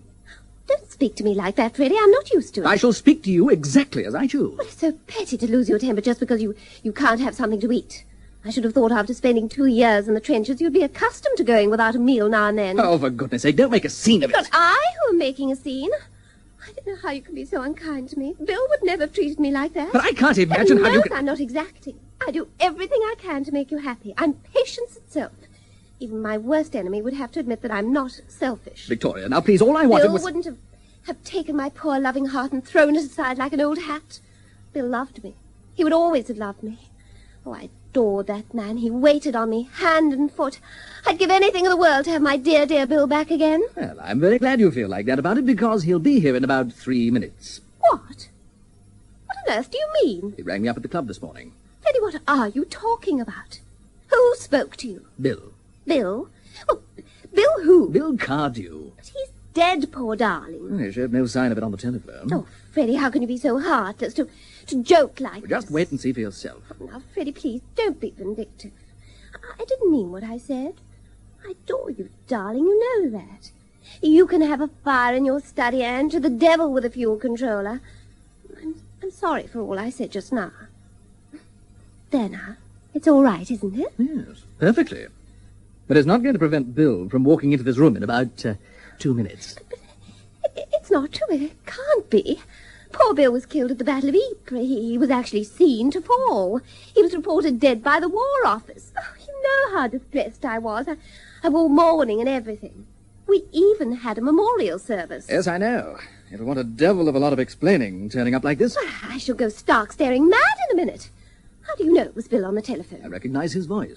What did he say exactly? He said he was at Harwich Station and would be in London at 3:13, and would I break it to you? But that was before luncheon. Why didn't you come at once and tell me? Well, to tell you the truth, I was a bit shaken by then. I thought the first thing was to have a double whiskey and a small soda. And what did you do then? I sat down to think, and I thought steadily for a couple of hours. And what have you thought? Nothing.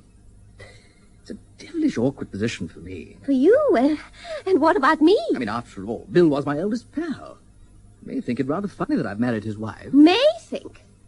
Do you mean you haven't told him? No. He's coming here under the impression that I'm his wife? Yes. But why on earth didn't you tell him at once? It was the only thing to do. Well, it just didn't strike me at the moment. Besides, it's rather a delicate thing to say on the telephone. Well, someone tell him. I've come to the conclusion that you're the person to do it. Oh, no, I'm not going to deal my darling Bill this bitter, bitter blow. Anyway, it's not my province. Now, darling, you've got so much tact. I never knew anyone who could deal with a delicate situation as you can. You're so sympathetic, and you've got such a wonderful tenderness. No. There's only one way to deal with this. You just take him by the arm and you say, "Look here, old man, the fact is..." No good, Victoria. By George, here he is. Oh, no, I haven't even parted my nose. Fortunately, I have no personal vanity. Oh, where's that powder puff? Where's my lipstick? Hello. Well, here we are again. Bill! Well, was I right? I can hardly believe my eyes. Give me a kiss, old lady. Well, Freddie, old man, how's life? A1, thanks. Are you surprised to see me? A little. In fact, a good deal. You've neither of you said you were glad to see me. Yes, of course we're glad, Bill, darling, yes. Tactful of me to get old Freddie to come round and break the news, don't you think, Victoria? Yes, darling. And exactly like you. It's just like old times to hear you calling me darling every other minute. It's one of Victoria's favourite words. You know, I nearly didn't warn you. I thought it would be rather a lark to break in on you in the middle of the night. You what? I'm just as glad you didn't do that, Bill. What a scene, my word. The Sleeping Beauty on her virtuous couch. Enter a man. Shrieks from the Sleeping Beauty. It is I, your husband. Tableau. Oh, he really is a little lamb, Victoria. Who's that? Who the devil do you think it is? The language. And the voice. Bill Cardew's. Who is this man? Well, I may be a bit thinner. Don't you come near me or I shall scream. I was only going to kiss you. Oh, take him away. Victoria, who is that man? Well, Mrs. Shuttleworth, it's Bill Cardew. But he's dead. He doesn't seem to know it. Oh, it's a horrible dream. Of course he's dead. That man's an imposter. Shall I show you the strawberry mark on my left shoulder? I tell you, Bill Cardew's dead. Prove it. Prove it? The War Office announced it officially. Victoria went into mourning. Why, we had a memorial service.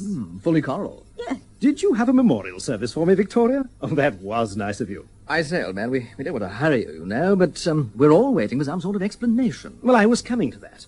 I was just giving you time to get over your first raptures at seeing me again. Well, have you got over them? I can only speak for myself. I was wounded at Ypres. Badly wounded. Yes, a fellow saw you fall. Said you were shot through the head. Just stopped a minute and saw you were killed and went on. Well, I wasn't. I was eventually picked up and taken to Germany. Next thing I knew, I was in hospital. And my memory had completely gone. Very strange. But your memory came back. Yes, gradually. It only returned fully shortly before we were released. Well, couldn't you have written then? They said I'd arrived before a letter or even a telegram. Well, I suppose it is possible. Well, I'm not dead, as you can see. And what's more, I propose to live for another 40 years, if not 50. Now, I wouldn't mind getting out of these dirty clothes and into something decent. I'll just go through to my dressing room. I remember I had a blue serge suit that was rather dressy. Oh, wait a moment. I've put all your clothes away. Where? In camphor. You can't put them on until they've been well aired. Oh, well, I suppose I can... I say, is that the kid? What's his name? Well, don't you remember just before you went away, you said you'd like him called Frederick if he was a boy? Yes, I did. But you said you'd made up your mind to call him Lancelot. Yes, well, when I thought you were dead, I felt I must respect your wishes. Of course, I asked Freddie to be godfather. Has the old ruffian been a standby to you while I've been away? I have seen a good deal of him, yes. I felt you were safe with him, you know. He's a brick. I say, spare my blushes. He was very kind to me during my bereavement. Dear old chap. I knew you were a tower of strength. I did what I could, you know. Oh, don't be so modest about it all. Well, I'm going along to the nursery to make his lordship's acquaintance. Oh, something's got to be done. Yes, but what? Oh, Freddie, think of something. I don't know what to do. Well, you've got to do something, even if it's only something stupid. The only thing that occurs to me is to stand on my head. Hey, Victoria, I think we've been done. Oh, dear. That child, upon my soul, there's not much of him for a 2-year-old. That baby was 4 months last Tuesday. 4 months? So you've been busy in my absence, Victoria? Freddie, for goodness sake, explain. Don't just stand there with your mouth open. The fact is, you've made a rather absurd mistake, Bill. You've been away so long that naturally there's a good deal you don't know. Such as? Well, that infant you saw isn't your son. I had a sort of suspicion that he wasn't. The fool. Well, who the deuce is the father? Well, in point of fact, I am. You? You don't mean to say you're married? Yes, lots of people are. In fact, marriage has been quite a thing during the war. Well, I'm jolly glad to hear it, old man. I knew you'd be caught one of these days. You were a wily old bird, but... well, we all come to it. My very best congratulations. Thanks, that's awfully good of you. I'm staying here, you know. Oh, are you? First rate. Is your missus here, too? It's rather difficult to explain. Oh. Don't tell me she's only got one eye. Look, can't you guess why I'm staying here? No. You don't mean you've married Victoria's mother? Oh, good gracious. Well, no, not exactly. What do you mean by not exactly? I hope you hadn't been trifling with the affections of my mother-in-law. Oh, do I look as if I were the mother of that baby? We live in an age of progress. One should keep an open eye about things. You misunderstand me, Bill. Is there nothing between you and Victoria's mother? Certainly not. Oh, well, I'm sorry. I should have liked to be your son-in-law. And you would have done the right thing by her, wouldn't you? Really, Bill? I don't think you ought to talk like that about Mother. If he's compromised her, he ought to marry her. He hasn't compromised her, and he can't marry her. Well, I don't want to be inquisitive, but if you didn't marry Victoria's mother, who did you marry? Confound you, I married Victoria!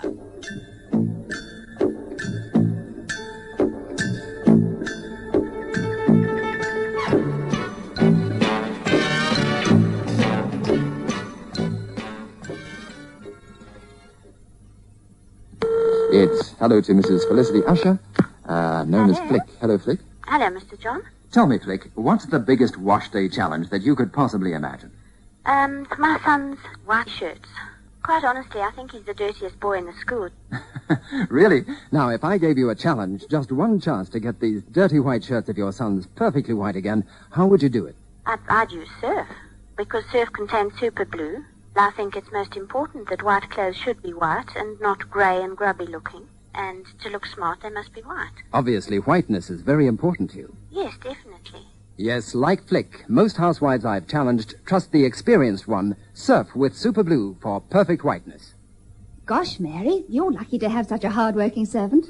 What do you mean? I haven't got a maid. Well, how on earth do you manage to keep your floors so clean and shiny? Ah, that's easy. I use Dual. Dual? Yes, Dual, the self-shining floor cleaner. It's so easy because Dual cleans and polishes in one go. How do you mean? Well, Dual lifts all the dirt out of the floor and dries to a bright, long-lasting shine, all by itself. So when you use Dual, you don't have to worry about polishing? No, Dual cleans and polishes in one go.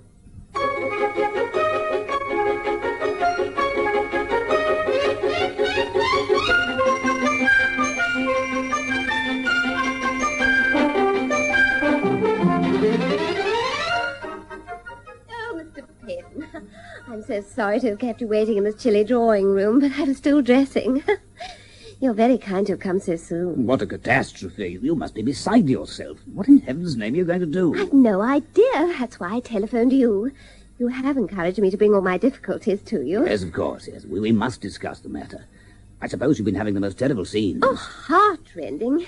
You see, they both adore me. And you?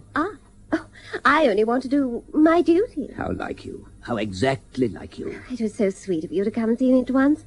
I was afraid you wouldn't have time. Do you think I'd allow anything to stand in the way when you sent for me? Oh, but I shouldn't like to think that you were putting yourself out on my part. I wish I could pretend I were. As a matter of fact, I was only going down to see a place I've just bought in the country, and as I wanted to try my new rolls, I thought I'd kill two birds with one stone. Oh, I didn't know you were buying a place. Oh, it's a very modest little affair. The park is not more than 300 acres, and there are only 15 bedrooms. But you see, I'm a bachelor. I want so little. Where is it? Oh, it's near Newmarket. A man in my position is bound to do something for the good of the country, and it seems to me that to patronize a good old English sport which gives employment to numbers of respectable men is an occupation which is truly patriotic. I'm going to take up racing. Oh, I think it's splendid of you. So many men waste their money on their own selfish pleasures. It's such a relief to come across anyone who's determined to make thoroughly good use of it. I've often wondered why you didn't go into Parliament. For the past 4 years, I've been too busy winning the war to bother about governing the nation. Yes, but now they want strong men of keen intelligence and dominating personality. It's possible that very soon I shall have the opportunity to show what sort of metal I'm made of, but not in the House of Commons. In the House of Lords? You mustn't ask me to betray the confidence of the Prime Minister. Oh, you look splendid in scarlet and ermine. But it's too bad of me to talk about my own concerns when yours are so much more important. Oh, but you don't know how I love to hear you talk about yourself. One feels a brain behind every word you speak. It's easy to be brilliant when one has a sympathetic listener. Of course, Bill and Freddie are darlings, but their conversation is a little limited. During the war, you know, it was rather smart to talk about guns and flying machines and flea bags, but now... I understand so well, dear lady. Why do you call me that? Well, out of pure embarrassment. I don't know whether to call you Mrs. Cardew or Mrs. Lowndes.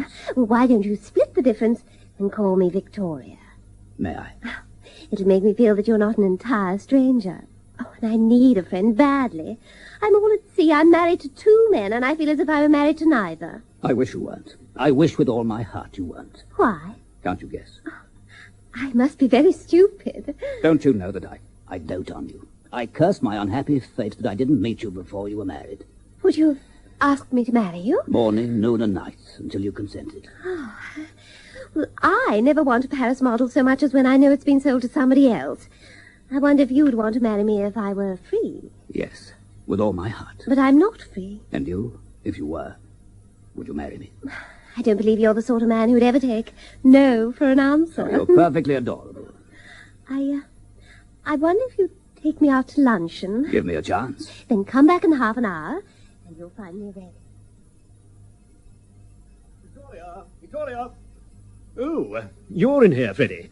Why the devil have you left the window open? It's freezing. I was trying to warm the room up a bit. Besides, they say it's healthy. Well, a short life and a merry one for me. I like a fug. Well, that won't make it any warmer. I tried that. Oh, silly ass. Oh, why didn't you light the fire? But don't be so darned unpatriotic. You can't have a fire in the drawing room. Victoria must have one in her bedroom so that Where the devil did you get that suit? Rather saucy, I flatter myself. Victoria sent it in for me. Well, she needn't have sent you the only new suit I've had since the war. I think that's a bit thick. Well, I couldn't go round in the dirty old thing I arrived in. Well, if you'd had the decency to ask me, you might have had the suit I've got on. Oh, thanks, but I don't altogether like that one. It's a bit baggy at the knees. You're very much mistaken if you think you're going to wear all the new clothes and I'm going to wear all the old ones. If you're going to be shirty about it, where the devil did you get that type in? Oh, Victoria gave it to me on my birthday. Yeah, well, it's mine.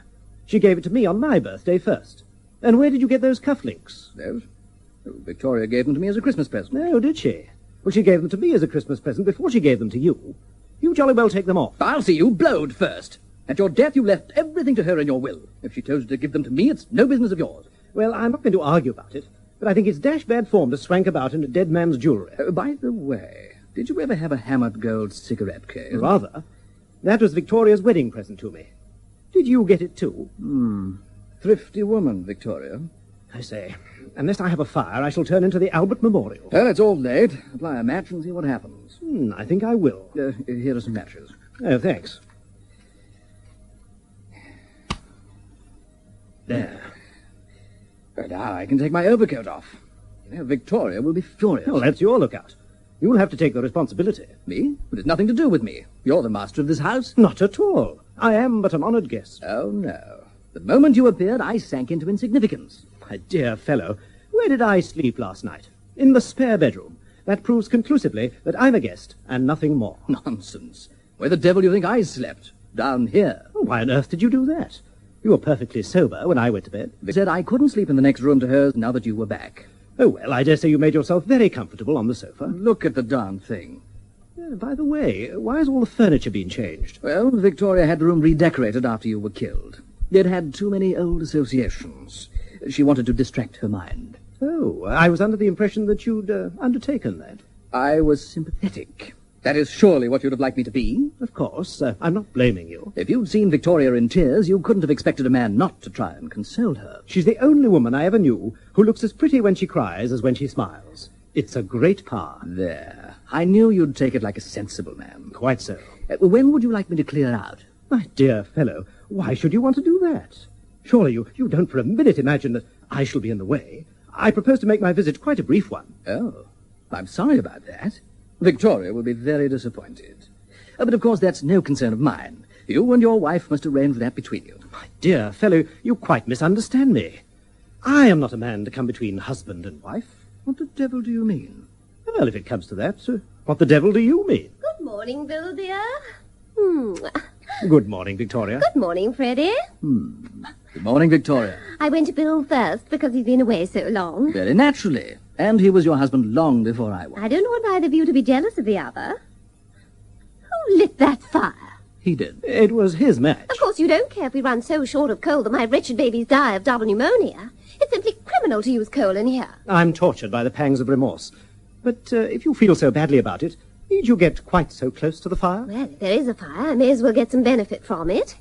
Now, as I was saying, I don't want any jealousy. I adore you both, and I'm not going to show any favoritism. It's quite all right, Victoria. I know quite well that I only came second in your heart. As long as Bill was around, you never had a thought for me. Oh, I don't know about that. Even the most constant woman likes a change now and then. No. I know Victoria has a faithful heart. She can never really love any man but you, Bill. Victoria, you know how I adore you. You're the only woman in the world for me. But Bill has come back. And therefore there's only one course open to me as a gentleman and a man of honor. It's a bitter, bitter sacrifice, but I'm equal to it. I renounce all rights in you. I will go away, a wiser and a sadder man, and leave you to Bill. Goodbye, Victoria. Give me one more kiss before we part forever. Oh, how beautiful of you, Freddie. What a soul you've got. Goodbye, Victoria. Forget me and live happily with a better man than I. I shall never forget you, Freddie. Goodbye. Go quickly now. I shall break down. Goodbye, Bill. Do be kind to her. I couldn't do this for anyone but you. Nothing doing. What do you mean? Get away from that door and let me pass. Only over my dead body. Bill, why prolong a painful scene? My dear Victoria, I am not the man to accept a sacrifice like that. No, I'll not come between you. Oh, Bill, how noble. Victoria, I'm a gentleman and a soldier. To all intents and purposes, I'm as dead as mutton. I'll remain so. Victoria will never be happy with me now that you've come back. Not another word. She's yours. I understand it all. You're both so noble, so heroic, so unselfish. But I can't have you both. I must have a husband, but only one. I cannot have and will not have two. Wait, I have an idea. Let's draw lots. How do you mean, Freddie? Well, we'll take 2 pieces of paper and make a cross on one of them. Then we'll fold them up and put them in a hat. We'll draw, and the one who draws the cross gets Victoria. Oh, that'd be rather thrilling. No, I'd sooner toss for it. I'm lucky at tossing. You mean to say you funk it? Well, I don't exactly funk it. It's an awful risk to take. Oh, it'll be so romantic. Come on, get some paper, Freddie. Yes, all right. No, I don't like it. This isn't my lucky day. I saw the new moon through glass. I knew something was going wrong the moment I opened my eyes this morning. There. Now, whoever draws the blank paper renounces all claim to Victoria. He vanishes from the scene like a puff of smoke. He'll never be heard of again. I still don't like it. I repeat that I only do it under protest. Now, Bill, don't be disagreeable the moment you come home. We'll have plenty of time for that during the next 40 years. And you seem rather above yourself, Freddie. Supposing you draw the blank. I saw a dappled horse this morning. Well, the pieces of paper are ready. What shall we put them in? Well, here's the waste paper basket. That's the best thing. Right. Now, you do understand. One of these papers has a cross on it. I will put the two papers in the basket. There we are. And now Victoria shall hold it. It's agreed that whoever draws a blank shall leave the house at once. Yes. Right. Here you are, Victoria. Now, shake them well. All right. I say, isn't this thrilling? Now, you draw first, Bill. No, I can't. I really can't. But it's your right. You're Victoria's first husband. Oh, he's right there, Bill. You must have the first dip in the lucky bag. Oh, Come on. This is awful. I'm sweating like a pig. Courage, old man, courage. It's no good. I can't. Oh, I can see how much you love me, Bill. Shut your eyes, man, and make a plunge for it. Oh, well, the only thing is to get it over. I wish I'd been a better man. Now, the other's yours, Freddie. Come on, take it. Thank you. Blank. It's blank. Blank. Oh, I haven't opened mine yet. Oh, my heavens. Oh, my poor Freddie. Don't pity me, Victoria. I want all my courage now. I've lost you, and I must bid you goodbye forever. Oh, Freddie, this is too awful. You must come and see me sometime. No, I couldn't. That's more than I could bear. I shall never forget you. You're the only woman I have ever loved. Give me one last kiss, Victoria.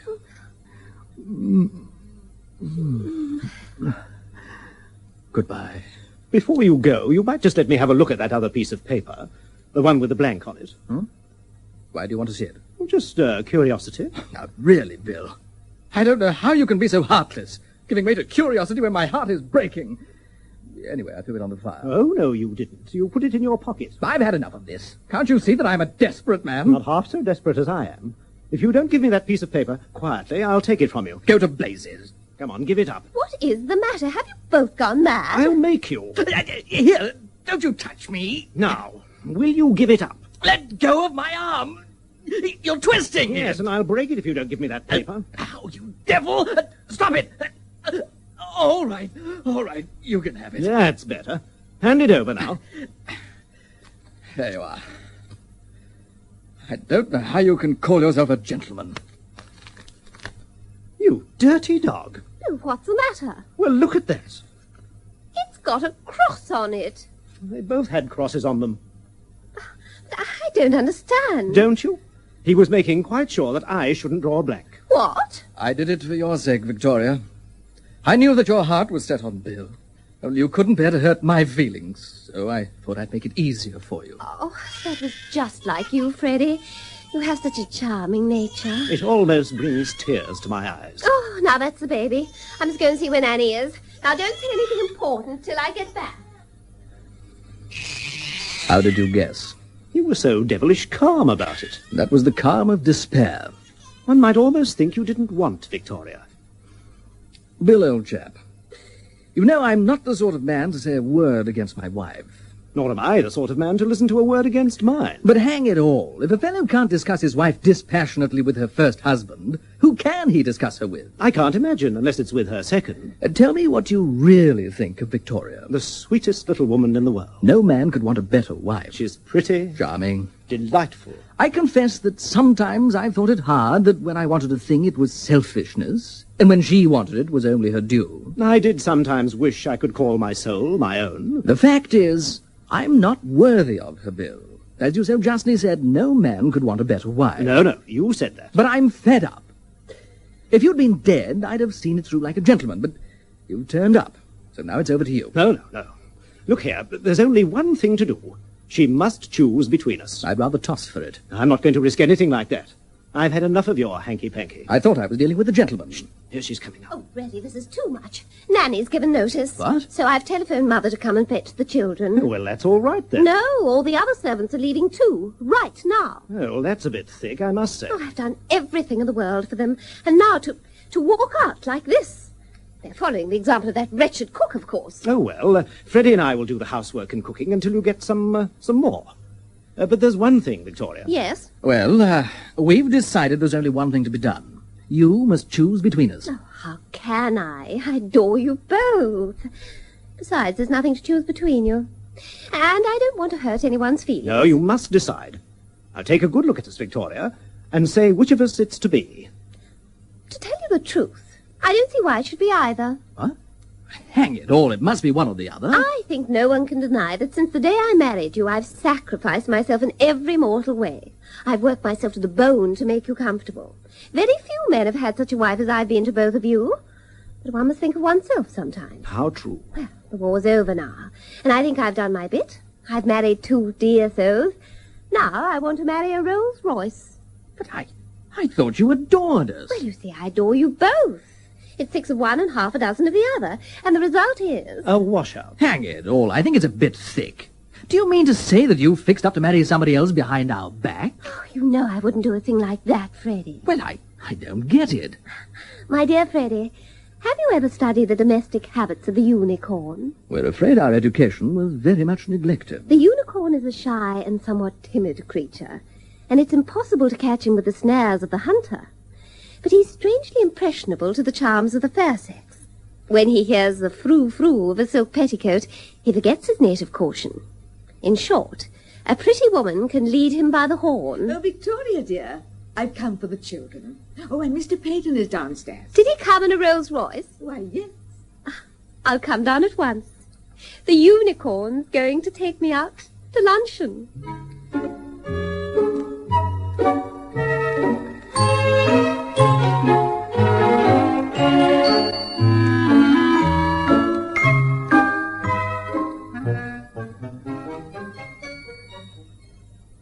New Skip is the best powder for automatic washing machines. Ask any manufacturer about Skip's low lather formula and how it works with his machine to give the best results. And ask any housewife about Skip's great new whitening power. It's true. My machine manufacturer recommended New Skip, so I tried it. And it's fantastic. New Skip has oxygen whiteners and gets my whites really white. And Skip is great for colors, too. Whichever program I use on my automatic washing machine, Skip gives me wonderful results. Yes, Skip is best for your clothes and your machine. That's why it's recommended by all 16 top manufacturers of automatic washing machines. Close-up toothpaste is for close-ups. Close up when you're kissing. Kissing. Close up when you're touching. Touching. Close up when you're smiling. Smiling. Yeah. Close up is for close up. When you're close to people, really close, you need new Close-Up toothpaste. Clear red or clear green mint. 2 whiteners clean your teeth their whitest white. A real mouthwash gives you fresh breath. Close-Up, it gets breath as fresh as possible and teeth as white as possible. Close up when you're kissing. Kissing. Close up when you're touching. Touching.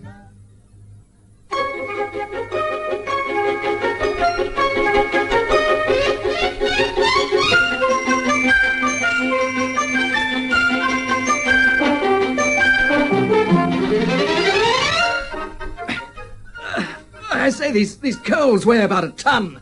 You might carry them up to the drawing room. I might, but I'm not going to. It isn't my work. I'm doing the cooking. You really can't expect me to do the housework as well. Are you doing the cooking? Looking round this kitchen, I don't see any sign of it. There's a lot of dirty dishes. I don't see why I've got to sweat my life out. You see, you have no organization. Housework's perfectly simple, only one must have organization. I have. That's my secret. I was a mug to say I do the housework. I might have known you'd freeze onto us was one. I naturally undertook to do what I could do best. Cooking is an art. Any fool can do housework. Now just look nippy and get the table laid while I see to the potatoes. Is it luncheon or dinner? Well, I don't know yet, but we're having it down here in the kitchen because it's easier for dishing up. Organization again. What does Victoria say to that? No, I haven't told her yet. She's in an awful temper this morning. Oh, why? Well, because the water in the bathroom wasn't hot. Wasn't it? You know very well it wasn't. You were too lazy to get up in time. So much for your organization. What do you mean? Well, ever since I've been at the War Office, I've heard fellows talking about organization, but I never could find anyone to tell me just what it was. It's beginning to dawn on me now. Well, what is it? Organization means getting someone else to do your job for you if you can, and if you can't, letting it rip. I really think think it's too bad of you two. I've been ringing the bell for the last quarter of an hour. There are 2 men in the house, and neither of you pay the least attention. We were having an argument. Yes. Let me put it before you, Victoria. It has nothing to do with Victoria. I'm the cook, and I won't have anyone come interfering with my kitchen. You must do something, Victoria, or you'll get no luncheon. I shan't be here for luncheon. Why not? Because Mr. Lester Peyton has made me an offer of marriage, and I have accepted it. But you've got 2 husbands already, Victoria. Hello, who's that? That's my solicitor. Oh, what? I told him to come at once. I'll go and open the door, Freddie, will you? What the dickens does he want? He's going to fix up my divorce. You're not letting the grass grow under your feet, are you? Hurry and answer the door, darling. All right. I was just taking my apron off. This is a desperate step you're taking, Victoria. Well, I had to do something. You must see that the present situation is absolutely impossible. Well, if you've quite made up your mind to divorce me, I can almost look upon you as another man's wife. What do you mean by that? Only that I can make love to you without feeling a thundering ass. Oh, careful, they're coming. It would never do for my solicitor to find me in my husband's arms. It would be outrageous.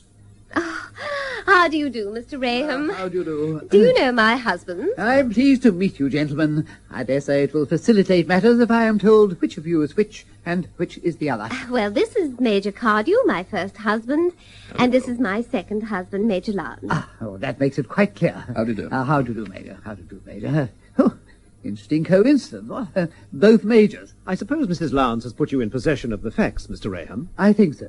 We had a long talk in my office yesterday. She is determined to divorce you both.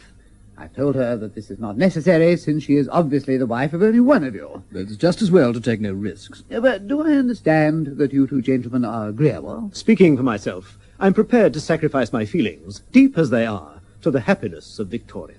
Very nicely and feelingly put. And you, sir, will you give this lady the freedom she desires? Yes, of course. Certainly. Well, so far so good. Now, it will save time and trouble if we get up the case against both of you in the same way. Since neither of you will defend the case, there is no need for you to go to the expense of legal advice, and so I propose to go into the whole matter with you now. You can feel quite easy about taking Mr. Raham's advice. He's arranged more divorce cases than any man in England. You must be a very busy man. I assure you, Major, I'm one of the busiest men in London. Well, I will come to the point. In this country, if a couple, for reasons which merely concern themselves, wish to part company, a husband needs only to prove adultery to divorce his wife. But the English law recognizes the natural polygamy of man, and so when a wife desires to divorce a husband, she must prove, in addition, cruelty or desertion. Now, do you wish the cause of offence to be cruelty or desertion? Well, personally, I should prefer desertion. Certainly. I should very much dislike being cruel to Victoria. And you know, I could never hurt a fly. Well, then we'll settle on desertion. I think myself it is the more gentlemanly way, and besides, it is more easily proved. I will arrange it all by means of letters. An application for the restitution of conjugal rights will be made, and then 6 months later we shall bring an action for divorce. 6 months later? But when will I be free, then? In about a year. Oh, but that won't do at all. I must have my freedom by, before the racing season ends at all events. Oh, as soon as that? Well, the Derby, if possible. Certainly by the 2,000 guineas. Yeah, in that case, it will have to be cruelty. It can't be helped. They'll have to be cruel. I don't like the idea, Victoria. Try and be a little unselfish for once, darling. I'd never strike a woman. If I don't mind, I don't see why you should. Cruelty has its advantages. If it's properly witnessed, it has a convincing air which desertion never has. My mother will swear to anything. Servants are better. The judges are often unduly suspicious of the mother-in-law's testimony. But you can leave it safely to me. I've devised my own system and have never known it to fail. I always arrange for 3 definite acts of cruelty. First at the dinner table... Perhaps we could leave the principle for the time being and go into the details later. Very well. But let us pass to the last point. Trivial in itself, but essential in order to satisfy the requirements of our English law. Adultery. That, I think, you can safely leave to us. With the price of a supper in my pocket and an engaging manner, I'm prepared to supply all the evidence you want. I am shocked and horrified by your suggestion. Do you expect a man in my position to connive at immorality? Immorality? Well, there must be, shall we say, a soupçon of it, under normal circumstances. Not at all. I always arrange this part of the proceedings with the most scrupulous regard to propriety. I shall arrange for both of you to come to my office and meet a certain lady. What's she like? a most respectable person. I have employed her in practically all the fashionable divorces of the last 15 years. You amaze me. Does she make money by it? Oh, sufficient for her simple needs. She charges only 20 guineas for her services. Well, I'm sure I could get it done for less. And not by a woman of refinement. Oh, well, with most of us, it's only once in a lifetime. Well, I will proceed. You will fetch this lady at my office and drive with her to the Hotel Majestic, where you will register as husband and wife. You will be shown to a suite of rooms which I shall engage for you, and supper will be served in the sitting room. You will partake of this, and you will drink champagne. I should like to choose the brand myself. I have no objection to that. Thanks. Then you will play cards. Miss Montmorency is a wonderful card player. She has not only an unparalleled knowledge of all games for two, but she can do a great number of tricks. In this way, you will find the night passed without tediousness, and in the morning you will ring for breakfast. Well, I'm not sure I'll have much appetite for it. Sounds like the devil of a Beano. I should like to see her first. Come to think of it, I'd like to see her too. Men are so weak. I'd be much easier in my mind if I'm sure these poor boys won't be led astray. Well, that's easily arranged. I have Miss Montmorency with me. She is waiting in a taxicab at the door. Is she that sort of person I should like to meet, Mr. Raham? Oh, a perfect lady. She comes from one of the best families in Shropshire. Oh, well, go and fetch her, Freddie. Very well.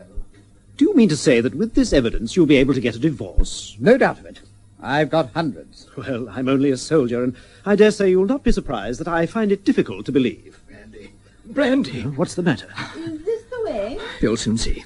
Come straight in, Miss Montmorency. Make it a big one, and have one yourself, too. Ah, Miss Montmorency. But this is the kitchen. Oh, I see what you mean. Let's have another. I'm afraid it's the only room in the house that's habitable at the moment. Yes, Miss Montmorency, Mrs. Frederick Lowndes. I'm charmed to make your acquaintance. The injured wife, I presume? Yes. So sad. I'm afraid the war is responsible for the rupture of many happy marriages. I'm booked up for weeks ahead. So sad. Do sit down, won't you? Thank you. And now, which of these gentlemen is the erring husband? Well, they both are. Oh, really? And which are you going to marry after you've got your divorce? Neither. But I naturally concluded that one was the husband you are discarding, and the other the husband you are acquiring.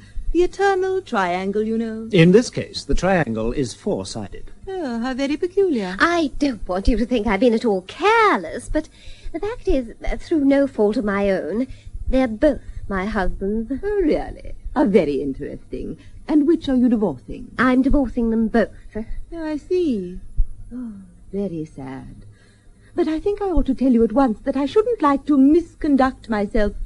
I use the technical expression with both these gentlemen. Oh, we shall be generous, Miss Montmorency. I have to think of my self-respect. One gentleman is business, but two would be debauchery. Mrs. Lowndes is anxious to put this matter through as quickly as possible. Well, I dare say my friend, Mrs. Onslow Jarvis, would oblige if I asked her as a personal favour. Are you sure she can be trusted? Oh, she's a perfect lady. The widow of a clergyman, and she has 2 sons in the army. Unless we can get Miss Montmorency to reconsider her decision, I'm afraid we shall have to put up with Mrs. Onslow Jarvis. I am adamant, Mr. Raham, adamant. Well, I'm all for Mrs. Onslow Jarvis, personally. Then you fall to me, Major. I didn't quite catch your name. Cardew. I hope you play cards. Sometimes. Oh, it's such a relief to find a gentleman who's fond of cards. Otherwise, I suppose the night seems rather long. Oh, not to me, you know. I'm such a student of human nature. But my gentlemen begin to grow a little restless when I've talked to them for 6 or 7 hours. I can hardly believe it. One gentleman actually said he wanted to go to bed. But of course I told him that would never do. Forgive my asking. You know what men are. Do they never attempt to take liberties with you? Oh, no. If you're a lady, you can always keep a man in his place. I can assure you, Miss Montmorency, that you need have no fear that I shall take advantage of your delicate position. Of course you will divest yourself of none of your raiment. On the contrary, I propose to put on an extra suit of clothes. I'm sure we shall have a delightful night. And I know you, Major... Lowndes. I'm sure, Major Lowndes, you'll like Mrs. Onslow Jarvis. She has such charm of manner, so much ease. You can see that she did a lot of entertaining when her late husband was vicar at Clacton. They have a very nice class of person at Clacton. Yes, I shall be charmed to meet her. I don't know what Mr. Raham would say to our sharing a suite. We could play bridge. She's a very fine bridge player, and we only play threepence a hundred because in her position she can hardly gamble, can she? I always like to oblige Miss Montmorency, but I hardly think that arrangement would do. You know how fussy some judges are. We might hit on one of them who saw nothing in it. Well, let's take no risks. Business is business. It must be you and me alone then, Major Cardew. You will let me know in good time when you fix the fatal night. I'm very booked up just now. Of course, we'll do everything to suit your convenience, Miss Montmorency. And now, Mrs. Lowndes, as we've settled up everything, I think Miss Montmorency and I will go. I can't think of anything else. Goodbye, then. I am not going to say goodbye to you, Major Cardew, but au revoir. Believe me, I look forward to our next meeting. Good morning, Mrs. Lowndes, and good morning, Major Cardew. Shall I show you to No, we shall find our own way out. Goodbye, Mr. Raham. Goodbye. Goodbye. Well, this is a bit of all right you've let us in for, Victoria. Well, darling, it's the only thing I've ever asked you to do for me in all my life, so you needn't complain. I'll bear it like a martyr. The only thing left is for me to bid you goodbye. Already? You must understand, under the circumstances, it wouldn't be quite nice for me to stay here. Besides, without servants, it's beastly uncomfortable. I should go to Mother. Oh, your mother?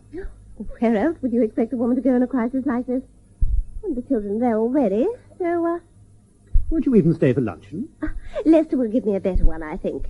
In any case, I realize it's a painful moment for both of you, and we shan't make it any easier by dragging it out. True. Goodbye, Bill. I forgive you everything, and I hope we shall always be good friends. Goodbye, Victoria. I hope this will not be, by any means, your last marriage. When everything's settled, you must come and dine with us. I'm sure you'll find Lester has the best wines and cigars that money can buy. Goodbye. And now, Freddie, it's your turn. Now that there's nothing more between us, you might give me back that tie pin I gave you. Here you are. Thank you. And there was a cigarette case. You've no doubt got it in your pocket. Take it. Thank you. They say jewelry's gone up tremendously in value since the war. I'll give Lester a cigarette case as a wedding present. You always do, Victoria. Men like it.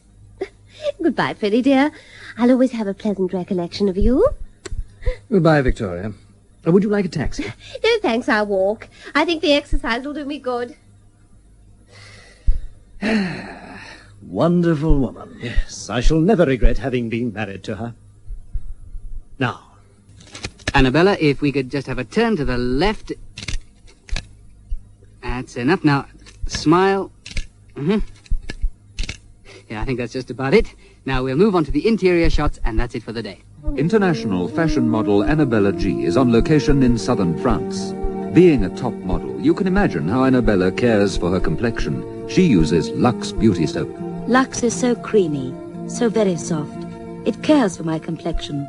I wouldn't use anything else. Like Annabella G, like beautiful women everywhere, choose the creamy, moisturizing lather of Lux to care for your complexion. Lux, a beauty treatment as you bathe. Gosh, Mary, you're lucky to have such a hard-working servant. What do you mean? I haven't got a maid. Well, how on earth do you manage to keep your floors so clean and shiny? Ah, that's easy. I use Duo. Duo? Yes, Duo, the self-shining floor cleaner. It's so easy because Duo cleans and polishes in one go. How do you mean? Well, Duo lifts all the dirt out of the floor and dries to a bright, long-lasting shine, all by itself. So when you use Duo, you don't have to worry about polishing? No, Duo cleans and polishes in one go. In tonight's Lux Radio Theatre presentation of Home and Beauty by W. Somerset Maugham, the part of Victoria was played by Margaret Milner Smythe, with Roger Service as Bill Cardew, her first husband, and Tony Wood as Freddie Lowndes, her second husband. As her mother, you heard Sheila Raymond Jones. John Simpson played the part of Lester Patton, and Peter Lee Hunt that of Mr. Raham, the lawyer. Miss Montmorency was played by Gillian Lomberg. Home and Beauty was adapted by Helen Cunningham, produced for Lux Radio Theatre by Rolf Jacobs, and directed by Delphine Lethbridge.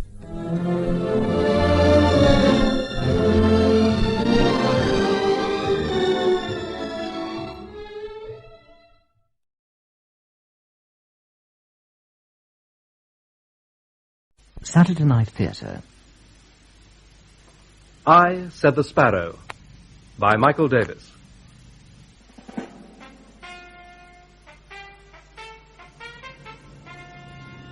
Fastjet 101, this will be a beacon approach, runway 26.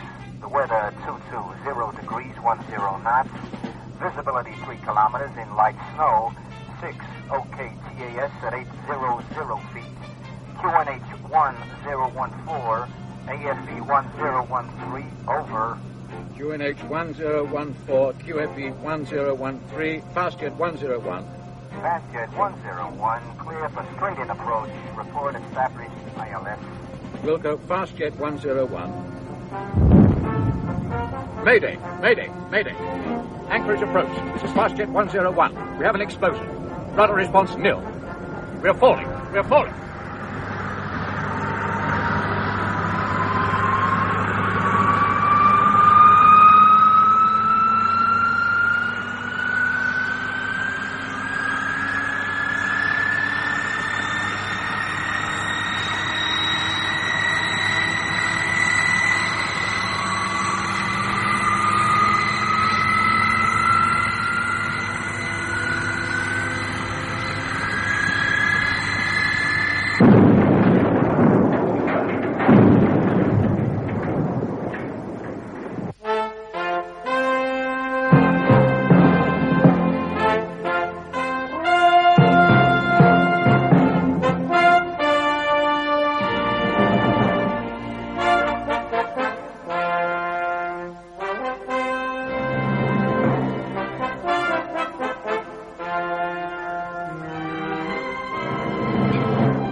Anderson, cable commissioning engineer for HMS Dorsal. Your parcel? Oh, yeah.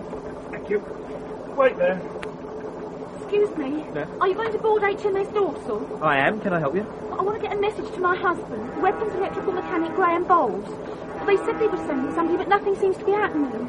Well, could you find him for me, please? Well, I can try. No promises, mind. I'll only be working in one part of the ship, and there's an awful lot of men on board there. What's his name again? Bowles. Weapons electrical mechanic Graham Bowles. Bowles? Yeah, well, tell him his wife's at the top gate with a baby, and I want to see him for a minute. Would you do that, please? Well, I'll do my best. Oh, thank you very much, sir. Morning, Harry. You managed to get here all right? Oh, yeah. Foot down and a following wind. How are you, Mr. Jones? It's nice to see you. Oh, I'm fine. Bit bleary-eyed, perhaps. I've been working most of the night. The dorsal's in the South Basin. Left at the flagpole and out along the quay. Right. Run, Booster. You won't forget, will you, sir? I won't forget.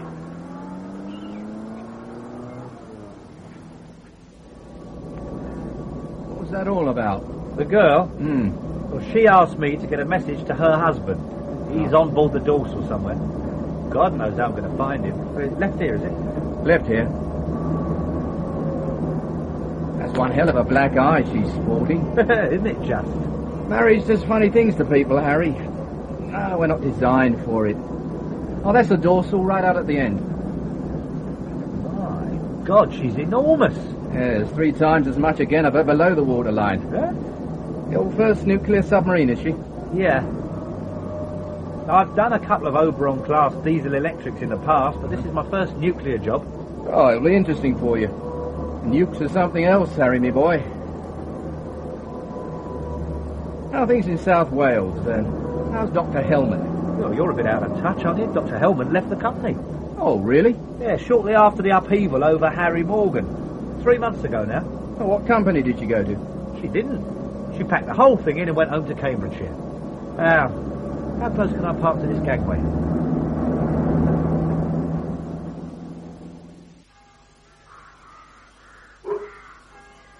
Jason!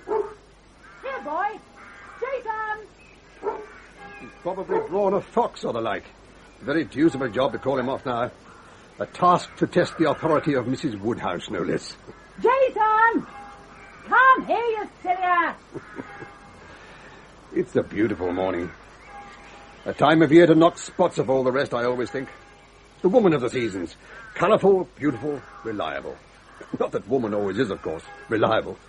Or dog, for that matter. Or Autumn. Here, Jason. How old is he? I'm not sure.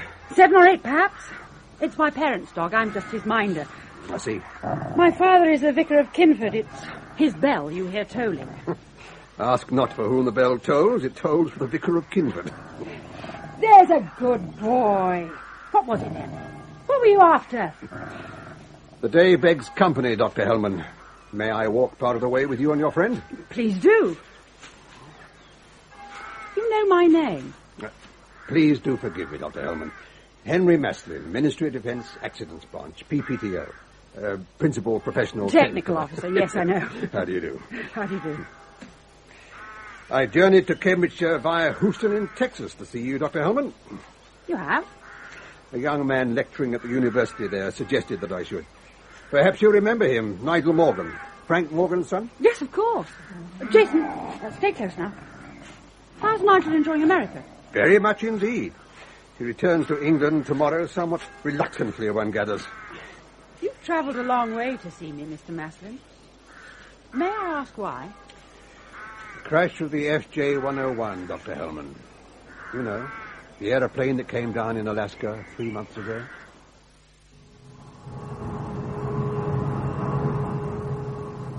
Reactor tunnel starboard bend plus 274. The reactor is controlled from the manoeuvring room aft. We lifted rods 2 days ago, sending the reactor critical, and we now have the primary loop under pressure, ready to supply the secondary loop with clean steam for tomorrow's sea trials. Your particular area of interest, of course, is the control room forward, so if you will follow me, gentlemen. After you, Lieutenant. Daylight lighting throughout the boat, full air conditioning, a constant temperature of 72 Fahrenheit. When we're under the North Pole, everyone on board here is in shirt sleeves. What do you think of her, Harry? Incredible. Absolutely incredible.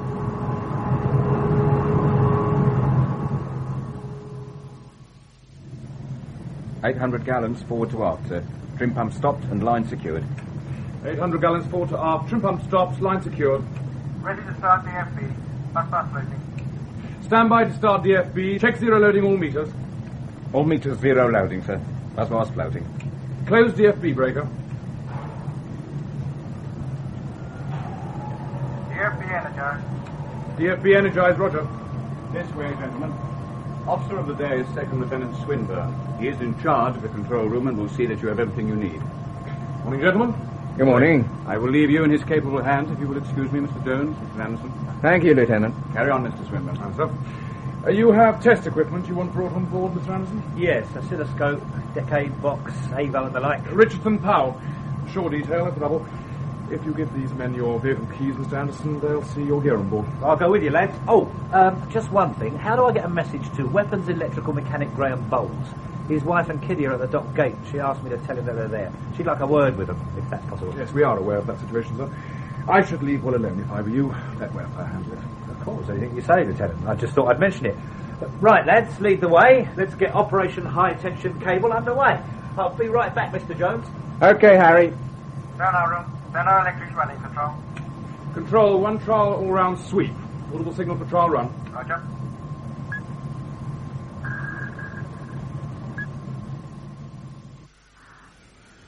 How long was Frank Morgan head of the technical department, Dr. Hellman? Frank was in charge for 30 years.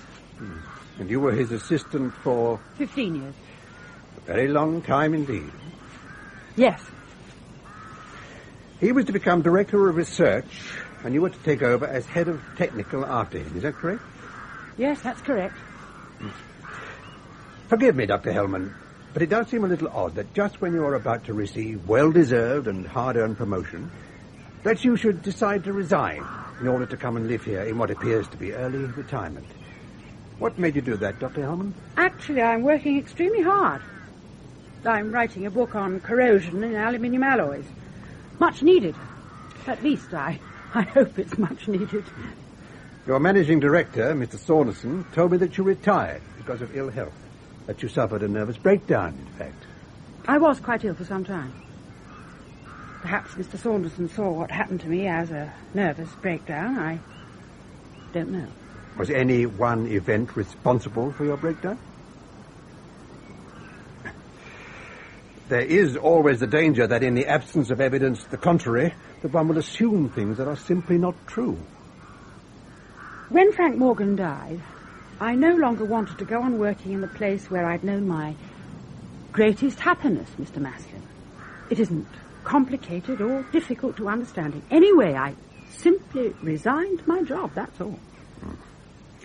Would it be impertinent of me to ask whether or not you were in love with Frank Morgan, Dr. Hillman? Yes, it would be, Mr. Maslin. Yes, I was in love with him. And he with you? What has this to do with the crash, Mr. Maslin? Nothing and everything, everything and nothing. When I understand why a highly intelligent and successful man who has just been made a director of the company he has worked for all his life should suddenly decide to kill himself, when I understand that, Dr. Hellman, Frank Morgan's slate will be wiped clean and I will move on. Many hundreds of people across the world took their own lives on the same day that Frank Morgan did. Are you curious about all of them, too? Should any of them prove to have been technicians who contributed to the building of the FJ-101, yes. And especially if they killed themselves on the day following the air crash. In that case, I can assure you that Frank Morgan in no way contributed to the wrecking of that aeroplane. If you are sure of that, Dr. Hellman, then you must know why Frank Morgan killed himself.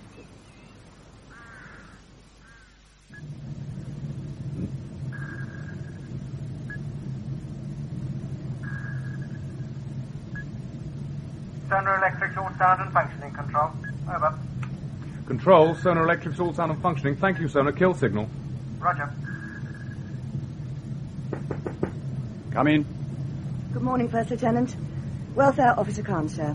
A slight problem, I'm afraid. What seems to be the trouble? The wife of Weapons Electrical Mechanic Graham Bowles is at the main gate, sir. She wants to see her husband. Is there any reason why she shouldn't see him? She has a very severe black eye, sir, and is considerably upset. Oh. Bowles is doing? Don't know, sir. She refuses to tell me anything and simply insists upon seeing her husband. She has a small child with her, sir. Domestic problems cannot be allowed to thrust their way on board here. The boat is under sailing orders and we're all extremely busy. You must see to the problem and send the woman on her way. Yes, sir. I realise that Bowles cannot be allowed to leave his station, sir. I thought you should be made aware that he's possibly under some stress and you may wish to act accordingly. Thank you, Welfare Officer Khan. You can leave the matter with me. Thank you, sir. Coxswain is required in the wardroom. This is no use, Mr. Jones. I can't see a thing. Hold on, Harry. Can you stop number 1 hydraulic pump, please, Mr. Swinburne? Right. Number 1 hydraulic pump to rest. Now, Harry, what's the problem? Well, my oscilloscope screen is completely blotted out by electrical interference. If there's any electrical discharge through the cable insulation, then I've got no hope of seeing it.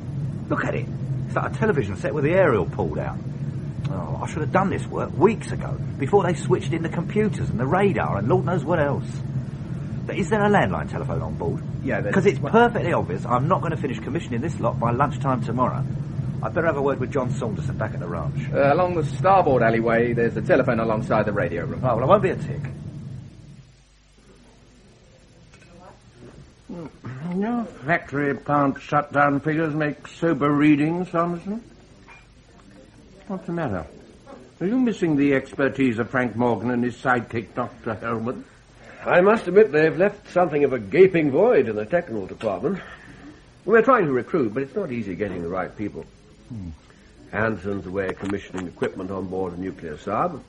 Brightman and Ellis are slinging cables across the S-Van Dam. So, we're virtually down to Philip Maitland, the technical manager, and Gordon Harkness, a design engineer. Hence the coughs and splutters out on the factory floor.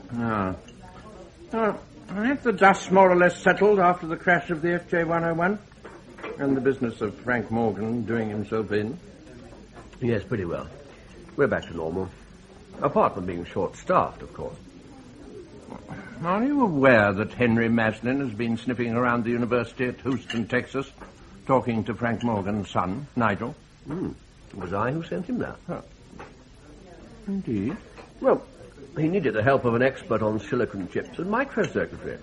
He asked for Harry Anderson, but he was away commissioning. So, I recommended Nigel Morgan. Who better?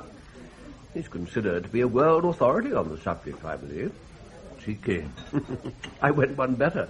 I used Maslin as a messenger. I sent Nigel a copy of the Sunday Times with our advertisement for a director of research, ringed in red. And the job his father had been given before he removed himself from the scene? The same? Nigel won't take it, of course. He has his sights set on higher things. But I thought it was a good opportunity to show both he and friend Maslin that we've nothing to fear from either of them. Well, I'll say this much for you, Saunderson.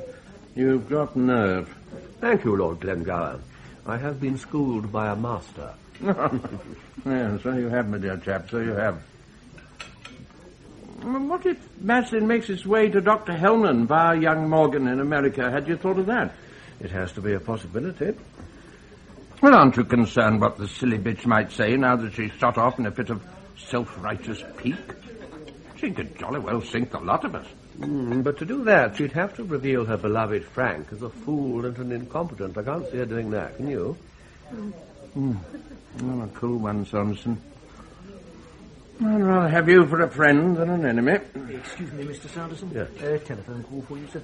Will you take it at your table, sir? I can plug the telephone in. Thank you, yes. Hello, Saunderson speaking. Mr. Saunderson? Harry Anderson, sir. I've got problems on board HMS Dorsal. One of the rules of international sabotage is that the moment a target has been hit, then some idiot or other is immediately on the phone telling the press and the world why he did it. Freedom for political prisoners in Outer Mongolia or some such. But not in the case of the FJ-101, Dr. Hellman. It's now 3 months since that aeroplane crashed, and so far no one has claimed responsibility. And we find that very worrying. Quite sure the plane was sabotaged? Oh, quite sure. No doubt about that at all. It was thought at first that rivet failure had caused the crash. But subsequently, bomb fragments were found, and then pieces of the control mechanism that detonated the bomb, which, incidentally, I delivered to Nigel Morgan in America for his analysis. See? The thing that's causing us most concern is the fact that the FJ-101 was the first of 12 such aeroplanes being built here for delivery to Red China. The question we have to ask ourselves is, will the motive that prompted the wrecking of the FJ-101 also apply to the 102? 3 and 4, for that matter. The man has to be found, Dr. Hellman. All this tranquility unused, and I've spent my life rushing hither and thither to prove heaven only knows what. What a wasted life I've led. I'm sure that your life has been anything but wasted, Mr. Maslin. Thank you, Dr. Hellman. Why did Frank Morgan kill himself? The inquest found that he'd been overworking, that he was apprehensive about his new responsibilities. He had admitted to me and to others feelings of great inadequacy. All this served to bring about a breakdown, and in that state of mind he killed himself. It was all extensively reported upon at the time, Mr. Maslin, as I'm sure you're quite well aware. There are numbered amongst my friends men who knew Frank Morgan well. Duncan Jones, for example, whose comment on the inquest finding was poppycock. In his estimation, Frank Morgan was built of rock. Even a rock will crack if you hit it. Hard enough, Mr. Maslin. Jason! Home now! Here, Jason! Isn't that interesting? Over there. See how the trees follow the line of the college roofs? Why should that be, do you suppose? Perhaps the trees were planted for their known potential height and chosen by a man of vision. Yes, that might well be the solution. It is true to say that there are no known mysteries, Dr. Hellman, only unknown answers. It's simply a matter of searching until we find out what the answer is. Are you free tomorrow, Dr. Hellman? There are other matters I would like to discuss with you. Yes, of course, if you wish. Trouble is, of course, in order to successfully fill in the missing pieces, others must also be involved. Would you be prepared to journey down to South Wales to attend a meeting at your old factory tomorrow afternoon? I will, if you want me to. Good. That's settled, then. I'll leave you to enjoy your walk, Dr. Hellman. Until tomorrow, then. Good day. Goodbye, Mr. Maslin. Damn. Double damn. Hang about, Porky. Watch what you're doing with that bleeding screwdriver. Oh, sorry, Bowlesy. It sort of slipped. Like your fist did when it bashed into your missus's eye, like this. What's the matter with you? You daft or something? What about my missus' eye? Oh, don't come innocent, mate. Jacko just come on board. He says your missus is at the main gate with your nipper and she's got a black eye like the toe of your boot, bleeding animal that you are. God, turn it in with that bloody screwdriver. I never touched her. Get out! Did you manage to get hold of your boss? Yeah, I spoke to John Saunderson, the MD. He was out to lunch with Lord Glengower, chairman of the group. Now, the first question he wants answered is, since I can't measure insulation discharge levels, will you accept the cables on the overload and earth test sequences? Well, the short answer to that is no way. There's far too much at stake, Harry. Well, in that case, he sees no alternative other than we go on our sea trials and observe the cables working under full load conditions. It's up to you, Mr. Johnson. Well, we need ministry clearance. No problem there. How do you feel about it? Oh. There's not much choice, is there? I mean, I can't honestly say that going to sea in one of these things has been a lifelong ambition of mine. Ah, you'll enjoy it. Great fun. I'll tell you when we get back whether or not it was great fun. In the meantime, let's do what we can by the way of discharge test then, shall we? Second Lieutenant, we've got an electrical interference problem. Tell me, what circuits can you isolate without actually starting World War III? Excuse me, Coxswain. Yes, Bowles, what is it? My wife and kid are at the main gate asking to see me, sir. Just a quick word, I'll be right back. Oh, sorry, Bowles, no one leaves the job in hand. Back to your station, lad. I think she's in some kind of trouble, sir. Jacko just come on board and says she's got a shocking black eye. Shouldn't have given her then, should you, Bowles? No, I didn't, sir, honest. I never touched her. Please, Coxswain, just a word, I'll be right back. Oh, leave it with me, Bowles. I'll take it up with the First Lieutenant. Back on station, there's a good lad. Ah, yes, sir. Thanks, Coxswain. UCL running. Forward clean water valves to open. Forward clean water valves, 2 turns to open, roger. Excuse me, number 1. Yes, Coxswain, what is it? Bowles, sir. He knows his missus is at the dock gates asking to see him. He just asked permission to go ashore, sir. Did you give him permission? Not yet, sir. Tell him to stand down for 15 minutes. Aye, sir. Thank you, sir. Sex is a terrible thing, Coxswain. It'll draw a man further than gunpowder will blow him. It will, that, sir. Excuse me. How's that, Mr. Anderson? Well, it's better, but there's still miles too much interference. What else can you isolate? You've just about had the lot. Everything else is active, functional. Could you build some filter circuits, Harry? Measure the frequency of the interference and filter it out? Well, it's not easy, but it's worth a try, I suppose. Excuse me, Second Lieutenant. Where's Bowles? He went ashore to see his wife, Coxswain. I thought he went to you for permission. But I didn't give it, did I? Right, Bowles. We'll soon see about that. If you won't tell me what the problem is, Mrs. Bowles, how can I possibly help you? I don't want you to help me. I just want to see Graham for 2 minutes, that's all. If you just let me talk to him, I'll go away, I promise. Your husband's very busy at the moment, Mrs. Bowles. His ship is about to put to sea. Oh, well, is it money? If it is, I could probably... Oh, it isn't money. Oh, go to hell. Come on, Kerry, we're going. Wait, Mrs. Bowles, if you'd only trust me, I could help you. Oh, drop dead. Oh, stupid, idiotic woman. Oh, God, they make me so angry. Cheer up, Mum. You can't win 'em all, as I say. Oh, my wife is here. Where is she? Oh, she's there. Quickly, Bowles, go after her. Thank you, ma'am. Hey, Bowles, your pass! Where's your pass? Kathy!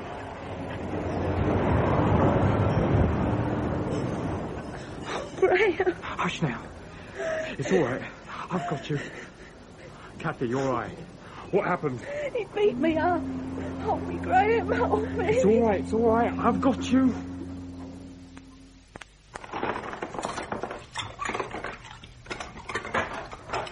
Hello, Mother. Hello, dear.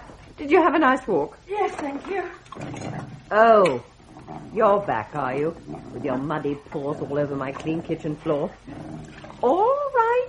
I'll get you something to eat in a minute. A man called to see you whilst you were out. Someone from the Ministry of Defence. I think he said he was. Mr. Mallon, was that it? Maslin, Henry Maslin. You carry on, Mother. I'll see to the dog. Come along, Guzzlegar. Thank you, dear. I told Mr. Maslin that you usually walk over towards Histon along the edge of the woods. Did he find you all right? Yes, Mother. There you are. Eat those and stop being a nuisance. Well, what did he want? Who, Mother? The man, dear. Mr. Maslin. Well, was it important? Quite important. I have to go down to South Wales to attend a meeting tomorrow afternoon. Oh, must you, dear? Daddy and I hoped that you'd put all that unfortunate factory business behind you now. We don't want to see you upset again. I'll be perfectly all right. Well, if you must, I suppose. Will you go by train, dear? It's a very long way to drive. I'd prefer to drive. Oh. Well, will you stay overnight? It's much too far to motor there and back all in one day. I have promised over and over again to go and see Frank Morgan's widow, Judith. Now might be a good opportunity. I'll stay there overnight if she'll have me. I'll just go and give her a ring. I don't know what your father will say, I'm sure. Please, Graham, go back to the ship. I'll be all right now that I've seen you. You'll get into awful trouble if you stay here any longer. First I'm going to get you out of here and onto a train to my mum. Then I'll go back to the ship. I'm not leaving you two here for your old man to beat up every time the kid cries in the night with earache. Drunken animal that he is. Oh, where's my number 2 uniform? I won't get far wearing a boiler suit, will I? Oh, it's in the wardrobe. Look, go back now, and Kerry and I'll make our way to the train and go and stay with your mum. Please, Graham. First I'll put you on a train, then I go back to the ship. All right? Mm. Have you got everything? Yeah, I think so. Oh, I'll just climb into some decent gear and we'll be on our way. Look, hurry, Graham. Please, hurry. Come in. The cable commissioning engineer Anderson, Captain. You sent for me? Ah. The second lieutenant tells me that you're having difficulty carrying out insulation discharge tests on the hydraulic pump high-tension cables. What seems to be the trouble? Well, sir, standing electric fields in the control room are blotting out the oscilloscope screen. So I'm hoping to be able to tune out the noise by building filters. We're on that now, sir. Ah. Will you be able to complete the task by the forenoon tomorrow, assuming that your filters work? That's extremely unlikely, sir. Mr. Jones has asked the Ministry of Defence for clearance for us to be present on board during your sea trials, Captain. Thank you, Mr. Anson. That is all I wanted to know. Come in. Oh, I'm sorry, Captain. I didn't know Mr. Anderson was with you. Oh, that's quite all right, number 1. Mr. Anderson has been bringing me up to date on his cable commissioning position. It seems likely that both he and Jones, MOD, will be accompanying us on our speed trials. Can you think about organising bunks for them and what have you? Certainly, sir. Oh, thank you, sir. Oh, thank you, Mr. Anderson. You may stand down. Carry on with the good work. Yes, sir. Thank you, Captain, and excuse me. We could have done without having boffins on board, but needs must, I suppose. Ah, you wanted to see me, number 1. We're a man down, sir. Sick, injured, or AWOL? AWOL, sir. Weapons electrical mechanic Graham Bowles jumped ship an hour ago, Captain. He went ashore without permission and hasn't returned to the boat. Alert the naval police and shout hell high for a replacement, number 1. I'm not taking her out undermanned. Aye, aye, Captain.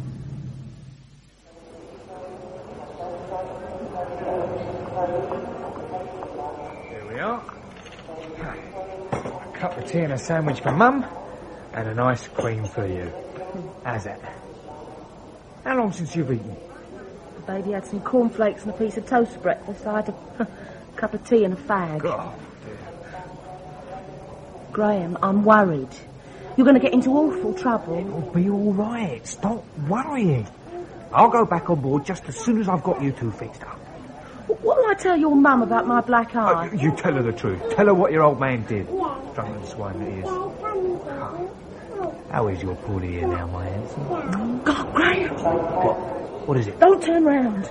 2 naval policemen just come in. They're checking seamen's passes. Right, look sharp. On your feet, out through that door there. Don't hang about. Come on, son. Never mind your ice cream. Daddy will buy you another one. Go on, quickly, Kathy. Off it.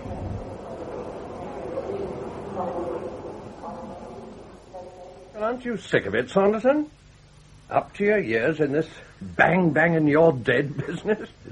Relying on NATO and its war game for your tonnage? If you make a mistake on a commercial order, you may lose a customer. If you make a mistake on a defence contract, you lose your factory, as Frank Morgan so nearly demonstrated a little while ago.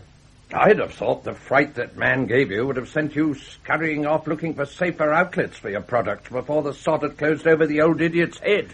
Well, that's precisely what we are doing, Lord Glengower, but these things take a great deal of time. Yes? Mr. Harkness is here, sir. Oh, send him in. If you want to promote Harkness head of technical, Saunderson, then you jolly well do it. Never mind what Maitland has to say about it. You're the boss. Yes, all right. Leave it to me. Ah, there you are, Philip. Come along in. Good morning, sir. Good morning, Lord Glengarry. Maitland, did you ask Harkness to bring in the lab releases on the cables we supplied to the nuclear sub? Maslin's bound to want to see them when he arrives this afternoon. Yes, he's collecting them together now. Oh, good. Sit down, Philip. Sit down. Thank you, sir. What have you got against this chap Harkness, Maitland? Saunderson tells me you don't see eye to eye. Oh, you really are the limit, sir. I didn't say anything of the kind. What I said was, Philip isn't too keen on having Gordon Harkness as head of the technical department, which is not the same thing at all. Well, of course it is. Nitpicking nonsense. Why don't you want Harkness promoted head of technical, Maitland? I don't think he's the man for the job, that's all. He's just not up to it. I thought Harkness was supposed to be a top-flight cable design engineer. Well, and so he is. But that's all he is. He simply hasn't got what it takes to handle factory floor supervision. You've got to be pretty tough to survive out there. And Harkness hasn't got it. Well, sort it out any way you choose, but I want the situation resolved, and quickly. As long as you've got men like Henry Maslin breathing down your necks, then you need someone to be responsible when things go wrong. Frank Morgan. Oh, look what happened to him. Well, better Morgan cut his throat than either of you two. What about this chap, Anderson, the one away on board the sub? Could he do it? He's the best field engineer we've got. We'd find it hard to replace him. Coupled with the fact that Harkness is as jealous as hell of him, they'd fight like cat and dog. Anderson is a factory floor graduate. Harkness despises his lack of formal qualifications. Well, it seems to me that... yes? Mr. Harkness is here with the lab release figures for HMS Dorsal, sir. Do you want to see him? Bring him in, Saunderson. Let's take a look at him. Yes, send him in. Yes, sir.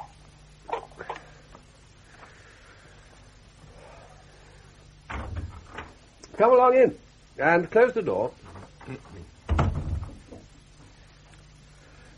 Are those the lab figures for the Dorsal's cables? Yes, sir. Oh, no use giving them to me, my dear chap. I wouldn't know a high-tension cable if I tripped over one. Give them to Saunderson. No, best show them to Mr. Maitland, Gordon. They're nearer his backyard than mine. Everything in its right place, Gordon. All in order. Everything appears to be within specification, sir.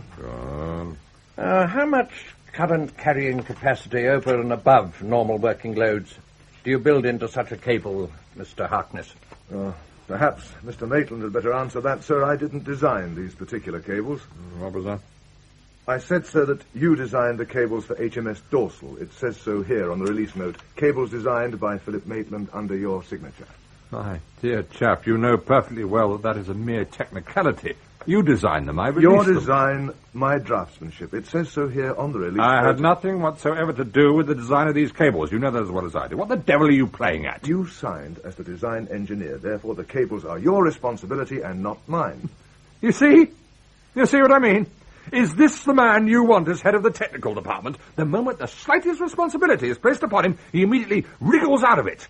You designed those cables, Harkness. You and you alone. I was never anywhere near the drawing board on this project, and, well, you know it. You never are you, sir? What? But that doesn't prevent you taking credit for everything drawn upon it. Now, gentlemen, this is all very unnecessary. We're not at risk in this. It doesn't matter which one of you designed the cables. There's nothing wrong with them. So, let's just cheerfully produce the figures of Mr. Maslin when he arrives this afternoon, and then go quietly about our business, shall we? Thank you, Gordon. You've been a great help, as always. Thank you, sir. We'll discuss this later, Gordon. Yes, sir. We most certainly will. Excuse me, gentlemen.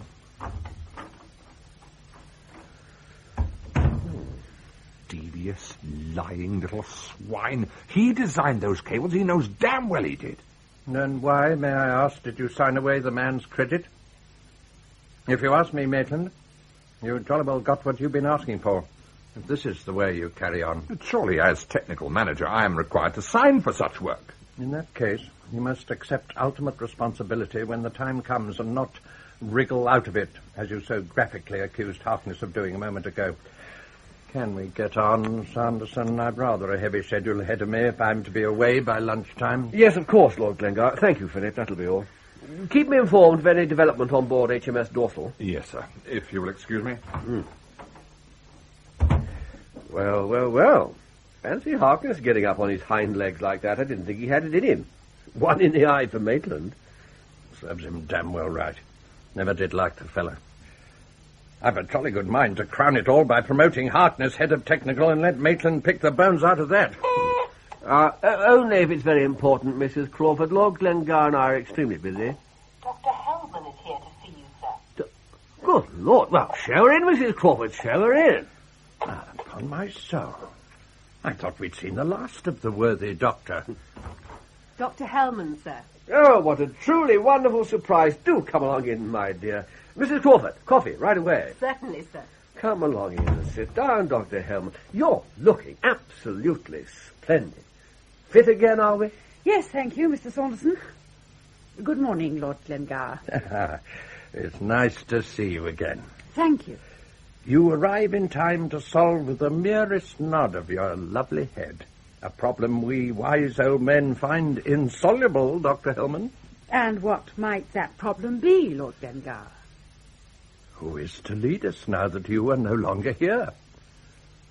We have one expert away and lost to us, at least temporarily. Another present and showing all the temperament of a prima donna. Oh, how we long for those tranquil days of yore when you were the head of the technical department. Frank Morgan was head of the department, Lord Glengar, not I. No, you were appointed head before Frank Morgan removed himself from amongst us, Dr. Hellman. The fact that you chose to remove yourself equally effectively before the appointment was ratified is no fault of ours. Return to work, Dr. Hellman. We sorely need you. The job of Director of Research is yours from this very moment, if you want it. Name your salary. My reasons for leaving are as valid now as they were the moment I left the company. I'm not here to seek my old job back again. I'm sorry. Then why are you here, Dr. Hellman? I'm quite sure that your visit has meaning and purpose. May we know what it is? I've been questioned by Henry Maslin and invited by him to attend a meeting here at this factory this afternoon. I believe that the meeting will take the form of a board of inquiry that will give Mr. Maslin plenary powers to make me answer questions I refused to answer yesterday. You are aware that he is on his way here now? We are, but we thought for an entirely different reason. And I thought this business of the FJ-101 was dead and done with, Saunderson. I'm afraid not. Far from it. What question did you have difficulty in answering yesterday, Dr. Hellman? Why Frank Morgan killed himself. If you're placed on oath, what will you do? I will have to tell the truth. You and Frank Morgan shared much in common, Dr. Hellman. Not least an expensive moral sense. Would you have me lie on oath, Lord Glengar? Madam, I tell lies every day of my life. I'm the father of a large and demanding family that would starve to death if I didn't tell lies in order to keep them alive. And what is this dreadful secret you are asked to keep? One small mistake by one addle-headed metallurgist that would have been over and done with and forgotten if the old fool hadn't killed himself because of it. But what of his inheritors, Dr. Hellman? We lesser folk who are not endowed with your perfect sense of right and wrong. Must this glowing, virtuous truth throw 3,000 men and women employed here out of work because you feel compelled to utter it? By all means, lie on oath, Dr. Hellman, if it injures nothing more valuable than your puny conscience. I will continue to try to avoid telling the truth. I will conceal it.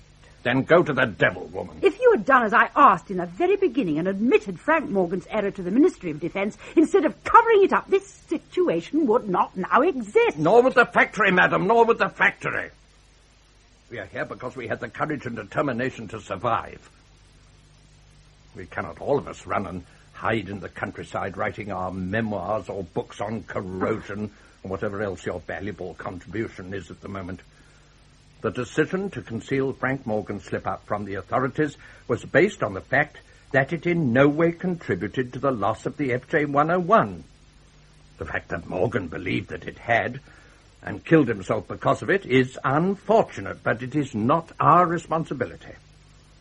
Once the decision had been made to carry on here as though nothing had happened, the situation became irreversible. There is no way back, I Dr. will Hellman. not accept that. No matter how tightly you lace up the system and no matter how diligent your overseers are, mistakes will be made. Every aircraft that ever crashed did so because of a mistake. With the One notable kind exception of the another. FJ-101, which was sabotaged. Fool and incompetent Frank Morgan might have been, but in no way did his lapse contribute to the wrecking of that aeroplane. Which is the best possible argument for telling Henry Maslin exactly what occurred. In return for this, I am sure he would allow Frank's error, and the company could go forward with a clean slate. If you will do this, then I will gladly return to work for you. Yes, but if we do that, then we automatically admit to a cover-up. What you ask is impossible. Then I'm afraid we have nothing more to say to one another. When Mr. Maslin arrives, will you tell him that he can contact me at Frank Morgan's house? I shall be there for the rest of the day. Here we are, coffee and biscuits, just as you always liked them, Dr. Hellman. I'm sorry, Mrs. Crawford, I'm not staying. Excuse me. You're not leaving, Dr. Hellman? Yes, I'm afraid so. Good day, gentlemen. You weren't able to persuade Dr. Hellman to come and take charge once more. I'm afraid not. No, just leave the coffee, my dear. Lord Glengower and I are more than grateful. What a shame. I was looking forward to things being as they were in the old days. What a shame.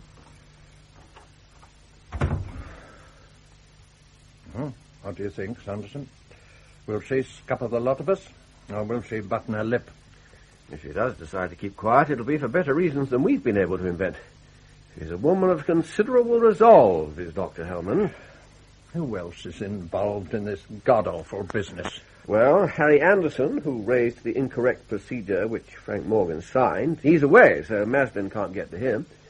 Harkness, who reproduced the incorrectly released material to facilitate the cover-up, so he's not going to give anything away, is he?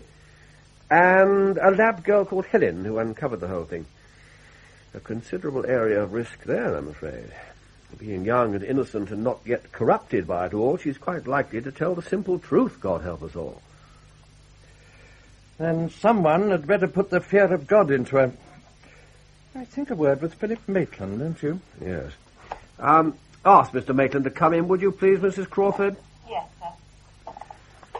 Won't mind if I shove off before Maslin arrives, will you, John? I've managed to stay out of this so far, and I intend to keep it that way. Can't afford mud on my boots. Of course, Lord Glengower.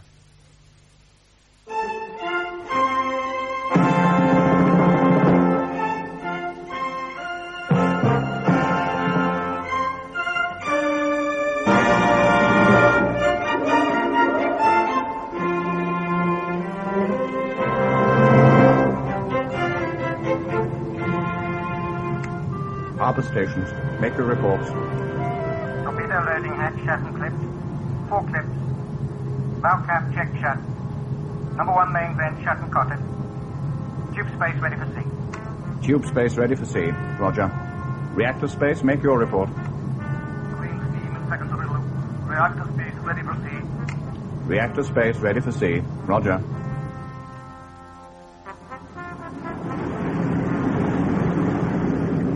Captain to control. Obey telegraph. Single up fore and aft.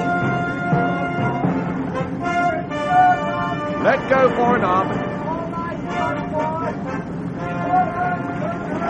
Starboard 20, slow ahead together. Starboard 20, slow ahead together.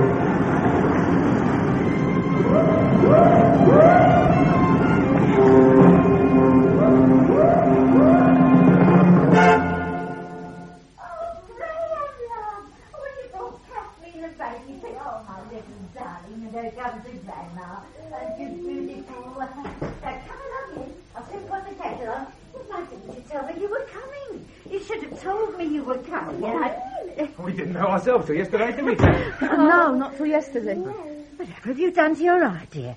Well, my big boy hasn't been knocking you about, has he? No. Walked to the end of the door, didn't you, Kath? Oh, yeah.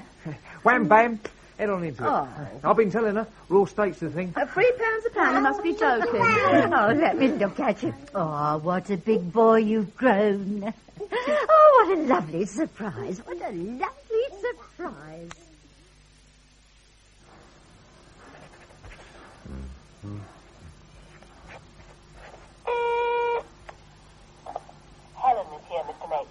Send her in.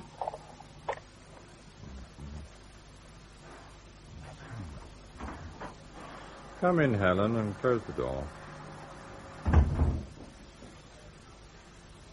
Sit down, Helen. I'll be with you in a moment. Thank you, sir.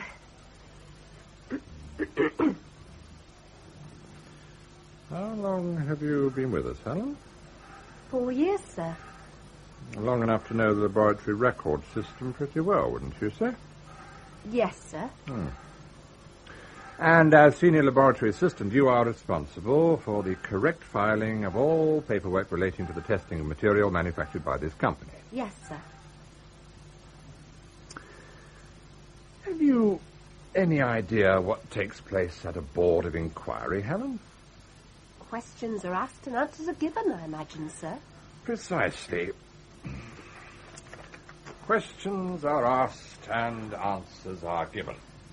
For your information, we have every reason to believe that Mr. Henry Maslin of the Ministry of Defence will convene such a board of inquiry here at this factory this afternoon, where questions will be asked and answers will be given. And you, young lady, will not be shown in a very good light. Have I done something wrong, Mr. Maitland? Have you done something wrong? Good God, Laboratory Assistant, you were responsible for the incorrect filing of that disastrous release note. But I found it when I was checking the files, Mr. Maitland. That's what I was doing, making certain that everything was in its right place. To check everything at the time of filing would mean I'd have to file everything myself, which is impossible. I'm sorry, that's simply not good enough. I have to be responsible for other people. If they let me down, then I alone am held responsible. I will not tolerate butt-passing in my department. I'm not butt-passing. I'm simply stating that it is impossible for me to check everything at the moment of filing. I can only do that later and collectively. Argue all you like, young lady. The fact remains that if that release note had been correctly filed, then there's every chance that it would have been seen to have been made out to a commercial specification, and this mistake would have been realized before Frank Morgan signed it. None of this would have happened. It has to be a possibility, Helen. Why wasn't this brought up before? When Mr. Maslin was here at the time of the air crash, no one suggested that it was my fault that Mr. Morgan made a mistake.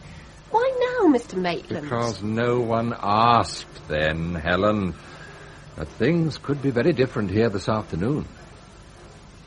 You know, the sad thing is that people like Mr. Saunderson and myself are going to have to tell lies in order to keep you out of very serious trouble, young lady. Now, that is something we will gladly do, Helen, because we realize what a good and splendid girl you are. If Mr. Maslin found out and we had to dismiss you, it would be a matter of the greatest possible regret to us all. Thank Mr. Maitland. It follows, of course, that if we hide the facts from Mr. Maslin in order to protect you, then you must also tell the same story. But I don't know what story I'm supposed to tell. This is what you've got to say. That Frank Morgan signed the release.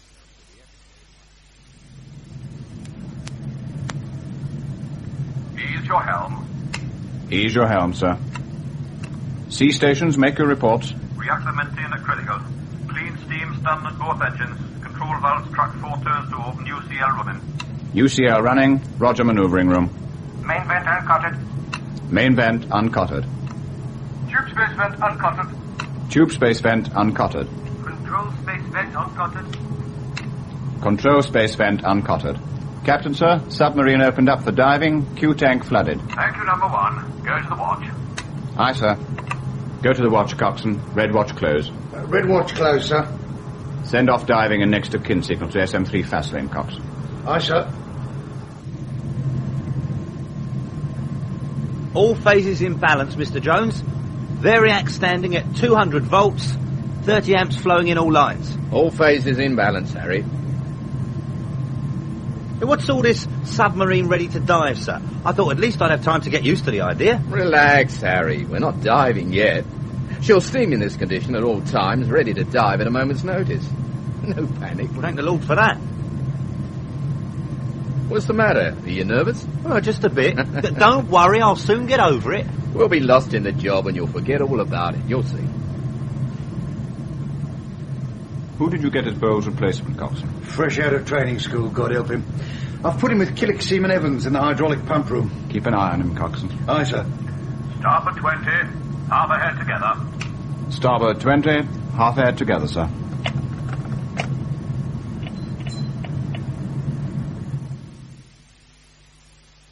When did you get back from America, Nigel? 8 o'clock this morning. I went straight to a meeting at McEwen Aerospace, and then I drove down here immediately afterwards with Henry Maslin. I'm suffering from a severe case of jet lag. So forgive me if I'm slightly left of centre at the moment. Were you able to help over the bomb control mechanism Mr. Maslin delivered to you in America? Well, I was, inasmuch that I was able to tell them how the device worked. Whether or not that'll take them any nearer finding out who put the bomb in the aeroplane remains to be seen. I'm sorry now they asked me to do it. Why so? Because the exercise thrust an extremely uncomfortable thought to the front of my mind, and I'd rather that it weren't there. Oh. Can you tell me about it, Nigel? Less than half an ounce of explosive was used to make that bomb, Dr. Hellman. If someone set out to wreck the FJ-101, why not make a bomb worthy of the name, to make sure the plane would crash? I don't think the bomb was meant to wreck the aeroplane. I think it was meant to blow the heads off incorrectly manufactured rivets. How do you know about the suspect rivets? Pa told me. I was at home here, the day after the FJ-101 crashed. John Saunderson suspended Pa from work, sent him home pending the outcome of an inquiry. He stood where you're standing now, his arms full of books and papers and looking like a whipped dog. The head's very cross with me, he said. I had my knuckles rapped. I'd been sent home from school. And to stand in the corner wearing a dunce's cap till they find out what happened. He went on to explain about having accidentally released wrongly specified material that was used in the manufacture of the crashed aircraft. Minutes later, he shut himself in a study, and he cut his throat. I saw the whole thing happen. You believe that the bomb was meant only to draw attention to your father's mistake? Well, it has to be a possibility. Your father hadn't an enemy in the world, Nigel. It's impossible that anyone would want to do such a thing. Who knows what's going on in people's minds, Dr. Hellman? Some nut with a chip on his shoulder. Who can say? Have you told Henry Maslin about this? No, not yet. But unless he comes up with the answer, then I'm going to have to tell him, aren't I? So far, all I've done is to suggest that the circuit used to control and to detonate the bomb should be shown to every company involved in the FJ-101's manufacture, in the hope that someone somewhere might recognize the design technique of an individual. Well, it's a long shot. It's worth a try. I began by showing it to Philip Maitland and Gordon Harkness this afternoon. Didn't mean very much to either of them, I'm afraid. It's a pity Harry Anderson is away. He's the electronics wizard. At least he would have understood the circuit, which is more than can be said for the other two. Nothing lost. I think really I used it as an excuse to go to the factory just to be able to turn down an offer John Saunderson made me. Director of Research? Oh, you know about that? I encouraged Mr. Saunderson to make you the offer before I left the company. I hoped that you would take the job. Oh, well, after what they did to my old man? No one did anything to your father that wasn't perfectly reasonable at the time and under those circumstances. It may not seem so in retrospect, and certainly not from your point of view. But at the time, everyone believed faulty rivets had caused the crash of the FJ-101. Exactly. And someone was going to have to carry the blame, and that someone was Pa. I'm surprised at you whitewashing that mucky little gang, Dr. I'm Hellman. not whitewashing anyone, Nigel. I'm simply stating a fact. You resigned, for God's sake. You think I resigned in protest at what happened to your father? Well, why else? Everyone knew how much you thought of one another. Why else should you resign? I resigned because the company used the work I did, proving the material released by Frank to be sound, to cover up the mistake he'd made in releasing it. There was nothing wrong with the material released by Pa. There was nothing wrong with the material, only the method of testing and releasing it.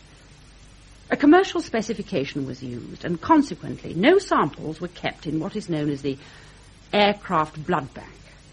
Before I was able to prove that there was nothing wrong with the material, and thinking himself responsible for the crash and the death of the 7 men on board, your father killed himself. How did the company use the work you did to cover up Pa's mistake? They present Henry Maslin with my material and my test figures as though they were the material and figures produced by Frank. Since the reproduced material was perfect, it neatly covered up Frank's error. Maslin suspected nothing. I resigned in protest at the cover-up. You wanted Pa's mistake reported? He would have had it no other way. Your father and I were both Ministry of Defence signatories, which means we were able to release material to defence contracts without ministry supervision. If I were a party to a cover-up, I would forfeit my right to be in the factory. I had no option other than to resign. Well, why didn't you simply report what had happened? I couldn't be sure that the government wouldn't withdraw ministry approval from the company. If that happened, then they would have to close down. If the mistake your father made had contributed in the smallest possible way to the crash of the FJ 101, then I would have had no choice other than to overrule John Saunderson and report it. But it didn't. So the only course left open to me was to resign and remove myself from the factory. I went there this morning to try once more to make them own up and face the consequences, but they will have none of it. They see the risk as too great, and maybe it is. After all, I wouldn't confess either, would I? I resigned, remember? Well, well. So that's what it's all about. Poor old Pa. Oh, there's worse to come. Did Henry Maslin tell you why he's visiting the factory this afternoon? No. He's going to hold an official inquiry, and I'll have to testify on oath. I'm going to have to repeat to Henry Maslin what I've just told you. Do you have to tell him? Why not tell a few fibs? From what you've told me, he'd have a hard time proving anything against you. Or anyone else, for that matter. Your father wouldn't approve Nigel, and neither would mine. Isn't it simply a matter of survival? Well, Pa's dead. Telling the truth isn't going to help him, is it? Quite the reverse, it seems to me. If the factory did lose its license, then he would be blamed for it. How can I lie on oath, Nigel? It's been done before. What am I going to do?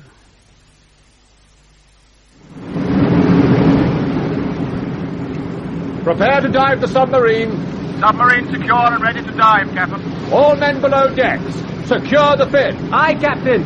Secure the fin.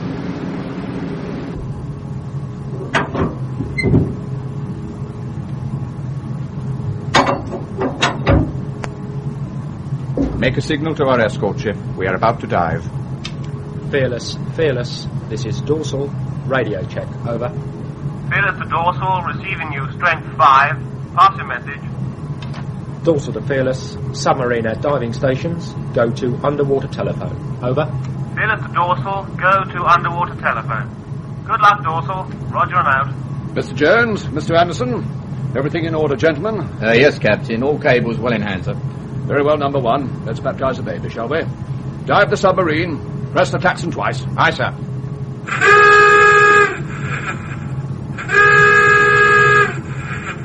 Dive the submarine to periscope depth. Open main vents. 5 degrees, bow down bubble. Main vents open, sir. Number 1 vent open. Number 1 vent open, roger. Number 7 vent open. Number 7 vent open, roger. Number 3 vent open. Number 3 vent open, roger. Number 5 vent open. Number 5 vent open, roger. 5 degrees, bow down bubble, sir. Roger, helm. Take her to 10. 10 degrees, bow down bubble at 40 feet, sir. 1 all-round search on sonar.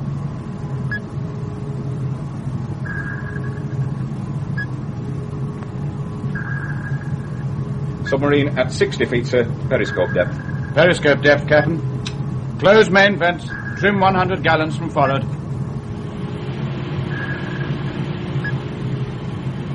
100 gallons from forward. Trim pump running. Main vent shut, sir. Main vent shut. Roger, diving panel. Sonar all-round search clear, sir. All-round visual search clear, number one. All-round sonar and visual search clear, sir. Report all stations. Tube space secure, sir. Tube space secure, roger. Hydraulic pump space secure, sir. Hydraulic pump space secure, roger. Maneuvering room secure, sir. Maneuvering room secure, roger.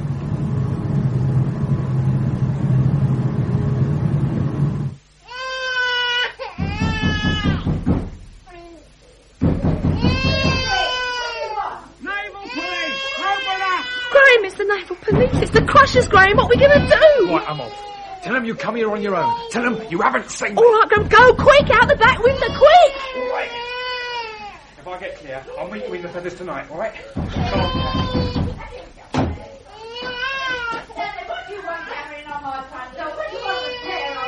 Son, Mrs. Bowles, do you have reason to believe he's here? Mind if we take a look and see?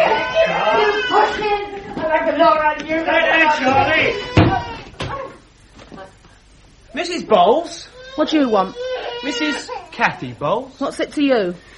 Your husband is absent without leave from his ship, Mrs. Bowles. Is he here with you? There's no dear except me and my mother-in-law and the kids, so you can shove off, the pair of you. Oh, no, Sonny. Where's your daddy, eh? Where's your daddy? After him, Charlie! He's in the garden! Leave him alone! Me and the darling, Kathy, what's going on?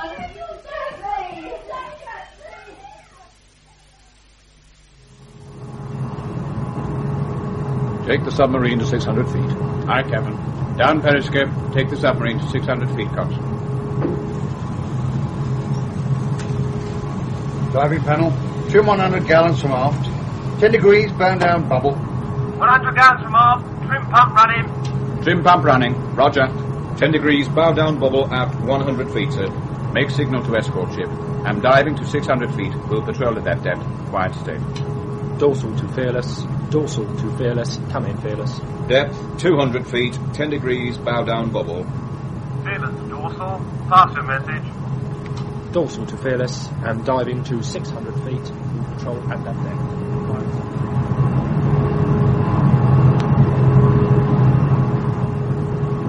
Variac standing at 800 volts. Current flowing 150 amps, all phases. Clamp resistance 50 microns. Flange temperature 63 degrees centigrade. That's too high, Mr. Jones. Depth 300 feet, 10 degrees, bow down bubble. We're nowhere near maximum current, Harry. The dive will take it to 3 times this rating. We're going to have to request reduced forward loading. Depth 400 feet, 10 degree, bow down bubble. I've lost the resistivity reading. The galvo has shot off the scale. Reduce forward loading, Captain. Cable failure imminent. Reduce forward loading. 5 degrees, bow down bubble, helm. Aye, sir. Cable down. Variac to 0. No answer on planes or steering, Captain. Hydraulic pump failure. Hydraulic pump failure. Put main vents in hand. Put steering vents in hand. Main vents in hand, sir. Steering panel. Report steering vents in hand. Over. 20 degrees, bow down bubble, Captain. No answer on the planes. I can't hold her, sir. No answer from the hydraulic pump space, Captain. This is the captain. Hydraulic pump space. What is your situation? Killing Seaman Evans injured in hydraulic pump space. I can't get the vents in hand. Get to it, Coxswain. Aye, sir. Depth 1,000 feet, Captain. 20 degrees, bow down bubble. Fire red flare forward. Fire red flare forward. Red flare, gone, sir. Make a signal to the escort ship. Hydraulic pump failure, 20 degrees, bow down bubble at 1,000 feet. Endeavouring to put submarine in hand. Dorsal to Fearless. What the hell's happening here? Gillick Seaman Evans fell when he lunged forward, sir. He's unconscious and I can't shut the vents. Oh, come on, wind, lad, wind. Get these vents in hand. Red flare on port bow, Captain. Message from dorsal, Captain. They have hydraulic pump failure at 1,000 feet. 20 degrees, bow down bubble. Put me on mic, signalman. On mic, Captain. Hello, dorsal. Hello, dorsal. This is Fearless. Message received and red flare sighted. Report your situation. Hello, dorsal. Hello, dorsal. This is Fearless. Come in, please. Over.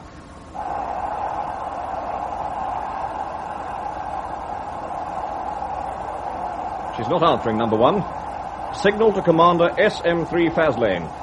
Red flare from dorsal. Hydraulic pump failure at 1,000 feet, 20 degrees, bow down bubble. Not answering underwater telephone. Position 58 degrees, 2 minutes north, 2 degrees, 15 minutes west. You removed samples of the material supplied to the manufacturer of the FJ-101 from the aircraft blood bank and prepared the laboratory for the reappraisal of the materials by Mr. Duncan Jones of the Ministry of Defence. Now, what day was this, Helen?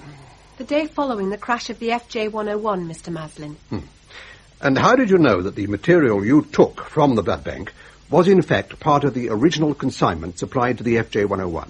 I compared the numbers stamped into the metal with the number on the material's release note. They were both the same. I see. And you signed the withdrawal form in the normal way? Yes, sir. As senior laboratory assistant in charge of records and documentation, you found nothing other than it should be when preparing for Mr. Duncan Jones's visit? No, sir. Everything was in order. Yes.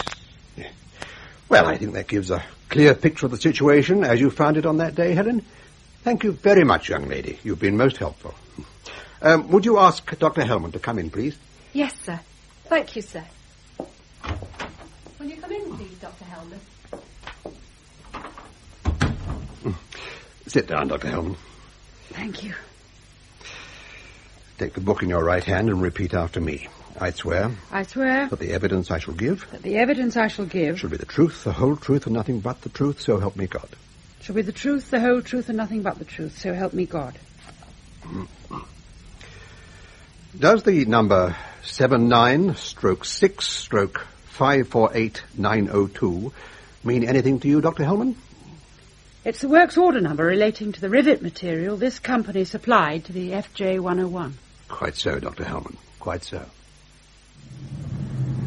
Submarine answering planes and steering. We have an even keel at 1,500 feet. Trim the boat. Trim the boat. Stand by to blow tanks. Compressed air ready, sir. 20,000 pounds at the gate. Signal to escort ship. Submarine in hand at 1,500 feet, emergency power only. Cable insulation failure on hydraulic pump circuit. Submarine on even keel and ready to blow tanks. Situation contained. We are ready to make an emergency surface, Mr. Anderson. Make your report. We've removed the failed cable, Captain, and have almost completed fitting the replacement. You'll be able to restore power to the hydraulic pumps within minutes, sir. The G-clamp, Mr. Jones, I can't reach it. G-clamp, Harry, right. All stations, make your reports. Engine room secure. Engine room secure. Roger. Tube space secure. Tube space secure. Roger. Reactor secure. Reactor secure. Roger. Maneuvering room secure. Maneuvering room secure. Roger. Message from Commander SM3 Faslane via escort ship, Captain. Read the message, signalman. Report submarine secure. Return to surface and set course for base at slow speed. Surface and chopper backups dispatched. Commander SM3 Faslane. Signal to Commander SM3 Faslane. Submarine secure. Will surface and set course for base. Ready to restart the hydraulic pump, Captain? Stand by to restart hydraulic pumps. Hydraulic pump bus bars floating. Close the breakers. Closing breakers now. Circuits loading.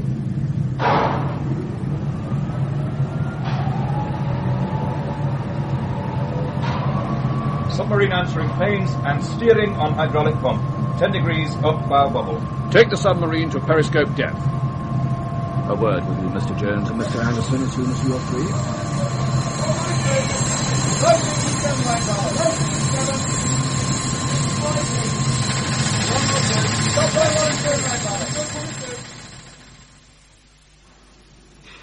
Dr. Hellman, I've listened to a procession of people, all of whom reassure me that nothing whatsoever happened at this factory outside its normal controlled function that is even worthy of a passing mention.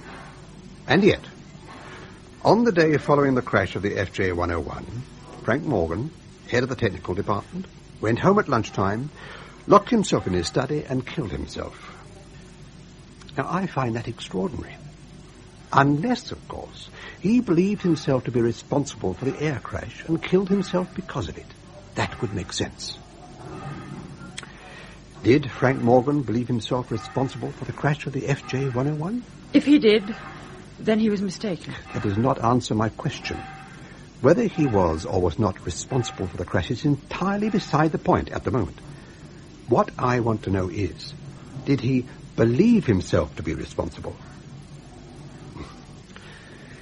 You must answer, Dr. Hellman. I'm waiting. Excuse me. Yes? It's Saunderson here, Mr. Maslin. I'm sorry to have to interrupt you, but we've just received a message from the Ministry of Defence telling us of a cable failure that's occurred on board HMS Dorsal. The instruction is that you rerun lab tests on the cables involved immediately. Thank you, Mr. Saunderson. Very well, Dr. Hellman. We will continue our conversation later on. Couldn't you have foreseen the point of cable failure? Either of you? Well, this has been the problem all along, Captain.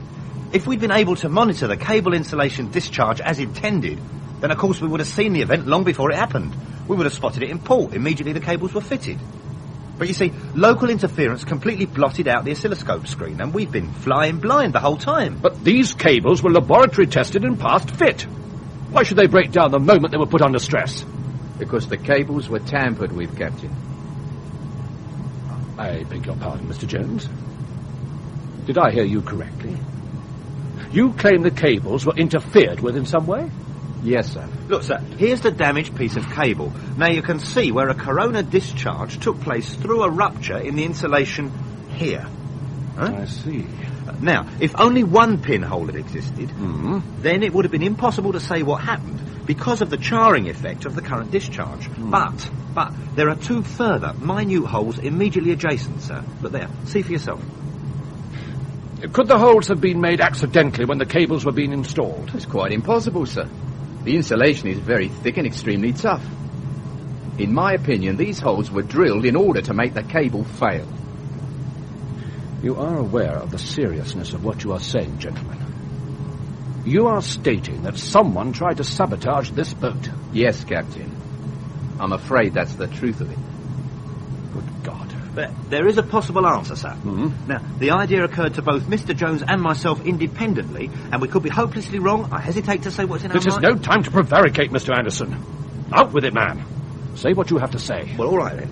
When we were tied up alongside back in port, sir, we were assisted by two electrical mechanics, Phillips and Bowles. Now, they were quarrelling. Quarrelling? What about? Well, Phillips believed that Bowles had been knocking his young wife about. She was at the dock gate sporting a very severe black eye. I can vouch for the truth of that because I saw the girl and spoke to her myself. But Bowles was having difficulty getting permission to go ashore to see his wife. It's just possible that he damaged the cables, hoping to delay the submarine's departure, sir. I see. It's only a theory, Captain, and we might be quite wrong.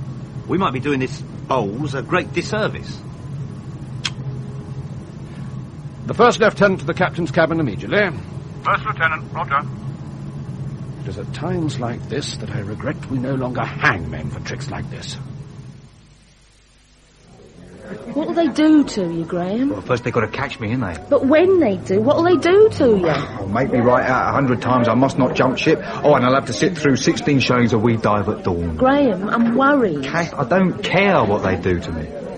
I'm at home here with you instead of out there with them. Whatever they dish out, it'll be worth it. I've had subs right up to here, Kath. I'm dead chocker, honest. I thought you liked the Navy. Well, I used to once upon a time. Maybe I've lost my nerve, I don't know. All I do know is I didn't want to sail in the dorsal, and that's for sure. God, she gave me the creeps. Why? What was the matter with her? I don't know. It's just a feeling I got. The minute I set foot on board her, I broke out in bleeding goose pimples. Maybe it's because I'm used to the old Oberons where you live inside the next man's jersey. All that room and all that daylight lighting giving me the abdabs, give me stomach cramps. I just couldn't take to her. Come on, drink up. Same again, is it? No. Can I have a whiskey and lemonade, please? Aye, aye. There'll be a gay time in the old town tonight, tra-la-la. Oh, Graham. Go on, give us your glass. Excuse me. Yeah? Can I see your leave pass, sailor? You get off. Come on! Get him! Hey! Captain! Captain!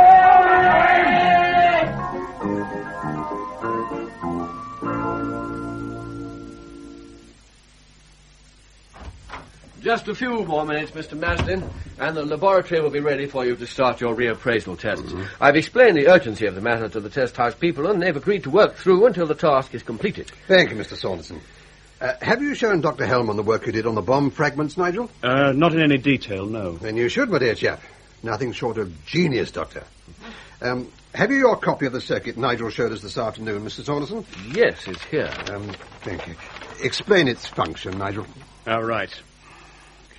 Time and pressure were the two parameters used to control and ultimately to detonate the bomb. Each time the interior of the aeroplane was pressurized at the beginning of a test flight, the timing circuit became activized, and each time the plane returned to the ground, the timer returned to zero and simply waited for a further flight. It required 8 hours of constant pressurization to achieve detonation, which is London to Anchorage precisely. When the plane was approaching Anchorage Airport, the bomb exploded, blowing the heads off rivets and carrying away control cables in the tailplane.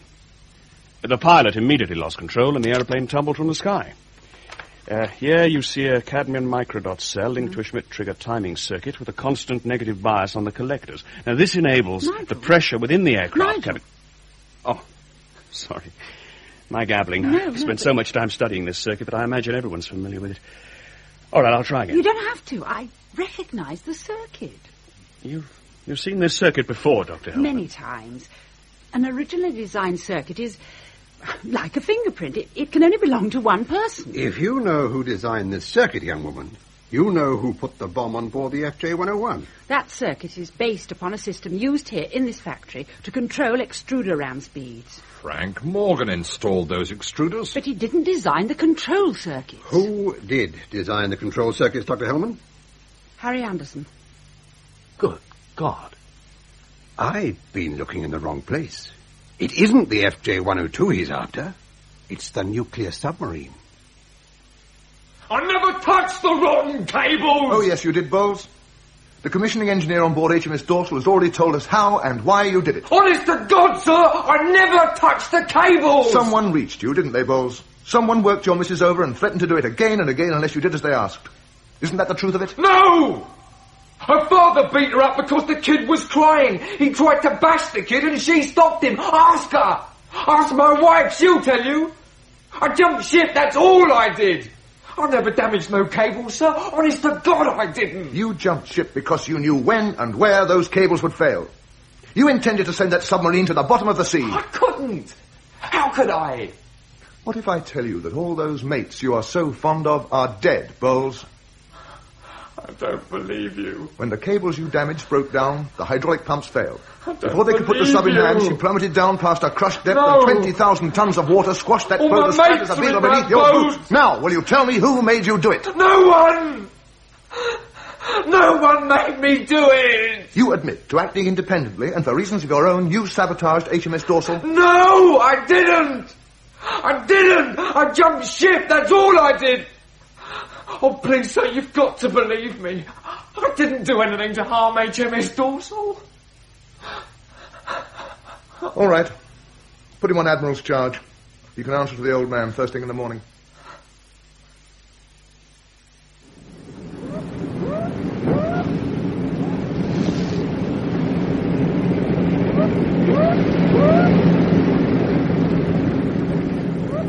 Ahoy, Dorsal!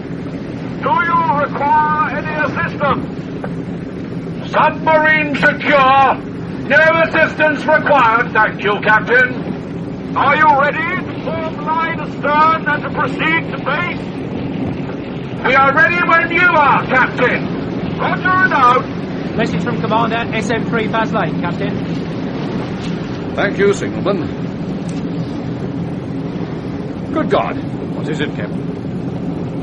Cable commissioning engineer Harry Anderson, now known to be a high security risk. Place him under close arrest until the vessel reaches base, where he will be charged with attempted sabotage of HMS Dorsal. Commander SM3 Faslane. Well, see to it, number 1. Aye, Captain. Starboard 20. Slow ahead.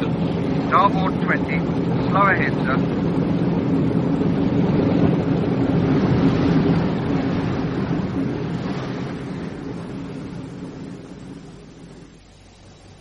Cable insulation discharged 9 picocolons. That's a bit high, Maitland. We hardly passed 3/4 loading. Check those cable clamps. We're picking up resistance somewhere. Excuse me, Dr. Hellman. Yes, Arnold, what is it? It's Helen, miss. She's terribly upset. Would you come and have a word with her, miss? She wants to talk to you. Yes, all right, Arnold. Where is she? In the balance room, miss. Cable insulation discharged 12 picocolons. This really is much too high, Maitland. Whatever is the matter, Helen? Oh, Dr. Hellman, I'm so miserable. Oh, there, now, never mind. Come on, sit down. Now, why not tell me all about it, eh? What happened to Mr. Morgan? It was all my fault, Dr. Hellman, and I'm so ashamed. Please let me tell Mr. Maslin the truth. I don't care if they sack me like Mr. Maitland says they will, because I deserve it, Dr. Hellman. I deserve it. What's all this nonsense about sacking you, for heaven's sake? What happened to Frank Morgan wasn't anyone's fault, Helen. An unfortunate combination of circumstances led Mr. Morgan to make a simple mistake, that's all. No one could have prevented what happened, least of all you, my dear. But I could have. If I'd noticed the incorrect procedure before Mr. Morgan signed it, then none of this would have happened. It was you who did notice it. You found the release note incorrectly filed. It was I who filed it in the wrong place, Dr. Hellman. How can you possibly know that, Helen? Anyone in the laboratory might have filed it, including me. No, miss. It was amongst a batch of aircraft release notes that Mr. Harkness gave me to take in for Mr. Maitland to sign because you were away on holiday. I'm sorry, Helen, I don't understand. How did Frank Morgan's signature appear on the document if you, in fact, took it in to Mr. Maitland for him to sign? Because Mr. Maitland wouldn't sign them, that's why. He made me take them back to Mr. Morgan for him to sign. Now he's dead and it's all my fault. Helen, are you quite certain of what you're saying? Because it's of the utmost importance. You mean that Mr. Maitland refused to sign the release notes and made me take them to Mr. Morgan for signature? Yes, Dr. Hellman, that's what happened. I want you to stop being upset and to think very carefully before you answer. When you brought the release notes back for Mr. Morgan to sign, did you tell Mr. Harkness what had happened? No, miss. The first anyone knew about anything being wrong was on the day the FJ-101 crashed, and I found the release note signed by Mr. Morgan. Oh, please let me tell Mr. Maslin the truth. I'm so ashamed. So you shall, Helen. So you shall. But first, I want you to tell Nigel Morgan what you've just told me. Wait here. Nigel, could you come in for a moment, please? Yes, of course. There's one hell of a row brewing out there. The cables supplied to the dorsal are failing because they're way under specification. And Maitland's signature's on the release note as design engineer. He's waffling like mad, trying to blame Gordon Harkness, but it won't wash. He signed and he's stuck with it. So, he managed to get him at the second attempt. Who managed to get who at the second attempt? You were right, Nigel. The FJ-101 wasn't meant to crash. The explosion was meant to draw attention to a mistake made here in this factory. An incorrect rivet procedure raised by Harry Anderson. Only the wrong man signed the release note. But Anderson bombed the FJ-101. He'd hardly want to draw attention to his own mistake. Anderson didn't bomb the FJ-101. Gordon Harkness did. He used a circuit designed by Anderson so that if anything went wrong, Anderson would get the blame, exactly as he has been blamed. He's already been arrested. So, it wasn't my father he was out to expose? No, it was Philip Maitland. Harkness spotted an incorrect procedure raised by Harry Anderson. He sent it through for Maitland to sign. Unbeknown to Harkness, Maitland rerouted it for your father to sign, and this is entirely correct, isn't it, Helen? Yes, Dr. Hellman, that's what happened. This child was the unwitting pawn, moving paperwork about for Harkness, who was hell-bent on fixing both his rival, Harry Anderson, and his boss, Philip Maitland, who has robbed him of all credit all these years in this factory. But two things went wrong. The aeroplane crashed, and your father signed the release note. Maitland made Harkness accidentally kill your father, whom he adored. So, to settle the score for Pa, he designed substandard cables for HMS Dorsal and allowed Maitland to sign for them. He made pinholes in the cable's insulation so that Anderson would see the cables to be faulty during harbour trials, not realising that electrical interference within the submarine would blot out Anderson's oscilloscope, and the fault would go undetected until the sub was at sea and submerged. God. Dorsal all but suffered the same fate as the FJ-101. Now, Helen, now you can tell Mr. Maslin the truth. But before you do, we have to get our hands on Gordon Harkness. Where is he? He's in the lab, watching the cables fail under test and digging a hole to bury Maitland in. Right. Let's go and give him a small push from behind, shall we?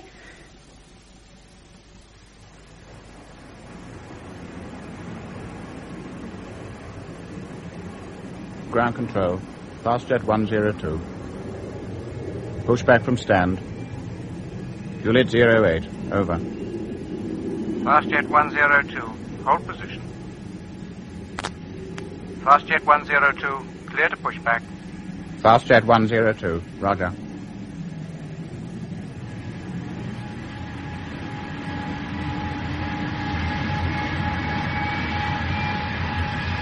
Well, Mr. Maslin, there's your second aircraft, safe and sound and ready to leave for Peking. How do you feel? You can tell your children that you once knew a happy man. What about the factor, Mr. Maslin? Will you withdraw your MOD license because of what happened to Frank Morgan? I don't think so, Dr. Hellman. With Maitland gone and you two there to look after things, I don't think I'll have too much to worry about. Mind you, I might get a little bit nervous if either of you decided to resign at some time in the future.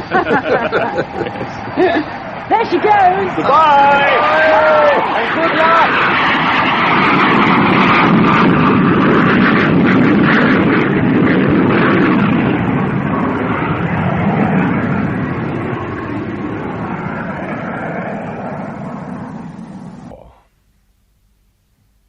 Afternoon Theatre.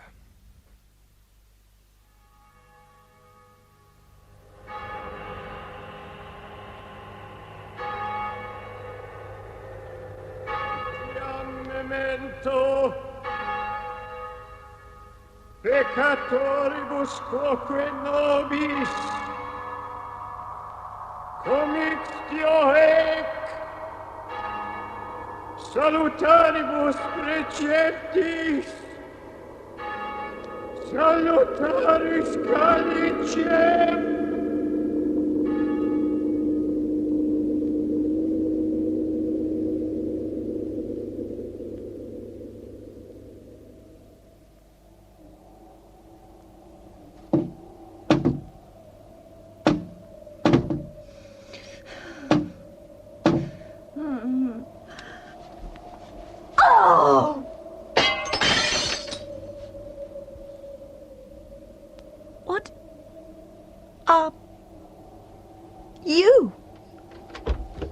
Sue? What's the matter? What's happened? This. That? What is it? What's going on? It was knocking against the window. I looked out and in the moonlight it was horrible. I'm sorry, Aunt Margaret, I just smashed the glass. But what on earth? It's a doll. Yes. With a hat pin stuck in her breast. Oh. She's bleeding.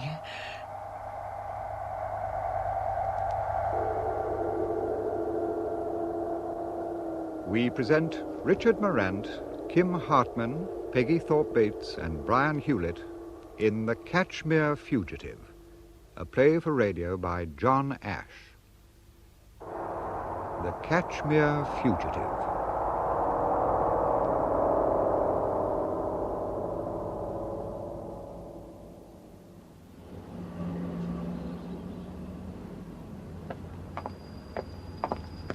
I don't know what I can do. I'm awfully sorry to bother you, Mr. Cox, but they said you'd know. Who said? I may be a historian, but I'm not a necromancer. Are you an undergraduate? Silly question. What are you reading? Archaeology. Oh, archaeology. I thought I hadn't seen you before. Oh, these are my rooms. Come in. Archaeology. I'm a medievalist. I suppose they told you that. I know you're a great expert. I can't be. I'm only 30. Here we are. Oh, what a lovely room. Oh, do shut up. Now, what is it? What have you got? Put it on the desk. I'm sorry, but I'm lecturing in 20 minutes. Would you like some sherry? What a disgusting object. It's a doll. Oh, I can see it's a doll. What's this spike stuck in its... A hat pin. Is it? Oh, I've never seen a hat pin before. It's my sheltered life. Who stabbed her? A suffragette? The hat pin belongs to my Aunt Margaret. Oh, what's she been up to? Nothing. I was staying in her house. Where are my notes? Oh, can you see an orange folder anywhere? Hey, damn it. This thing of yours is messing up my desk. What's the matter with it? It bleeds. And how? I'm sorry, Mr. Cox. No. I'll mop it up. Leave it a moment. Let's take a proper look. A crudish model of a young woman. Wood, clay, wax, probably on a wire frame. Face and hands painted. Obviously not old, probably made quite recently. Modern dress, shirt, skirt. Yes, of course. It's an effigy. Could be a caricature of yourself. That's what I was afraid of. Except, of course, that you haven't got a dirty great pin stuck in your, Smith. Susan. Miss Smith, Susan. Where did you get this nasty little object? I was staying the weekend with my aunt in Derbyshire. It was a bitterly cold night. I woke up and this thing was banging against my window, almost as though it were trying to get in.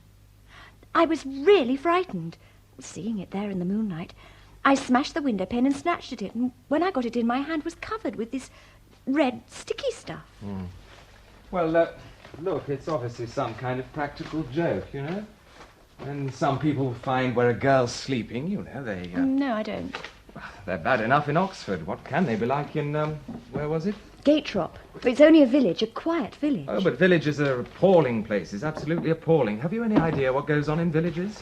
You go walking down the street, waving your legs, and they all go off and they drink ale and they make plans. They probably think you're a cinch. Gatrop isn't like that. I almost wish it was. What is this blood?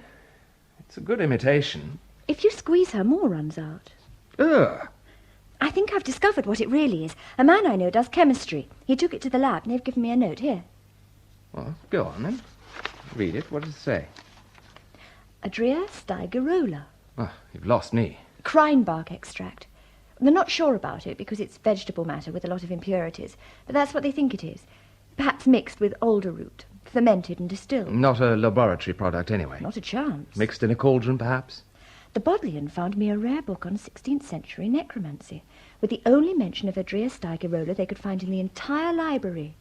It's a prescription for imitating blood. Round and round the fire we go. You do realise that the 16th century is not my period, don't you? You historians, nothing's ever my period. Touché, touché. Anyway, surely your Middle Ages were absolutely chock-a-block with witchcraft and superstition. And that's why you brought that obscene article to me? Yes. Well, you listen to me, because you're absolutely wrong. In the Middle Ages, men clustered and clung to the churches throughout the land, which offered protection to their immortal souls, freed their spirits from fear, and shone light in the face of a very real Prince of Darkness. People stood in awe of Satan, and in even greater awe of the one true church and religion. The superstition had no place. Men were too busy building cathedrals. Well, didn't you see it was only later, when the monasteries became luxurious and the friars got fat and people became worldly, that the black arts got going?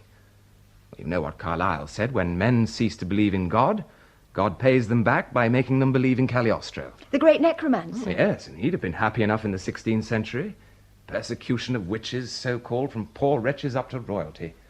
Everywhere, insane, nasty curiosity about demons, alchemy, exorcism, blood sacrifices, ear of bat and toe of frog. God, talk of Cagliostro. Talk of the devil. Yes, come in, you shaggy brute, and tell us. Tell us all about this little horror messing up my desk. But you can't, Mr. Cox. What is there to tell? Some people in Gatrop have been to a lot of trouble to frighten me. Good. Good. So long as you realise that that's all it amounts to. There's nothing good about it. I want to know why. How often have you been there? When I was young. Then a short time last back. That's when I found the neck ring. The what? An Iron Age neck ring. On one of the old Culterscott banks. The next week I found another one. I literally stumbled on them. I've been up the last 2 weekends again. I want to do some more digging. I'm not surprised. Do you think that could be unpopular, though, in the village? Honestly, I never thought of that. The banks are up on the hill. It's just open grassland. Effigies. They've been used to threaten people in every continent on the globe. Can't they think of something new? Who? Adria stigerola. Well, I suppose they could have got the formula from some old crone. Any witchy old women in Gatrop? Several. Ah, there are those blinking notes. Look, I must fly. Yes, of course. But the main thing is you've absolutely nothing to be frightened of. It's just a silly joke by a lot of stupid people. Chuck me my gown, would you? Oh. Thanks. I must try to clean up your desk. Oh, yes, do mind. It looks like the scene of some ghastly crime. By the way, Mr. Cox, I didn't tell you a man died in Gatrop a few weeks ago. I wasn't there. My aunt said it was rather mysterious. The villagers don't think he was the only one. They think they're cursed. Perhaps they are. I mean, we think we're educated. We can scoff at it. I am not scoffing. I'm simply asking you to use one particle of that intelligence which brought you to this ancient seat of learning. Where Ridley and Latimer were burnt. There, outside, in Balliol Ditch. A conflict of belief, some logic, and much political expediency. Certainly not superstition. You never feel their ghosts? No. You'll be sorry to hear I once put a jerry on the Martyrs' Memorial. And look, someone's played a prank on you, too. Forget it. Go back to your aunt's village the next weekend available. It's obviously good work you're doing. I can't! If you were there, even you'd know. You'd feel.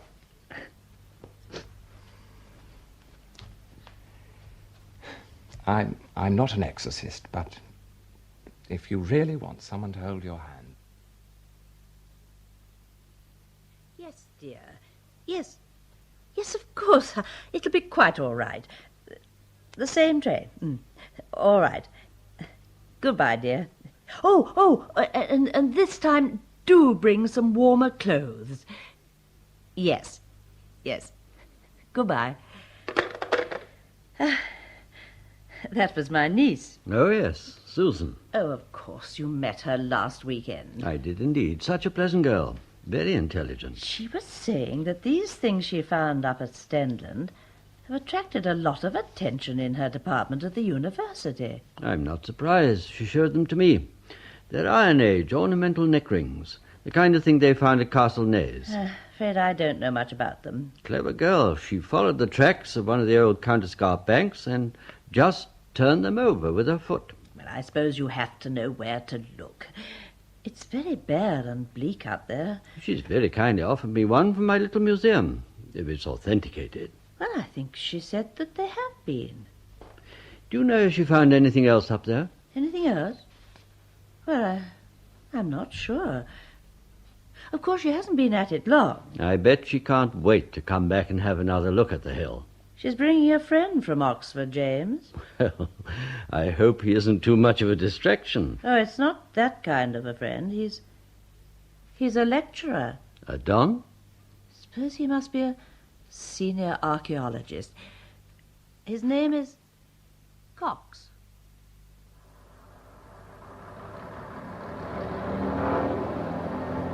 I hope you don't mind walking. It's not far. Can I carry that for you? No, of course not.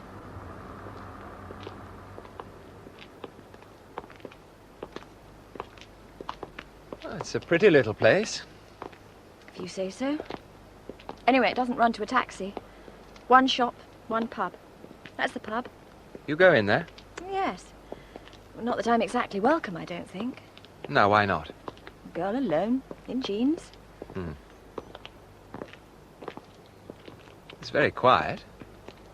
A silent watch on the new arrivals. Here she comes again with a fella. You really don't like this place. Not with the sun going down, no, I don't. I expect your aunt's glad to see you. Dear Aunt Margaret. By the way, about the doll, I don't think she'll want to talk about it. I won't. She rather sort of laughed it off. Very sensible. She has to live here. Alone, mostly. If you're not put off, it'll do her a favour. She's very good to me. She has absolutely no explanation about, Well, if she has, she's keeping it to herself. Oh, what's that? Over there in the trees? Oh, that? Oh, it's the Folly. Some old lord of the manor put it up last century, goodness knows why. You don't need a good reason to build a folly, do you? That's the whole point. A man called Cooper uses it now. James Cooper. He's a friend of Aunt Margaret's. He has a sort of, private museum on the ground floor. A museum? Local antiquities. He wants one of my neck rings.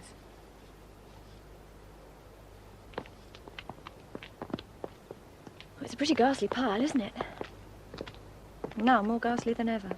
Why? That's where Padley broke his neck. The man who fell? From the roof of the Folly. Fell, jumped, or given a shove. Now, Sue. Murder? What did the inquest say? Accident. Someone said he'd been acting strangely, but the coroner ignored it. Nobody else knew anything, saw anything. So for goodness sake, why not leave it at that? Mr. Cox, I thought you were going to call me John. When people here decide to clam up, John, you could hear a feather fall into a sack of cotton wool. And when they decide to gossip? They're incredible. Mrs. Herrick, for a start. Ada Herrick. She does for Aunt Margaret. Do you know what she told me? She said they'd found a skull beside Joe Padley's body. A skull? A human skull. Don't ask me what they're supposed to have done with it. It certainly wasn't produced at the inquest. You don't think that was just another attempt to frighten you? Oh, probably. But I don't need to worry now, do I? Because you'll take care of me. Well, I promised to help you lay a ghost or two in the interests of archaeology. Oh, that's Aunt Margaret's down there. I see it's not overlooked from the village. No, thank goodness. So your midnight horror wasn't witnessed by the public? I've no idea who's up and about. Under a full moon. Lunatics? She's back then. Usual, Stanley. Thanks, George. Yes, she's back all right. Only were here last week. Getting an habit. Well, then brought a chap with her this time. Well, you know, students. Yeah, these days. All the way from Oxford for a bit. Yes, and on your taxes and mine. Oh, what a way to love. Have one on me. Well, plenty, and Arthur's been filling me up. I see that Oakes girl is back. Not Oakes. Smith, her niece, Ed has been saying. Susan Smith. You should know. Cox his name, that's all I had. Boyfriend? No, I don't think it's that. Then why's he come? I think we ought to know. I've been telling Arthur. Oh, she thinks it's somewhat scientific. Digging? I suppose it could be digging. Well, it's no good supposing, is it? I mean, you're the one who works in the house. I don't hear everything. I mean, after all, it's none of my business. Isn't it? I hope you don't mind, Mr. Cox, but I asked a couple of people to supper with us. Oh, goodness. Should I have brought a suit? Oh, no, of course not. But, I mean, you're not too tired after your journey. Oh, no. It's just Mr. Cooper and the vicar. They're so interested in Susan's work, Mr. Cox, and I thought you'd like to have a nice chat about bones and things. It's awfully sweet of you. Before I'm found out, I think I should explain I'm not an archaeologist. Oh, I thought that... No, Mr. Cox is a historian. Oh, well, it's all much of a muchness, isn't it? And you are helping Sue. I hope so. James Cooper collects local things, historical things. I'm sure you'll like him. And Mr. Hardman, that's the vicar. Well, they're great friends, naturally.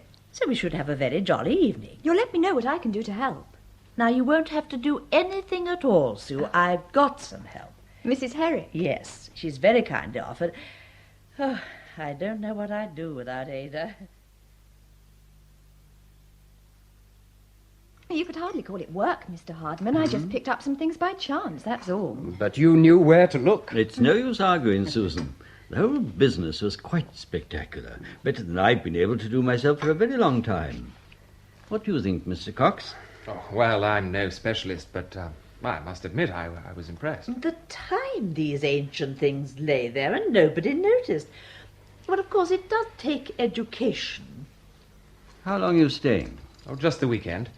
Susan has to get back anyway. In statu pupillare. I should think you're fairly indispensable yourself. You're an historian, Mr. Cox? That's right.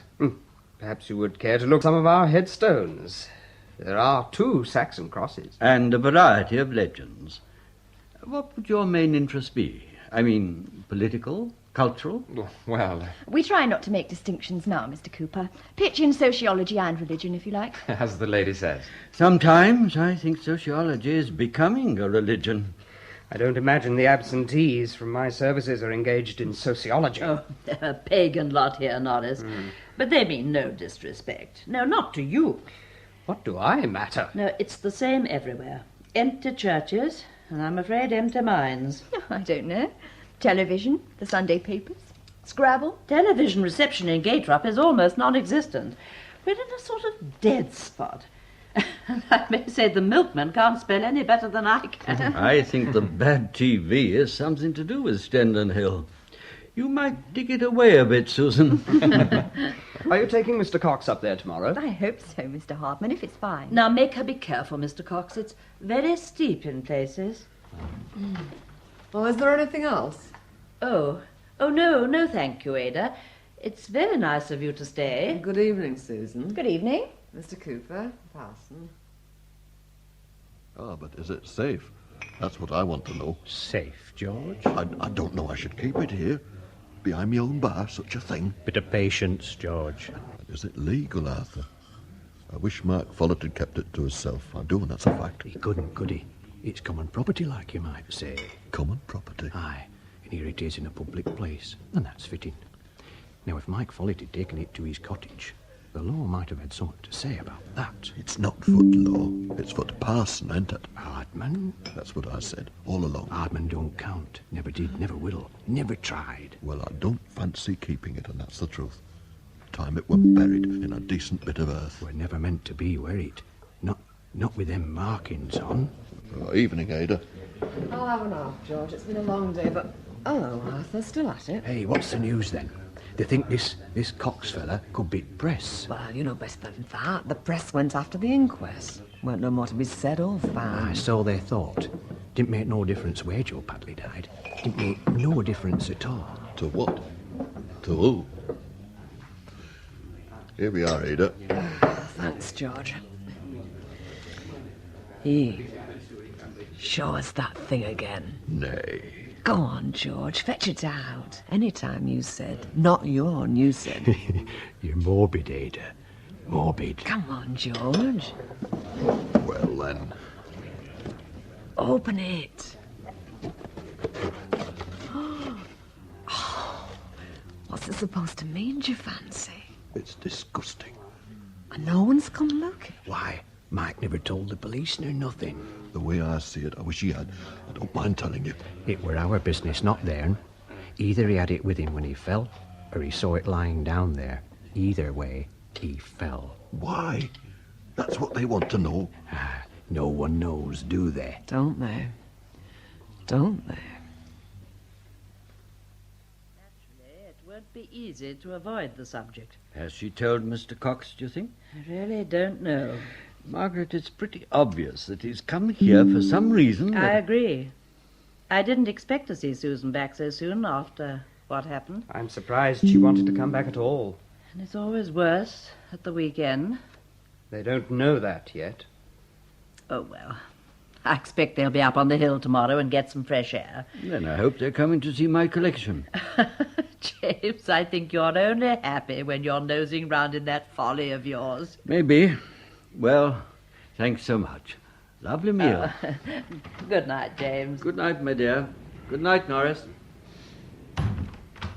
Well, let's get back to the fire. I wonder where the others are. It's good for you to have some company. I suppose I do get lonely. One's own company is not always the best. I discovered that a long time ago. Yes. Before she died, my mother told me to leave this house, not to live on here alone. She said it would drive me crazy. I doubt that. I suppose I ought to get about more. Yes, one has to make an effort. Like James. He's so interested in things and involved. I wish I could be. Sometimes I think I don't know what I'd do without him. And you. There's a total lack of community feeling in Gatrop. I never knew a place like it. I should blame myself. No, I don't want you. You mustn't do that. I should be one of these bouncing, jolly parsons, but have you any idea what an effort that takes for a man like me? I wouldn't want you any different. I wonder. Well, it's my bedtime, too. Perhaps we'll see you on Sunday. There's no service. I'm preaching at Blaking. Oh, I'd forgotten. I won't be missed. And the effigy was hanging about here? Yes, dangling from somewhere outside. So we have an acrobat. Anyone could climb over the back and across the roof to this gable. I looked. A rooftop joker. Poor Padley. Oh, don't be silly. You mustn't make these connections. It's hysterical. Thanks. It didn't happen to you. It could have been done from inside. With my bed under the window. The hat pin. You said it was... Oh, what, Margaret? You can forget about the hat pin. She didn't know how long it was missing. It's not the sort of thing one uses nowadays, after all. Well, I'm quite happy to sleep in here. Oh, at least the window pane's mended. Sure you'll be all right? Now, why not? My room's at the back this time, with a nice view of the lawn and the trees. King Kong could swing in. Oh, very funny. John, don't you feel anything? Feel? Anything at all since you've been here? All right. Just put me down as insensitive. I know you're not. How many people do you know here? I mean, how many have you met? Well, one or two of my aunt's friends, of course.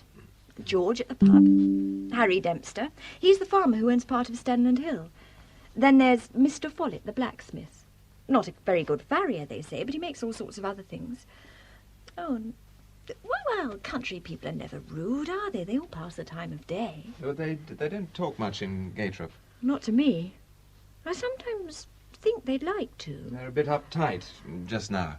Well, if you want to know, that's putting it mildly. Well, then what's got into them? What's got into me?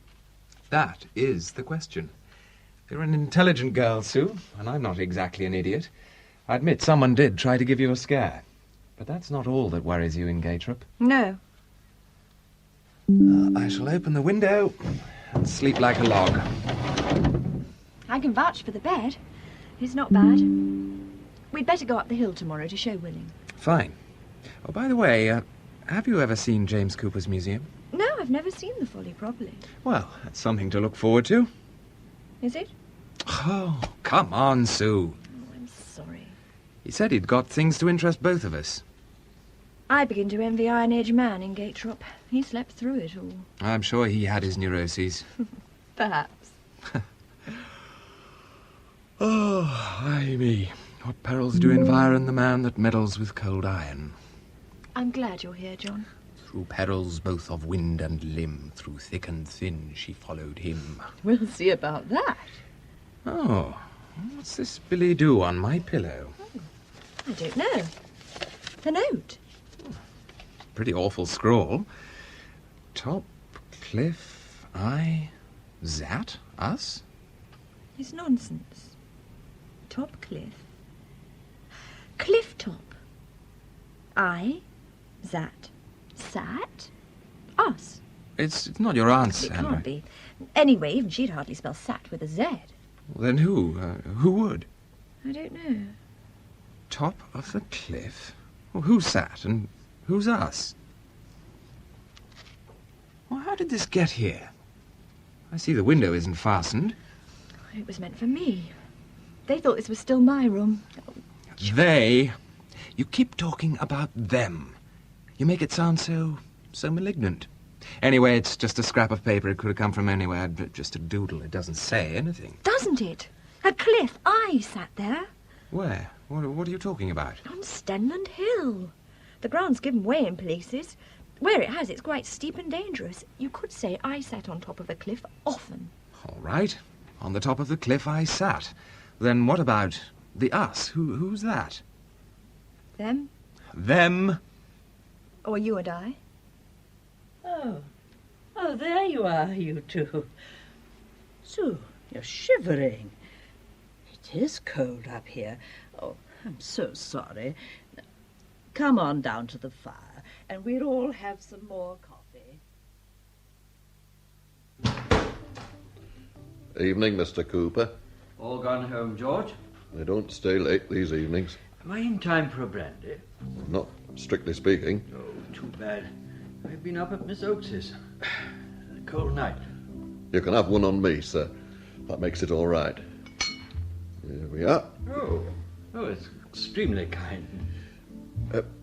Mr. Cooper, I'd like to ask you a question. Sure. Take a look at this. What is it? I'd like you to see for yourself. Shall I open it then? Good heavens. A skull. A human skull. What I want to know... Where did you get this? I can't tell you, Mr. Cooper. I haven't the authority. What on earth do you mean? It was give me.